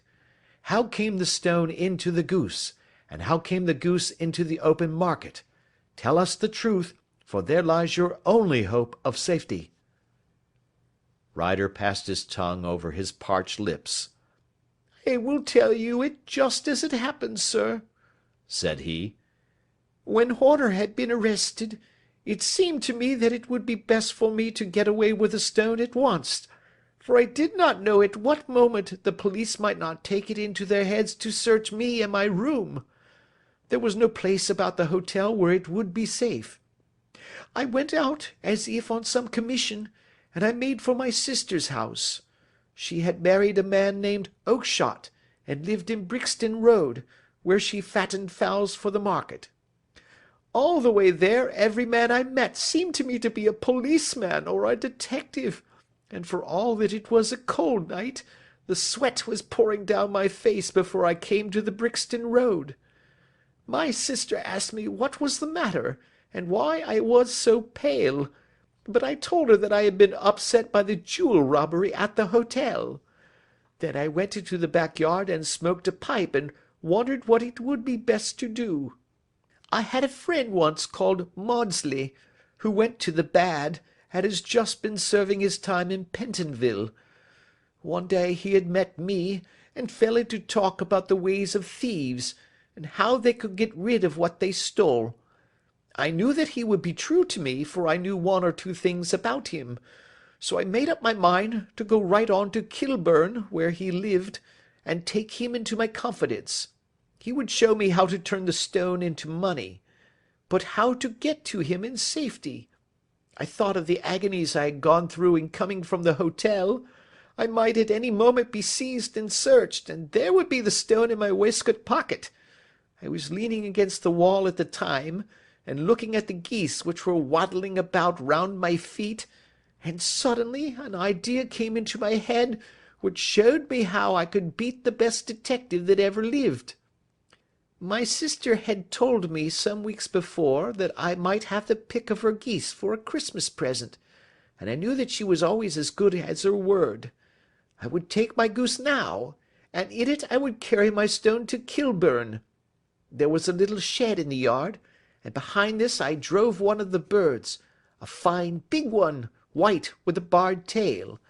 I caught it, and prying its bill open, I thrust the stone down its throat as far as my finger could reach. The bird gave a gulp, and I felt the stone pass along its gullet and down into its crop. But the creature flapped and struggled, and out came my sister to know what was the matter. As I turned to speak to her, the brute broke loose and fluttered off among the others. 'Whatever were you doing with that bird, Jim?' says she. 'Well,' says I, 'you said you'd give me one for Christmas, and I was feeling which was the fattest.' 'Oh,' says she, 'we've set yours aside for you. Jem's bird, we call it. It's the big white one over yonder. There's 26 of them, which makes one for you, and one for us, and 24 for the market.' 'Thank you, Maggie,' says I, 'but if it is all the same to you, I'd rather have that one I was handling just now.' 'The other is a good 3 pound heavier,' said she, 'and we fattened it expressly for you.' 'Never mind, I'll have the other, and I'll take it now,' said I. 'Oh, just as you like,' said she, a little huffed. 'Which is it you want, then?' 'That white one with the barred tail, right in the middle of the flock.' 'Oh, very well, kill it and take it with you.' Well, I did what she said, Mr. Holmes, and I carried the bird all the way to Kilburn. I told my pal what I had done, for he was a man that it was easy to tell a thing like that to. He laughed until he choked, and we got a knife and opened the goose. My heart turned to water, for there was no sign of the stone, and I knew that some terrible mistake had occurred. I left the bird, rushed back to my sister's, and hurried into the backyard. There was not a bird to be seen there. 'Where are they all, Maggie?' I cried. 'Gone to the dealers, Jem.' 'Which dealers?' 'Breckenridge, of Covent Garden.' 'But was there another with a barred tail?' I asked. 'The same as the one I chose?' 'Yes, Jem, there were 2 barred-tailed ones, and I never could tell them apart.' Well, then, of course, I saw it all, and I ran off as hard as my feet would carry me to this man Breckenridge, but he had sold the lot at once, and not one word would he tell me as to where they had gone. You heard him yourselves to-night. Well, he has always answered me like that. My sister thinks that I am going mad. Sometimes I think that I am myself, and now I am myself a branded thief, without ever having touched the wealth for which I sold my character. God help me! God help me!" He burst into convulsive sobbing, with his face buried in his hands. There was a long silence, broken only by his heavy breathing and by the measured tapping of Sherlock Holmes's finger-tips upon the edge of the table. Then my friend rose and threw open the door. "Get out," said he. "What, sir? Oh, heaven bless you!" "No more words. Get out." And no more words were needed. There was a rush, a clatter upon the stairs, the bang of a door, and the crisp rattle of running footfalls from the street. "After all, Watson," said Holmes, reaching up his hand for his clay pipe, "I am not retained by the police to supply their deficiencies. If Horner were in danger it would be another thing, but this fellow will not appear against him, and the case must collapse. I suppose that I am commuting a felony, but it is just possible that I am saving a soul. This fellow will not go wrong again. He is too terribly frightened. Send him to jail now, and you will make him a jailbird for life. Besides, it is the season of forgiveness. Chance has put in our way a most singular and whimsical problem, and its solution is its own reward. If you will have the goodness to touch the bell, doctor, we will begin another investigation, in which also a bird will be the chief feature." Adventure 8. The Adventure of the Speckled Band. On glancing over my notes of the 70-odd cases in which I have during the last 8 years studied the methods of my friend Sherlock Holmes, I find many tragic, some comic, a large number merely strange, but none commonplace. For, working as he did rather for the love of his art than for the acquirement of wealth, he refused to associate himself with any investigation which did not tend towards the unusual, and even the fantastic. Of all these varied cases, however, I cannot recall any which presented more singular features than that which was associated with the well-known Surrey family of the Roylotts of Stoke Moran. The events in question occurred in the early days of my association with Holmes, when we were sharing rooms as bachelors in Baker Street. It is possible that I might have placed them upon record before, but a promise of secrecy was made at the time, from which I have only been freed during the last month by the untimely death of the lady to whom the pledge was given. It is perhaps as well that the fact should now come to light, for I have reasons to know that there are widespread rumours as to the death of Dr. Grimesby Roylott, which tend to make the matter even more terrible than the truth.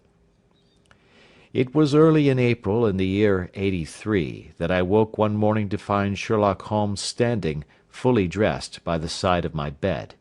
He was a late riser, as a rule, and as the clock on the mantelpiece showed me that it was only 7:15, I blinked up at him in some surprise, and perhaps just a little resentment, for I was myself regular in my habits. "Very sorry to knock you up, Watson," said he, "but it's the common lot this morning. Mrs. Hudson has been knocked up, she retorted upon me, and I on you." "What is it, then? A fire?" "No, a client. It seems that a young lady has arrived in a considerable state of excitement, who insists upon seeing me. She is waiting now in the sitting-room. Now, when young ladies wander about the metropolis at this hour of the morning, and knock sleepy people up out of their beds, I presume that it is something very pressing which they have to communicate. Should it prove to be an interesting case, you would, I am sure, wish to follow it from the outset. I thought, at any rate, that I should call you and give you the chance." "My dear fellow, I would not miss it for anything." I had no keener pleasure than in following Holmes in his professional investigations, and in admiring the rapid deductions, as swift as intuitions, and yet always founded on a logical basis with which he unravelled the problems which were submitted to him.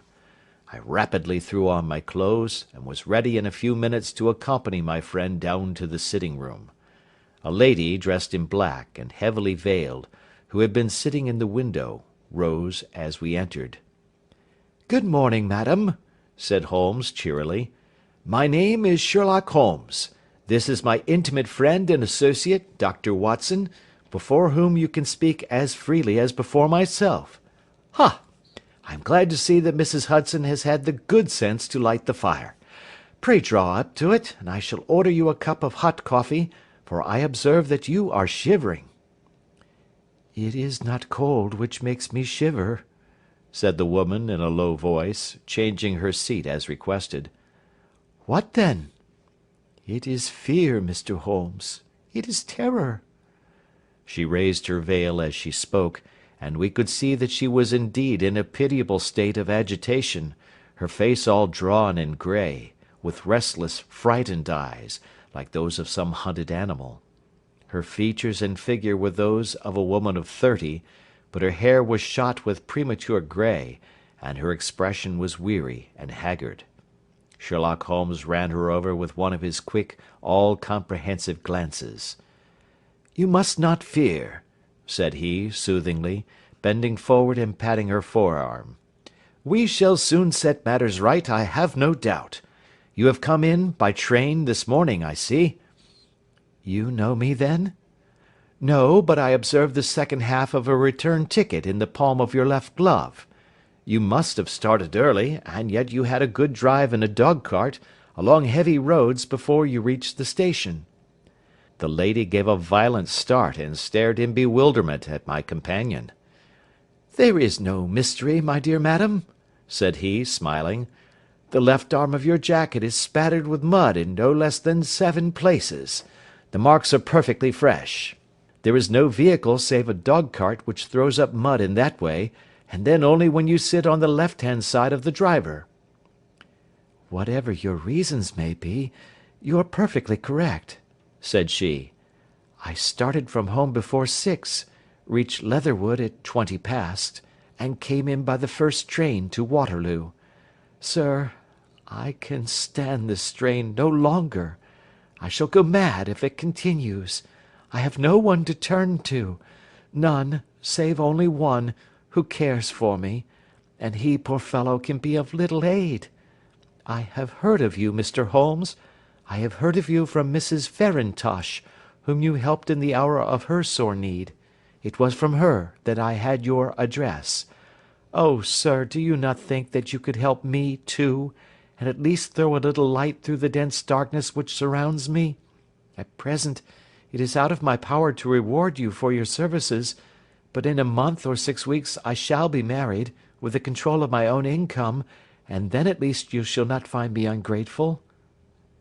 Holmes turned to his desk, and, unlocking it, drew out a small case-book, which he consulted. "Farintosh," said he. "Ah, yes, I recall the case. It was concerned with an opal tiara. I think it was before your time, Watson. I can only say, madam, that I shall be happy to devote the same care to your case as I did to that of your friend. As to reward, my profession is its own reward, but you are at liberty to defray whatever expenses I may be put to, at the time which suits you best. And now I beg that you will lay before us everything that may help us in forming an opinion upon the matter." "Alas," replied our visitor, "the very horror of my situation lies in the fact that my fears are so vague, and my suspicions depend so entirely upon small points, which might seem trivial to another, that even he to whom of all others I have a right to look for help and advice looks upon all that I tell him about it as the fancies of a nervous woman. He does not say so, but I can read it from his soothing answers and averted eyes. But I have heard, Mr. Holmes, that you can see deeply into the manifold wickedness of the human heart. You may advise me how to walk amid the dangers which encompass me." "I am all attention, madam." "My name is Helen Stoner, and I am living with my stepfather, who is the last survivor of one of the oldest Saxon families in England, the Roylotts of Stoke Moran, on the western border of Surrey." Holmes nodded his head. "The name is familiar to me," said he. "The family was at one time among the richest in England, and the estates extended over the borders into Berkshire in the north, and Hampshire in the west. In the last century, however, 4 successive heirs were of a dissolute and wasteful disposition, and the family ruin was eventually completed by a gambler in the days of the Regency. Nothing was left save a few acres of ground, and the 200-year-old house, which is itself crushed under a heavy mortgage. The last squire dragged out his existence there, living the horrible life of an aristocratic pauper, but his only son, my stepfather, seeing that he must adapt himself to the new conditions, obtained an advance from a relative, which enabled him to take a medical degree, and went out to Calcutta, where, by his professional skill and his force of character, he established a large practice.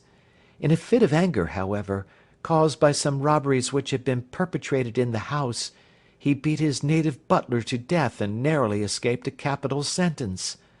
As it was, he suffered a long term of imprisonment, and afterwards returned to England a morose and disappointed man.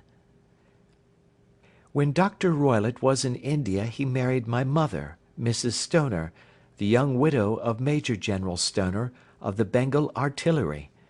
My sister Julia and I were twins, and we were only 2 years old at the time of my mother's remarriage. She had a considerable sum of money, not less than £1,000 a year, and this she bequeathed to Dr. Roylott entirely while we resided with him, with the provision that a certain annual sum should be allowed to each of us in the event of our marriage. Shortly after our return to England my mother died.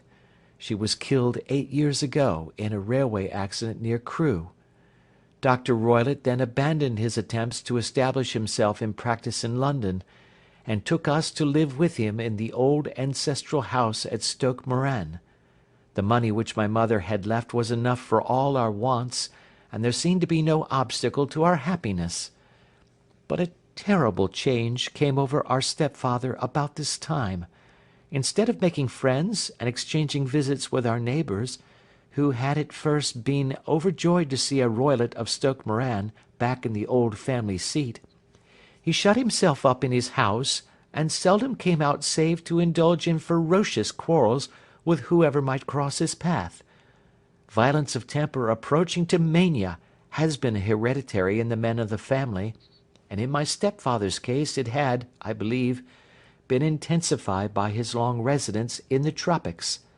A series of disgraceful brawls took place, 2 of which ended in the police court, until at last he became the terror of the village, and the folks would fly at his approach, for he is a man of immense strength, and absolutely uncontrollable in his anger.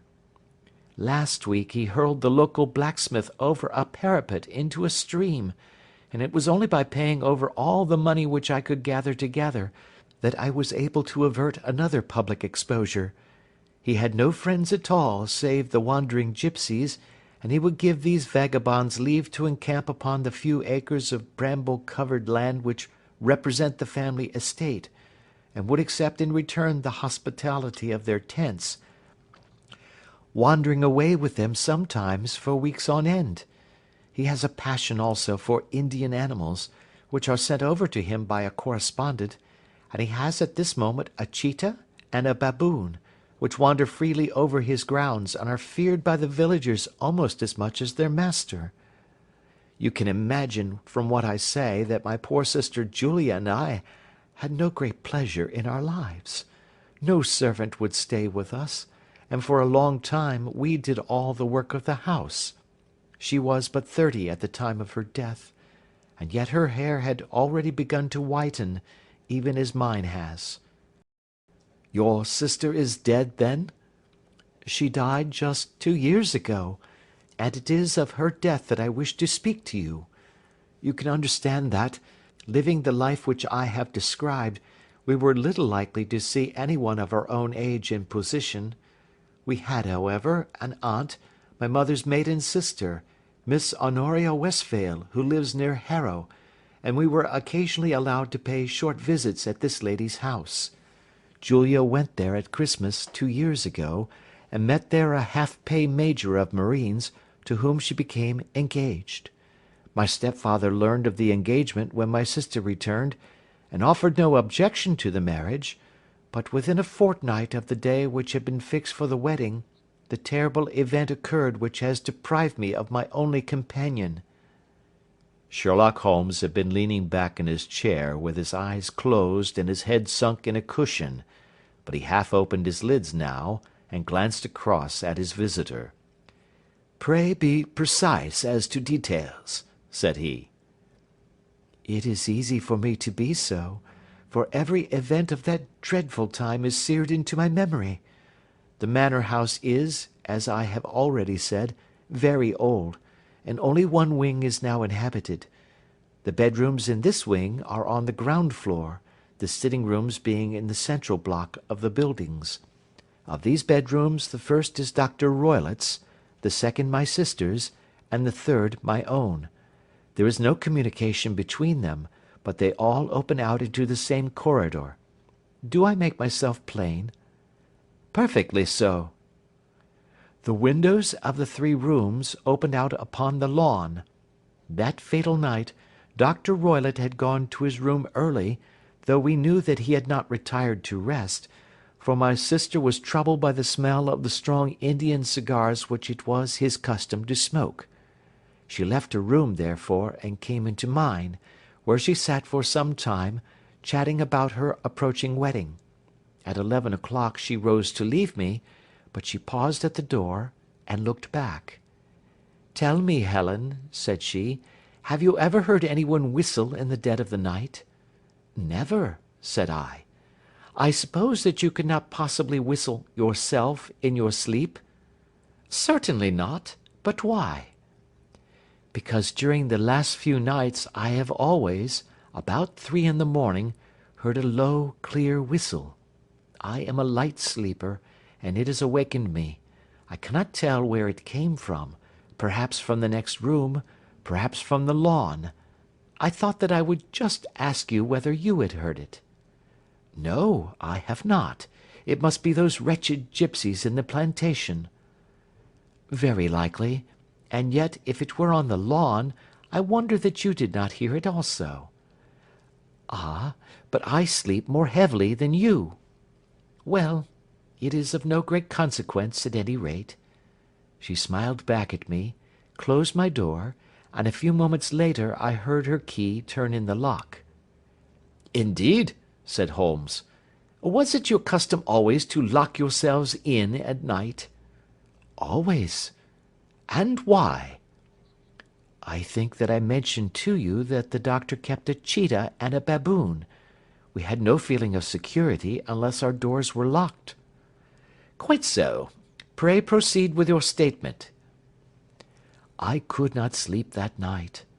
A vague feeling of impending misfortune impressed me. My sister and I, you will recollect, were twins, and you know how subtle are the links which bind 2 souls which are so closely allied. It was a wild night. The wind was howling outside, and the rain was beating and splashing against the windows. Suddenly, amid all the hubbub of the gale, there burst forth the wild scream of a terrified woman. I knew that it was my sister's voice. I sprang from my bed, wrapped a shawl round me, and rushed into the corridor. As I opened my door I seemed to hear a low whistle, such as my sister described, and a few moments later a clanging sound, as if a mass of metal had fallen. As I ran down the passage my sister's door was unlocked, and revolved slowly upon its hinges. I stared at it horror-stricken, not knowing what was about to issue from it.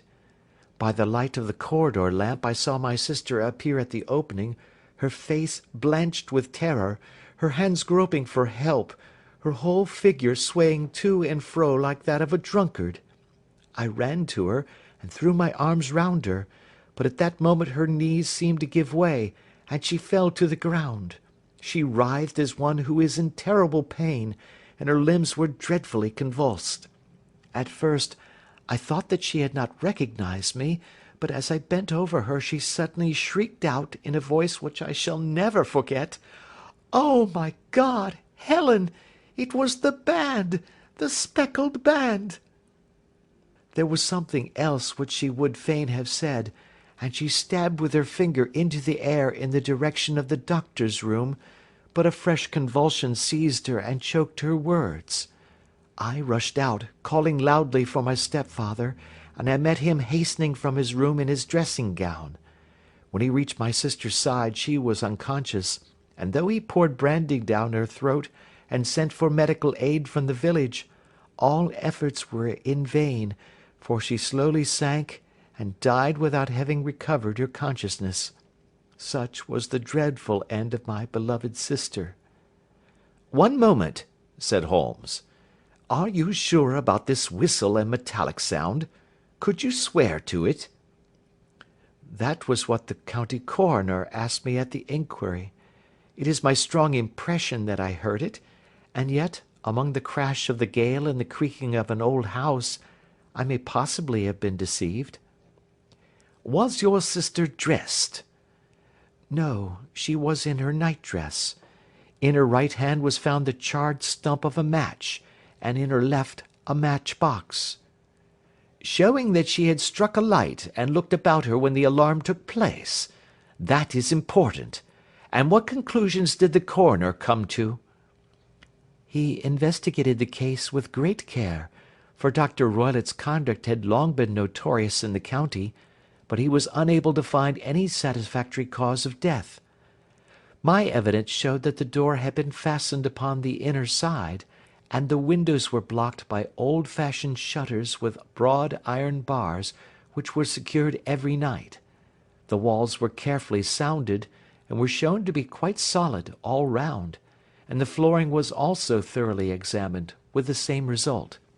The chimney is wide, but is barred up by 4 large staples. It is certain, therefore, that my sister was quite alone when she met her end. Besides, there were no marks of any violence upon her. "How about poison?" The doctors examined her for it, but without success. "What do you think that this unfortunate lady died of, then?"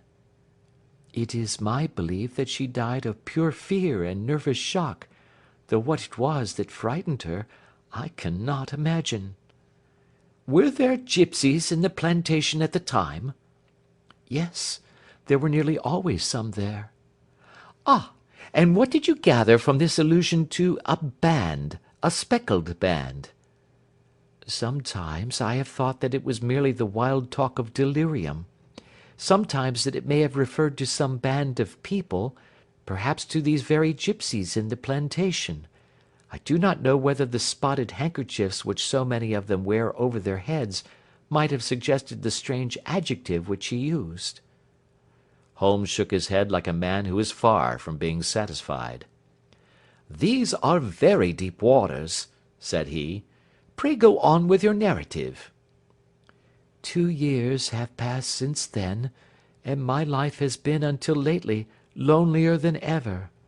A month ago, however, a dear friend, whom I have known for many years, has done me the honour to ask my hand in marriage. His name is Armitage, Percy Armitage, the second son of Mr. Armitage of Crane Water, near Reading. My stepfather has offered no opposition to the match, and we are to be married in the course of the spring. 2 days ago, some repairs were started in the west wing of the building, and my bedroom wall has been pierced, so that I have had to move into the chamber in which my sister died, and to sleep in the very bed in which she slept. Imagine, then, my thrill of terror when last night, as I lay awake, thinking over her terrible fate, I suddenly heard in the silence of the night the low whistle which had been the herald of her own death. I sprang up and lit the lamp, but nothing was to be seen in the room. I was too shaken to go to bed again, however, so I dressed, and as soon as it was daylight I slipped down, got a dog-cart at the Crown Inn, which is opposite, and drove to Leatherhead, from whence I have come on this morning with the one object of seeing you and asking your advice." "You have done wisely," said my friend. "But have you told me all?" "Yes, all." "Miss Roylott, you have not. You are screening your stepfather." "Why, what do you mean?" For answer Holmes pushed back the frill of black lace which fringed the hand that lay upon our visitor's knee. 5 little livid spots, the marks of 4 fingers and a thumb, were printed upon the white wrist. "You have been cruelly used," said Holmes. The lady coloured deeply and covered over her injured wrist. "He is a hard man," she said, "and perhaps he hardly knows his own strength." There was a long silence, during which Holmes leaned his chin upon his hands and stared into the crackling fire. "This is a very deep business," he said at last. "There are 1,000 details which I should desire to know before I decide upon our course of action. Yet we have not a moment to lose. If we were to come to Stoke Moran to-day, would it be possible for us to see over these rooms without the knowledge of your stepfather?" "As it happens, he spoke of coming into town to-day upon some most important business. It is probable that he will be away all day, and that there will be nothing to disturb you. We have a housekeeper now, but she is old and foolish, and I could easily get her out of the way." "Excellent. You are not averse to this trip, Watson?" "By no means." "Then we shall both come. What are you going to do yourself?" "I have 1 or 2 things which I would wish to do now that I am in town, but I shall return by the 12 o'clock train, so as to be there in time for your coming." "And you may expect us early in the afternoon. I have myself some small business matters to attend to. Will you not wait and breakfast?" "No, I must go. My heart is lightened already since I have confided my trouble to you. I shall look forward to seeing you again this afternoon." She dropped her thick black veil over her face and glided from the room. "And what do you think of it all, Watson?" asked Sherlock Holmes, leaning back in his chair. "It seems to me to be a most dark and sinister business." "Dark enough and sinister enough." "Yet if the lady is correct in saying that the flooring and walls are sound, and that the door, window, and chimney are impassable, then her sister must have been undoubtedly alone when she met her mysterious end." "What becomes then of these nocturnal whistles, and what of the very peculiar words of the dying woman?" "I cannot think."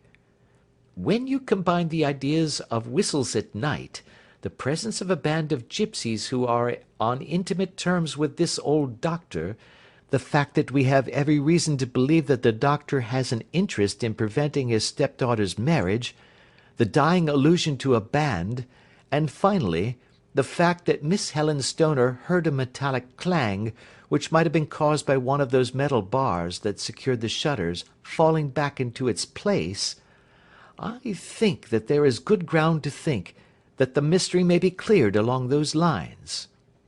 "But what then did the gipsies do?" "I cannot imagine." "I see many objections to any such theory." "And so do I. It is precisely for that reason that we are going to Stoke Moran this day. I want to see whether the objections are fatal, or if they may be explained away. But what in the name of the devil—" The ejaculation had been drawn from my companion by the fact that our door had been suddenly dashed open, and that a huge man had framed himself in the aperture. His costume was a peculiar mixture of the professional and of the agricultural, having a black top hat, a long frock coat, and a pair of high gaiters, with a hunting crop swinging in his hand. So tall was he that his hat actually brushed the crossbar of the doorway, and his breadth seemed to span it across from side to side. A large face, seared with 1,000 wrinkles, burned yellow with the sun, and marked with every evil passion, was turned from one to the other of us, while his deep-set, bile-shot eyes, and his high, thin, fleshless nose gave him somewhat the resemblance to a fierce old bird of prey. "Which of you is Holmes?" asked this apparition. My name, sir, but you have the advantage of me, said my companion quietly. "I am Dr. Grimesby Roylott of Stoke Moran." Indeed, doctor, said Holmes blandly. Pray take a seat. "I will do nothing of the kind. My stepdaughter has been here. I have traced her. What has she been saying to you?" It is a little cold for the time of the year, said Holmes. "What has she been saying to you?" cried the old man furiously. But I have heard that the crocuses promise well, continued my companion imperturbably. "Ha! You put me off, do you?" said our new visitor, taking a step forward and shaking his hunting crop. "I know you, you scoundrel. I have heard of you before. You are Holmes the meddler." My friend smiled. "Holmes the busybody." His smile broadened. "Holmes the Scotland Yard Jack-in-Office." Holmes chuckled heartily. Your conversation is most entertaining, said he. When you go out, close the door, for there is a decided draught. "I will go when I have said my say. Don't you dare to meddle with my affairs. I know that Miss Stoner has been here. I traced her. I am a dangerous man to fall foul of. See here." He stepped swiftly forward, seized the poker, and bent it into a curve with his huge brown hands. "See that you keep yourself out of my grip," he snarled, and hurling the twisted poker into the fireplace, he strode out of the room. "He seems a very amiable person," said Holmes, laughing. "Ha, ha, I am not quite so bulky, but if he had remained I might have shown him that my grip was not much more feeble than his own." As he spoke he picked up the steel poker and, with a sudden effort, straightened it out again. "Fancy his having the insolence to confound me with the official detective force. This incident gives zest to our investigation, however, and I only trust that our little friend will not suffer from her imprudence in allowing this brute to trace her. And now, Watson, we shall order breakfast, and afterwards I shall walk down to Doctors' Commons, where I hope to get some data which may help us in this matter." It was nearly 1 o'clock when Sherlock Holmes returned from his excursion. He held in his hand a sheet of blue paper, scrawled over with notes and figures. "I have seen the will of the deceased wife," said he. "To determine its exact meaning I have been obliged to work out the present prices of the investments with which it is concerned. The total income, which at the time of the wife's death was little short of £1,100, is now, through the fall in agricultural prices, not more than £750. Each daughter can claim an income of £250 in case of marriage. It is evident, therefore, that if both girls had married, this beauty would have been a mere pittance, while even one of them would cripple him to a very serious extent. My morning's work has not been wasted, since it has proved that he has the very strongest motives for standing in the way of anything of the sort. And now, Watson, this is too serious for dawdling, especially as the old man is aware that we are interesting ourselves in his affairs. So if you are ready, we shall call a cab and drive to Waterloo. I should be very much obliged if you would slip your revolver into your pocket. An Ely's No. 2 is an excellent argument with gentlemen who can twist steel pokers into knots. That and a toothbrush are, I think, all that we need." At Waterloo we were fortunate in catching a train for Leatherhead, where we hired a trap at the station inn and drove for 4 or 5 miles through the lovely Surrey lanes. It was a perfect day, with a bright sun and a few fleecy clouds in the heavens. The trees and wayside hedges were just throwing out their first green shoots, and the air was full of the pleasant smell of the moist earth. To me, at least, there was a strange contrast between the sweet promise of the spring and this sinister quest upon which we were engaged. My companion sat in the front of the trap, his arms folded, his hat pulled down over his eyes, and his chin sunk upon his breast, buried in the deepest thought. Suddenly, however, he started, tapped me on the shoulder, and pointed over the meadows. "Look there!" said he. A heavily timbered park stretched up in a gentle slope, thickening into a grove at the highest point. From amid the branches there jutted out the grey gables and high roof-tree of a very old mansion. "Stoke Moran?" said he. "Yes, sir, that be the house of Dr. Grimesby Roylott," remarked the driver. "There is some building going on there," said Holmes. "That is where we are going." "There's the village," said the driver, pointing to a cluster of roofs some distance to the left. "but if you want to get to the house, you'll find it shorter to get over this stile and so by the footpath over the fields. There it is, where the lady is walking." "And the lady, I fancy, is Miss Stoner," observed Holmes, shading his eyes. "Yes, I think we had better do as you suggest." We got off, paid our fare, and the trap rattled back on its way to Leatherhead. "I thought it as well," said Holmes as we climbed the stile, "that this fellow should think we had come here as architects, or on some definite business. It may stop his gossip. Good afternoon, Miss Stoner. You see that we have been as good as our word." Our client of the morning had hurried forward to meet us, with a face which spoke her joy. "I have been waiting so eagerly for you," she cried, shaking hands with us warmly. "All has turned out splendidly. Dr. Roylott has gone to town, and it is unlikely that he will be back before evening." "We have had the pleasure of making the doctor's acquaintance," said Holmes, and in a few words he sketched out what had occurred. Miss Stoner turned white to the lips as she listened. "Good heavens!" she cried. "He has followed me, then?" "So it appears." "He is so cunning that I never know when I am safe from him. What will he say when he returns?" "He must guard himself, for he may find that there is someone more cunning than himself upon his track. You must lock yourself up from him to-night. If he is violent, we shall take you away to your aunt's at Harrow. Now, we must make the best use of our time, so kindly take us at once to the rooms which we are to examine."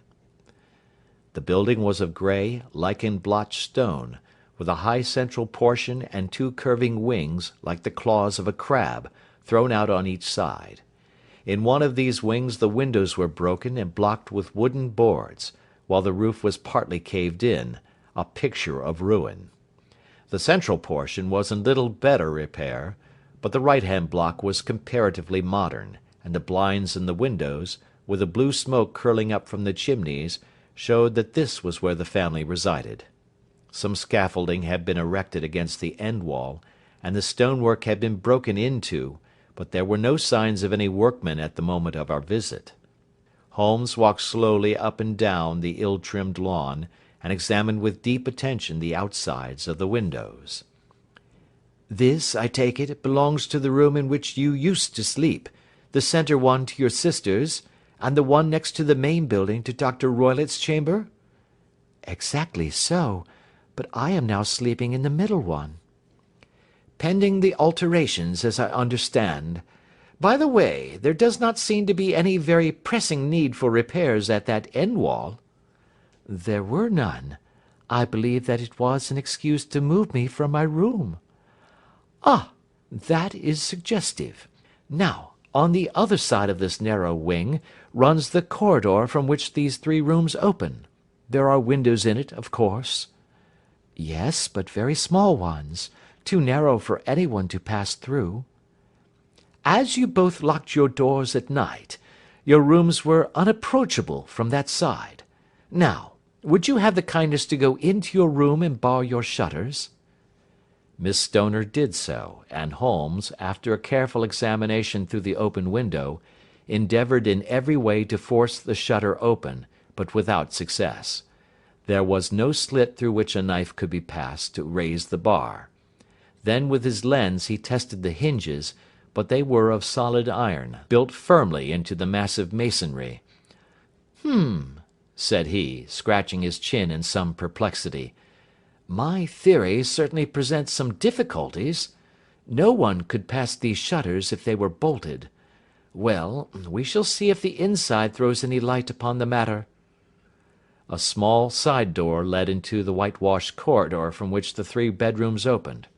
Holmes refused to examine the 3rd chamber, so he passed at once to the 2nd, that in which Miss Stoner was now sleeping, and in which her sister had met with her fate. It was a homely little room, with a low ceiling and a gaping fireplace, after the fashion of old country houses. A brown chest of drawers stood in one corner, a narrow white counterpaned bed in another, and a dressing-table on the left-hand side of the window. These articles, with 2 small wicker-work chairs, made up all the furniture in the room save for a square of Wilton carpet in the centre. The boards round and the panelling of the walls were of brown, worm-eaten oak, so old and discoloured that it may have dated from the original building of the house.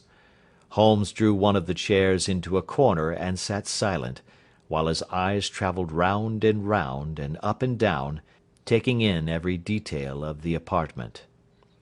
"Where does that bell communicate with?" he asked at last, pointing to a thick bell-rope which hung down beside the bed, the tassel actually lying upon the pillow. "It goes to the housekeeper's room." "It looks newer than the other things?"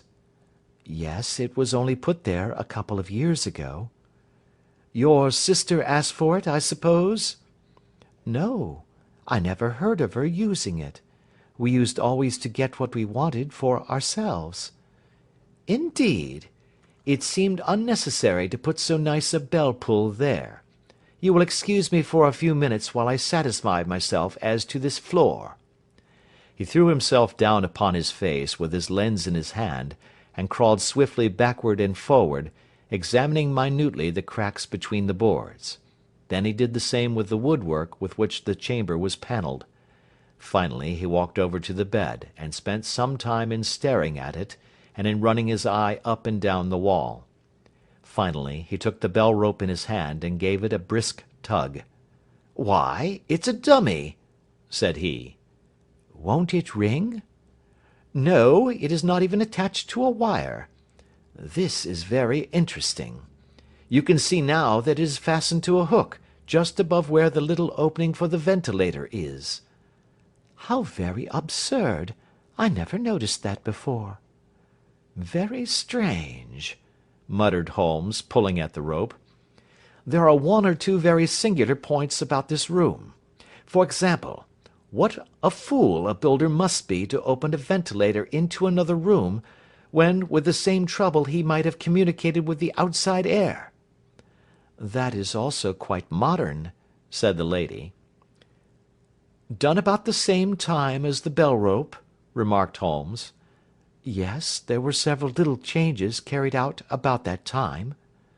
"They seem to have been of a most interesting character, dummy bell-ropes and ventilators which do not ventilate. With your permission, Miss Stoner, we shall now carry our researches into the inner apartment." Dr. Grimesby Roylott's chamber was larger than that of his stepdaughter, but was as plainly furnished. A camp bed, a small wooden shelf full of books, mostly of a technical character, an armchair beside the bed, a plain wooden chair against the wall, a round table, and a large iron safe were the principal things which met the eye.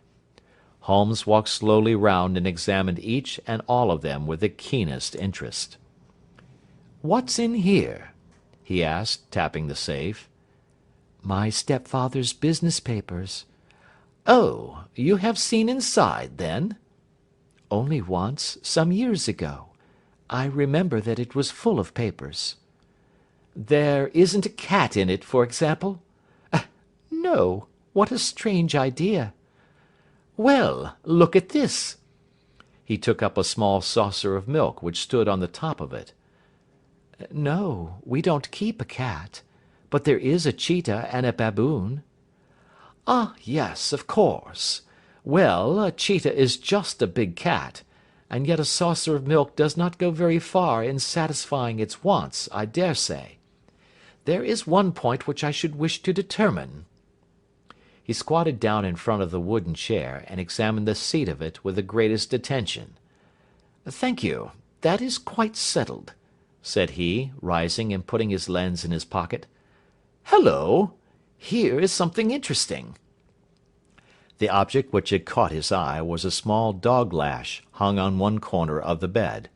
The lash, however, was curled upon itself and tied so as to make a loop of whipcord. "What do you make of that, Watson?"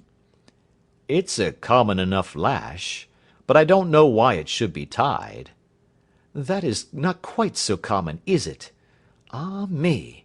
It's a wicked world, and when a clever man turns his brains to crime, it is the worst of all. I think that I have seen enough now, Miss Stoner, and with your permission we shall walk out upon the lawn." I had never seen my friend's face so grim, or his brows so dark as it was when we turned from the scene of this investigation. We had walked several times up and down the lawn, neither Miss Stoner nor myself liking to break in upon his thoughts before he roused himself from his reverie. "It is very essential, Miss Stoner," said he, "that you should absolutely follow my advice in every respect." "I shall most certainly do so." "The matter is too serious for any hesitation. Your life may depend upon your compliance." "I assure you that I am in your hands." "In the first place, both my friend and I must spend the night in your room." Both Miss Stoner and I gazed at him in astonishment. "Yes, it must be so. Let me explain. I believe that that is the village inn over there?" "Yes, that is the Crown." "Very good. Your windows would be visible from there?" "Certainly." "You must confine yourself to your room, on pretence of a headache, when your stepfather comes back. Then when you hear him retire for the night, you must open the shutters of your window, undo the hasp, put your lamp there as a signal to us, and then withdraw quietly with everything which you are likely to want into the room which you used to occupy. I have no doubt that, in spite of the repairs, you could manage there for one night." "Oh, yes, easily." "The rest you will leave in our hands." "But what will you do?" "We shall spend the night in your room, and we shall investigate the cause of this noise which has disturbed you." "I believe, Mr. Holmes, that you have already made up your mind," said Miss Stoner, laying her hand upon my companion's sleeve. "Perhaps I have." "Then, for pity's sake, tell me what was the cause of my sister's death." "I should prefer to have clearer proofs before I speak." "You can at least tell me whether my own thought is correct, and if she died from some sudden fright." "No, I do not think so. I think that there was probably some more tangible cause. And now, Miss Stoner, we must leave you, for if Dr. Roylott returned and saw us, our journey would be in vain. Good-bye, and be brave, for if you will do what I have told you, you may rest assured that we shall soon drive away the dangers that threaten you." Sherlock Holmes and I had no difficulty in engaging a bedroom and sitting room at the Crown Inn. They were on the upper floor, and from our window we could command a view of the avenue gate, and of the inhabited wing of Stoke Moran Manor House. At dusk we saw Dr. Grimesby Roylott drive past, his huge form looming up beside the little figure of the lad who drove him. The boy had some slight difficulty in undoing the heavy iron gates, and we heard the hoarse roar of the doctor's voice, and saw the fury with which he shook his clenched fists at him. The trap drove on, and a few minutes later we saw a sudden light spring up among the trees as the lamp was lit in one of the sitting rooms. "Do you know, Watson," said Holmes, as we sat together in the gathering darkness, "I have really some scruples as to taking you to-night. There is a distinct element of danger." "Can I be of assistance?" "Your presence might be invaluable." "Then I shall certainly come. It is very kind of you. You speak of danger. You have evidently seen more in these rooms than was visible to me. No, but I fancy that I may have deduced a little more. I imagine that you saw all that I did. I saw nothing remarkable save the bell rope, and what purpose that could answer I confess is more than I can imagine. You saw the ventilator too? Yes, but I do not think that it is such a very unusual thing to have a small opening between two rooms. It was so small that a rat could hardly pass through. I knew that we should find a ventilator before ever we came to Stoke Moran. My dear Holmes! Oh, yes, I did. You remember in her statement she said that her sister could smell Dr. Roylott's cigar. Now, of course that suggested at once that there must be a communication between the two rooms. It could only be a small one, or it would have been remarked upon at the coroner's inquiry. I deduced a ventilator. But what harm can there be in that? Well, there is at least a curious coincidence of dates. A ventilator is made, a cord is hung, and a lady who sleeps in the bed dies. Does that not strike you? I cannot as yet see any connection. Did you observe anything very peculiar about that bed? No. It was clamped to the floor. Did you ever see a bed fastened like that before? I cannot say that I have. The lady could not move her bed. It must always be in the same relative position to the ventilator and to the rope. Or so we may call it, since it was clearly never meant for a bell pull. Holmes, I cried, I seem to see dimly what you are hinting at. We are only just in time to prevent some subtle and horrible crime. Subtle enough and horrible enough. When a doctor does go wrong he is the first of criminals. He has nerve and he has knowledge. Palmer and Pritchard were among the heads of their profession. This man strikes even deeper, but I think, Watson, that we shall be able to strike deeper still. Yet we shall have horrors enough before the night is over. For goodness' sake let us have a quiet pipe, and turn our minds for a few hours to something more cheerful. About 9 o'clock the light among the trees was extinguished, and all was dark in the direction of the manor house. 2 hours passed slowly away, and then suddenly, just at the stroke of 11, a single bright light shone out right in front of us. "That is our signal," said Holmes, springing to his feet. "It comes from the middle window." As we passed out he exchanged a few words with the landlord, explaining that we were going on a late visit to an acquaintance, and that it was possible that we might spend the night there. A moment later we were out on the dark road, a chill wind blowing in our faces, and one yellow light twinkling in front of us through the gloom, to guide us on our sombre errand. There was little difficulty in entering the grounds, for unrepaired breaches gaped in the old park wall. Making our way among the trees, we reached the lawn, crossed it, and were about to enter through the window, when out from a clump of laurel bushes there darted what seemed to be a hideous and distorted child, who threw itself upon the grass with writhing limbs, and then ran swiftly across the lawn into the darkness. "My God!" I whispered. "Did you see it?" Holmes was for the moment as startled as I. His hand closed like a vice upon my wrist in his agitation. Then he broke into a low laugh and put his lips to my ear. "It is a nice household," he murmured. "That is the baboon." I had forgotten the strange pets which the doctor affected. There was a cheetah, too. Perhaps we might find it upon our shoulders at any moment. I confess that I felt easier in my mind when, after following Holmes's example and slipping off my shoes, I found myself inside the bedroom. My companion noiselessly closed the shutters, moved the lamp onto the table, and cast his eyes round the room. All was as we had seen it in the daytime. Then creeping up to me and making a trumpet of his hand, he whispered into my ear again so gently that it was all that I could do to distinguish the words. "The least sound would be fatal to our plans." I nodded to show that I had heard. We must sit without light. He would see it through the ventilator. I nodded again. Do not go asleep. Your very life may depend upon it. Have your pistol ready in case we should need it. I will sit on the side of the bed, and you in that chair. I took out my revolver and laid it on the corner of the table.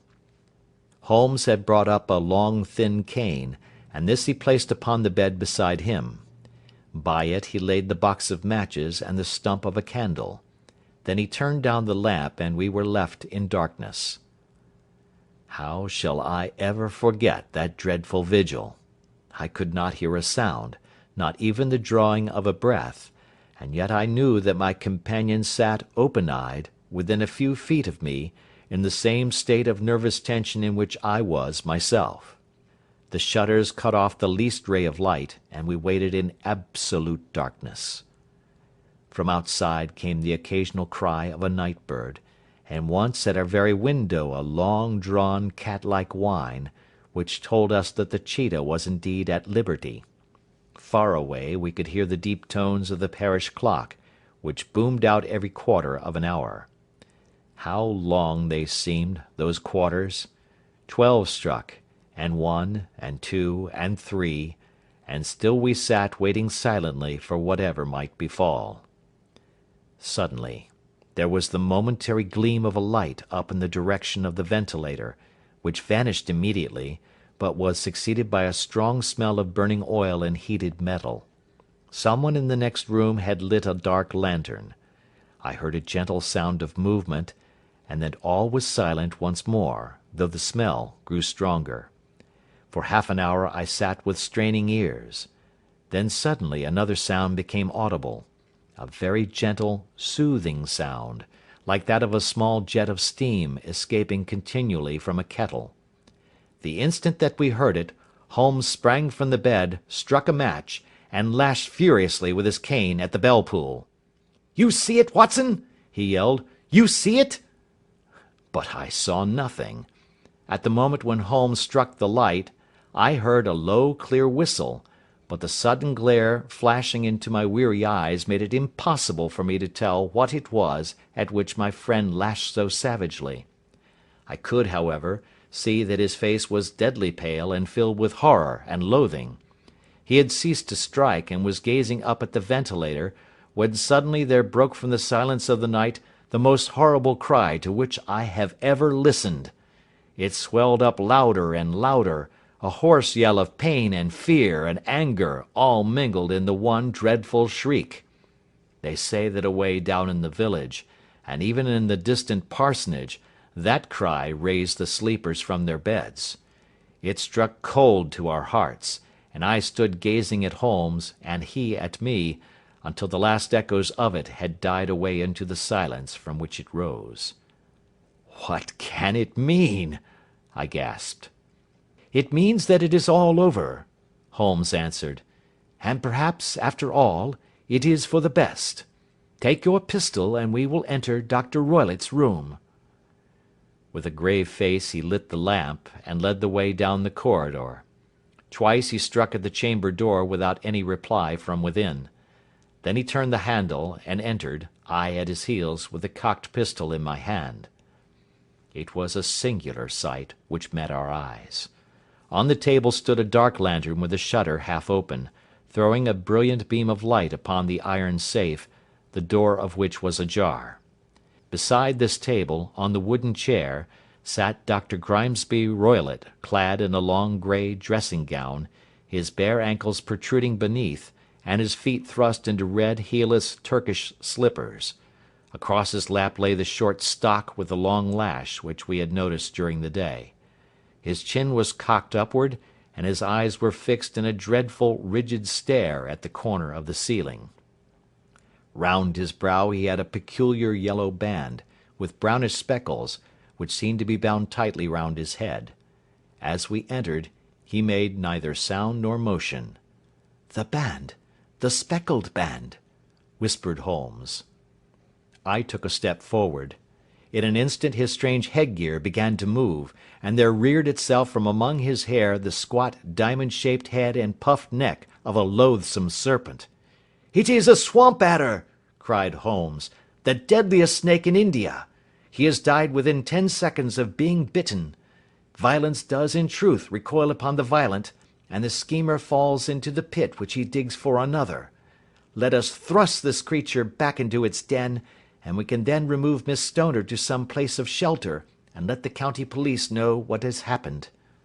As he spoke, he drew the dog whip swiftly from the dead man's lap, and throwing the noose round the reptile's neck, he drew it from its horrid perch, and carrying it at arm's length, threw it into the iron safe, which he closed upon it. Such are the true facts of the death of Dr. Grimesby Roylott of Stoke Moran. It is not necessary that I should prolong a narrative which has already run to too great a length by telling how we broke the sad news to the terrified girl, how we conveyed her by the morning train to the care of her good aunt at Harrow, of how the slow process of official inquiry came to the conclusion that the doctor met his fate while indiscreetly playing with a dangerous pet. The little which I had yet to learn of the case was told me by Sherlock Holmes as we travelled back next day. "I had," said he, "come to an entirely erroneous conclusion which shows, my dear Watson, how dangerous it always is to reason from insufficient data. The presence of the gipsies, and the use of the word band, which was used by the poor girl, no doubt, to explain the appearance which she had caught a hurried glimpse of by the light of her match, were sufficient to put me upon an entirely wrong scent. I can only claim the merit that I instantly reconsidered my position when, however, it became clear to me that whatever danger threatened an occupant of the room could not come either from the window or the door. My attention was speedily drawn, as I have already remarked to you, to this ventilator, and to the bell rope which hung down to the bed. The discovery that this was a dummy, and that the bed was clamped to the floor, instantly gave rise to the suspicion that the rope was there as a bridge for something passing through the hole and coming to the bed.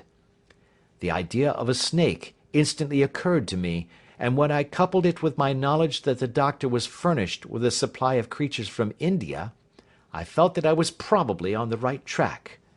The idea of using a form of poison which could not possibly be discovered by any chemical test was just such a one as would occur to a clever and ruthless man who had had an Eastern training.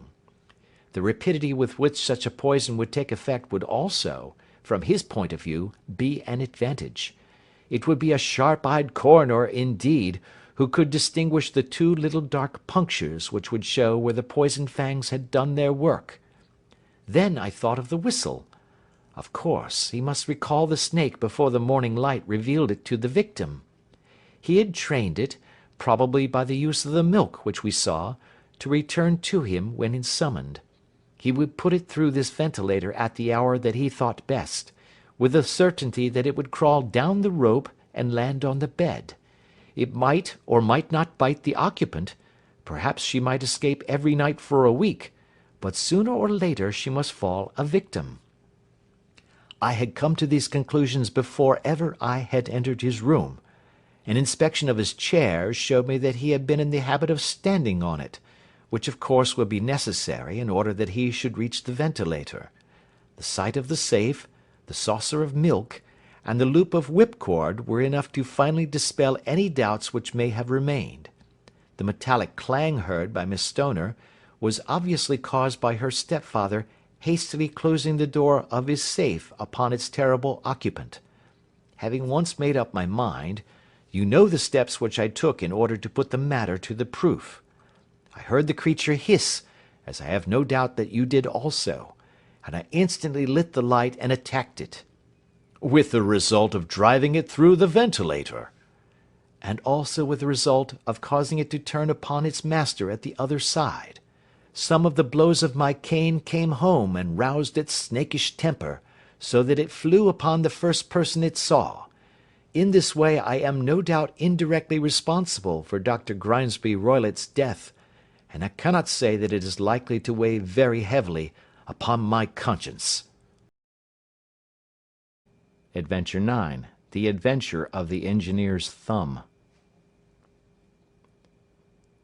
Of all the problems which have been submitted to my friend, Mr. Sherlock Holmes, for solution during the years of our intimacy, there were only two which I was the means of introducing to his notice, that of Mr. Hatherley's thumb, and that of Colonel Warburton's madness. Of these the latter may have afforded a finer field for an acute and original observer, but the other was so strange in its inception, and so dramatic in its details, that it may be the more worthy of being placed upon record, even if it gave my friend fewer openings for those deductive methods of reasoning by which he achieved such remarkable results. The story has, I believe, been told more than once in the newspapers, but, like all such narratives, its effect is much less striking when set forth en bloc in a single half-column of print than when the facts slowly evolve before your own eyes, and the mystery clears gradually away as each new discovery furnishes a step which leads on to the complete truth. At the time the circumstances made a deep impression upon me, and the lapse of 2 years has hardly served to weaken the effect. It was in the summer of '89, not long after my marriage, that the events occurred which I am now about to summarize. I had returned to civil practice and had finally abandoned Holmes in his Baker Street rooms, although I continually visited him, and occasionally even persuaded him to forego his Bohemian habits so far as to come and visit us. My practice had steadily increased, and as I happened to live at no very great distance from Paddington Station, I got a few patients from among the officials. One of these, whom I had cured of a painful and lingering disease, was never weary of advertising my virtues, and of endeavouring to send me on every sufferer over whom he might have any influence. One morning, at a little before 7 o'clock, I was awakened by the maid tapping at the door to announce that 2 men had come from Paddington and were waiting in the consulting room. I dressed hurriedly, for I knew by experience that railway cases were seldom trivial, and hastened downstairs. As I descended, my old ally, the guard, came out of the room and closed the door tightly behind him. "I've got him here," he whispered, jerking his thumb over his shoulder. "He's all right." "What is it, then?" I asked, for his manner suggested that it was some strange creature which he had caged up in my room. "It's a new patient," he whispered. "I thought I'd bring him round myself. Then he couldn't slip away. There he is, all safe and sound. I must go now, doctor. I have my duties just the same as you." And off he went, this trusty toot, without even giving me time to thank him. I entered my consulting room and found a gentleman seated by the table. He was quietly dressed in a suit of heather tweed, with a soft cloth cap which he had laid down upon my books. Round one of his hands he had a handkerchief wrapped, which was mottled all over with blood stains. He was young, not more than 25, I should say, with a strong masculine face, but he was exceedingly pale, and gave me the impression of a man who was suffering from some strong agitation, which it took all his strength of mind to control. "I am sorry to knock you up so early, doctor," said he, "but I have had a very serious accident during the night. I came in by train this morning, and on inquiring at Paddington as to where I might find a doctor, a worthy fellow very kindly escorted me here. I gave the maid a card, but I see that she has left it upon the side table." I took it up and glanced at it. Mr. Victor Hatherley, Hydraulic Engineer, 16A, Victoria Street, 3rd floor. That was the name, style, and abode of my morning visitor.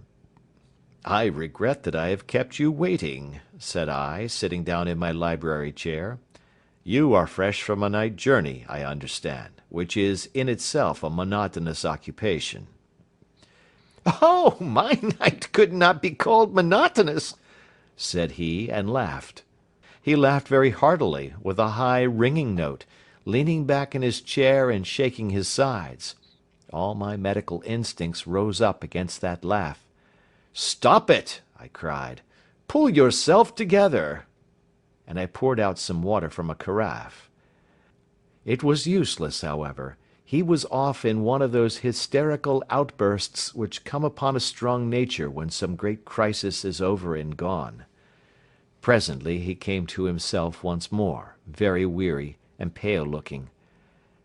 "I have been making a fool of myself," he gasped. "Not at all. Drink this." I dashed some brandy into the water, and the colour began to come back to his bloodless cheeks. "That's better," said he. "And now, doctor, perhaps you would kindly attend to my thumb, or rather to the place where my thumb used to be?" He unwound the handkerchief and held out his hand. It gave even my hardened nerves a shudder to look at it. There were 4 protruding fingers and a horrid red, spongy surface where the thumb should have been. It had been hacked or torn right out from the roots. "Good heavens!" I cried. "This is a terrible injury. It must have bled considerably." "Yes, it did. I fainted when it was done, and I think that I must have been senseless for a long time. When I came to, I found that it was still bleeding, so I tied one end of my handkerchief very tightly round the wrist and braced it up with a twig." "Excellent. You should have been a surgeon." "It is a question of hydraulics, you see, and came within my own province." "This has been done," said I, examining the wound, "by a very heavy and sharp instrument." "A thing like a cleaver," said he. "An accident, I presume?" "By no means." "What? A murderous attack?" "Very murderous indeed." "You horrify me." I sponged the wound, cleaned it, dressed it, and finally covered it over with cotton wadding and carbolized bandages.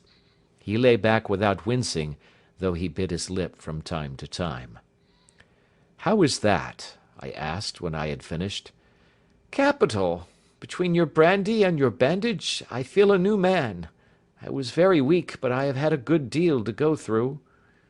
"Perhaps you had better not speak of the matter. It is evidently trying to your nerves." "Oh, no, not now. I shall have to tell my tale to the police. But, between ourselves, if it were not for the convincing evidence of this wound of mine, I should be surprised if they believed my statement, for it is a very extraordinary one, and I have not much in the way of proof with which to back it up. And even if they believe me, the clues which I can give them are so vague that it is a question whether justice will be done." "Ha!" cried I.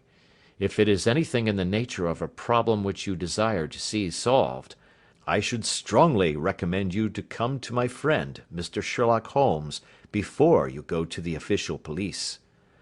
"Oh, I have heard of that fellow," answered my visitor, "and I should be very glad if he would take the matter up, though of course I must use the official police as well. Would you give me an introduction to him?" "I'll do better. I'll take you round to him myself." "I should be immensely obliged to you." "We'll call a cab and go together. We shall just be in time to have a little breakfast with him. Do you feel equal to it?" "Yes, I shall not feel easy until I have told my story." "Then my servant will call a cab and I shall be with you in an instant." I rushed upstairs, explained the matter shortly to my wife, and in 5 minutes was inside a hansom driving with my new acquaintance to Baker Street. Sherlock Holmes was, as I expected, lounging about his sitting room in his dressing gown, reading the agony column of the Times and smoking his before-breakfast pipe, which was composed of all the plugs and dottles left from his smokes of the day before, all carefully dried and collected on the corner of the mantelpiece. He received us in his quietly genial fashion, ordered fresh rashers and eggs, and joined us in a hearty meal. When it was concluded he settled our new acquaintance upon the sofa, placed a pillow beneath his head, and laid a glass of brandy and water within his reach. "It is easy to see that your experience has been no common one, Mr. Hatherley," said he. "Pray lie down there and make yourself absolutely at home. Tell us what you can, but stop when you are tired, and keep up your strength with a little stimulant."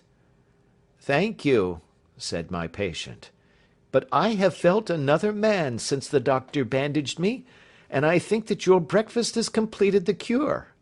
I shall take up as little of your valuable time as possible, so I shall start at once upon my peculiar experiences." Holmes sat in his big armchair with the weary, heavy-lidded expression which veiled his keen and eager nature, while I sat opposite to him, and we listened in silence to the strange story which our visitor detailed to us. "You must know," said he, "that I am an orphan and a bachelor, residing alone in lodgings in London. By profession I am a hydraulic engineer, and I have had considerable experience of my work during the 7 years that I was apprenticed to Venner and Matheson, the well-known firm of Greenwich. 2 years ago, having served my time, and having also come into a fair sum of money through my poor father's death, I determined to start in business for myself, and took professional chambers in Victoria Street. I suppose that everyone finds his first independent start in business a dreary experience. To me, it has been exceptionally so. During 2 years I have had 3 consultations and 1 small job, and that is absolutely all that my profession has brought me.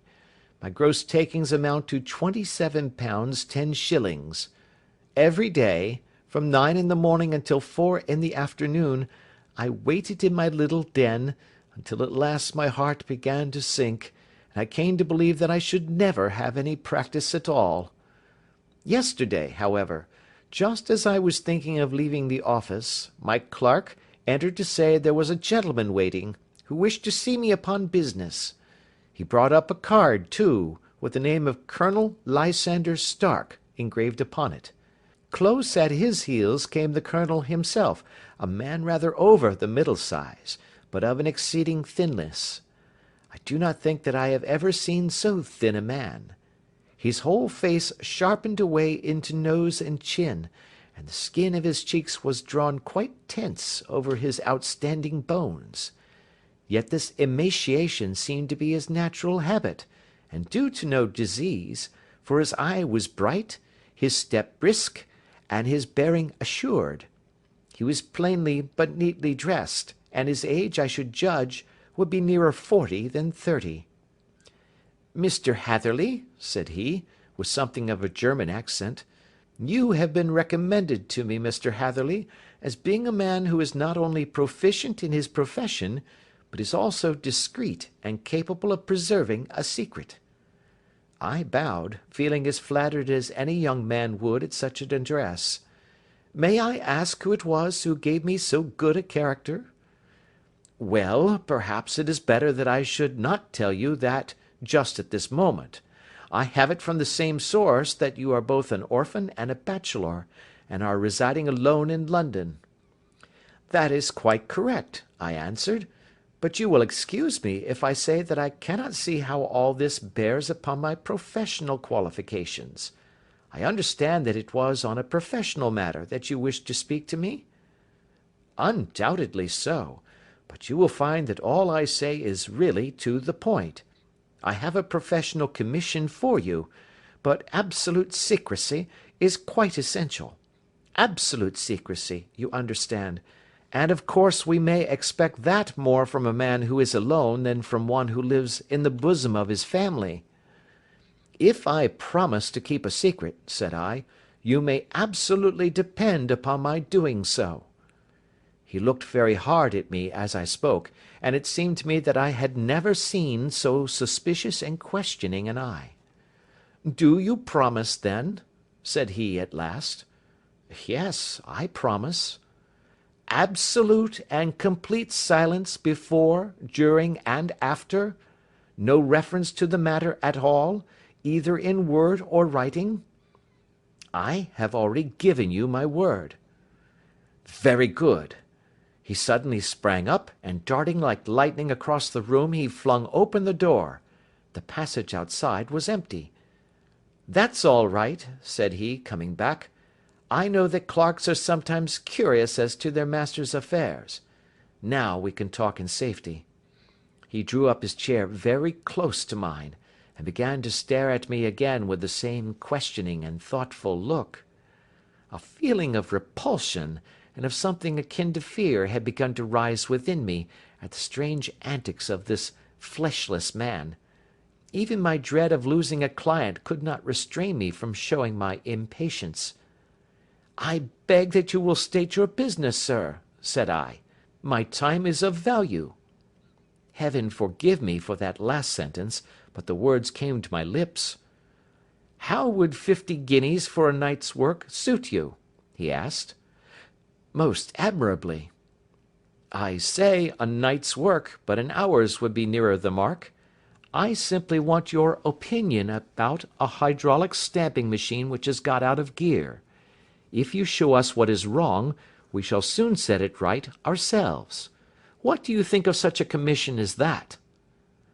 "The work appears to be light and the pay munificent." "Precisely so. We shall want you to come to-night by the last train." "Where to?" "To Eyford in Berkshire.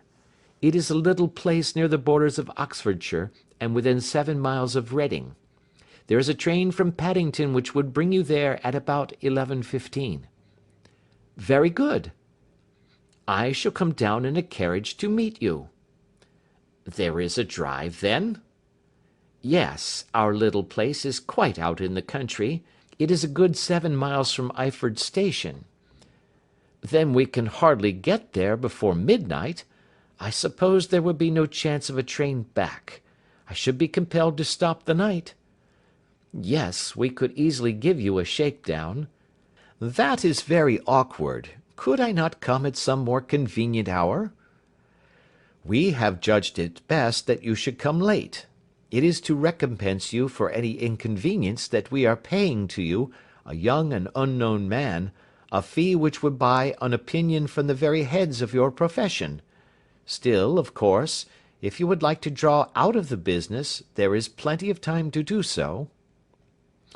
I thought of the 50 guineas, and of how useful they would be to me. "Not at all," said I. "I shall be very happy to accommodate myself to your wishes.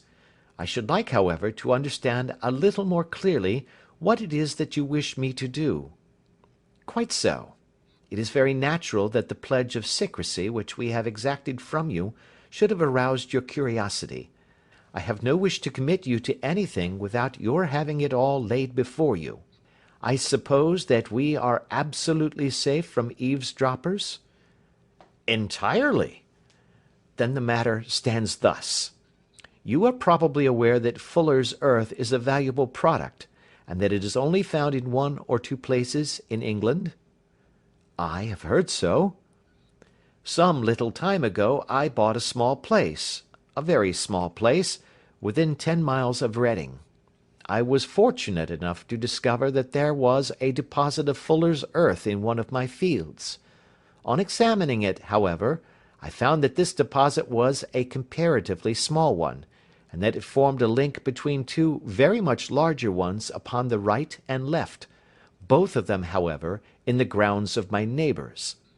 These good people were absolutely ignorant that their land contained that which was quite as valuable as a gold mine. Naturally, it was to my interest to buy their land before they discovered its true value, but unfortunately I had no capital by which I could do this. I took a few of my friends into the secret, however, and they suggested that we should quietly and secretly work our own little deposit, and that in this way we should earn the money which would enable us to buy the neighbouring fields. This we have now been doing for some time, and in order to help us in our operations, we erected a hydraulic press.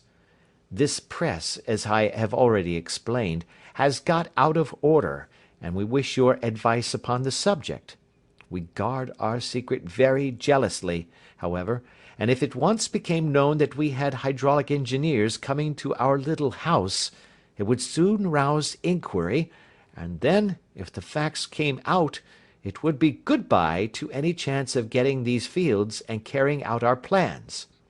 That is why I have made you promise me that you will not tell a human being that you are going to Eyford to-night. I hope that I make it all plain?"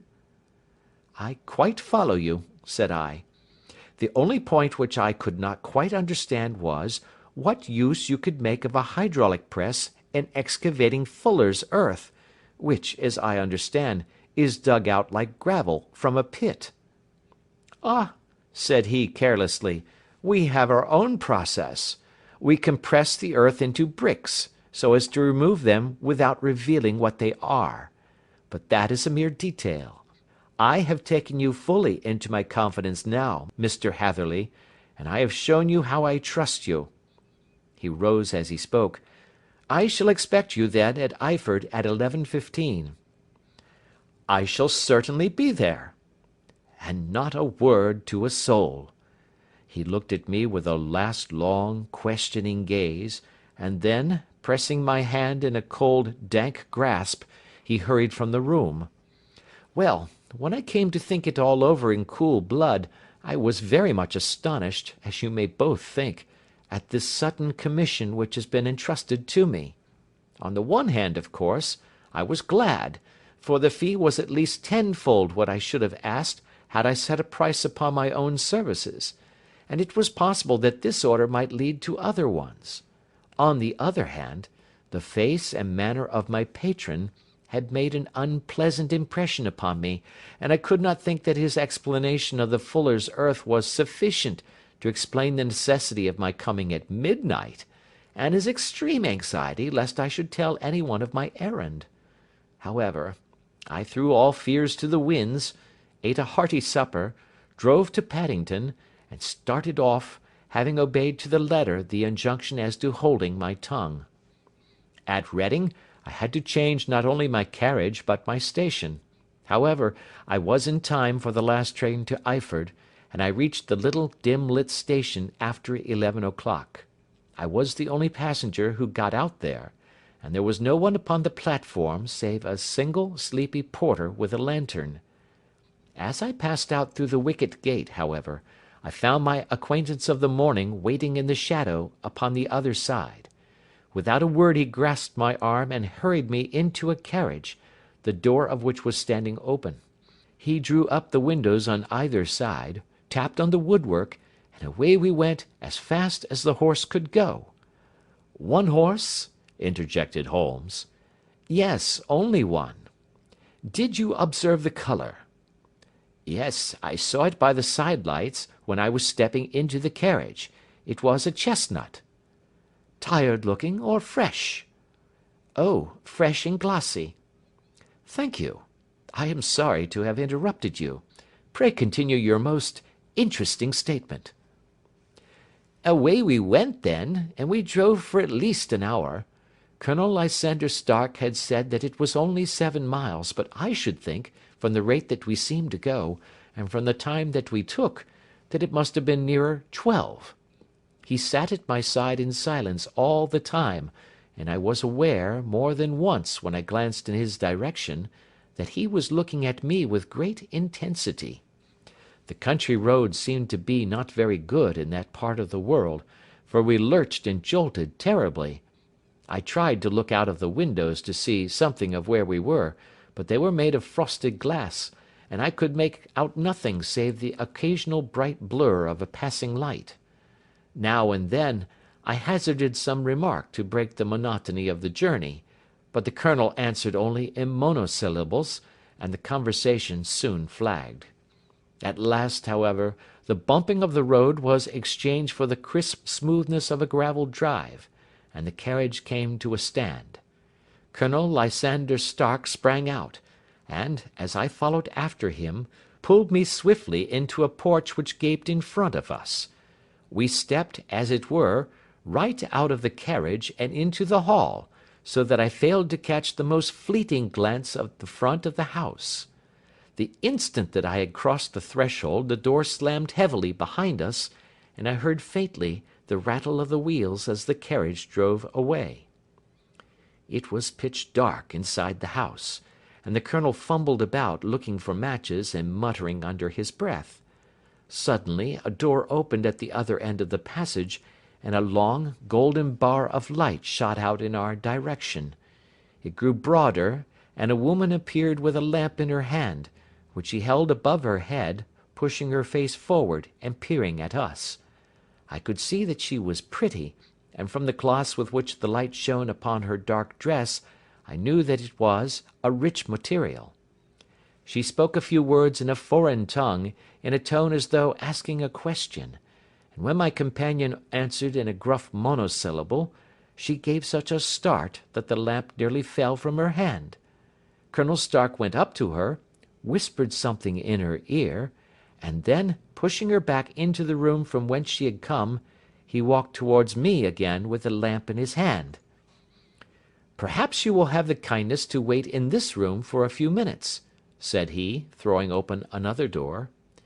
It was a quiet, little, plainly furnished room, with a round table in the centre, on which several German books were scattered. Colonel Stark laid down the lamp on the top of a harmonium beside the door. "I shall not keep you waiting an instant," said he, and vanished into the darkness. I glanced at the books upon the table, and in spite of my ignorance of German I could see that 2 of them were treatises on science, the others being volumes of poetry. Then I walked across to the window, hoping that I might catch some glimpse of the countryside, but an oak shutter, heavily barred, was folded across it. It was a wonderfully silent house. There was an old clock ticking loudly somewhere in the passage, but otherwise everything was deadly still. A vague feeling of uneasiness began to steal over me. Who were these German people, and what were they doing living in this strange, out-of-the-way place? And where was the place? I was 10 miles or so from Eyford, that was all I knew, but whether north, south, east, or west, I had no idea. For that matter, Reading, and possibly other large towns, were within that radius, so the place might not be so secluded after all. Yet it was quite certain, from the absolute stillness, that we were in the country. I paced up and down the room, humming a tune under my breath to keep up my spirits, and feeling that I was thoroughly earning my 50-guinea fee. Suddenly, without any preliminary sound in the midst of the utter stillness, the door of my room swung slowly open. The woman was standing in the aperture, the darkness of the hall behind her, the yellow light from my lamp beating upon her eager and beautiful face. I could see at a glance that she was sick with fear, and the sight sent a chill to my own heart.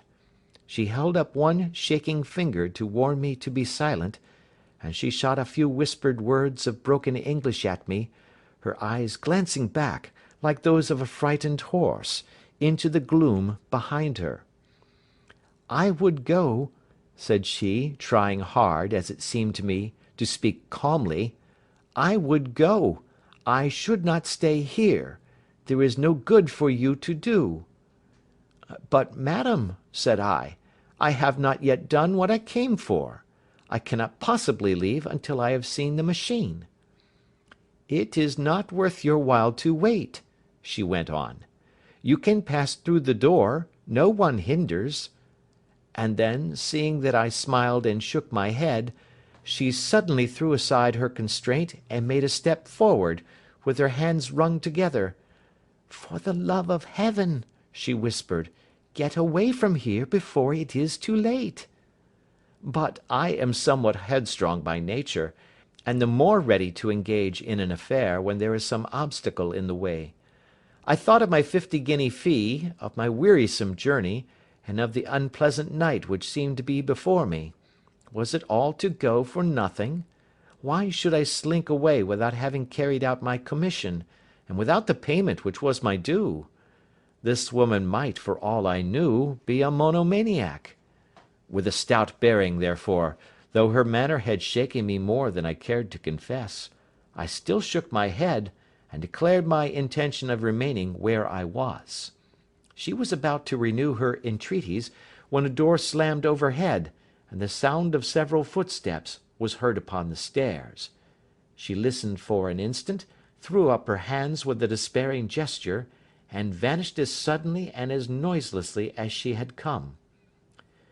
The newcomers were Colonel Lysander Stark and a short, thick man with a chinchilla beard growing out of the creases of his double chin, who was introduced to me as Mr. Ferguson.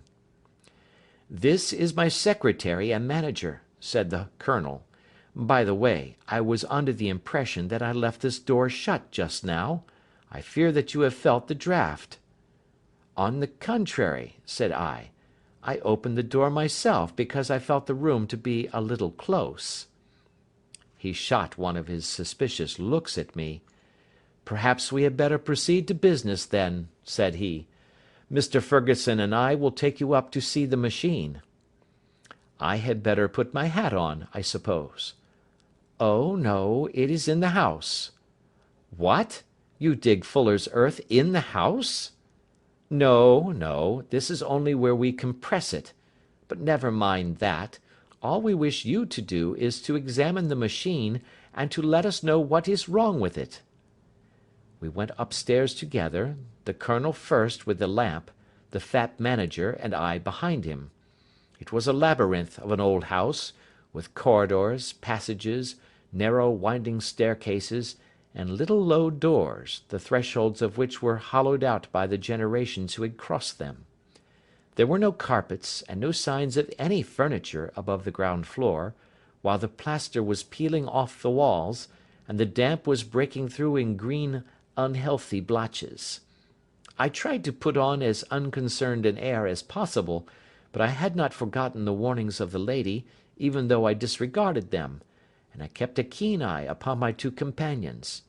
Ferguson appeared to be a morose and silent man, but I could see from the little that he said that he was at least a fellow countryman. Colonel Lysander Stark stopped at last before a low door, which he unlocked. Within was a small square room, in which the three of us could hardly get at one time. Ferguson remained outside, and the Colonel ushered me in. "We are now," said he, "actually within the hydraulic press, and it would be a particularly unpleasant thing for us if anyone were to turn it on. The ceiling of this small chamber is really the end of the descending piston, and it comes down with the force of many tons upon this metal floor. There are small lateral columns of water outside which receive the force, and which transmit and multiply it in the manner which is familiar to you.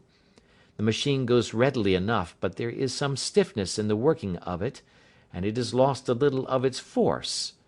Perhaps you will have the goodness to look it over, and to show us how we can set it right." I took the lamp from him, and I examined the machine very thoroughly. It was, indeed, a gigantic one, and capable of exercising enormous pressure. When I passed outside, however, and pressed down the levers which controlled it, I knew at once by the whishing sound that there was a slight leakage, which allowed a regurgitation of water through one of the side cylinders. An examination showed that one of the india rubber bands which was round the head of a driving rod had shrunk so as to not quite fill the socket along which it worked. This was clearly the cause of the loss of power, and I pointed it out to my companions, who followed my remarks very carefully, and asked several practical questions as to how they should proceed to set it right. When I had made it clear to them, I returned to the main chamber of the machine, and took a good look at it to satisfy my own curiosity. It was obvious at a glance that the story of the fuller's earth was the merest fabrication, for it would be absurd to suppose that so powerful an engine could be designed for so inadequate a purpose. The walls were of wood, but the floor consisted of a large iron trough, and when I came to examine it, I could see a crust of metallic deposit all over it. I had stooped and was scraping at this to see exactly what it was, when I heard a muttered exclamation in German, and saw the cadaverous face of the Colonel looking down at me. "What are you doing there?" he asked. I felt angry at having been tricked by so elaborate a story as that which he had told me. "I was admiring your fuller's earth," said I. "I think that I should be better able to advise you as to your machine, if I knew what the exact purpose was for which it was used." The instant that I uttered the words I regretted the rashness of my speech. His face set hard, and a baleful light sprang up in his grey eyes. "Very well," said he, "you shall know all about the machine." He took a step backward, slammed the little door, and turned the key in the lock. I rushed towards it and pulled at the handle, but it was quite secure, and did not give in the least to my kicks and shoves. "Hello!" I yelled. "Hullo! Colonel, let me out!" And then suddenly in the silence, I heard a sound which set my heart into my mouth. It was the clank of the levers and the swish of the leaking cylinder. He had set the engine at work. The lamp still stood upon the floor where I had placed it when examining the trough.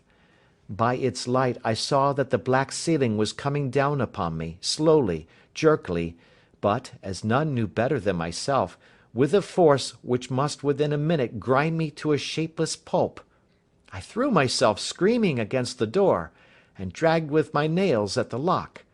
I implored the colonel to let me out, but the remorseless clanking of the levers drowned my cries. The ceiling was only a foot or two above my head, and with my hand upraised I could feel its hard, rough surface. Then it flashed through my mind that the pain of my death would depend very much upon the position in which I met it. If I lay on my face, the weight would come upon my spine, and I shuddered to think of that dreadful snap. Easier the other way, perhaps, and yet, had I the nerve to lie and look up at that deadly black shadow wavering down upon me? Already I was unable to stand erect, when my eye caught something which brought a gush of hope back to my heart. I have said that though the floor and ceiling were of iron, the walls were of wood. As I gave a last hurried glance around, I saw a thin line of yellow light between two of the boards, which broadened and broadened as a small panel was pushed backwards. For an instant I could hardly believe that here was indeed a door which led away from death. The next instant I threw myself through, and lay half fainting upon the other side. The panel had closed again behind me, but the crash of the lamp, and a few moments afterwards the clang of the two slabs of metal, told me how narrow had been my escape. I was recalled to myself by a frantic plucking at my wrist, and I found myself lying upon the stone floor of a narrow corridor, while a woman bent over me and tugged at me with her left hand, while she held a candle in her right. It was the same good friend whose warning I had so foolishly rejected. "Come, come," she cried breathlessly. "They will be here in a moment. They will see that you are not there. Oh, do not waste the so precious time, but come." This time, at least, I did not scorn her advice. I staggered to my feet, and ran with her along the corridor and down a winding stair. The latter led to another broad passage, and just as we reached it we heard the sound of running feet and the shouting of two voices, one answering the other from the floor on which we were, and from the one beneath. My guide stopped and looked about her like one who is at her wits' end. Then she threw open a door which led into a bedroom, through the window of which the moon was shining brightly. "It is your only chance," said she. "It is high, but it may be that you can jump it." As she spoke, a light sprang into view at the further end of the passage, and I saw the lean figure of Colonel Lysander Stark rushing forward with a lantern in one hand and a weapon like a butcher's cleaver in the other. I rushed across the bedroom, flung open the window, and looked out. How quiet and sweet and wholesome the garden looked in the moonlight, and it could not be more than 30 feet down. I clambered out upon the sill, but I hesitated to jump until I should have heard what passed between my saviour and the ruffian who pursued me. If she were ill used, then at any risks I was determined to go back to her assistance. The thought had hardly flashed through my mind before he was at the door, pushing his way past her, and she threw her arms round him and tried to hold him back. "Fritz, Fritz," she cried in English, "remember your promise after the last time. You said it should not be again. He will be silent. Oh, he will be silent." "You are mad, Elise," he shouted, struggling to break away from her. "You will be the ruin of us. He has seen too much. Let me pass, I say." He dashed her to one side, and rushing to the window, cut at me with his heavy weapon. I had let myself go, and was hanging by the hands to the sill, when his blow fell. I was conscious of a dull pain, my grip loosened, and I fell into the garden below. I was shaken, but not hurt by the fall, so I picked myself up and rushed off among the bushes as hard as I could run, for I understood that I was far from being out of danger yet. Suddenly, however, as I ran, a deadly dizziness and sickness came over me. I glanced down at my hand, which was throbbing painfully, and then for the first time saw that my thumb had been cut off, and that the blood was pouring from my wound. I endeavoured to tie my handkerchief round it, but there came a sudden buzzing in my ears, and next moment I fell in a dead faint among the rose bushes. How long I remained unconscious I cannot tell. It must have been a very long time, for the moon had sunk, and a bright morning was breaking when I came to myself. My clothes were all sodden with dew, and my coat sleeve was drenched with blood from my wounded thumb. The smarting of it recalled in an instant all the particulars of my night's adventure, and I sprang to my feet with the feeling that I might hardly yet be safe from my pursuers. But to my astonishment, when I came to look round me, neither house nor garden were to be seen. I had been lying in an angle of the hedge close by the high road, and just a little lower down was a long building, which proved, upon my approaching it, to be the very station at which I had arrived upon the previous night. Were it not for the ugly wound upon my hand, all that had passed during those dreadful hours might have been an evil dream. Half dazed, I went into the station and asked about the morning train. There would be one to Reading in less than an hour. The same porter was on duty, I found, as had been there when I arrived. I inquired of him whether he had ever heard of Colonel Lysander Stark. The name was strange to him. Had he observed a carriage the night before waiting for me? No, he had not. Was there a police station anywhere near? There was one about 3 miles off. It was too far for me to go, weak and ill as I was. I determined to wait until I got back to town before telling my story to the police. It was a little past 6 when I arrived, so I went first to have my wound dressed, and then the doctor was kind enough to bring me along here. I put the case into your hands, and shall do exactly what you advise. We both sat in silence for some little time after listening to this extraordinary narrative. Then Sherlock Holmes pulled down from the shelf one of the ponderous commonplace books in which he placed his cuttings. "Here is an advertisement which will interest you," said he. "It appeared in all the papers about a year ago. Listen to this.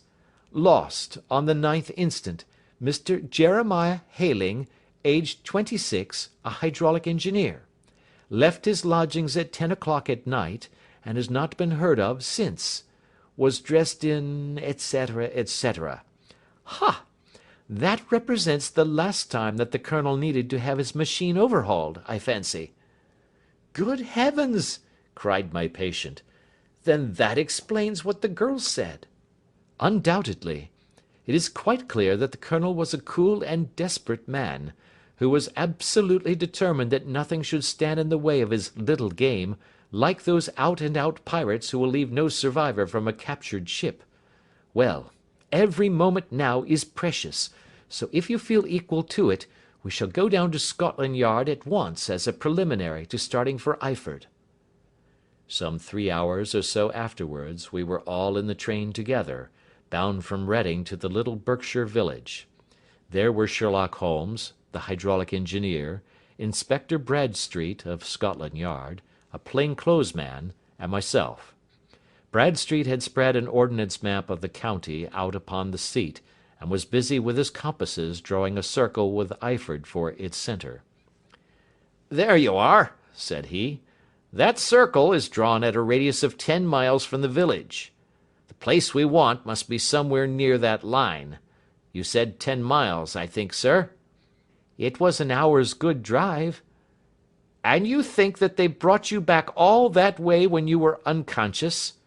"They must have done so. I have a confused memory, too, of having been lifted and conveyed somewhere." "What I cannot understand," said I, "is why they should have spared you when they found you lying fainting in the garden. Perhaps the villain was softened by the woman's entreaties." "I hardly think that likely. I never saw a more inexorable face in my life." "Oh, we shall soon clear up all that," said Bradstreet. "Well, I have drawn my circle, and I only wish I knew at what point upon it the folk that we are in search of are to be found." "I think I could lay my finger on it," said Holmes quietly. "Really now," cried the inspector, "you have formed your opinion. Come now, we shall see who agrees with you. I say it is south, for the country is more deserted there." "And I say east," said my patient. "I am for west," remarked the plain-clothes man. "There are several quiet little villages up there." "And I am for north," said I, "because there are no hills there, and our friend says he did not notice the carriage go up any." "Come," cried the inspector, laughing. "It's a very pretty diversity of opinion. We have boxed the compass among us. Who do you give your casting vote to?" "You are all wrong." "But we can't all be." "Oh, yes, you can.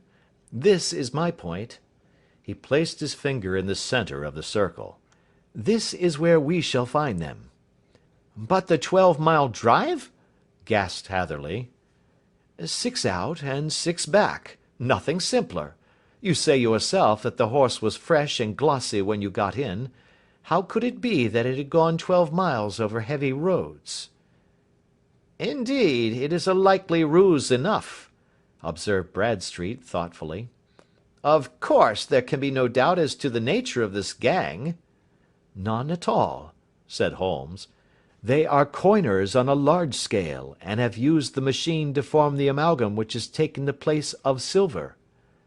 "We have known for some time that a clever gang was at work," said the inspector. "They have been turning out half-crowns by the thousand. We even traced them as far as Reading, but could get no farther, for they had covered their traces in a way that showed that they were very old hands. But now, thanks to this lucky chance, I think that we have got them right enough." But the inspector was mistaken, for those criminals were not destined to fall into the hands of justice.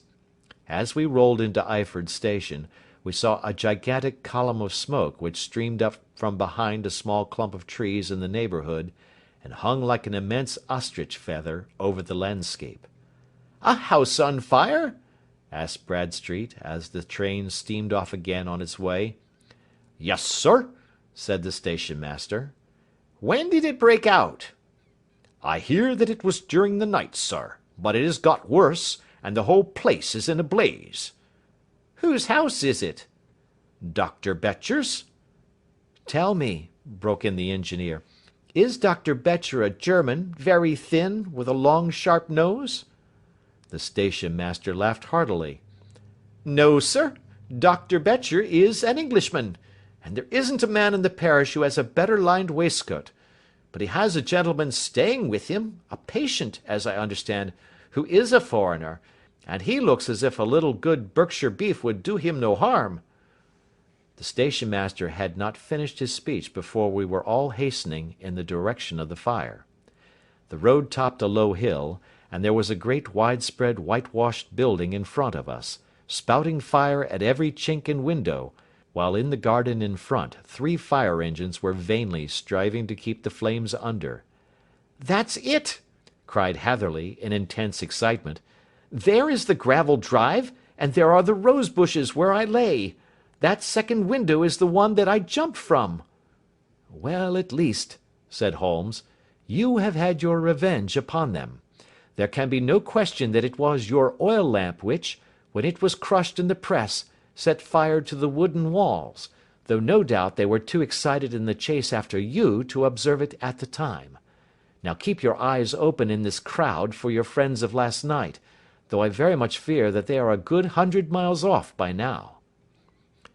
And Holmes's fears came to be realized, for from that day to this no word has ever been heard either of the beautiful woman, the sinister German, or the morose Englishman. Early that morning a peasant had met a cart containing several people and some very bulky boxes driving rapidly in the direction of Reading, but there all traces of the fugitives disappeared, and even Holmes's ingenuity failed ever to discover the least clue as to their whereabouts.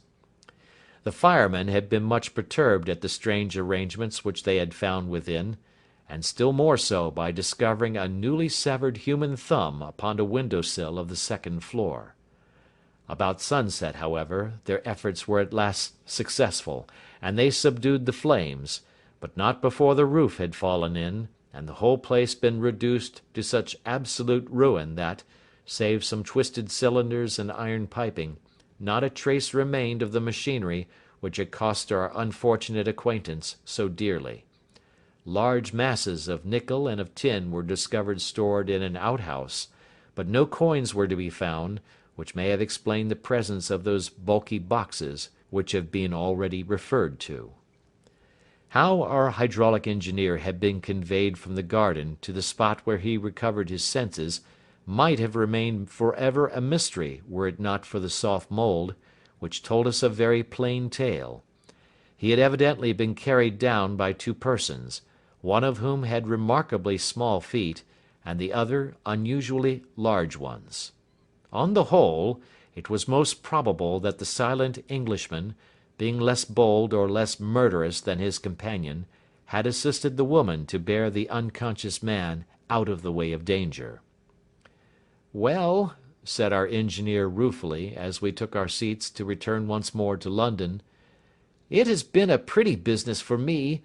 I have lost my thumb, and I have lost a 50-guinea fee, and what have I gained?" "Experience," said Holmes, laughing. "Indirectly it may be of value, you know. You have only to put it into words to gain the reputation of being excellent company for the remainder of your existence." Adventure 10. The Adventure of the Noble Bachelor. The Lord St. Simon marriage, and its curious termination, have long ceased to be a subject of interest in those exalted circles in which the unfortunate bridegroom moves, and their more piquant details have drawn the gossips away from this 4-year-old drama. As I have reason to believe, however, that the full facts have never been revealed to the general public, and as my friend Sherlock Holmes had a considerable share in clearing the matter up, I feel that no memoir of him would be complete without some little sketch of this remarkable episode. It was a few weeks before my own marriage, during the days when I was still sharing rooms with Holmes in Baker Street, that he came home from an afternoon stroll to find a letter on the table waiting for him. I had remained indoors all day, for the weather had taken a sudden turn to rain, with high autumnal winds, and the Jezail bullet which I had brought back in one of my limbs as a relic of my Afghan campaign throbbed with dull persistence. With my body in one easy chair and my legs upon another, I had surrounded myself with a cloud of newspapers, until at last, saturated with the news of the day, I tossed them all aside and lay listless, watching the huge crest and monogram upon the envelope upon the table, and wondering lazily who my friend's noble correspondent could be. "Here is a very fashionable epistle," I remarked as he entered. "Your morning letters, if I remember right, were from a fishmonger and a tide-waiter." "Yes, my correspondence has certainly the charm of variety," he answered, smiling, "and the humbler are usually the more interesting. This looks like one of those unwelcome social summonses which call upon a man either to be bored or to lie." He broke the seal and glanced over the contents. "Oh, come, it may prove to be something of interest after all." "Not social, then?" "No, distinctly professional." "And from a noble client?" "One of the highest in England." "My dear fellow, I congratulate you." "I assure you, Watson, without affectation, that the status of my client is a matter of less moment to me than the interest of his case. It is just possible, however, that also may not be wanting in this new investigation. You have been reading the papers diligently of late, have you not?" "It looks like it," said I ruefully, pointing to a huge bundle in the corner. "I have had nothing else to do." "It is fortunate, for you will perhaps be able to post me up. I read nothing except the criminal news and the agony column. The latter is always instructive. But if you have followed recent events so closely, you must have read about Lord St. Simon and his wedding?" "Oh, yes, with the deepest interest." "That is well. The letter which I hold in my hand is from Lord St. Simon. I will read it to you, and in return you must turn over these papers and let me have whatever bears upon the matter. This is what he says: "My dear Mr. Sherlock Holmes, Lord Backwater tells me that I may place implicit reliance upon your judgment and discretion. I have determined, therefore, to call upon you and to consult you in reference to the very painful event which has occurred in connection with my wedding. Mr. Lestrade, of Scotland Yard, is acting already in the matter, but he assures me that he sees no objection to your cooperation, and that he even thinks that it might be of some assistance. I will call at 4 o'clock in the afternoon, and should you have any other engagement at that time, I hope that you will postpone it, as this matter is of paramount importance. Yours faithfully, St. Simon." It is dated from Grosvenor Mansions, written with a quill pen, and the noble lord has had the misfortune to get a smear of ink upon the outer side of his right little finger, remarked Holmes as he folded up the epistle. "He says 4 o'clock. It is 3 now. He will be here in an hour." "Then I have just time, with your assistance, to get clear upon the subject. Turn over those papers and arrange the extracts in their order of time, while I take a glance as to who our client is." He picked a red-covered volume from a line of books of reference beside the mantelpiece. "Here he is," said he, sitting down and flattening out upon his knee. "Lord Robert Walsingham de Vere St. Simon, second son of the Duke of Balmoral.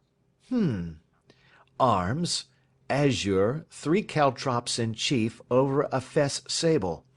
Born in 1846. He's 41 years of age, which is mature for marriage. Was Under-Secretary for the Colonies in a late administration. The Duke, his father, was at one time Secretary for Foreign Affairs. They inherit Plantagenet blood by direct descent, and Tudor on the distaff side. Ha! Well, there is nothing very instructive in all this. I think that I must turn to you, Watson, for something more solid." "I have very little difficulty in finding what I want," said I, "for the facts are quite recent, and the matter struck me as remarkable. I feared to refer them to you, however, as I knew that you had an inquiry on hand, and that you disliked the intrusion of other matters." "Oh, you mean the little problem of the Grosvenor Square furniture van. That is quite cleared up now, though indeed it was obvious from the first. Pray give me the results of your newspaper selections." "Here is the first notice which I can find. It is in the personal column of the Morning Post, and dates, as you see, some weeks back. A marriage has been arranged, it says, and will, if rumour is correct, very shortly take place, between Lord Robert St. Simon, second son of the Duke of Balmoral, and Miss Hattie Doran, the only daughter of Aloysius Doran, Esquire, of San Francisco, California, USA. That is all." "Terse and to the point," remarked Holmes, stretching his long thin legs towards the fire. "There was a paragraph amplifying this in one of the society papers of the same week. Ah, here it is. There will soon be a call for protection in the marriage market, for the present free trade principle appears to tell heavily against our home product. One by one the management of the noble houses of Great Britain is passing into the hands of our fair cousins from across the Atlantic. An important addition has been made during the last week to the list of the prizes which have been borne away by these charming invaders. Lord St. Simon, who has shown himself for over 20 years proof against the little god's arrows, has now definitely announced his approaching marriage with Miss Hattie Doran, the fascinating daughter of a California millionaire. Miss Doran, whose graceful figure and striking face attracted much attention at the Westbury House festivities, is an only child, and is currently reported that her dowry will run to considerably over the 6 figures, with expectancies for the future. As it is an open secret that the Duke of Balmoral has been compelled to sell his pictures within the last few years, and as Lord St. Simon has no property of his own save the small estate of Birchmoor, it is obvious that the Californian heiress is not the only gainer by an alliance which will enable her to make the easy and common transition from a Republican lady to a British peeress. Anything else? Asked Holmes, yawning. Oh, yes, plenty. Then there is another note in the Morning Post to say that the marriage would be an absolutely quiet one, that it would be at St. George's, Hanover Square, that only half a dozen intimate friends would be invited, and that the party would return to the furnished house at Lancaster Gate which has been taken by Mr. Aloysius Doran. 2 days later, that is, on Wednesday last, there is a curt announcement that the wedding had taken place, and that the honeymoon would be passed at Lord Backwater's place, near Petersfield. Those are all the notices which appeared before the disappearance of the bride. Before the what? Asked Holmes with a start. The vanishing of the lady. When did she vanish, then? At the wedding breakfast. Indeed. This is more interesting than it promised to be. Quite dramatic, in fact. Yes, it struck me as being a little out of the common. They often vanish before the ceremony, and occasionally during the honeymoon, but I cannot call to mind anything quite so prompt as this. Pray let me have the details. I warn you that they are very incomplete. Perhaps we might make them less so. Such as they are set forth in a single article of a morning paper of yesterday, which I will read to you. It is headed, Singular Occurrence at a Fashionable Wedding. The family of Lord Robert St. Simon has been thrown into the greatest consternation by the strange and painful episodes which have taken place in connection with his wedding. The ceremony, as shortly announced in the papers of yesterday, occurred on the previous morning, but it is only now that it has been possible to confirm the strange rumours which have been so persistently floating about. In spite of the attempts of the friends to hush the matter up, so much public attention has now been drawn to it that no good purpose can be served by affecting to disregard what is a common subject for conversation. The ceremony, which was performed at St. George's, Hanover Square, was a very quiet one, no one being present save the father of the bride, Mr. Aloysius Doran, the Duchess of Balmoral, Lord Backwater, Lord Eustace and Lady Clara St. Simon, the younger brother and sister of the bridegroom, and Lady Alicia Whittington. The whole party proceeded afterwards to the house of Mr. Aloysius Doran at Lancaster Gate, where breakfast had been prepared. It appears that some little trouble was caused by a woman, whose name has not been ascertained, who endeavoured to force her way into the house after the bridal party, alleging that she had some claim upon Lord St. Simon. It was only after a painful and prolonged scene that she was ejected by the butler and the footman. The bride, who had fortunately entered the house before this unpleasant interruption, had sat down to breakfast with the rest, when she complained of a sudden indisposition and retired to her room. Her prolonged absence having caused some comment, her father followed her, but learned from her maid that she had only come up to her chamber for an instant, caught up an ulster and bonnet, and hurried down to the passage. One of the footmen declared that he had seen a lady leave the house thus apparelled, but had refused to credit that it was his mistress, believing her to be with the company. On ascertaining that his daughter had disappeared, Mr. Aloysius Doran, in conjunction with the bridegroom, instantly put themselves in communication with the police, and very energetic inquiries are being made, which will probably result in a speedy clearing up of this very singular business. Up to a late hour last night, however, nothing had transpired as to the whereabouts of the missing lady. There are rumours of foul play in the matter, and it is said that the police have caused the arrest of the woman who had caused the original disturbance, in the belief that, from jealousy or some other motive, she may have been concerned in the strange disappearance of the bride. And is that all? Only one little item in another of the morning papers, but it is a suggestive one. And it is? That Miss Flora Millar, the lady who had caused the disturbance, has actually been arrested. It appears that she was formerly a danseuse at the Allegro, and that she has known the bridegroom for some years. There are no further particulars, and the whole case is in your hands now, so far as it has been set forth in the public press. And an exceedingly interesting case it appears to be. I would not have missed it for worlds. But there is the ring at the bell, Watson, and as the clock makes it a few minutes after 4, I have no doubt that this will prove to be our noble client. Do not dream of going, Watson, for I very much prefer having a witness, if only as a check to my own memory. Lord Robert St. Simon, announced our page boy, throwing open the door. A gentleman entered, with a pleasant cultured face, high-nosed and pale, with something perhaps of petulance about the mouth, and with the steady, well-opened eye of a man whose pleasant lot it had ever been to command and to be obeyed. His manner was brisk, and yet his general appearance gave an undue impression of age, for he had a slight forward stoop and a little bend of the knees as he walked. His hair, too, as he swept off his very curly-brimmed hat, was grizzled round the edges and thin upon the top. As to his dress, it was careful to the verge of foppishness, with high collar, black frock-coat, white waistcoat, yellow gloves, patent leather shoes, and light-coloured gaiters.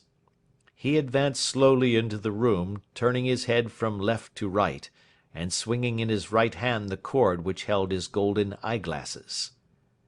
"Good day, Lord St. Simon," said Holmes, rising and bowing. "Pray take the basket chair. This is my friend and colleague, Dr. Watson. Draw up a little to the fire, and we will talk this matter over." "A most painful matter to me, as you might most readily imagine, Mr. Holmes. I have been cut to the quick. I understand that you have already managed several delicate cases of this sort, sir, though I presume that they were hardly from the same class of society." "No, I am descending." "I beg pardon?" "My last client of the sort was a king." "Oh, really? I had no idea. And which king?" "The king of Scandinavia." "What? Had he lost his wife?" "You can understand," said Holmes suavely, "that I extend to the affairs of my other clients the same secrecy which I promise to you in yours." "Of course. Very right. Very right. I'm sure I beg pardon. As to my own case, I am ready to give you any information which may assist you in forming an opinion." "Thank you. I have already learned all that is in the public prints, nothing more. I presume that I may take it as correct, this article, for example, as to the disappearance of the bride?" Lord St. Simon glanced over it. "Yes, it is correct, as far as it goes." "But it needs a great deal of supplementing before anyone could offer an opinion. I think that I may arrive at my facts most directly by questioning you." "Pray do so." "When did you first meet Miss Hattie Doran?" "In San Francisco, a year ago." "You were travelling in the States?" "Yes." "Did you become engaged then?" "No." "But you were on a friendly footing?" "I was amused by her society, and she could see that I was amused." "Her father is very rich?" "He is said to be the richest man on the Pacific slope." "And how did he make his money?" "In mining. He had nothing a few years ago.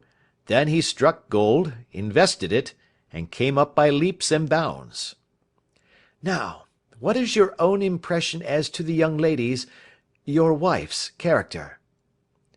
The nobleman swung his glasses a little faster and stared down into the fire. "You see, Mr. Holmes," said he, "my wife was 20 before her father became a rich man. During that time she ran free in a mining camp, and wandered through woods or mountains, so that her education has come from nature rather than from the schoolmaster. She is what we call in England a tomboy, with a strong nature, wild and free, unfettered by any sort of traditions. She is impetuous, volcanic, I was about to say. She is swift in making up her mind, and fearless in carrying out her resolutions. On the other hand, I would not have given her the name which I have the honour to bear," he gave a little stately cough, "had I not thought her to be at bottom a noble woman. I believe that she is capable of heroic self-sacrifice, and that anything dishonourable would be repugnant to her." "Have you her photograph?" "I brought this with me." He opened a locket and showed us the full face of a very lovely woman. It was not a photograph, but an ivory miniature, and the artist had brought out the full effect of the lustrous black hair, the large dark eyes, and the exquisite mouth. Holmes gazed long and earnestly at it. Then he closed the locket and handed it back to Lord St. Simon. "The young lady came to London, then, and you renewed your acquaintance?" "Yes, her father brought her over for this last London season. I met her several times, became engaged to her, and have now married her." "She brought, I understand, a considerable dowry?" "A fair dowry, not more than is usual in my family." "And this, of course, remains to you, since the marriage is a fait accompli?" "I really have made no inquiries on the subject." "Very naturally not. Did you see Miss Doran on the day before the wedding?" "Yes." "Was she in good spirits?" "Never better. She kept talking of what we should do in our future lives." "Indeed, that is very interesting. And on the morning of the wedding?" "She was as bright as possible, at least until after the ceremony." "And did you observe any change in her then?" "Well, to tell the truth, I saw then the first signs that I had ever seen, that her temper was just a little sharp. The incident, however, was too trivial to relate, and can have no possible bearing upon the case." "Pray let us have it for all that." "Oh, it is childish. She dropped her bouquet as we went towards the vestry. She was passing the front pew at the time, and it fell over into the pew. There was a moment's delay, but the gentleman in the pew handed it up to her again, and it did not appear to be the worse for the fall. Yet when I spoke to her of the matter, she answered me abruptly, and in the carriage on our way home she seemed absurdly agitated over this trifling cause." "Indeed! You say that there was a gentleman in the pew. Some of the general public were present, then?" "Oh, yes, it is impossible to exclude them when the church is open." "This gentleman was not one of your wife's friends?" "No, no. I call him a gentleman by courtesy, but he was quite a common-looking person. I hardly noticed his appearance. But really I think that we are wandering rather far from the point." "Lady St. Simon, then, returned from the wedding in a less cheerful frame of mind than she had gone to it. What did she do on re-entering her father's house?" "I saw her in conversation with her maid." "And who is her maid?" "Alice is her name. She is an American, and came from California with her." "A confidential servant?" "A little too much so. It seemed to me that her mistress allowed her to take great liberties. Still, of course, in America they look upon these things in a different way." "How long did she speak to this Alice?" "Oh, a few minutes. I had something else to think of." You did not overhear what they said? Lady St. Simon said something about jumping a claim. She was accustomed to use slang of the kind. I have no idea what she meant. American slang is very expressive sometimes. And what did your wife do when she finished speaking to her maid? She walked into the breakfast room. On your arm? No, alone. She was very independent in little matters like that. Then, after we had sat down for 10 minutes or so, she rose hurriedly, muttered some words of apology, and left the room. She never came back. But this maid, Alice, as I understand, deposes that she went to her room, covered her bride's dress with a long ulster, put on a bonnet, and went out. Quite so. And she was afterwards seen walking into Hyde Park in company with Flora Millar, a woman who is now in custody, and who had already made a disturbance at Mr. Durand's house that morning. Ah, yes. I should like a few particulars as to this young lady, and your relations to her. Lord St. Simon shrugged his shoulders and raised his eyebrows. We have been on a friendly footing for some years. I may say on a very friendly footing. She used to be at the Allegro. I have not treated her ungenerously, and she had no just cause of complaint against me, but you know what women are, Mr. Holmes. Flora was a dear little thing, but exceedingly hot-headed, and devotedly attached to me. She wrote me dreadful letters when she heard that I was about to be married, and, to tell the truth, the reason why I had the marriage celebrated so quietly was that I feared lest there might be a scandal in the church. She came to Mr. Durand's door just after we returned, and she endeavoured to push her way in, uttering very abusive expressions towards my wife, and even threatening her, but I had foreseen the possibility of something of the sort, and I had 2 police fellows there in private clothes who soon pushed her out again. She was quiet when she saw that there was no good in making a row. Did your wife hear all this? No, thank goodness, she did not. And she was seen walking with this very woman afterwards? Yes, that is what Mr. Lestrade, of Scotland Yard, looks upon as so serious. It is thought that Flora decoyed my wife out and laid some terrible trap for her. Well, it is a possible supposition. You think so, too? I did not say a probable one. But you did not yourself look upon this as likely? I do not think Flora would hurt a fly. Still, jealousy is a strange transformer of characters. Pray, what is your own theory as to what took place? Well, really, I came to seek a theory, not to propound one. I have given you all the facts. Since you ask me, however, I may say that it has occurred to me as possible that the excitement of this affair, the consciousness that she had made so immense a social stride, had the effect of causing some little nervous disturbance in my wife. In short, that she had become suddenly deranged? Well, really, when I consider that she has turned her back, I will not say upon me, but upon so much that many have aspired to without success, I can hardly explain it in any other fashion. Well, certainly that is also a conceivable hypothesis, said Holmes, smiling. And now, Lord St. Simon, I think that I have nearly all my data. May I ask whether you were seated at the breakfast table so that you could see out of the window? We could see the other side of the road and the park. Quite so. Then I do not think that I need to detain you longer. I shall communicate with you. Should you be fortunate enough to solve this problem, said our client, rising, I have solved it. Eh? What was that? I say that I have solved it. Where, then, is my wife? That is a detail which I shall speedily supply. Lord St. Simon shook his head.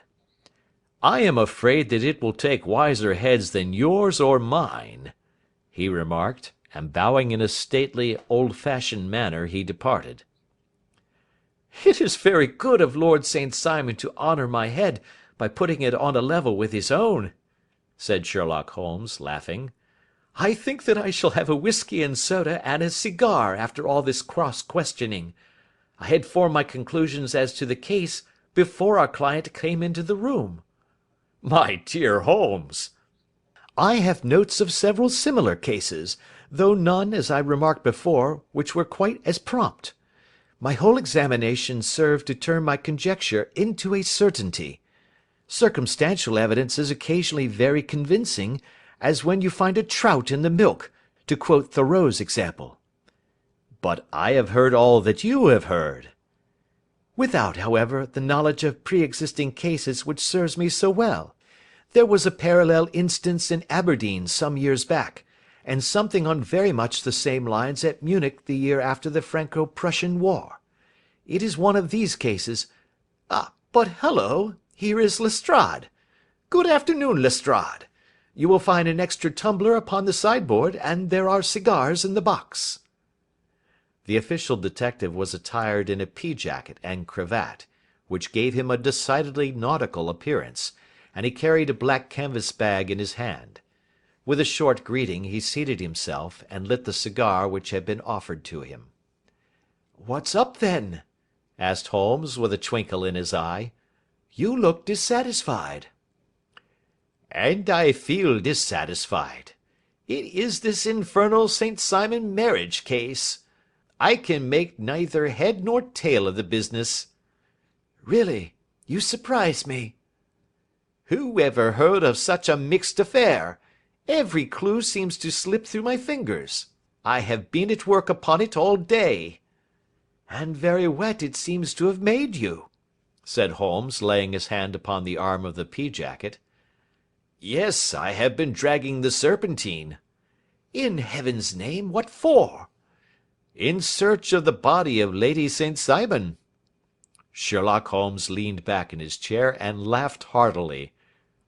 "Have you dragged the basin of Trafalgar Square fountain?" he asked. "Why, what do you mean?" "Because you have just as good a chance of finding this lady in the one as in the other." Lestrade shot an angry glance at my companion. "I suppose you know all about it," he snarled. "Well, I have only just heard the facts, but my mind is made up." "Oh, indeed. Then you think that the Serpentine plays no part in the matter?" "I think it very unlikely." "Then perhaps you will kindly explain how it is that we found this in it?" He opened his bag as he spoke, and tumbled on to the floor a wedding dress of watered silk, a pair of white satin shoes, and a bride's wreath and veil, all discoloured and soaked in water. "There," said he, putting a new wedding ring upon the top of the pile. "There is a little nut for you to crack, Master Holmes." "Oh, indeed," said my friend, blowing blue rings into the air. "You dragged them from the Serpentine?" "No, they were found floating near the margin by a park keeper. They had been identified as her clothes, and it seemed to me that if the clothes were there, the body would not be far off." "By the same brilliant reasoning, every man's body is to be found in the neighbourhood of his wardrobe. And, pray, what did you hope to arrive at through this?" "At some evidence implicating Flora Millar in the disappearance." "I'm afraid that you will find it difficult." "Are you indeed, now?" cried Lestrade with some bitterness. "I am afraid, Holmes, that you are not very practical with your deductions and your inferences. You have made 2 blunders in as many minutes. This dress does implicate Miss Flora Millar." "And how?" "In the dress is a pocket. In the pocket is a card case. In the card case is a note. And here is the very note." He slapped it down upon the table in front of him. "Listen to this. 'You will see me when all is ready. Come at once. F.H.M.' Now, my theory all along has been that Lady St. Simon was decoyed away by Flora Millar, and that she, with confederates no doubt, was responsible for her disappearance. Here, signed with her initials, is the very note which was no doubt quietly slipped into her hand at the door, and which lured her within their reach." "Very good, Lestrade," said Holmes, laughing. "You really are very fine indeed. Let me see it." He took up the paper in a listless way, but his attention instantly became riveted, and he gave a little cry of satisfaction. "This is indeed important," said he. "Ha! You find it so?" "Extremely so. I congratulate you warmly." Lestrade rose in his triumph and bent his head to look. "Why," he shrieked, "you're looking at the wrong side." "On the contrary, this is the right side." "The right side? You're mad. Here is the note written in pencil over here." "And over here is what appears to be the fragment of a hotel bill, which interests me deeply." "There's nothing in it. I looked at it before," said Lestrade. "October 4th, rooms 8 shillings, breakfast 2 shillings 6 pence, cocktail 1 shilling, lunch 2 shillings 6 pence, glass sherry 8 pence. I see nothing in that." "Very likely not. It is most important all the same. As to the note, it is important also, or at least the initials are, so I congratulate you again." "I've wasted time enough," said Lestrade, rising. "I believe in hard work and not in sitting by the fire spinning fine theories. Good day, Mr. Holmes, and we shall see which gets to the bottom of the matter first." He gathered up the garments, thrust them into the bag, and made for the door. "Just one hint to you, Lestrade," drawled Holmes before his rival vanished. "I will tell you the true solution of the matter. Lady St. Simon is a myth. There is not, and there never has been, any such person." Lestrade looked sadly at my companion. Then he turned to me, tapped his forehead 3 times, shook his head solemnly, and hurried away. He had hardly shut the door behind him when Holmes rose to put on his overcoat. "There is something in what the fellow says about outdoor work," he remarked. "So I think, Watson, that I must leave you to your papers for a little." It was after 5 o'clock when Sherlock Holmes left me, but I had no time to be lonely, for within an hour there arrived a confectioner's man with a very large flat box. This he unpacked with the help of a youth whom he had brought with him, and presently, to my very great astonishment, a quite epicurean little cold supper began to be laid out upon our humble lodging-house mahogany. There were a couple of brace of cold woodcock, a pheasant, a pâté de foie gras pie with a group of ancient and cobwebby bottles. Having laid out all these luxuries, my 2 visitors vanished away, like the genii of the Arabian Nights, with no explanation save that the things had been paid for, and were ordered to this address. Just before 9 o'clock, Sherlock Holmes stepped briskly into the room. His features were gravely set, but there was a light in his eye which made me think that he had not been disappointed in his conclusions.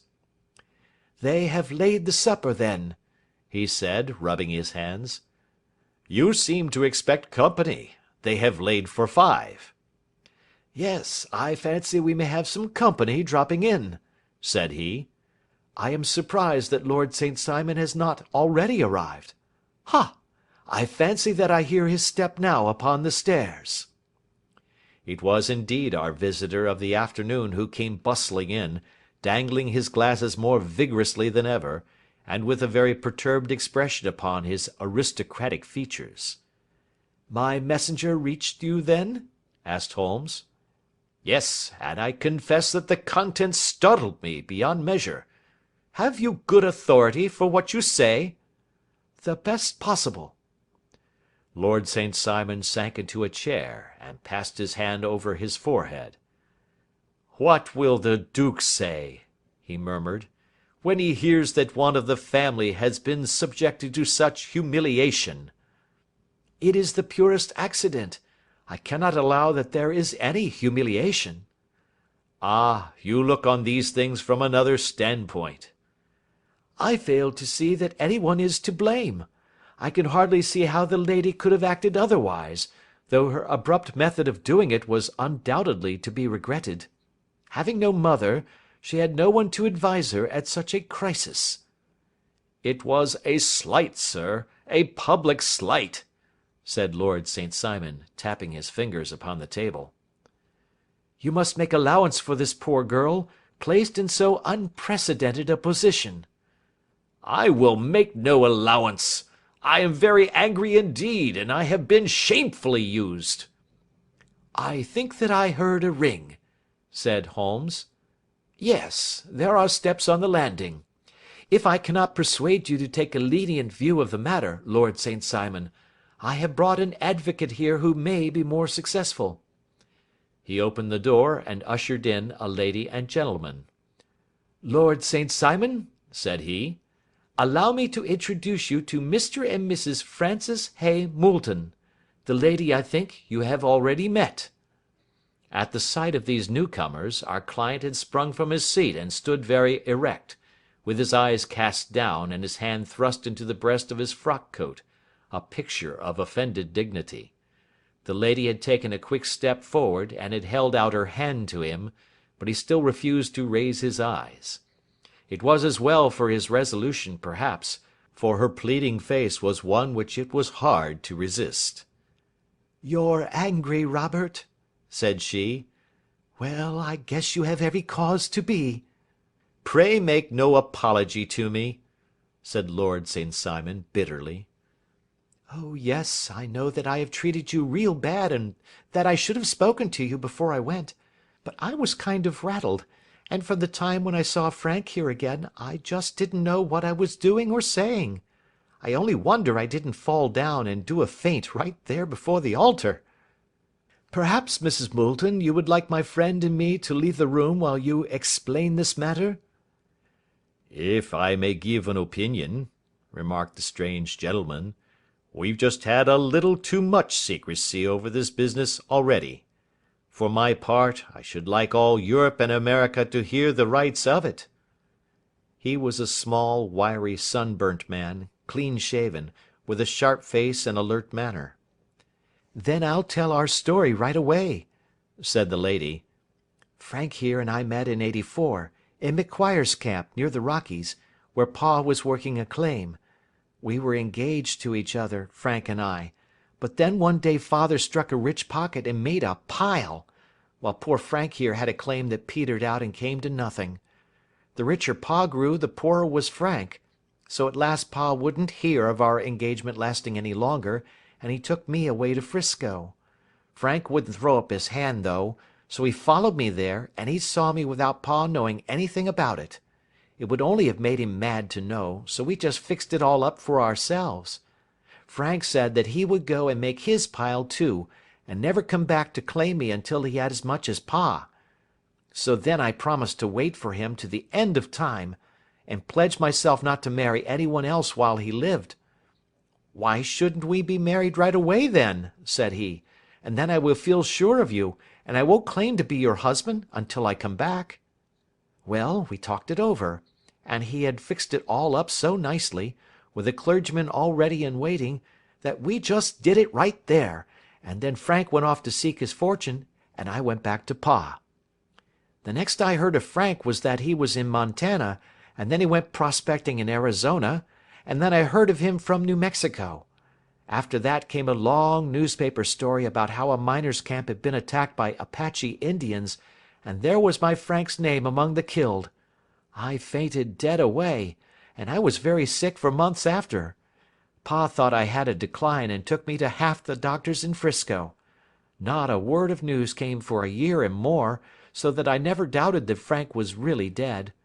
Then Lord St. Simon came to Frisco, and we came to London, and a marriage was arranged, and Pa was very pleased, but I felt all the time that no man on this earth would ever take the place in my heart that had been given to my poor Frank.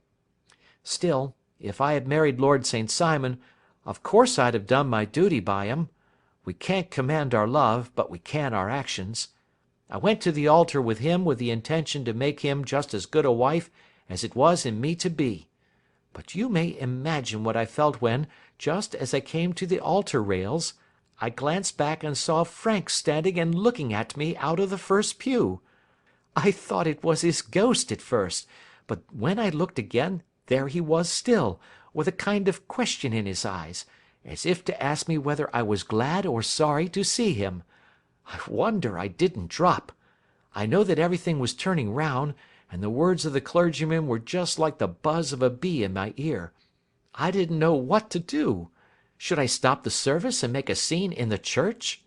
I glanced at him again, and he seemed to know what I was thinking, for he raised his finger to his lips to tell me to be still. Then I saw him scribble on a piece of paper, and I knew that he was writing me a note. As I passed his pew on the way out, I dropped my bouquet over to him, and he slipped the note into my hand when he returned me the flowers. It was only a line asking me to join him when he made the sign to me to do so. Of course I never doubted for a moment that my first duty was now to him, and I determined to do just whatever he might direct. When I got back I told my maid, who had known him in California, and had always been his friend. I ordered her to say nothing but to get a few things packed and my ulster ready. I know I ought to have spoken to Lord St. Simon, but it was dreadful hard before his mother and all those great people. I just made up my mind to run away and explain afterwards. I hadn't been at the table 10 minutes before I saw Frank out of the window at the other side of the road. He beckoned to me and then began walking into the park. I slipped out, put on my things, and followed him. Some woman came talking something or other about Lord St. Simon to me. Seemed to me from the little I heard as if he had a little secret of his own before marriage also. But I managed to get away from her, and soon overtook Frank. We got into a cab together, and away we drove to some lodgings he had taken in Gordon Square, and that was my true wedding after all those years of waiting. Frank had been a prisoner among the Apaches, had escaped, come on to 'Frisco, found that I had given him up for dead and had gone to England, followed me there, and had come upon me at last on the very morning of my second wedding. I saw it in a paper, explained the American. It gave the name in the church, but not where the lady lived. Then we had a talk as to what we should do, and Frank was all for openness.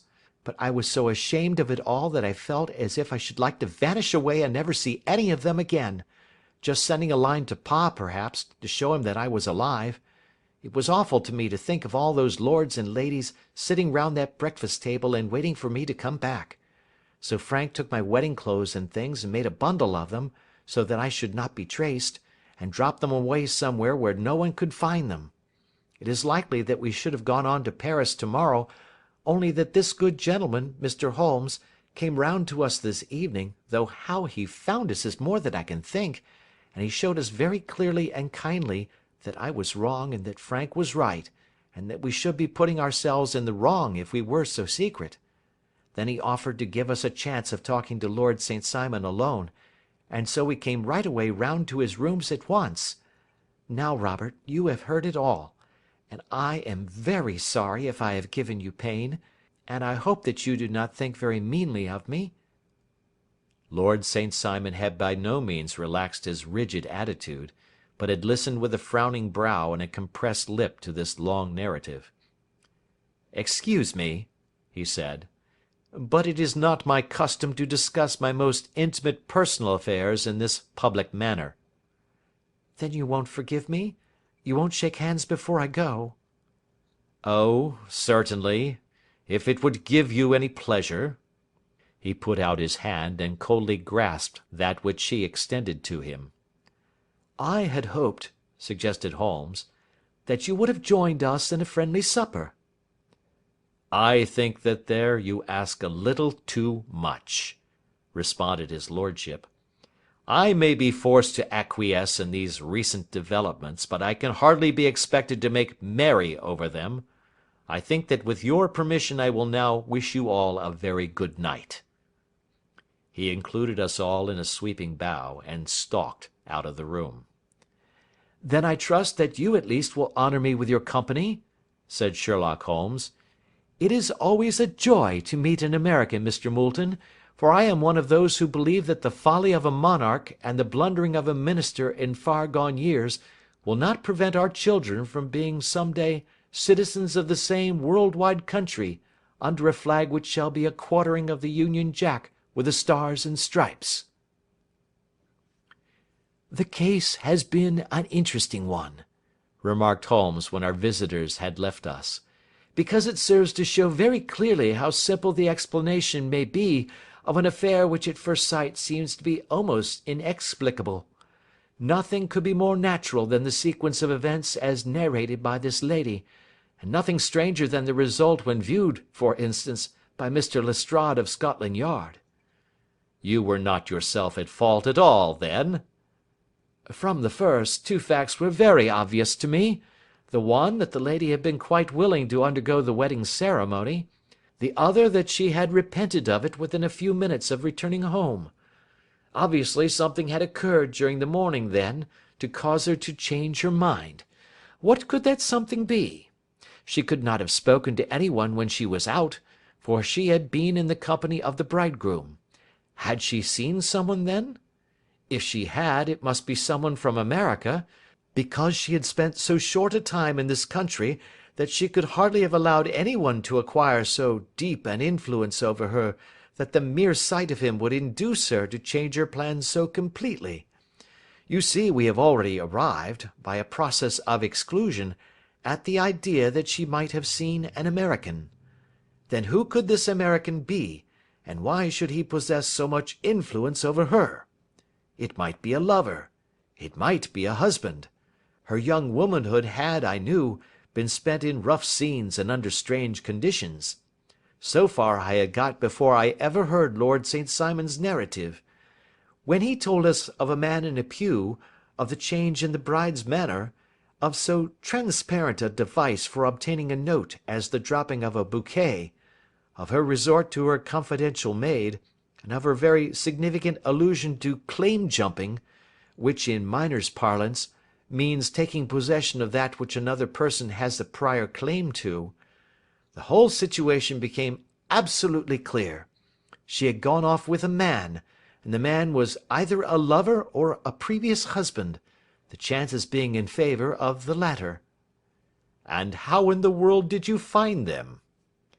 It might have been difficult, but friend Lestrade held information in his hands the value of which he did not himself know. The initials were, of course, of the highest importance, but more valuable still was it to know that within a week he had settled his bill at one of the most select London hotels. "How did you deduce the select?" By the select prices. 8 shillings for a bed and 8 pence for a glass of sherry pointed to one of the most expensive hotels. There are not many in London which charge at that rate. In the second one which I visited in Northumberland Avenue, I learned by an inspection of the book that Francis H. Moulton, an American gentleman, had left only the day before, and on looking over the entries against him, I came upon the very items which I had seen in the duplicate bill.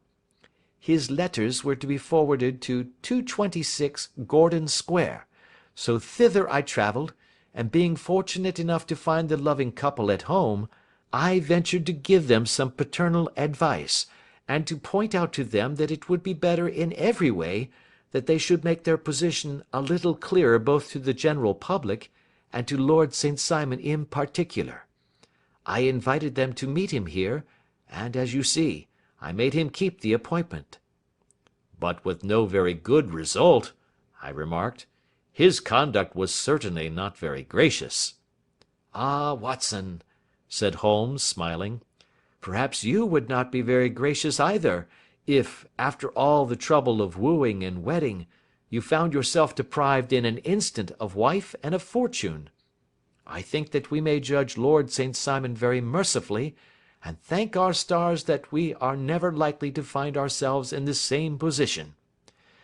Draw your chair up, and hand me my violin, for the only problem we have still to solve is how to while away these bleak autumnal evenings." Adventure 11. The Adventure of the Burl Coronet. Holmes, said I, as I stood one morning in our bow window looking down the street. "Here is a madman coming along. It seems rather sad that his relatives should allow him to come out alone." My friend rose lazily from his armchair and stood with his hands in the pockets of his dressing gown, looking over my shoulder. It was a bright, crisp February morning, and the snow of the day before still lay deep upon the ground, shimmering brightly in the wintry sun. Down the centre of Baker Street it had been ploughed into a brown crumbly band by the traffic, but at either side and on the heaped-up edges of the footpaths it still lay as white as when it fell. The grey pavement had been cleaned and scraped, but was still dangerously slippery, so that there were fewer passengers than usual. Indeed, from the direction of the Metropolitan Station no one was coming save the single gentleman whose eccentric conduct had drawn my attention. He was a man of about 50, tall, portly, and imposing, with a massive, strongly marked face and a commanding figure.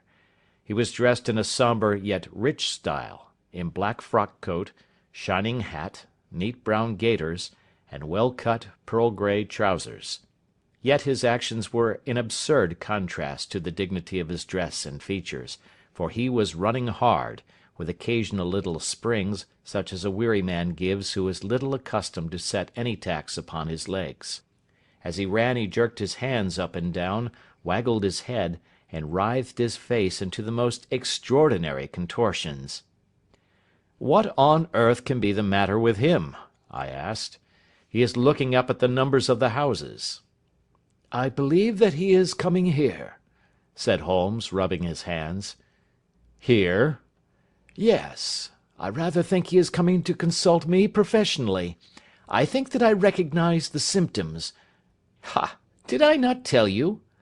As he spoke, the man, puffing and blowing, rushed at our door, and pulled at our bell until the whole house resounded with the clanging. A few moments later he was in our room, still puffing, still gesticulating, but with so fixed a look of grief and despair in his eyes that our smiles were turned in an instant to horror and pity. For a while he could not get his words out, but swayed his body and plucked at his hair like one who has been driven to the extreme limits of his reason. Then, suddenly springing to his feet, he beat his head against the wall with such force that we both rushed upon him and tore him away to the centre of the room. Sherlock Holmes pushed him down into the easy-chair, and sitting beside him, patted his hand and chatted with him in the easy, soothing tones which he knew so well how to employ. "You have come to tell me your story, have you not?" said he. "You are fatigued with your haste. Pray wait until you have recovered yourself, and then I shall be most happy to look into any little problem which you may submit to me." The man sat for a minute or more with a heaving chest, fighting against his emotion. Then he passed his handkerchief over his brow, set his lips tight, and turned his face towards us. "No doubt you think me mad," said he. "I see that you have had some great trouble," responded Holmes. "God knows I have. A trouble which is enough to unseat my reason, so sudden and so terrible is it. Public disgrace I might have faced, although I am a man whose character has never yet borne a stain. Private affliction also is the lot of every man, but the two coming together, and in so frightful a form, have been enough to shake my very soul. Besides, it is not I alone. The very noblest in the land may suffer unless some way be found out of this horrible affair." "Pray compose yourself, sir," said Holmes, "and let me have a clear account of who you are and what it is that has befallen you." "My name," answered our visitor, "is probably familiar to your ears. I am Alexander Holder, of the banking firm of Holder and Stevenson, of Threadneedle Street." The name was indeed well known to us as belonging to the senior partner in the second largest private banking concern in the city of London. What could have happened, then, to bring one of the foremost citizens of London to this most pitiable pass? We waited, all curiosity, until with another effort he braced himself to tell his story. "I feel that time is of value," said he. "That is why I hastened here when the police inspector suggested that I should secure your cooperation. I came to Baker Street by the Underground and hurried from there on foot, for the cabs go slowly through the snow. That is why I was so out of breath, for I am a man who takes very little exercise. I feel better now, and I will put the facts before you as shortly and yet as clearly as I can. It is, of course, well known to you that in a successful banking business as much depends upon our being able to find remunerative investments for our funds as upon our increasing our connection and the number of our depositors. One of our most lucrative means of laying out money is in the shape of loans, where the security is unimpeachable. We have done a good deal in this direction during the last few years, and there are many noble families to whom we have advanced large sums upon the security of their pictures, libraries, or plate. Yesterday morning I was seated in my office at the bank, when a card was brought in to me by one of the clerks. I started when I saw the name, for it was that of none other than— well, perhaps even to you I had better say no more than that it was a name which is a household word all over the earth, one of the highest, noblest, most exalted names in England. I was overwhelmed by the honour, and attempted, when he entered, to say so, but he plunged at once into business with the air of a man who wishes to hurry quickly through a disagreeable task. "Mr. Holder," said he, "I have been informed that you are in the habit of advancing money." "The firm does so when the security is good," I answered. "It is absolutely essential to me," said he, "that I should have £50,000 at once. I could, of course, borrow so trifling a sum 10 times over from my friends, but I much prefer to make it a matter of business, and to carry out that business myself. In my position you can readily understand that it is unwise to place oneself under obligations." "For how long, may I ask, do you want this sum?" I asked. "Next Monday I have a large sum due to me, and I shall then most certainly repay what you advance, with whatever interest you think it right to charge. But it is very essential to me that the money should be paid at once." "I should be happy to advance it without further parley from my own private purse," said I, "were it not that the strain would be rather more than it could bear. If, on the other hand, I am to do it in the name of the firm, then in justice to my partner I must insist that, even in your case, every businesslike precaution should be taken." "I should much prefer to have it so," said he, raising up a square black morocco case which he had laid beside his chair. "You have doubtless heard of the Burrell coronet?" "One of the most precious public possessions of the empire," said I. "Precisely." He opened the case, and there, embedded in soft flesh-coloured velvet, lay the magnificent piece of jewellery which he had named. "There are 39 enormous Burrells," said he, "and the price of the gold chasing is incalculable. The lowest estimate would put the worth of the coronet at double the sum which I have asked. I am prepared to leave it with you as my security." I took the precious case into my hands, and looked in some perplexity from it to my illustrious client. "You doubt its value?" he asked. "Not at all. I only doubt—" "The propriety of my leaving it. You may set your mind at rest about that. I should not dream of doing so were it not absolutely certain that I should be able in 4 days to reclaim it. It is a pure matter of form. Is the security sufficient?" "Ample."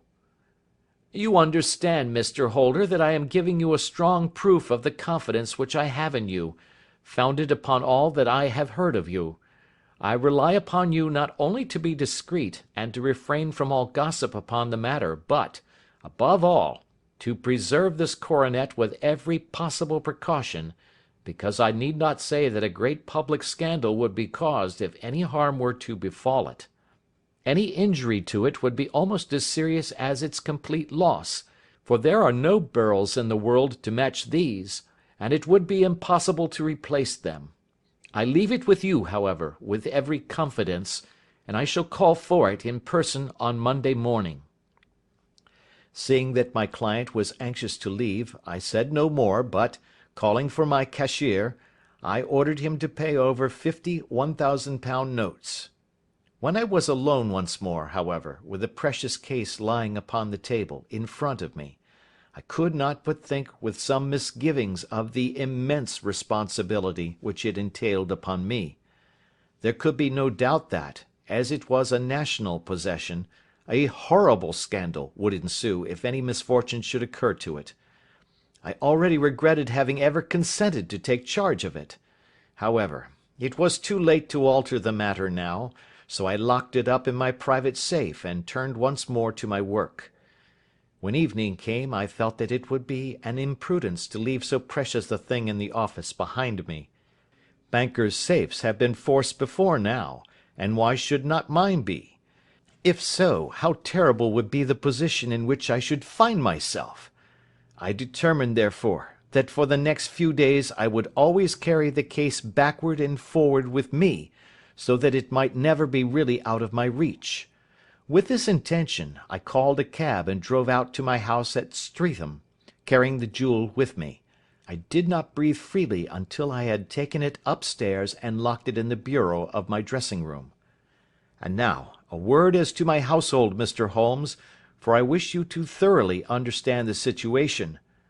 My groom and my page sleep out of the house, and may be set aside altogether. I have 3 maidservants who have been with me a number of years, and whose absolute reliability is quite above suspicion. Another, Lucy Parr, the second waiting-maid, has only been in my service a few months. She came with an excellent character, however, and has always given me satisfaction. She is a very pretty girl, and has attracted admirers, who have occasionally hung about the place. That is the only drawback which we have found to her, but we believe her to be a thoroughly good girl in every way. So much for the servants. My family itself is so small that it will not take me long to describe it. I am a widower and have an only son, Arthur. He has been a disappointment to me, Mr. Holmes, a grievous disappointment. I have no doubt that I am myself to blame. People tell me that I have spoiled him. Very likely I have. When my dear wife died, I felt that he was all I had to love.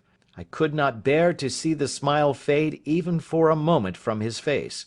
I have never denied him a wish. Perhaps it would have been better for both of us had I been sterner, but I meant it for the best. It was naturally my intention that he should succeed me in my business, but he was not of a business turn. He was wild, wayward, and, to speak the truth, I could not trust him in the handling of large sums of money. When he was young he became a member of an aristocratic club, and there, having charming manners, he was soon the intimate of a number of men with long purses and expensive habits. He learned to play heavily at cards and to squander money on the turf, until he had again and again to come to me and implore me to give him an advance upon his allowance, that he might settle his debts of honour. He tried more than once to break away from the dangerous company which he was keeping, but each time the influence of his friend, Sir George Burnwell, was enough to draw him back again. And indeed, I could not wonder that such a man as Sir George Burnwell should gain an influence over him, for he has frequently brought him to my house, and I have found myself that I could hardly resist the fascination of his manner. He is older than Arthur, a man of the world to his finger-tips, one who has been everywhere, seen everything, a brilliant talker, and a man of great personal beauty. Yet when I think of him in cold blood, far away from the glamour of his presence, I am convinced from his cynical speech and the look which I have caught in his eyes, that he is one who should be deeply distrusted. So I think, and so too thinks my little Mary, who has a woman's quick insight into character. And now there is only she to be described. She is my niece, but when my brother died 5 years ago and left her alone in the world, I adopted her, and have looked upon her ever since as my daughter. She is a sunbeam in my house, sweet, loving, beautiful, a wonderful manager and housekeeper, yet as tender and quiet and gentle as a woman could be. She is my right hand. I do not know what I could do without her. In only one matter has she ever gone against my wishes. Twice my boy has asked her to marry him, for he loves her devotedly, but each time she has refused him. I think that if anyone could have drawn him into the right path, it would have been she, and that his marriage might have changed his whole life. But now, alas, it is too late, forever too late. Now, Mr. Holmes, you know the people who live under my roof, and I shall continue with my miserable story. When we were taking coffee in the drawing-room that night after dinner, I told Arthur and Mary my experience, and of the precious treasure which we had under our roof, suppressing only the name of my client. Lucy Parr, who had brought in the coffee, had, I am sure, left the room, but I cannot swear that the door was closed. Mary and Arthur were much interested and wished to see the famous coronet, but I thought it better not to disturb it. "Where have you put it?" asked Arthur. "In my own bureau." "Well, I hope to goodness the house won't be burgled during the night," said he. "It is locked up," I answered. "Oh, any old key will fit that bureau. When I was a youngster I have opened it myself with the key of the box-room cupboard." He often had a wild way of talking, so that I thought little of what he said. He followed me to my room, however, that night with a very grave face. "Look here, Dad," said he, with his eyes cast down, "can you let me have £200? "No, I cannot," I answered sharply. "I have been far too generous with you in money matters." "You have been very kind," said he, "but I must have this money, or else I can never show my face inside the club again." "And a very good thing too," I cried. "Yes, but you would not have me leave it a dishonoured man," said he. "I could not bear the disgrace. I must raise the money in some way, and if you will not let me have it, then I must try other means." I was very angry, for this was the third demand during the month.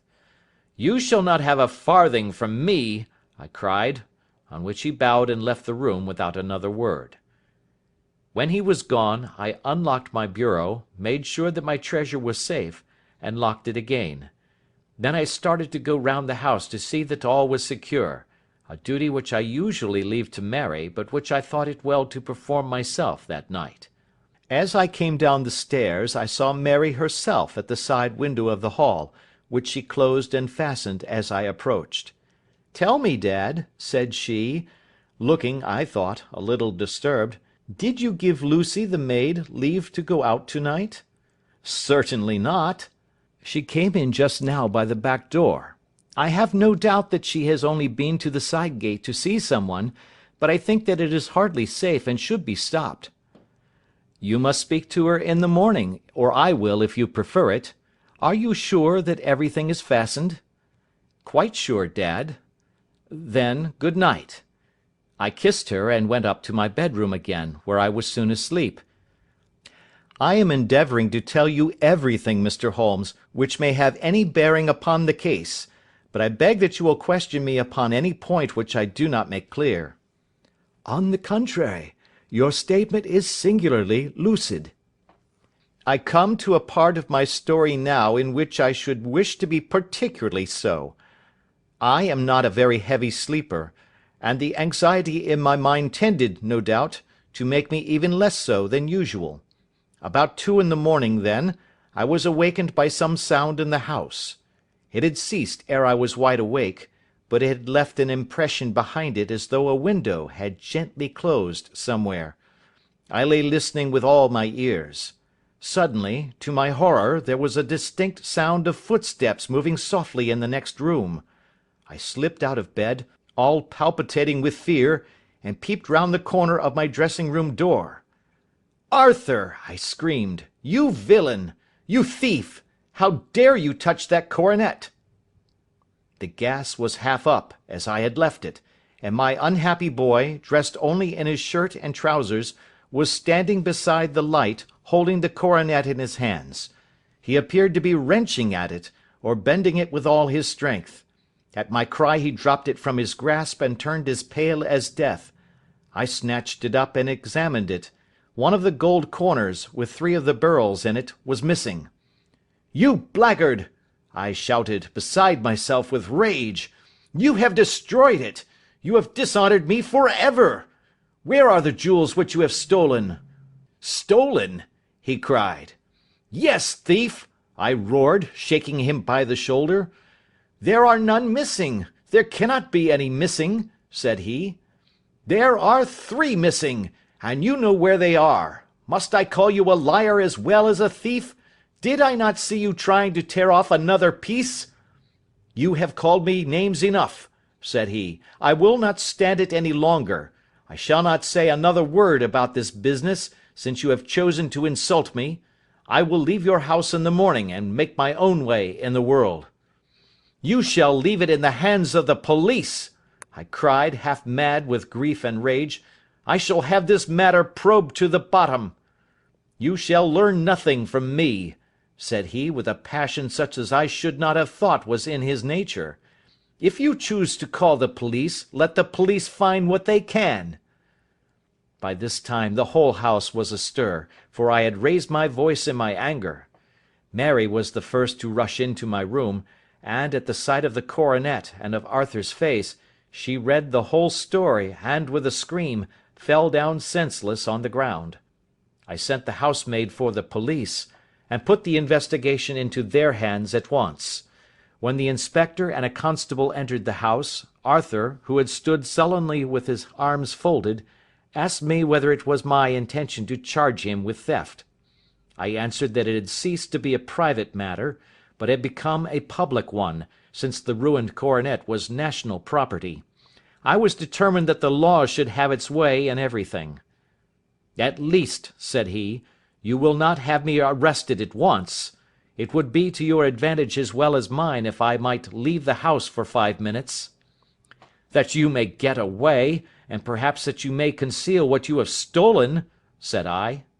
And then, realizing the dreadful position in which I was placed, I implored him to remember that not only my honour but that of one who was far greater than I was at stake, and that he threatened to raise a scandal which would convulse the nation. He might avert it all if he would but tell me what he had done with the 3 missing stones. "You may as well face the matter," said I. "You have been caught in the act, and no confession could make your guilt more heinous. If you but make such reparation as is in your power, by telling us where the beryls are, all shall be forgiven and forgotten." "Keep your forgiveness for those who ask for it," he answered, turning away from me with a sneer. I saw that he was too hardened for any words of mine to influence him. There was but one way for it. I called in the inspector and gave him into custody. A search was made at once, not only of his person but of his room, and of every portion of the house where he could possibly have concealed the gems, but no trace of them could be found, nor would the wretched boy open his mouth for all our persuasions and our threats. This morning he was removed to a cell, and I, after going through all the police formalities, have hurried round to you to implore you to use your skill in unravelling the matter. The police have openly confessed that they can at present make nothing of it. You may go to any expense which you think necessary. I have already offered a reward of £1,000. My God, what shall I do? I have lost my honour, my gems, and my son in one night. Oh, what shall I do?" He put a hand on either side of his head, and rocked himself to and fro, droning to himself like a child whose grief has got beyond words. Sherlock Holmes sat silent for some few minutes, with his brows knitted, and his eyes fixed upon the fire. "Do you receive much company?" he asked. "None save my partner with his family, and an occasional friend of Arthur's. Sir George Burnwell has been several times lately. No one else, I think." "Do you go out much in society?" Arthur does. Mary and I stay at home.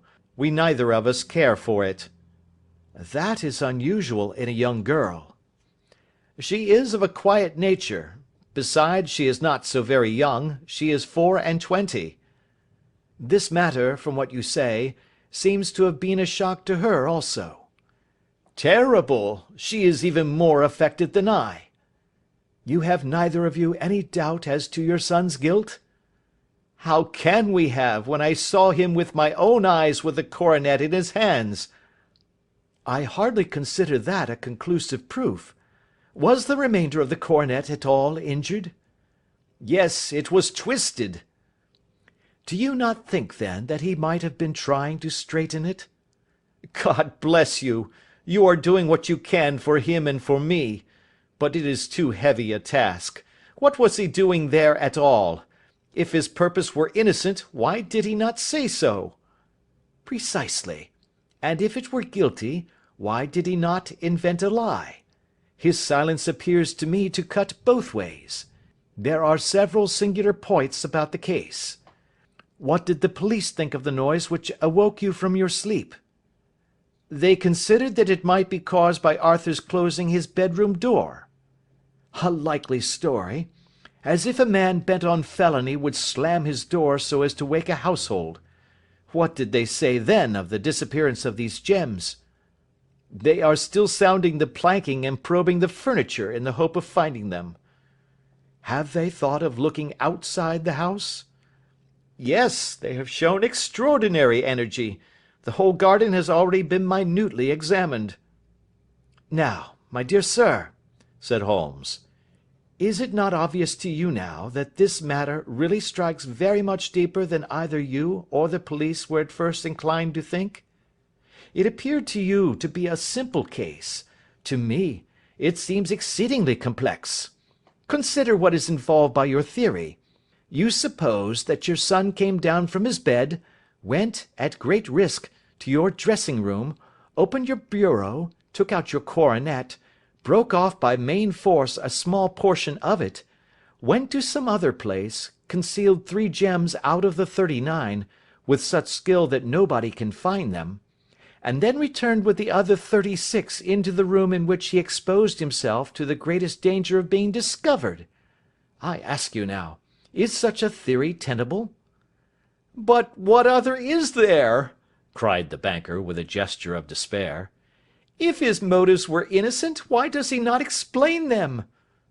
"It is our task to find that out," replied Holmes. "So now, if you please, Mr. Holder, we will set off for Streatham together, and devote an hour to glancing a little more closely into details." My friend insisted upon my accompanying them in their expedition, which I was eager enough to do, for my curiosity and sympathy were deeply stirred by the story to which we had listened. I confess that the guilt of the banker's son appeared to me to be as obvious as it did to his unhappy father, but still I had such faith in Holmes's judgment that I felt there must be some grounds for hope as long as he was dissatisfied with the accepted explanation. He hardly spoke a word the whole way out to the southern suburb, but sat with his chin upon his breast and his hat drawn over his eyes, sunk in the deepest thought. Our client appeared to have taken fresh heart at the little glimpse of hope which had been presented to him, and he even broke into a desultory chat with me over his business affairs. A short railway journey and a shorter walk brought us to Fairbank, the modest residence of the great financier. Fairbank was a good-sized, square house of white stone, standing back a little from the road. A double carriage sweep, with a snow-clad lawn, stretched down in front to 2 large iron gates which closed the entrance. On the right side was a small wooden thicket, which led into a narrow path between 2 neat hedges stretching from the road to the kitchen door, and forming the tradesmen's entrance. On the left ran a lane which led to the stables, and was not itself within the grounds at all, being a public, though little used, thoroughfare. Holmes left us standing at the door, and walked slowly all round the house, across the front, down the tradesmen's path, and so round by the garden behind into the stable lane. So long was he that Mr. Holder and I went into the dining room and waited by the fire until he should return. We were sitting there in silence when the door opened, and a young lady came in. She was rather above the middle height, slim, with dark hair and eyes, which seemed the darker against the absolute pallor of her skin. I do not think that I have ever seen such deadly paleness in a woman's face. Her lips, too, were bloodless, but her eyes were flushed with crying. As she swept silently into the room, she impressed me with a greater sense of grief than the banker had done in the morning, and it was the more striking in her as she was evidently a woman of strong character, with immense capacity for self-restraint. Disregarding my presence, she went straight to her uncle and passed her hand over his head with a sweet womanly caress.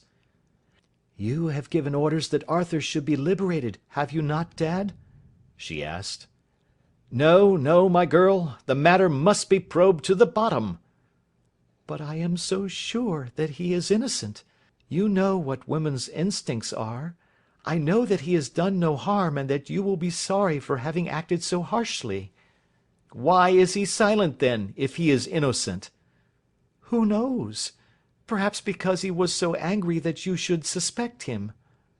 How could I help suspecting him, when I actually saw him with the coronet in his hand? "Oh, but he had only picked it up to look at it. Oh, do take my word for it, that he is innocent. Let the matter drop and say no more. It is so dreadful to think of our dear Arthur in prison." I shall never let it drop until the gems are found. Never, Mary. Your affection for Arthur blinds you as to the awful consequences to me. Far from hushing the thing up, I have brought a gentleman down from London to inquire more deeply into it. "This gentleman?" she asked, facing round to me. No, his friend. He wished us to leave him alone. He is round in the stable lane now. "The stable lane?" She raised her dark eyebrows. "What can he hope to find there? Ah, this, I suppose, is he. I trust, sir, that you will succeed in proving what I feel sure is the truth, that my cousin Arthur is innocent of this crime." "I fully share your opinion, and I trust, with you, that we may prove it," returned Holmes, going back to the mat to knock the snow from his shoes. "I believe I have the honour of addressing Miss Mary Holder.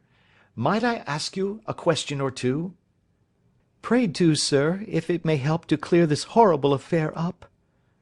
"You heard nothing yourself last night?" "Nothing, until my uncle here began to speak loudly. I heard that, and I came down." "You shut up the windows and doors the night before. Did you fasten all the windows?" "Yes." "Were they all fastened this morning?" "Yes." "You have a maid who has a sweetheart.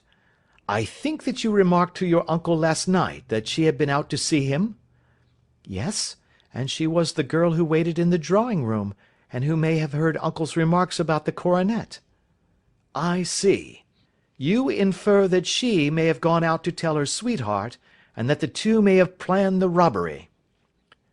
"But what is the good of all these vague theories?" cried the banker impatiently, "when I have told you that I saw Arthur with a coronet in his hands?" "Wait a little, Mr. Holder. We must come back to that. About this girl, Miss Holder. You saw her return by the kitchen door, I presume?" "Yes. When I went to see if the door was fastened for the night, I met her slipping in. I saw the man, too, in the gloom." "Do you know him?" "Oh, yes. He is the greengrocer who brings our vegetables round. His name is Francis Prosper." "He stood," said Holmes, "to the left of the door. That is to say, farther up the path than is necessary to reach the door?" "Yes, he did." "And he is a man with a wooden leg?" Something like fear sprang up in the young lady's expressive black eyes. "Why, you are like a magician," said she. "How do you know that?" She smiled, but there was no answering smile in Holmes's thin, eager face. "I should be very glad now to go upstairs," said he. I shall probably wish to go over the outside of the house again. Perhaps I had better take a look at the lower windows before I go up."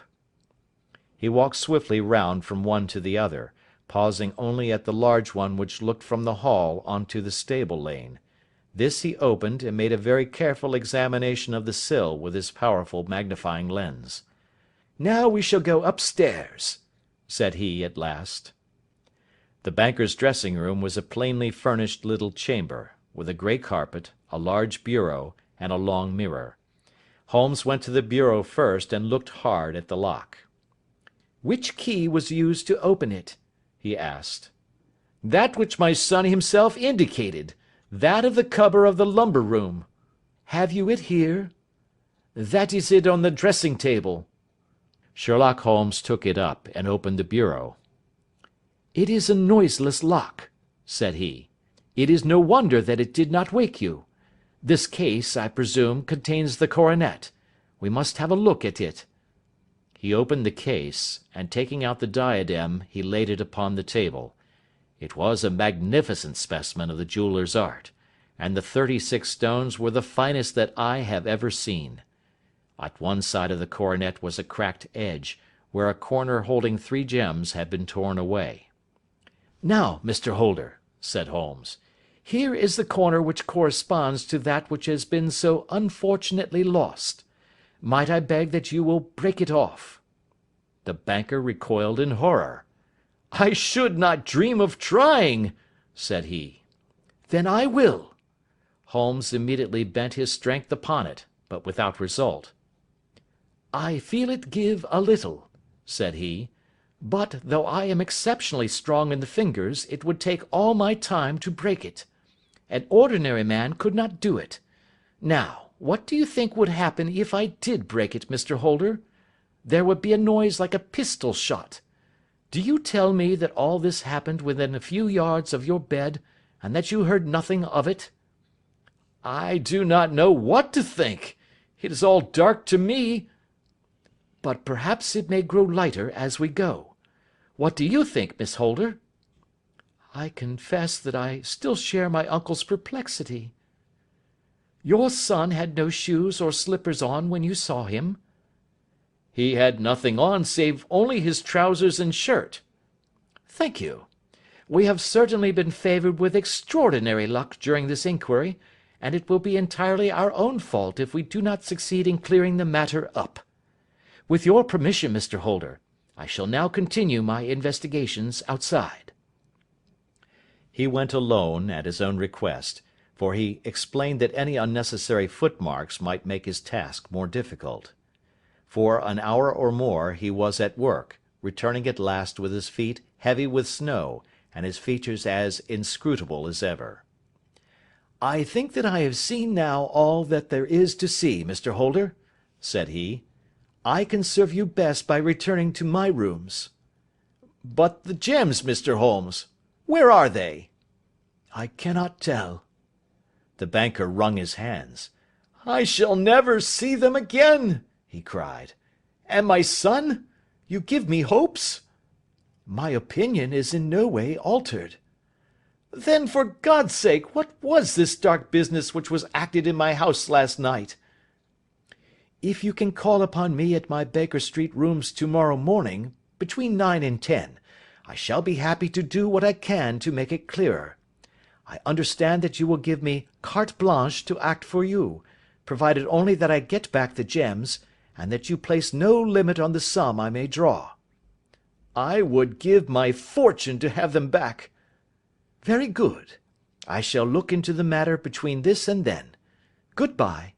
It is just possible that I may have to come over here again before evening." It was obvious to me that my companion's mind was now made up about the case, although what his conclusions were was more than I could even dimly imagine. Several times during our homeward journey I endeavoured to sound him upon the point, but he always glided away to some other topic, until at last I gave it over in despair. It was not yet 3 when we found ourselves in our rooms once more. He hurried to his chamber and was down again in a few minutes, dressed as a common loafer, with his collar turned up, his shiny, seedy coat, his red cravat, and his worn boots, he was a perfect sample of the class. "I think that this should do," said he, glancing into the glass above the fireplace. "I only wish that you would come with me, Watson, but I fear that it won't do. I may be on the trail in this matter, or I may be following a will-o'-the-wisp, but I shall soon know which it is. I hope that I may be back in a few hours." He cut a slice of bread from the joint upon the sideboard, sandwiched it between 2 rounds of bread, and thrusting this rude meal into his pocket, he started off upon his expedition. I had just finished my tea when he returned, evidently in excellent spirits, swinging an old elastic-sided boot in his hand. He chucked it down into a corner and helped himself to a cup of tea. "I only looked in as I passed," said he. "I'm going right on." "Where to?" "Oh, to the other side of the West End. It may be some time before I get back. Don't wait up for me in case I should be late." "How are you getting on?" "Oh, so-so. Nothing to complain of. I have been out to Streatham since I saw you last, but I did not call at the house. It is a very sweet little problem, and I would not have missed it for a good deal. However, I must not sit gossiping here, but must get these disreputable clothes off and return to my highly respectable self." I could see by his manner that he had stronger reasons for satisfaction than his words alone would imply. His eyes twinkled, and there was even a touch of colour upon his sallow cheeks. He hastened upstairs, and a few minutes later I heard the slam of the hall door, which told me that he was off once more upon his congenial hunt. I waited until midnight, but there was no sign of his return, so I retired to my room. It was no uncommon thing for him to be away for days and nights on end when he was hot upon a scent, so that his lateness caused me no surprise. I do not know at what hour he came in, but when I came down to breakfast in the morning, there he was, with a cup of coffee in one hand, and the paper in the other, as fresh and trim as possible. "You will excuse my beginning without you, Watson," said he, "but you remember that our client has rather an early appointment this morning." "Why, it is after 9 now," I answered. "I should not be surprised if that were he. I thought I heard a ring." It was, indeed, our friend the financier. I was shocked by the change which had come over him, for his face, which was naturally of a broad and massive mould, was now pinched and fallen in, while his hair seemed to me at least a shade whiter. He entered with a weariness and lethargy which was even more painful than his violence of the morning before, and he dropped heavily into the armchair which I pushed forward for him. "I do not know what I have done to be so severely tried," said he. "Only 2 days ago I was a happy and prosperous man, without a care in the world. Now I am left to a lonely and dishonoured age. One sorrow comes close upon the heels of another. My niece, Mary, has deserted me." "Deserted you?" "Yes. Her bed this morning had not been slept in. Her room was empty, and a note for me lay upon the hall table. I had said to her last night, in sorrow and not in anger, that if she had married my boy all might have been well with him. Perhaps it was thoughtless of me to say so. It is to that remark that she refers in this note.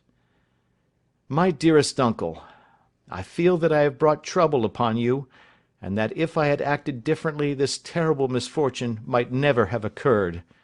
I cannot, with this thought in my mind, ever again be happy under your roof, and I feel that I must leave you for ever. Do not worry about my future, for that is provided for, and above all, do not search for me, for it will be fruitless labour and an ill service to me. In life or in death, I am ever your loving Mary. What could she mean by that note, Mr. Holmes? Do you think it points to suicide? No, no, nothing of the kind. It is perhaps the best possible solution. I trust, Mr. Holder, that you are nearing the end of your troubles. Ha! You say so. You have heard something, Mr. Holmes? You have learned something. Where are the gems? You would not think £1,000 apiece an excessive sum for them? I would pay 10. That would be unnecessary. 3,000 will cover the matter. and there is a little reward, I fancy. Have you your cheque-book? Here is a pen. Better make it out for £4,000. With a dazed face, the banker made out the required cheque. Holmes walked over to his desk, took out a little triangular piece of gold with 3 gems in it, and threw it down upon the table. With a shriek of joy, our client clutched it up. "You have it!" he gasped. "I am saved! I am saved!" The reaction of joy was as passionate as his grief had been, and he hugged his recovered gems to his bosom. "There is one other thing you owe, Mr. Holder," said Sherlock Holmes rather sternly. "Oh!" He caught up a pen. "Name the sum, and I will pay it." "No, the debt is not to me. You owe a very humble apology to that noble lad, your son, who has carried himself in this matter as I should be proud to see my own son do, should I ever chance to have one." "Then it was not Arthur who took them?" "I told you yesterday, and I repeat today, that it was not." "You are sure of it? Then let us hurry to him at once to let him know that the truth is known." "He knows it already. When I had cleared it all up I had an interview with him, and finding that he would not tell me the story, I told it to him, on which he had to confess that I was right, and to add the very few details which were not yet quite clear to me. Your news of this morning, however, may open his lips."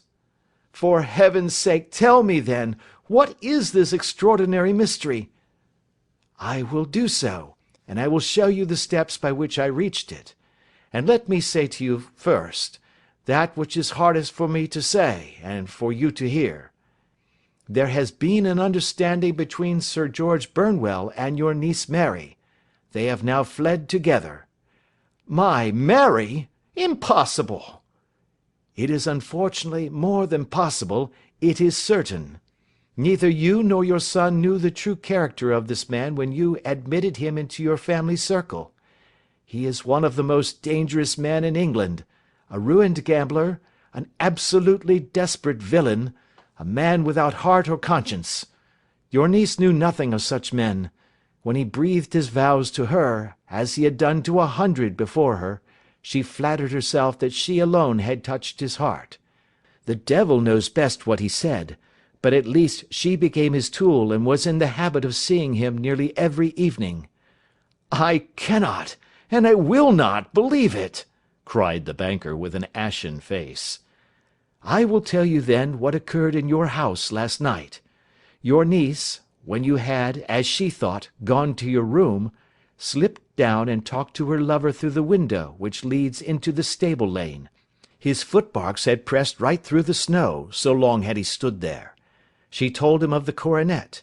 His wicked lust for gold kindled at the news, and he bent her to his will. I have no doubt that she loved you, but there are women in whom the love of a lover extinguishes all other loves, and I think that she must have been one. She had hardly listened to his instructions when she saw you coming downstairs, on which she closed the window rapidly, and told you about one of the servants' escapades with her wooden-legged lover, which was all perfectly true.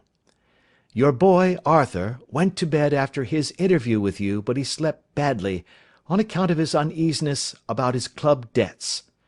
In the middle of the night, he heard a soft tread pass his door, so he rose, and looking out, was surprised to see his cousin walking very stealthily along the passage, until she disappeared into your dressing-room. Petrified with astonishment, the lad slipped on some clothes and waited there in the dark to see what would come of this strange affair. Presently she emerged from the room again, and in the light of the passage lamp your son saw that she carried the precious coronet in her hands. She passed down the stairs, and he, thrilling with horror, ran along and slipped behind the curtain near your door, whence he could see what passed in the hall beneath. He saw her stealthily open the window, hand out the coronet to someone in the gloom, and then closing it once more hurry back to her room, passing quite close to where he stood hid behind the curtain.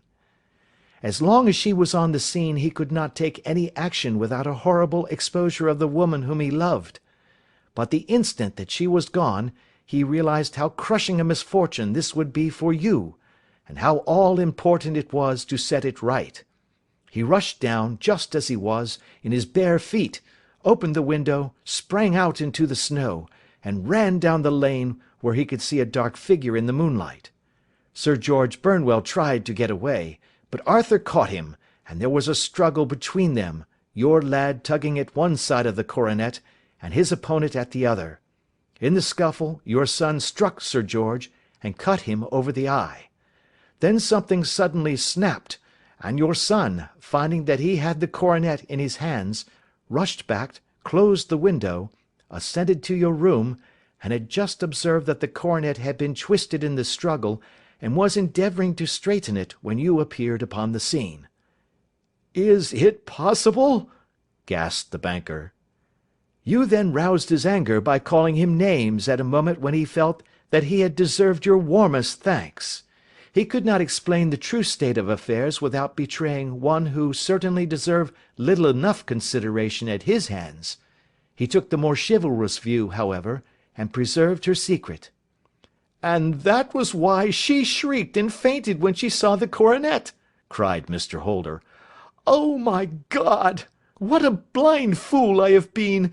And his asking to be allowed to go out for 5 minutes! The dear fellow wanted to see if the missing piece were at the scene of the struggle. How cruelly I have misjudged him!" "When I arrived at the house," continued Holmes, "I at once went very carefully round it to observe if there were any traces in the snow which might help me. I knew that none had fallen since the evening before, and also that there had been a strong frost to preserve impressions. I passed along the tradesman's path, but found it all trampled down and indistinguishable. Just beyond it, however, at the far side of the kitchen door, a woman had stood and talked with a man, whose round impressions on one side showed that he had a wooden leg.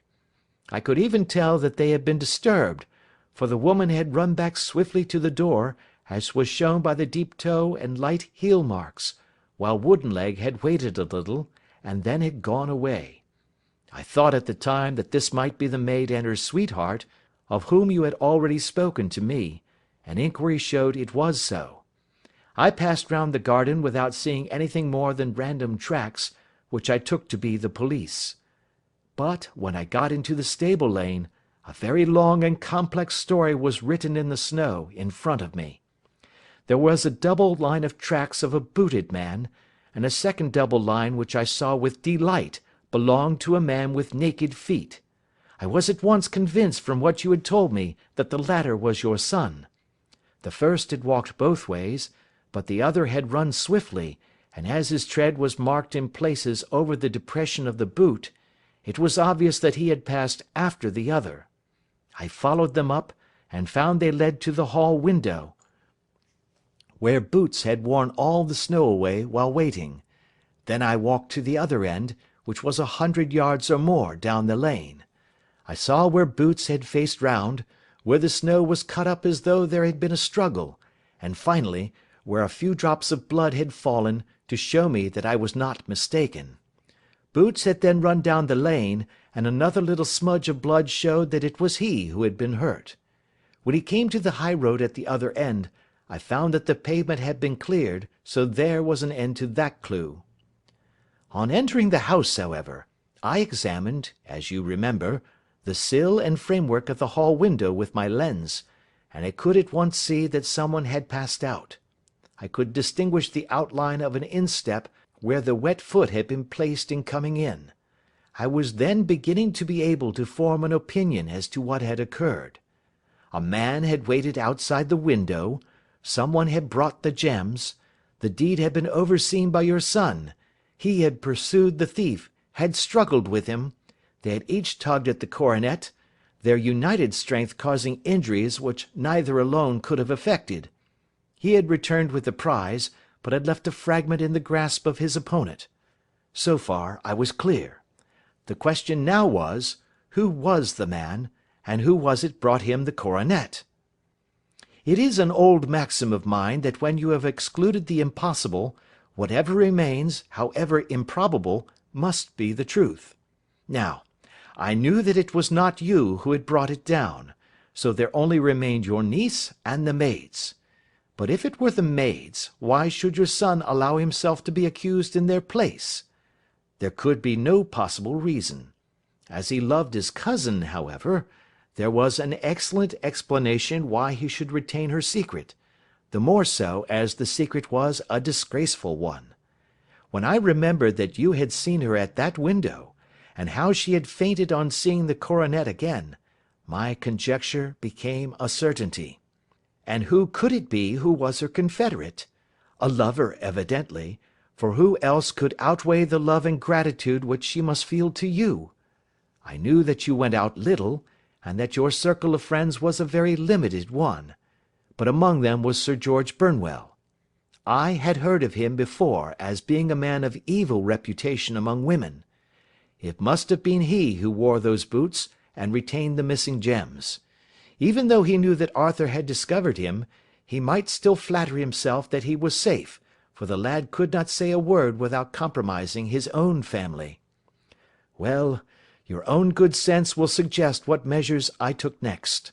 I went in the shape of a loafer to Sir George's house, managed to pick up an acquaintance with his valet, learned that his master had cut his head the night before, and finally, at the expense of 6 shillings, made all sure by buying a pair of his cast-off shoes. With these I journeyed down to Streatham and saw that they exactly fitted the tracks. "I saw an ill-dressed vagabond in the lane yesterday evening," said Mr. Holder. Precisely. It was I.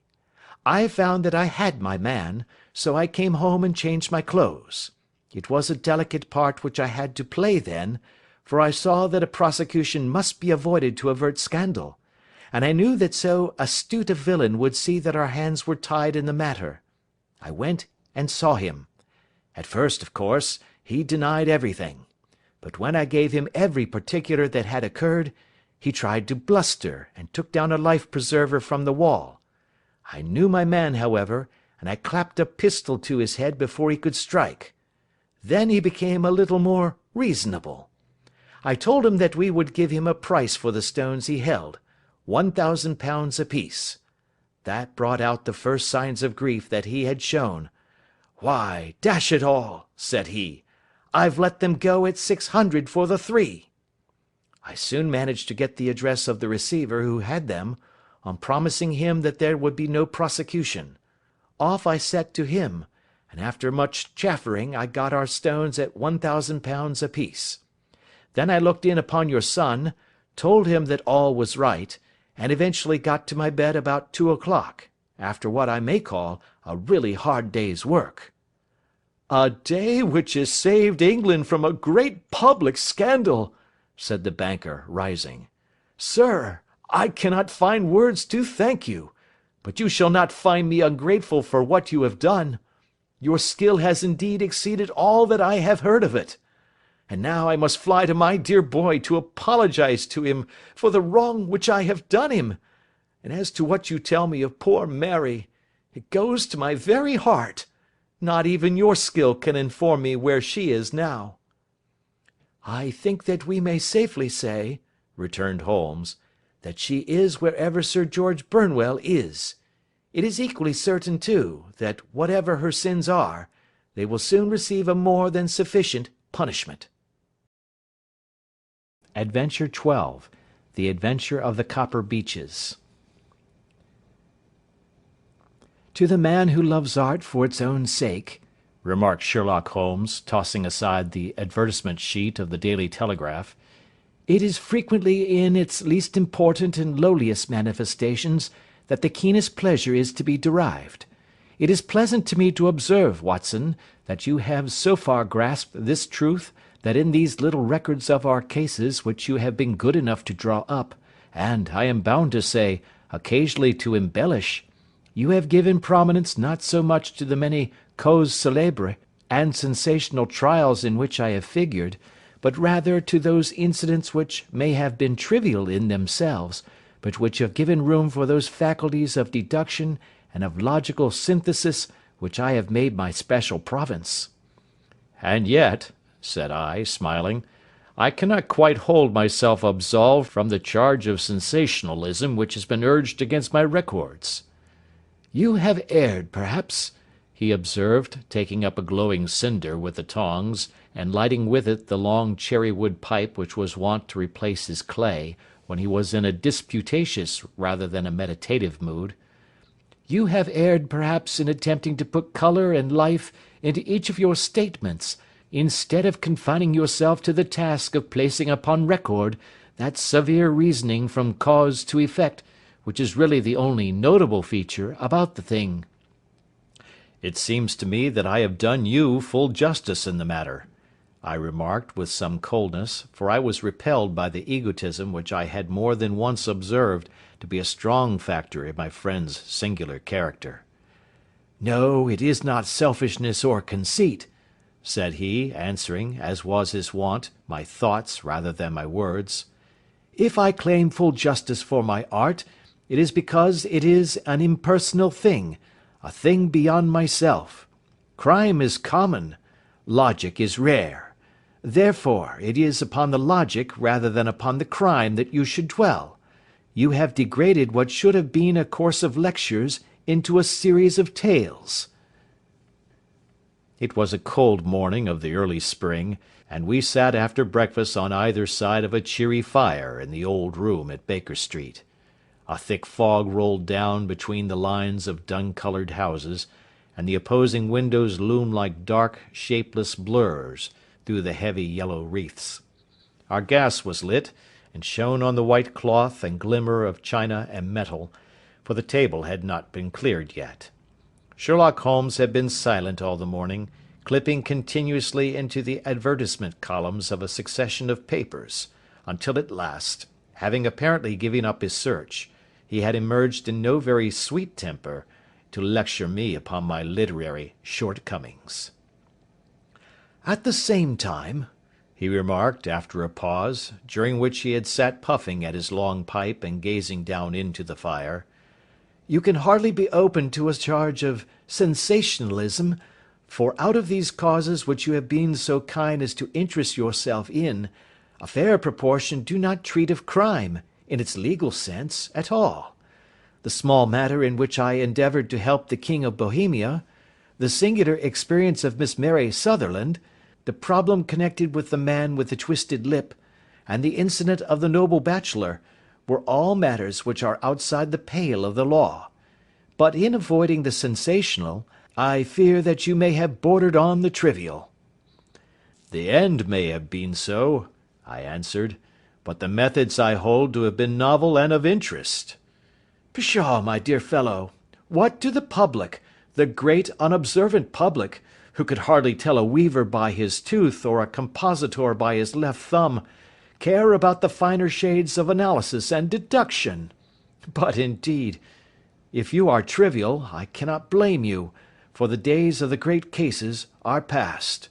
Man, or at least criminal man, has lost all enterprise and originality. As to my own little practice, it seems to be degenerating into an agency for recovering lost lead pencils, and giving advice to young ladies from boarding schools. I think that I have touched bottom at last, however. This note I had this morning marks my 0 point, I fancy. Read it." He tossed a crumpled letter across to me. It was dated from Montague Place upon the preceding evening, and ran thus: "Dear Mr. Holmes, I am very anxious to consult you as to whether I should or should not accept a situation which has been offered to me as governess. I shall call at 10:30 tomorrow if I do not inconvenience you. Yours faithfully, Violet Hunter." "Do you know the young lady?" I asked. "Not I." "It is 10:30 now." "Yes, and I have no doubt that is her ring." "It may turn out to be of more interest than you think.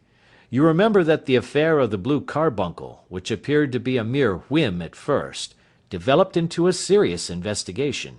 It may be so in this case also." "Well, let us hope so. But our doubts will very soon be solved, for here, unless I am much mistaken, is the person in question." As he spoke, the door opened and a young lady entered the room. She was plainly but neatly dressed, with a bright, quick face, freckled like a plover's egg, and with the brisk manner of a woman who has had her own way to make in the world. "You will excuse my troubling you, I am sure," said she, as my companion arose to greet her, "but I have had a very strange experience, and as I have no parents or relations of any sort from whom I could ask advice, I thought that perhaps you would be kind enough to tell me what I should do." "Pray take a seat, Miss Hunter. I shall be happy to do anything that I can to serve you." I could see that Holmes was favourably impressed by the manner and speech of his new client. He looked her over in his searching fashion, and then composed himself, with his lids drooping and his finger-tips together, to listen to her story. "I have been a governess for 5 years," said she, "in the family of Colonel Spence Munro, but 2 months ago the Colonel received an appointment at Halifax, in Nova Scotia, and took his children over to America with him, so that I found myself without a situation. I advertised, and I answered advertisements, but without success. At last the little money which I had saved began to run short, and I was at my wits' end as to what I should do. There is a well-known agency for governesses in the West End called Westaway's, and there I used to call about once a week in order to see whether anything had turned up which might suit me. Westaway was the name of the founder of the business, but it is really managed by Miss Stoper. She sits in her own little office, and the ladies who are seeking employment wait in an anteroom, and are then shown in one by one, when she consults her ledgers and sees whether she has anything which would suit them. Well, when I called last week, I was shown into the little office as usual, but I found that Miss Stoper was not alone. A prodigiously stout man with a very smiling face and a great heavy chin, which rolled down in fold upon fold over his throat, sat at her elbow with a pair of glasses on his nose, looking very earnestly at the ladies who entered. As I came in he gave quite a jump in his chair, and turned quickly to Miss Stoper. "That will do," said he. "I could not ask for anything better. Capital! Capital!" He seemed quite enthusiastic, and rubbed his hands together in the most genial fashion.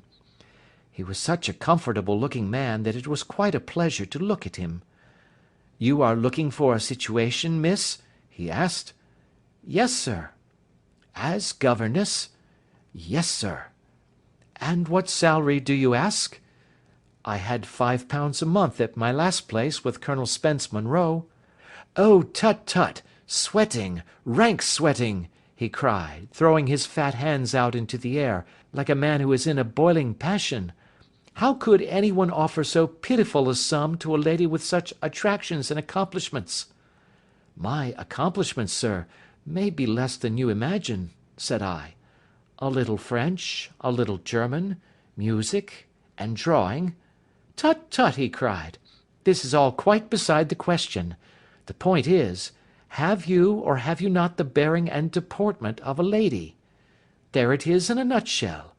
If you have not, you are not fitted for the rearing of a child who may some day play a considerable part in the history of the country. But if you have, why then, how could any gentleman ask you to condescend to accept anything under the 3 figures? Your salary with me, madam, would commence at £100 a year." You may imagine, Mr. Holmes, that to me, destitute as I was, such an offer seemed almost too good to be true. The gentleman, however, seeing perhaps the look of incredulity upon my face, opened a pocket-book, and took out a note.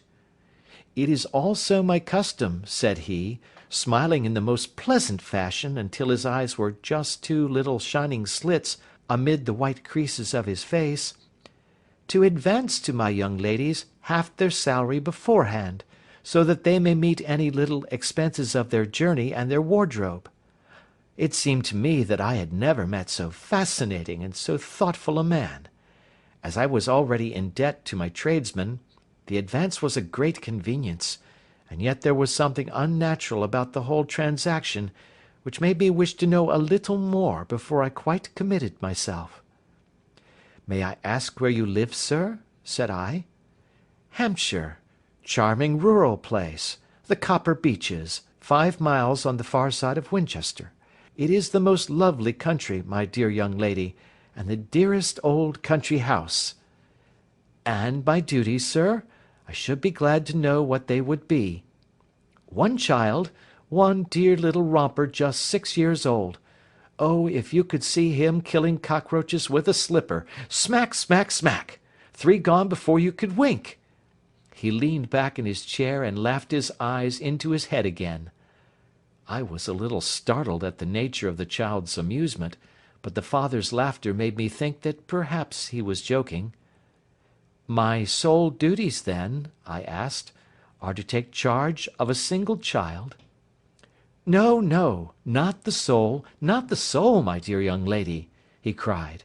"Your duty would be, as I am sure your good sense would suggest, to obey any little commands my wife might give, provided always that they were such commands as a lady might with propriety obey.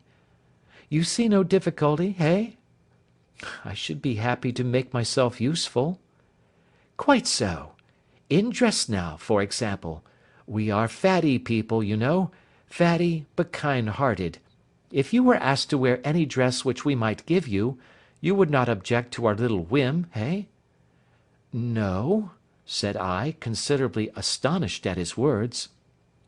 "Or to sit here, or sit there, that would not be offensive to you?" "Oh, no." "Or to cut your hair quite short before you come to us?" I could hardly believe my ears. As you may observe, Mr. Holmes, my hair is somewhat luxuriant, and of a rather peculiar tint of chestnut. It is being considered artistic. I could not dream of sacrificing it in this off-hand fashion. "I am afraid that that is quite impossible," said I.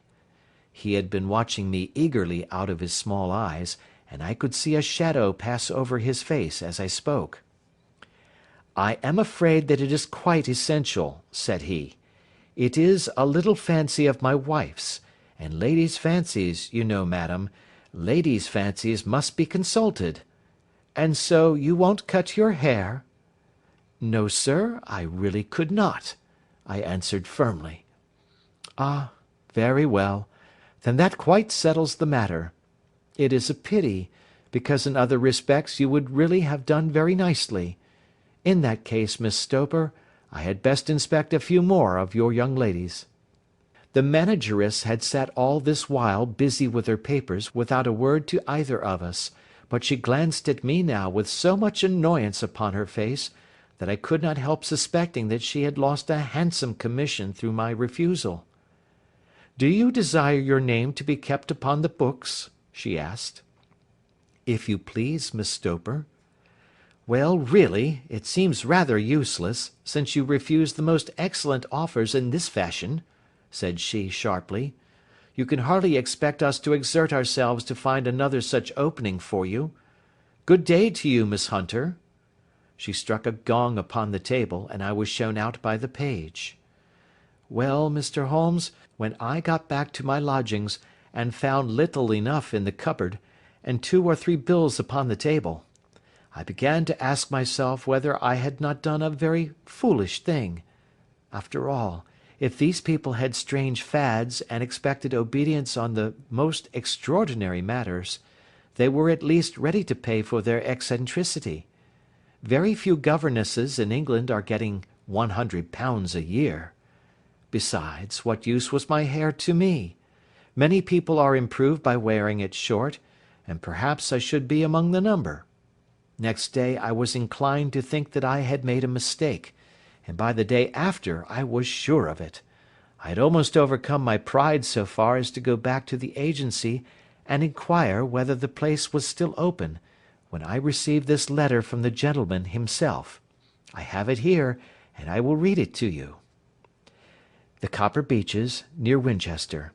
Dear Miss Hunter, Miss Stoper has very kindly given me your address, and I write from here to ask whether you have reconsidered your decision. My wife is very anxious that you should come, for she has been much attracted by my description of you. We are willing to give £30 a quarter, or £120 a year, so as to recompense you for any little inconvenience which our fads may cause you. They are not very exacting, after all. My wife is fond of a particular shade of electric blue, and would like you to wear such a dress indoors in the morning. You need not, however, go to the expense of purchasing one, as we have one belonging to my dear daughter Alice, now in Philadelphia, which would, I should think, fit you very well. Then, as to sitting here or there, or amusing yourself in any manner indicated, that need cause you no inconvenience. As regards your hair, it is no doubt a pity, especially as I could not help remarking its beauty during our short interview, but I am afraid that I must remain firm upon this point, and I only hope that the increased salary may recompense you for the loss. Your duties, as far as the child is concerned, are very light. Now do try to come, and I shall meet you with a dog-cart at Winchester. Let me know your train. Yours faithfully, Jeffro Rucastle. That is the letter which I have just received, Mr. Holmes, and my mind is made up that I will accept it. I thought, however, that before taking the final step I should like to submit the whole matter to your consideration. Well, Miss Hunter, if your mind is made up, that settles the question, said Holmes, smiling. But you would not advise me to refuse? I confess that it is not the situation which I should like to see a sister of mine apply for. What is the meaning of it all, Mr. Holmes? Ah, I have no data. I cannot tell. Perhaps you have yourself formed some opinion? Well, there seems to me to be only one possible solution. Mr. Rucastle seemed to be a very kind, good-natured man. Is it not possible that his wife is a lunatic, that he desires to keep the matter quiet for fear she should be taken to an asylum, and that he humours her fancies in every way in order to prevent an outbreak? That is a possible solution. In fact, as matters stand, it is the most probable one. But in any case it does not seem to be a nice household for a young lady. But the money, Mr. Holmes, the money! Well, yes, of course the pay is good. Too good. That is what makes me uneasy. Why should they give you £120 a year, when they could have their pick for £40? There must be some strong reason behind. I thought that if I told you the circumstances, you would understand afterwards if I wanted your help. I should feel so much stronger if I felt that you were at the back of me. Oh, you may carry that feeling away with you. I assure you that your little problem promises to be the most interesting which has come my way for some months. There is something distinctly novel about some of the features. If you should find yourself in doubt or in danger— Danger? What danger do you foresee? Holmes shook his head gravely. It would cease to be a danger if we could define it, said he. But at any time, day or night, a telegram would bring me down to your help.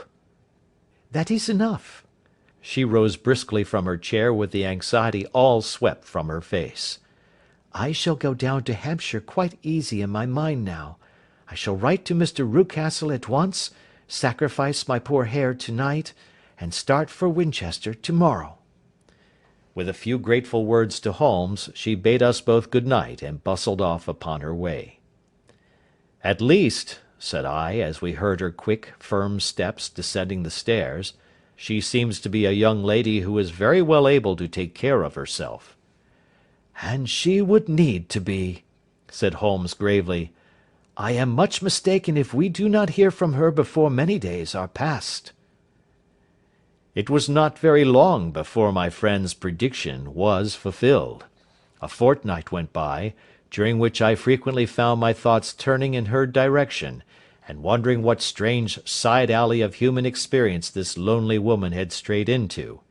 The unusual salary, the curious conditions, the light duties, all pointed to something abnormal, though whether a fad or a plot, or whether the man was a philanthropist or a villain, it was quite beyond my powers to determine. As to Holmes, I observed that he sat frequently for half an hour on end, with knitted brows and an abstracted air, but he swept the matter away with a wave of his hand when I mentioned it. "Data, data, data!" he cried impatiently. "I can't make bricks without clay." And yet he would always wind up by muttering that no sister of his should ever have accepted such a situation. The telegram which we eventually received came late one night just as I was thinking of turning in, and Holmes was settling down to one of those all-night chemical researches which he frequently indulged in, when I would leave him stooping over a retort and a test tube at night, and find him in the same position when I came down to breakfast in the morning. He opened the yellow envelope, and then, glancing at the message, threw it across to me. "Just look up the trains in Bradshaw," said he, and turned back to his chemical studies. The summons was a brief and urgent one. "Please be at the Black Swan Hotel at Winchester at midday tomorrow," it said. "Do come. I am at my wit's end. Hunter." "Will you come with me?" asked Holmes, glancing up. "I should wish to." "Just look it up, then." "There is a train at 9:30, said I, glancing over my Bradshaw. "It is due at Winchester at 11:30. "That will do nicely.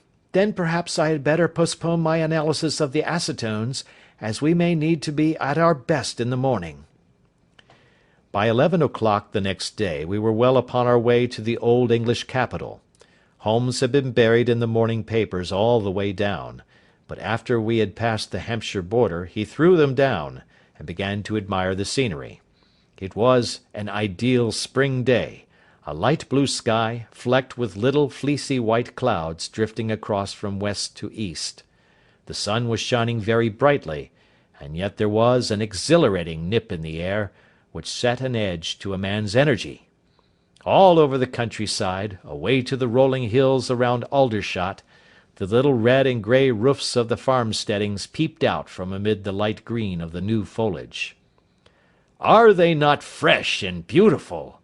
I cried with all the enthusiasm of a man fresh from the fogs of Baker Street. But Holmes shook his head gravely.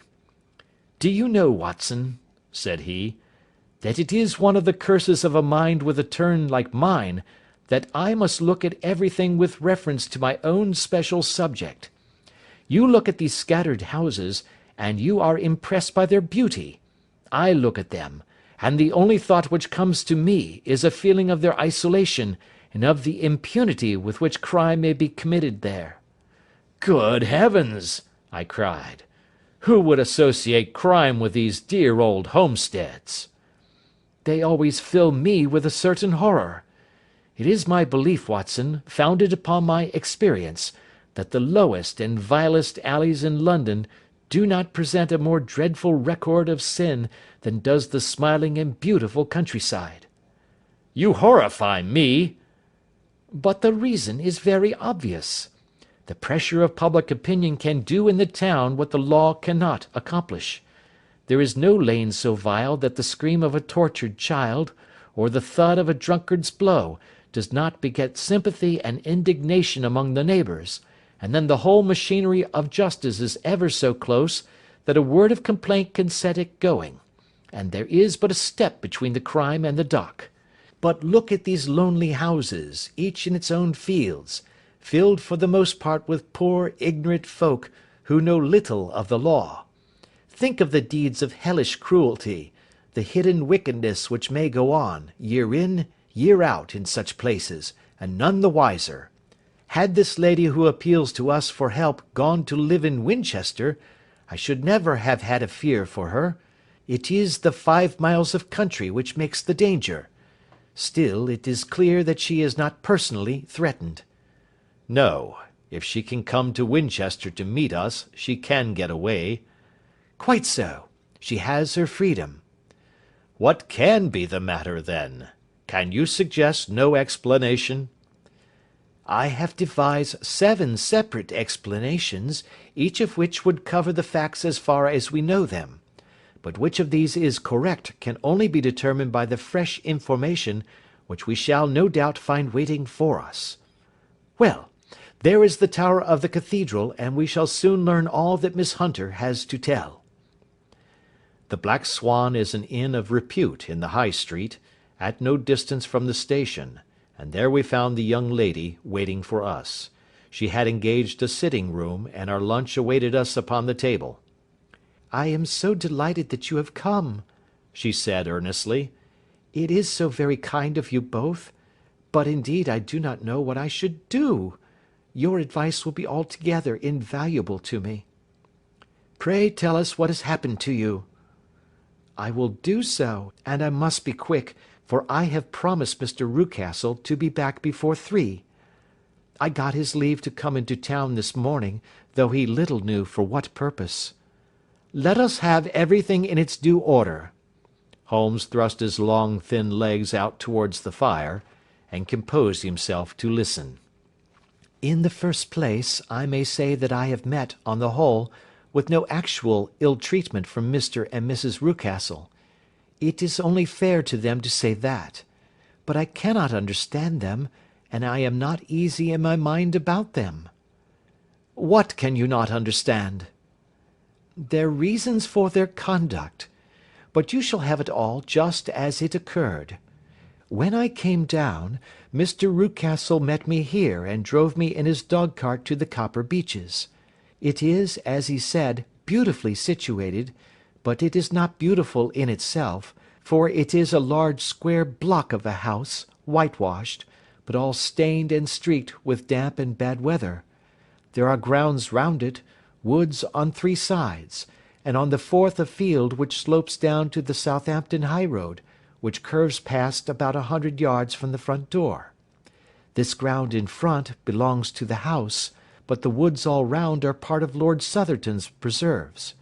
A clump of copper beeches immediately in front of the hall door has given its name to the place. I was driven over by my employer, who was as amiable as ever, and was introduced by him that evening to his wife and the child. There was no truth, Mr. Holmes, in the conjecture which seemed to us to be probable in your rooms at Baker Street. Mrs. Rucastle is not mad. I found her to be a silent, pale-faced woman, much younger than her husband, not more than 30, I should think, while he can hardly be less than 45. From their conversation I have gathered that they have been married about 7 years, that he was a widower, and that his only child by the first wife was the daughter who has gone to Philadelphia. Mr. Rucastle told me in private that the reason why she had left them was that she had an unreasoning aversion to her stepmother. As the daughter could not have been less than 20, I can quite imagine that her position must have been uncomfortable with her father's young wife. Mrs. Rucastle seemed to me to be colourless in mind as well as in feature. She impressed me neither favourably nor the reverse. She was a nonentity. It was easy to see that she was passionately devoted both to her husband and to her little son. Her light grey eyes wandered continually from one to the other, noting every little want and forestalling it if possible. He was kind to her also in his bluff, boisterous fashion, and on the whole they seemed to be a happy couple. And yet she had some secret sorrow, this woman. She would often be lost in deep thought, with the saddest look upon her face. More than once I have surprised her in tears. I have thought sometimes that it was the disposition of her child which weighed upon her mind, for I have never met so utterly spoiled and so ill-natured a little creature. He is small for his age, with a head which is quite disproportionately large. His whole life appears to be spent in an alternation between savage fits of passion and gloomy intervals of sulking. Giving pain to any creature weaker than himself seems to be his one idea of amusement, and he shows quite remarkable talent in planning the capture of mice, little birds, and insects. But I would rather not talk about the creature, Mr. Holmes, and indeed he has little to do with my story." "I am glad of all details," remarked my friend, "whether they seem to you to be relevant or not." "I shall try not to miss anything of importance. The one unpleasant thing about the house, which struck me at once, was the appearance and conduct of the servants. There are only two, a man and his wife. Toller, for that is his name, is a rough, uncouth man, with grizzled hair and whiskers, and a perpetual smell of drink. Twice since I have been with them he has been quite drunk, and yet Mr. Rucastle seemed to take no notice of it. His wife is a very tall and strong woman with a sour face, as silent as Mrs. Rucastle, and much less amiable. They are a most unpleasant couple, but fortunately I spend most of my time in the nursery and my own room, which are next to each other in one corner of the building. For 2 days after my arrival at the Copper Beeches my life was very quiet. On the third, Mrs. Rucastle came down just after breakfast, and whispered something to her husband. "Oh yes," said he, turning to me, "we are very much obliged to you, Miss Hunter, for falling in with our whims so far as to cut your hair. I assure you that it has not detracted in the tiniest iota from your appearance. We shall now see how the electric blue dress will become you. You will find it laid out upon the bed in your room, and if you would be so good as to put it on, we should both be extremely obliged." The dress which I found waiting for me was of a peculiar shade of blue. It was of excellent material, a sort of beige, but it bore unmistakable signs of having been worn before. It could not have been a better fit if I had been measured for it. Both Mr. and Mrs. Rucastle expressed a delight at the look of it, which seemed quite exaggerated in its vehemence. They were waiting for me in the drawing-room, which is a very large room, stretching along the entire front of the house, with 3 long windows reaching down to the floor. A chair had been placed close to the central window, with its back turned towards it. In this I was asked to sit, and then Mr. Rucastle, walking up and down on the other side of the room, began to tell me a series of the funniest stories that I have ever listened to. You cannot imagine how comical he was, and I laughed until I was quite weary. Mrs. Rucastle, however, who has evidently no sense of humour, never so much as smiled, but sat with her hands in her lap, and a sad, anxious look upon her face. After an hour or so, Mr. Rucastle suddenly remarked that it was time to commence the duties of the day, and that I might change my dress and go to little Edward in the nursery. 2 days later the same performance was gone through under exactly similar circumstances. Again I changed my dress, again I sat in the window, and again I laughed very heartily at the funny stories, of which my employer had an immense repertoire, and which he told inimitably. Then he handed me a yellow-backed novel, and moving my chair a little sideways, that my own shadow might not fall upon the page, he begged me to read aloud to him.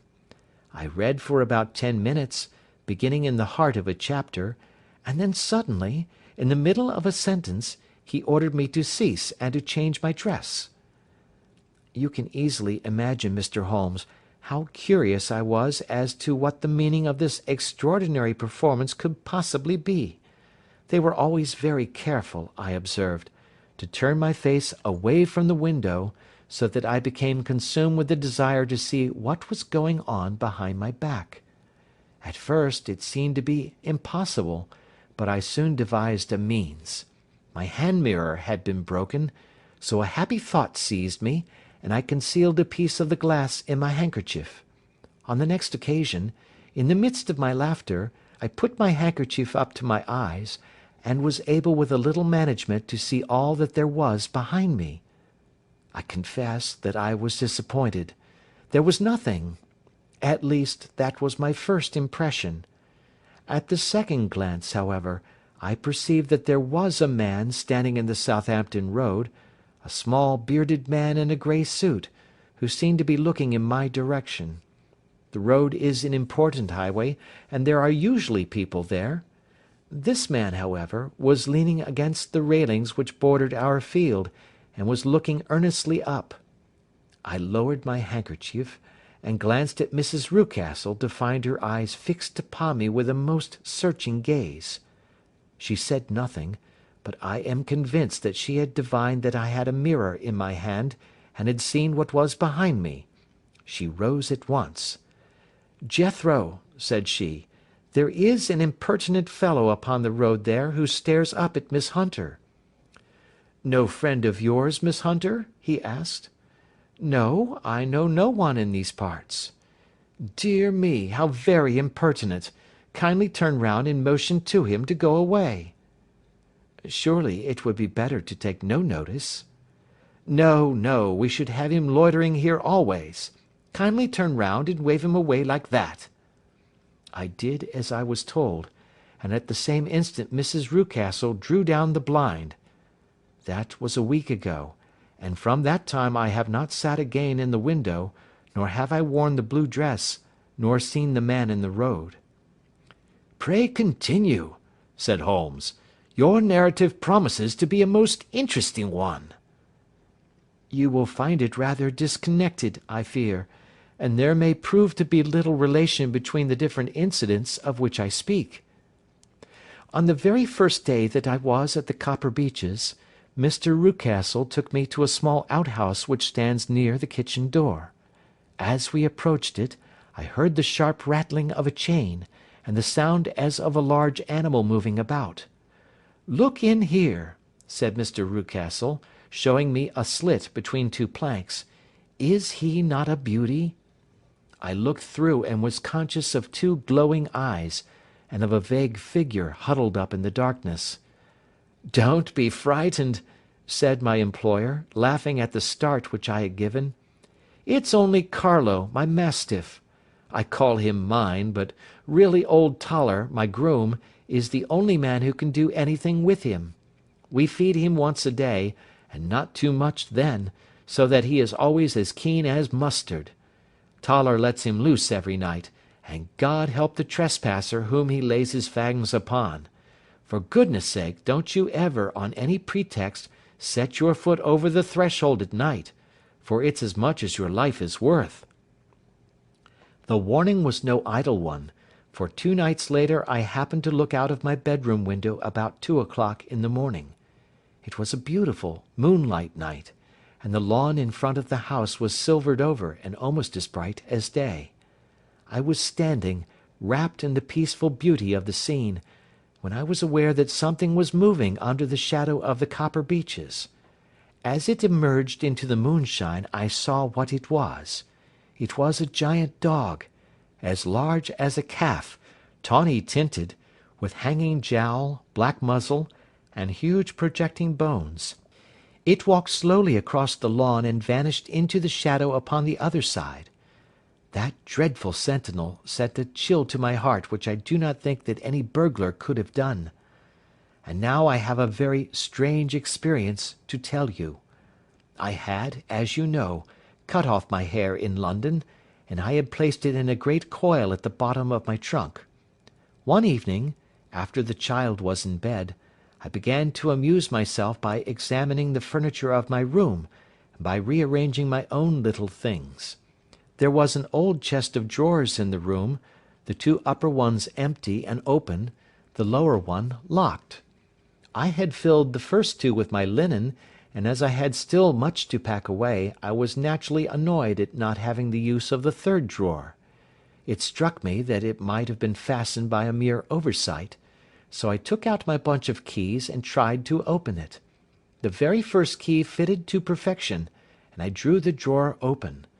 There was only one thing in it, but I am sure that you would never guess what it was. It was my coil of hair. I took it up and examined it. It was of the same peculiar tint and the same thickness. But then the impossibility of the thing obtruded itself upon me. How could my hair have been locked in the drawer? With trembling hands I undid my trunk, turned out the contents, and drew from the bottom my own hair. I laid the 2 tresses together, and I assure you that they were identical. Was it not extraordinary? Puzzle as I would, I could make nothing at all of what it meant. I returned the strange hair to the drawer, and I said nothing of the matter to the Rucastles, as I felt that I had put myself in the wrong by opening a drawer which they had locked. I am naturally observant, as you may have remarked, Mr. Holmes, and I soon had a pretty good plan of the whole house in my head. There was one wing, however, which appeared not to be inhabited at all. A door which faced that which led into the quarters of the Tollers opened into this suite, but it was invariably locked. One day, however, as I ascended the stair, I met Mr. Rucastle coming out through this door, his keys in his hand, and a look on his face which made him a very different person to the round, jovial man to whom I was accustomed.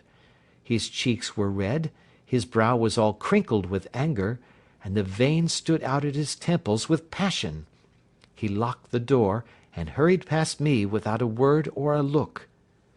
This aroused my curiosity, so when I went out for a walk in the grounds with my charge, I strolled round to the side from which I could see the windows of this part of the house. There were 4 of them in a row, 3 of which were simply dirty, while the 4th was shattered up. They were evidently all deserted. As I strolled up and down, glancing at them occasionally, Mr. Rucastle came out to me, looking as merry and jovial as ever. "Ah," said he, "you must not think me rude if I passed you without a word, my dear young lady." I was preoccupied with business matters. I assured him that I was not offended. "By the way," said I, "you seem to have quite a suite of spare rooms up there, and one of them has the shutters up." He looked surprised, and, as it seemed to me, a little startled at my remark. "Photography is one of my hobbies," said he. "I have made my dark room up there. But, dear me, what an observant young lady we have come upon! Who would have believed it? Who would have ever believed it?" He spoke in a jesting tone, but there was no jest in his eyes as he looked at me. I read suspicion there and annoyance, but no jest. Well, Mr. Holmes, from the moment that I understood that there was something about that suite of rooms which I was not to know, I was all on fire to go over them. It was not mere curiosity, though I have my share of that. It was more a feeling of duty, a feeling that some good might come from my penetrating to this place. They talk of woman's instinct. Perhaps it was woman's instinct which gave me that feeling. At any rate, it was there, and I was keenly on the lookout for any chance to pass the forbidden door. It was only yesterday that the chance came. I may tell you that, besides Mr. Rucastle, both Toller and his wife find something to do in these deserted rooms, and I once saw him carrying a large black linen bag with him through the door. Recently he has been drinking hard, and yesterday evening he was very drunk, and when I came upstairs there was the key in the door. I have no doubt at all that he had left it there. Mr. and Mrs. Rucastle were both downstairs, and the child was with them, so that I had an admirable opportunity.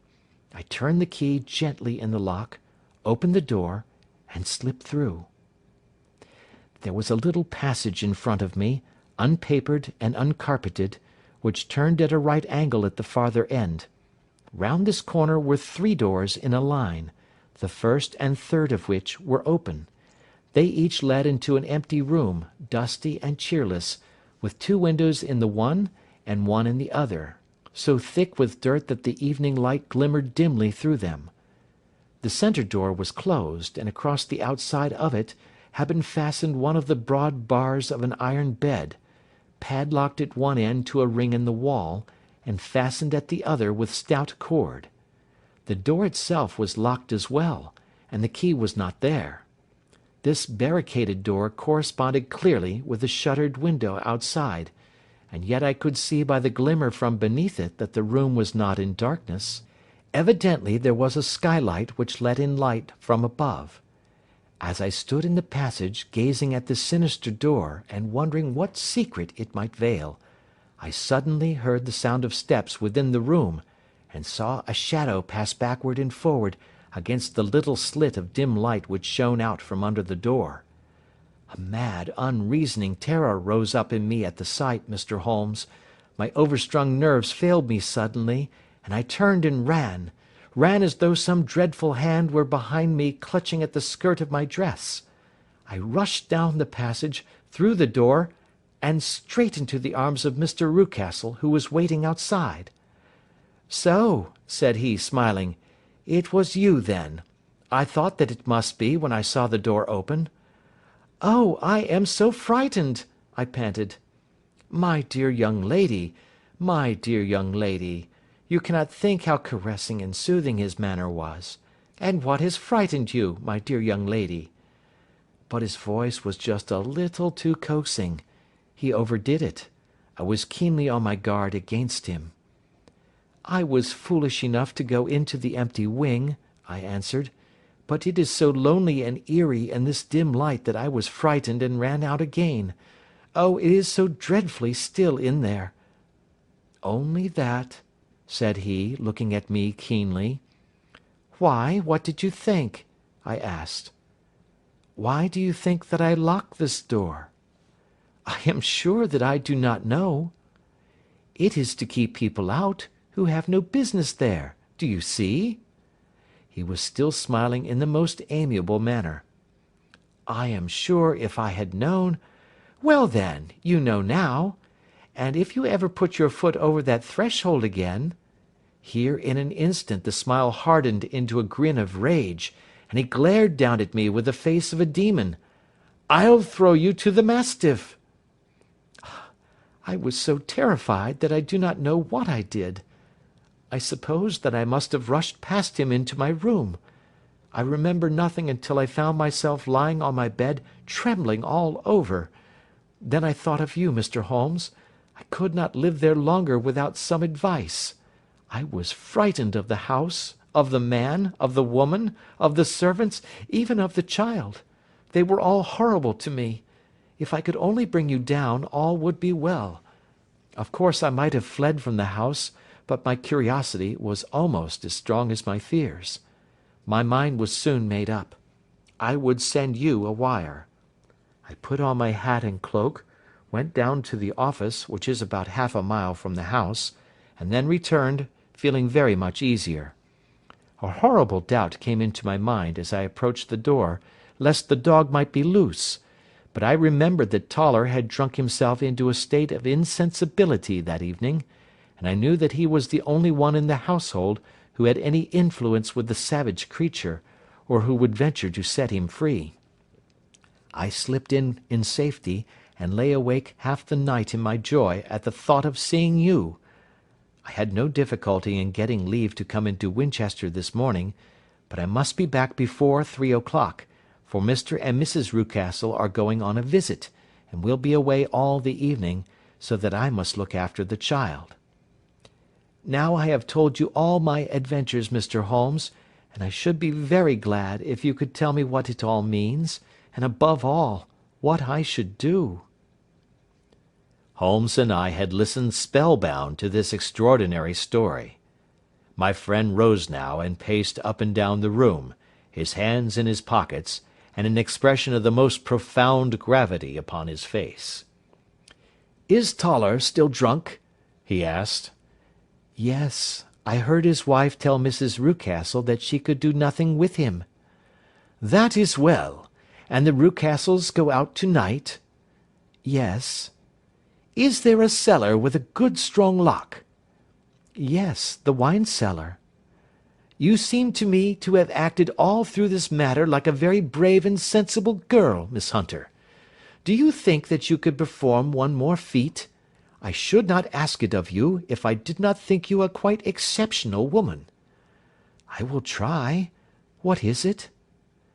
"We shall be at the Copper Beeches by 7 o'clock, my friend and I. The Rucastles will be gone by that time, and Toller will, we hope, be incapable. There only remains Mrs. Toller, who might give the alarm. If you could send her into the cellar on some errand, and then turn the key upon her, you would facilitate matters immensely." "I will do it." "Excellent. We shall then look thoroughly into the affair. Of course, there is only one feasible explanation. You have been brought there to personate someone, and the real person is imprisoned in this chamber. That is obvious. As to who this prisoner is, I have no doubt that it is the daughter, Miss Alice Rucastle, if I remember right, who was said to have gone to America. You were chosen, doubtless, as resembling her in height, figure, and the colour of your hair. Hers had been cut off, very possibly in some illness through which she has passed, and so of course yours had to be sacrificed also. By a curious chance you came upon her tresses.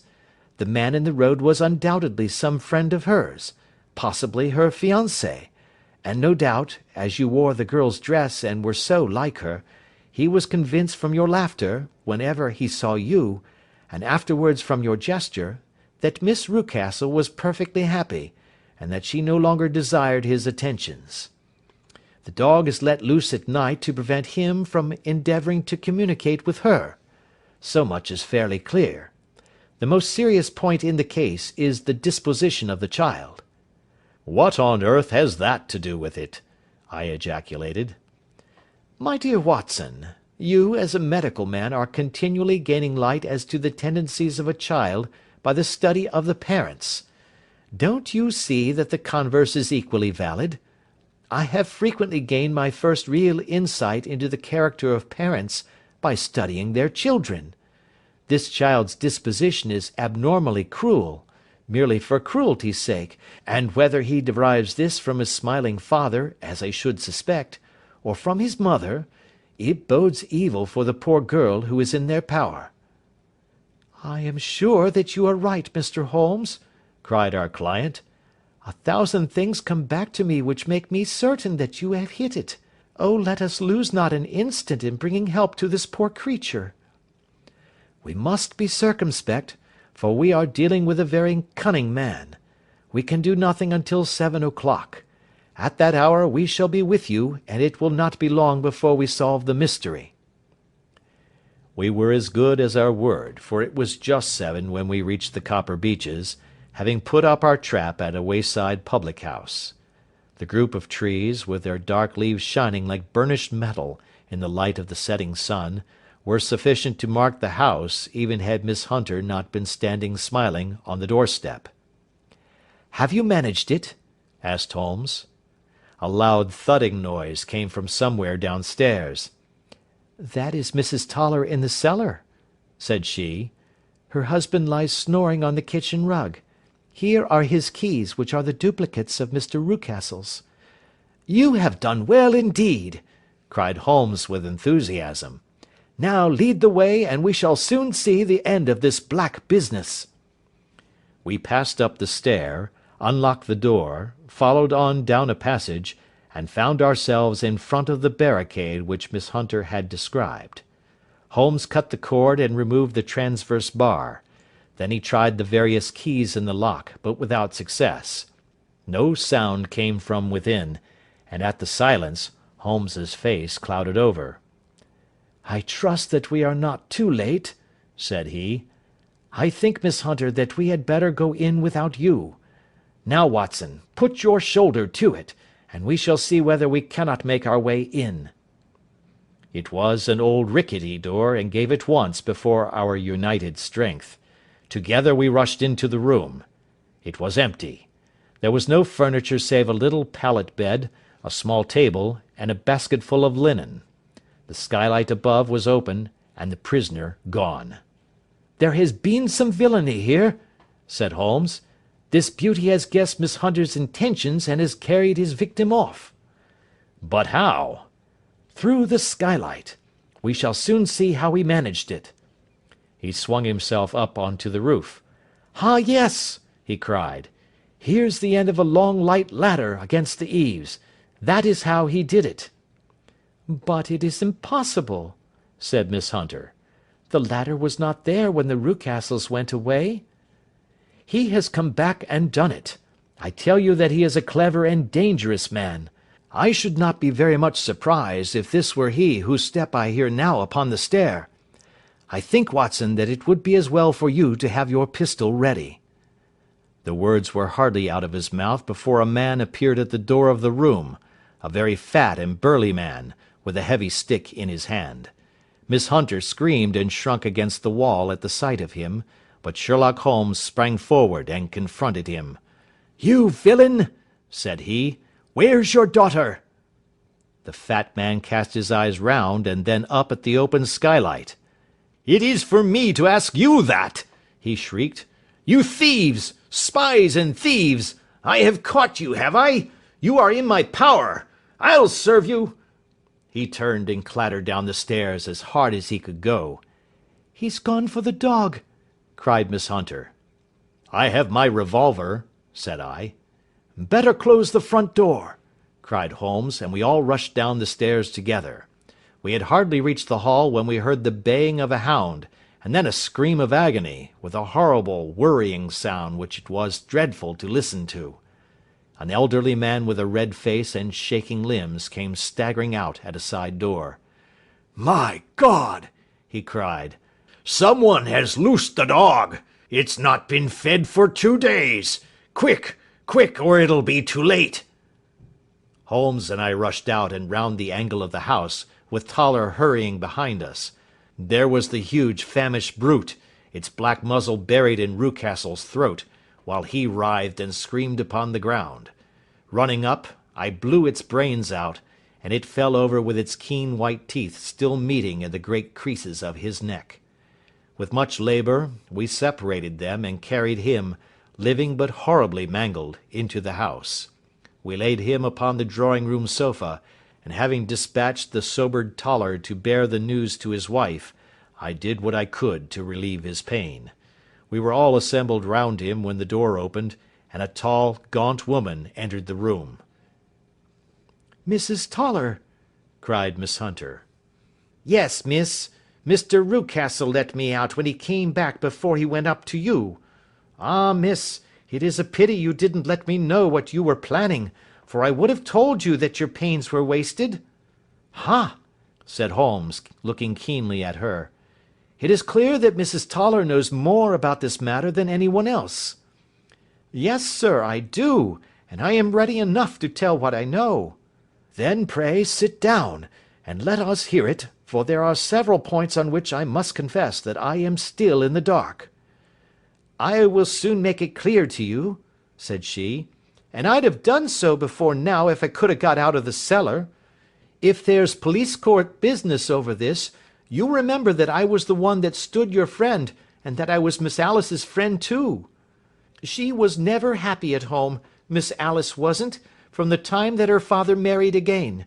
She was slighted like and had no say in anything, but it never really became bad for her until after she met Mr. Fowler at a friend's house. As well as I could learn, Miss Alice had rights of her own by will, but she was so quiet and patient she was, that she never said a word about them but just left everything in Mr. Rucastle's hands. He knew he was safe with her, but when there was a chance of a husband coming forward, who would ask for all that the law would give him, then her father thought it time to put a stop on it. He wanted her to sign a paper, so that whether she married or not, he could use her money. When she wouldn't do it, he kept on worrying her until she got brain fever, and for 6 weeks was at death's door. Then she got better at last, all worn to a shadow, and with her beautiful hair cut off, but that didn't make no change in her young man, and he stuck to her as true as men could be." "Ah," said Holmes, "I think that what you have been good enough to tell us makes the matter fairly clear, and that I can deduce all that remains. Mr. Rucastle, then, I presume, took to the system of imprisonment?" "Yes, sir." "And brought Miss Hunter down from London, in order to get rid of the disagreeable persistence of Mr. Fowler?" "That was it, sir. But Mr. Fowler being a persevering man, as a good seaman should be, blockaded the house, and having met you, succeeded by certain arguments, metallic or otherwise, in convincing you that your interests were the same as his." Mr. Fowler was a very kind-spoken, free-handed gentleman, said Mrs. Toller serenely. And in this way he managed that your good man should have no want of drink, and that a ladder should be ready at the moment when your master had gone out. You have it, sir, just as it happened. I am sure we owe you an apology, Mrs. Toller, said Holmes, for you have certainly cleared up everything which puzzled us. And here comes the country surgeon and Mrs. Rucastle, so I think, Watson, that we had best escort Miss Hunter back to Winchester, as it seems to me that our locus standi now is rather a questionable one. And thus was solved the mystery of the sinister house with the copper beeches in front of the door. Mr. Rucastle survived, but was always a broken man, kept alive solely through the care of his devoted wife. They still live with their old servants, who probably know so much of Rucastle's past life that he finds it difficult to part from them. Mr. Fowler and Miss Rucastle were married, by special licence, in Southampton the day after their flight, and he is now the holder of a government appointment in the island of Mauritius. As to Miss Violet Hunter, my friend Holmes, rather to my disappointment, manifested no further interest in her when once she had ceased to be the centre of one of his problems, and she is now the head of a private school at Walsall, where I believe that she has met with considerable success.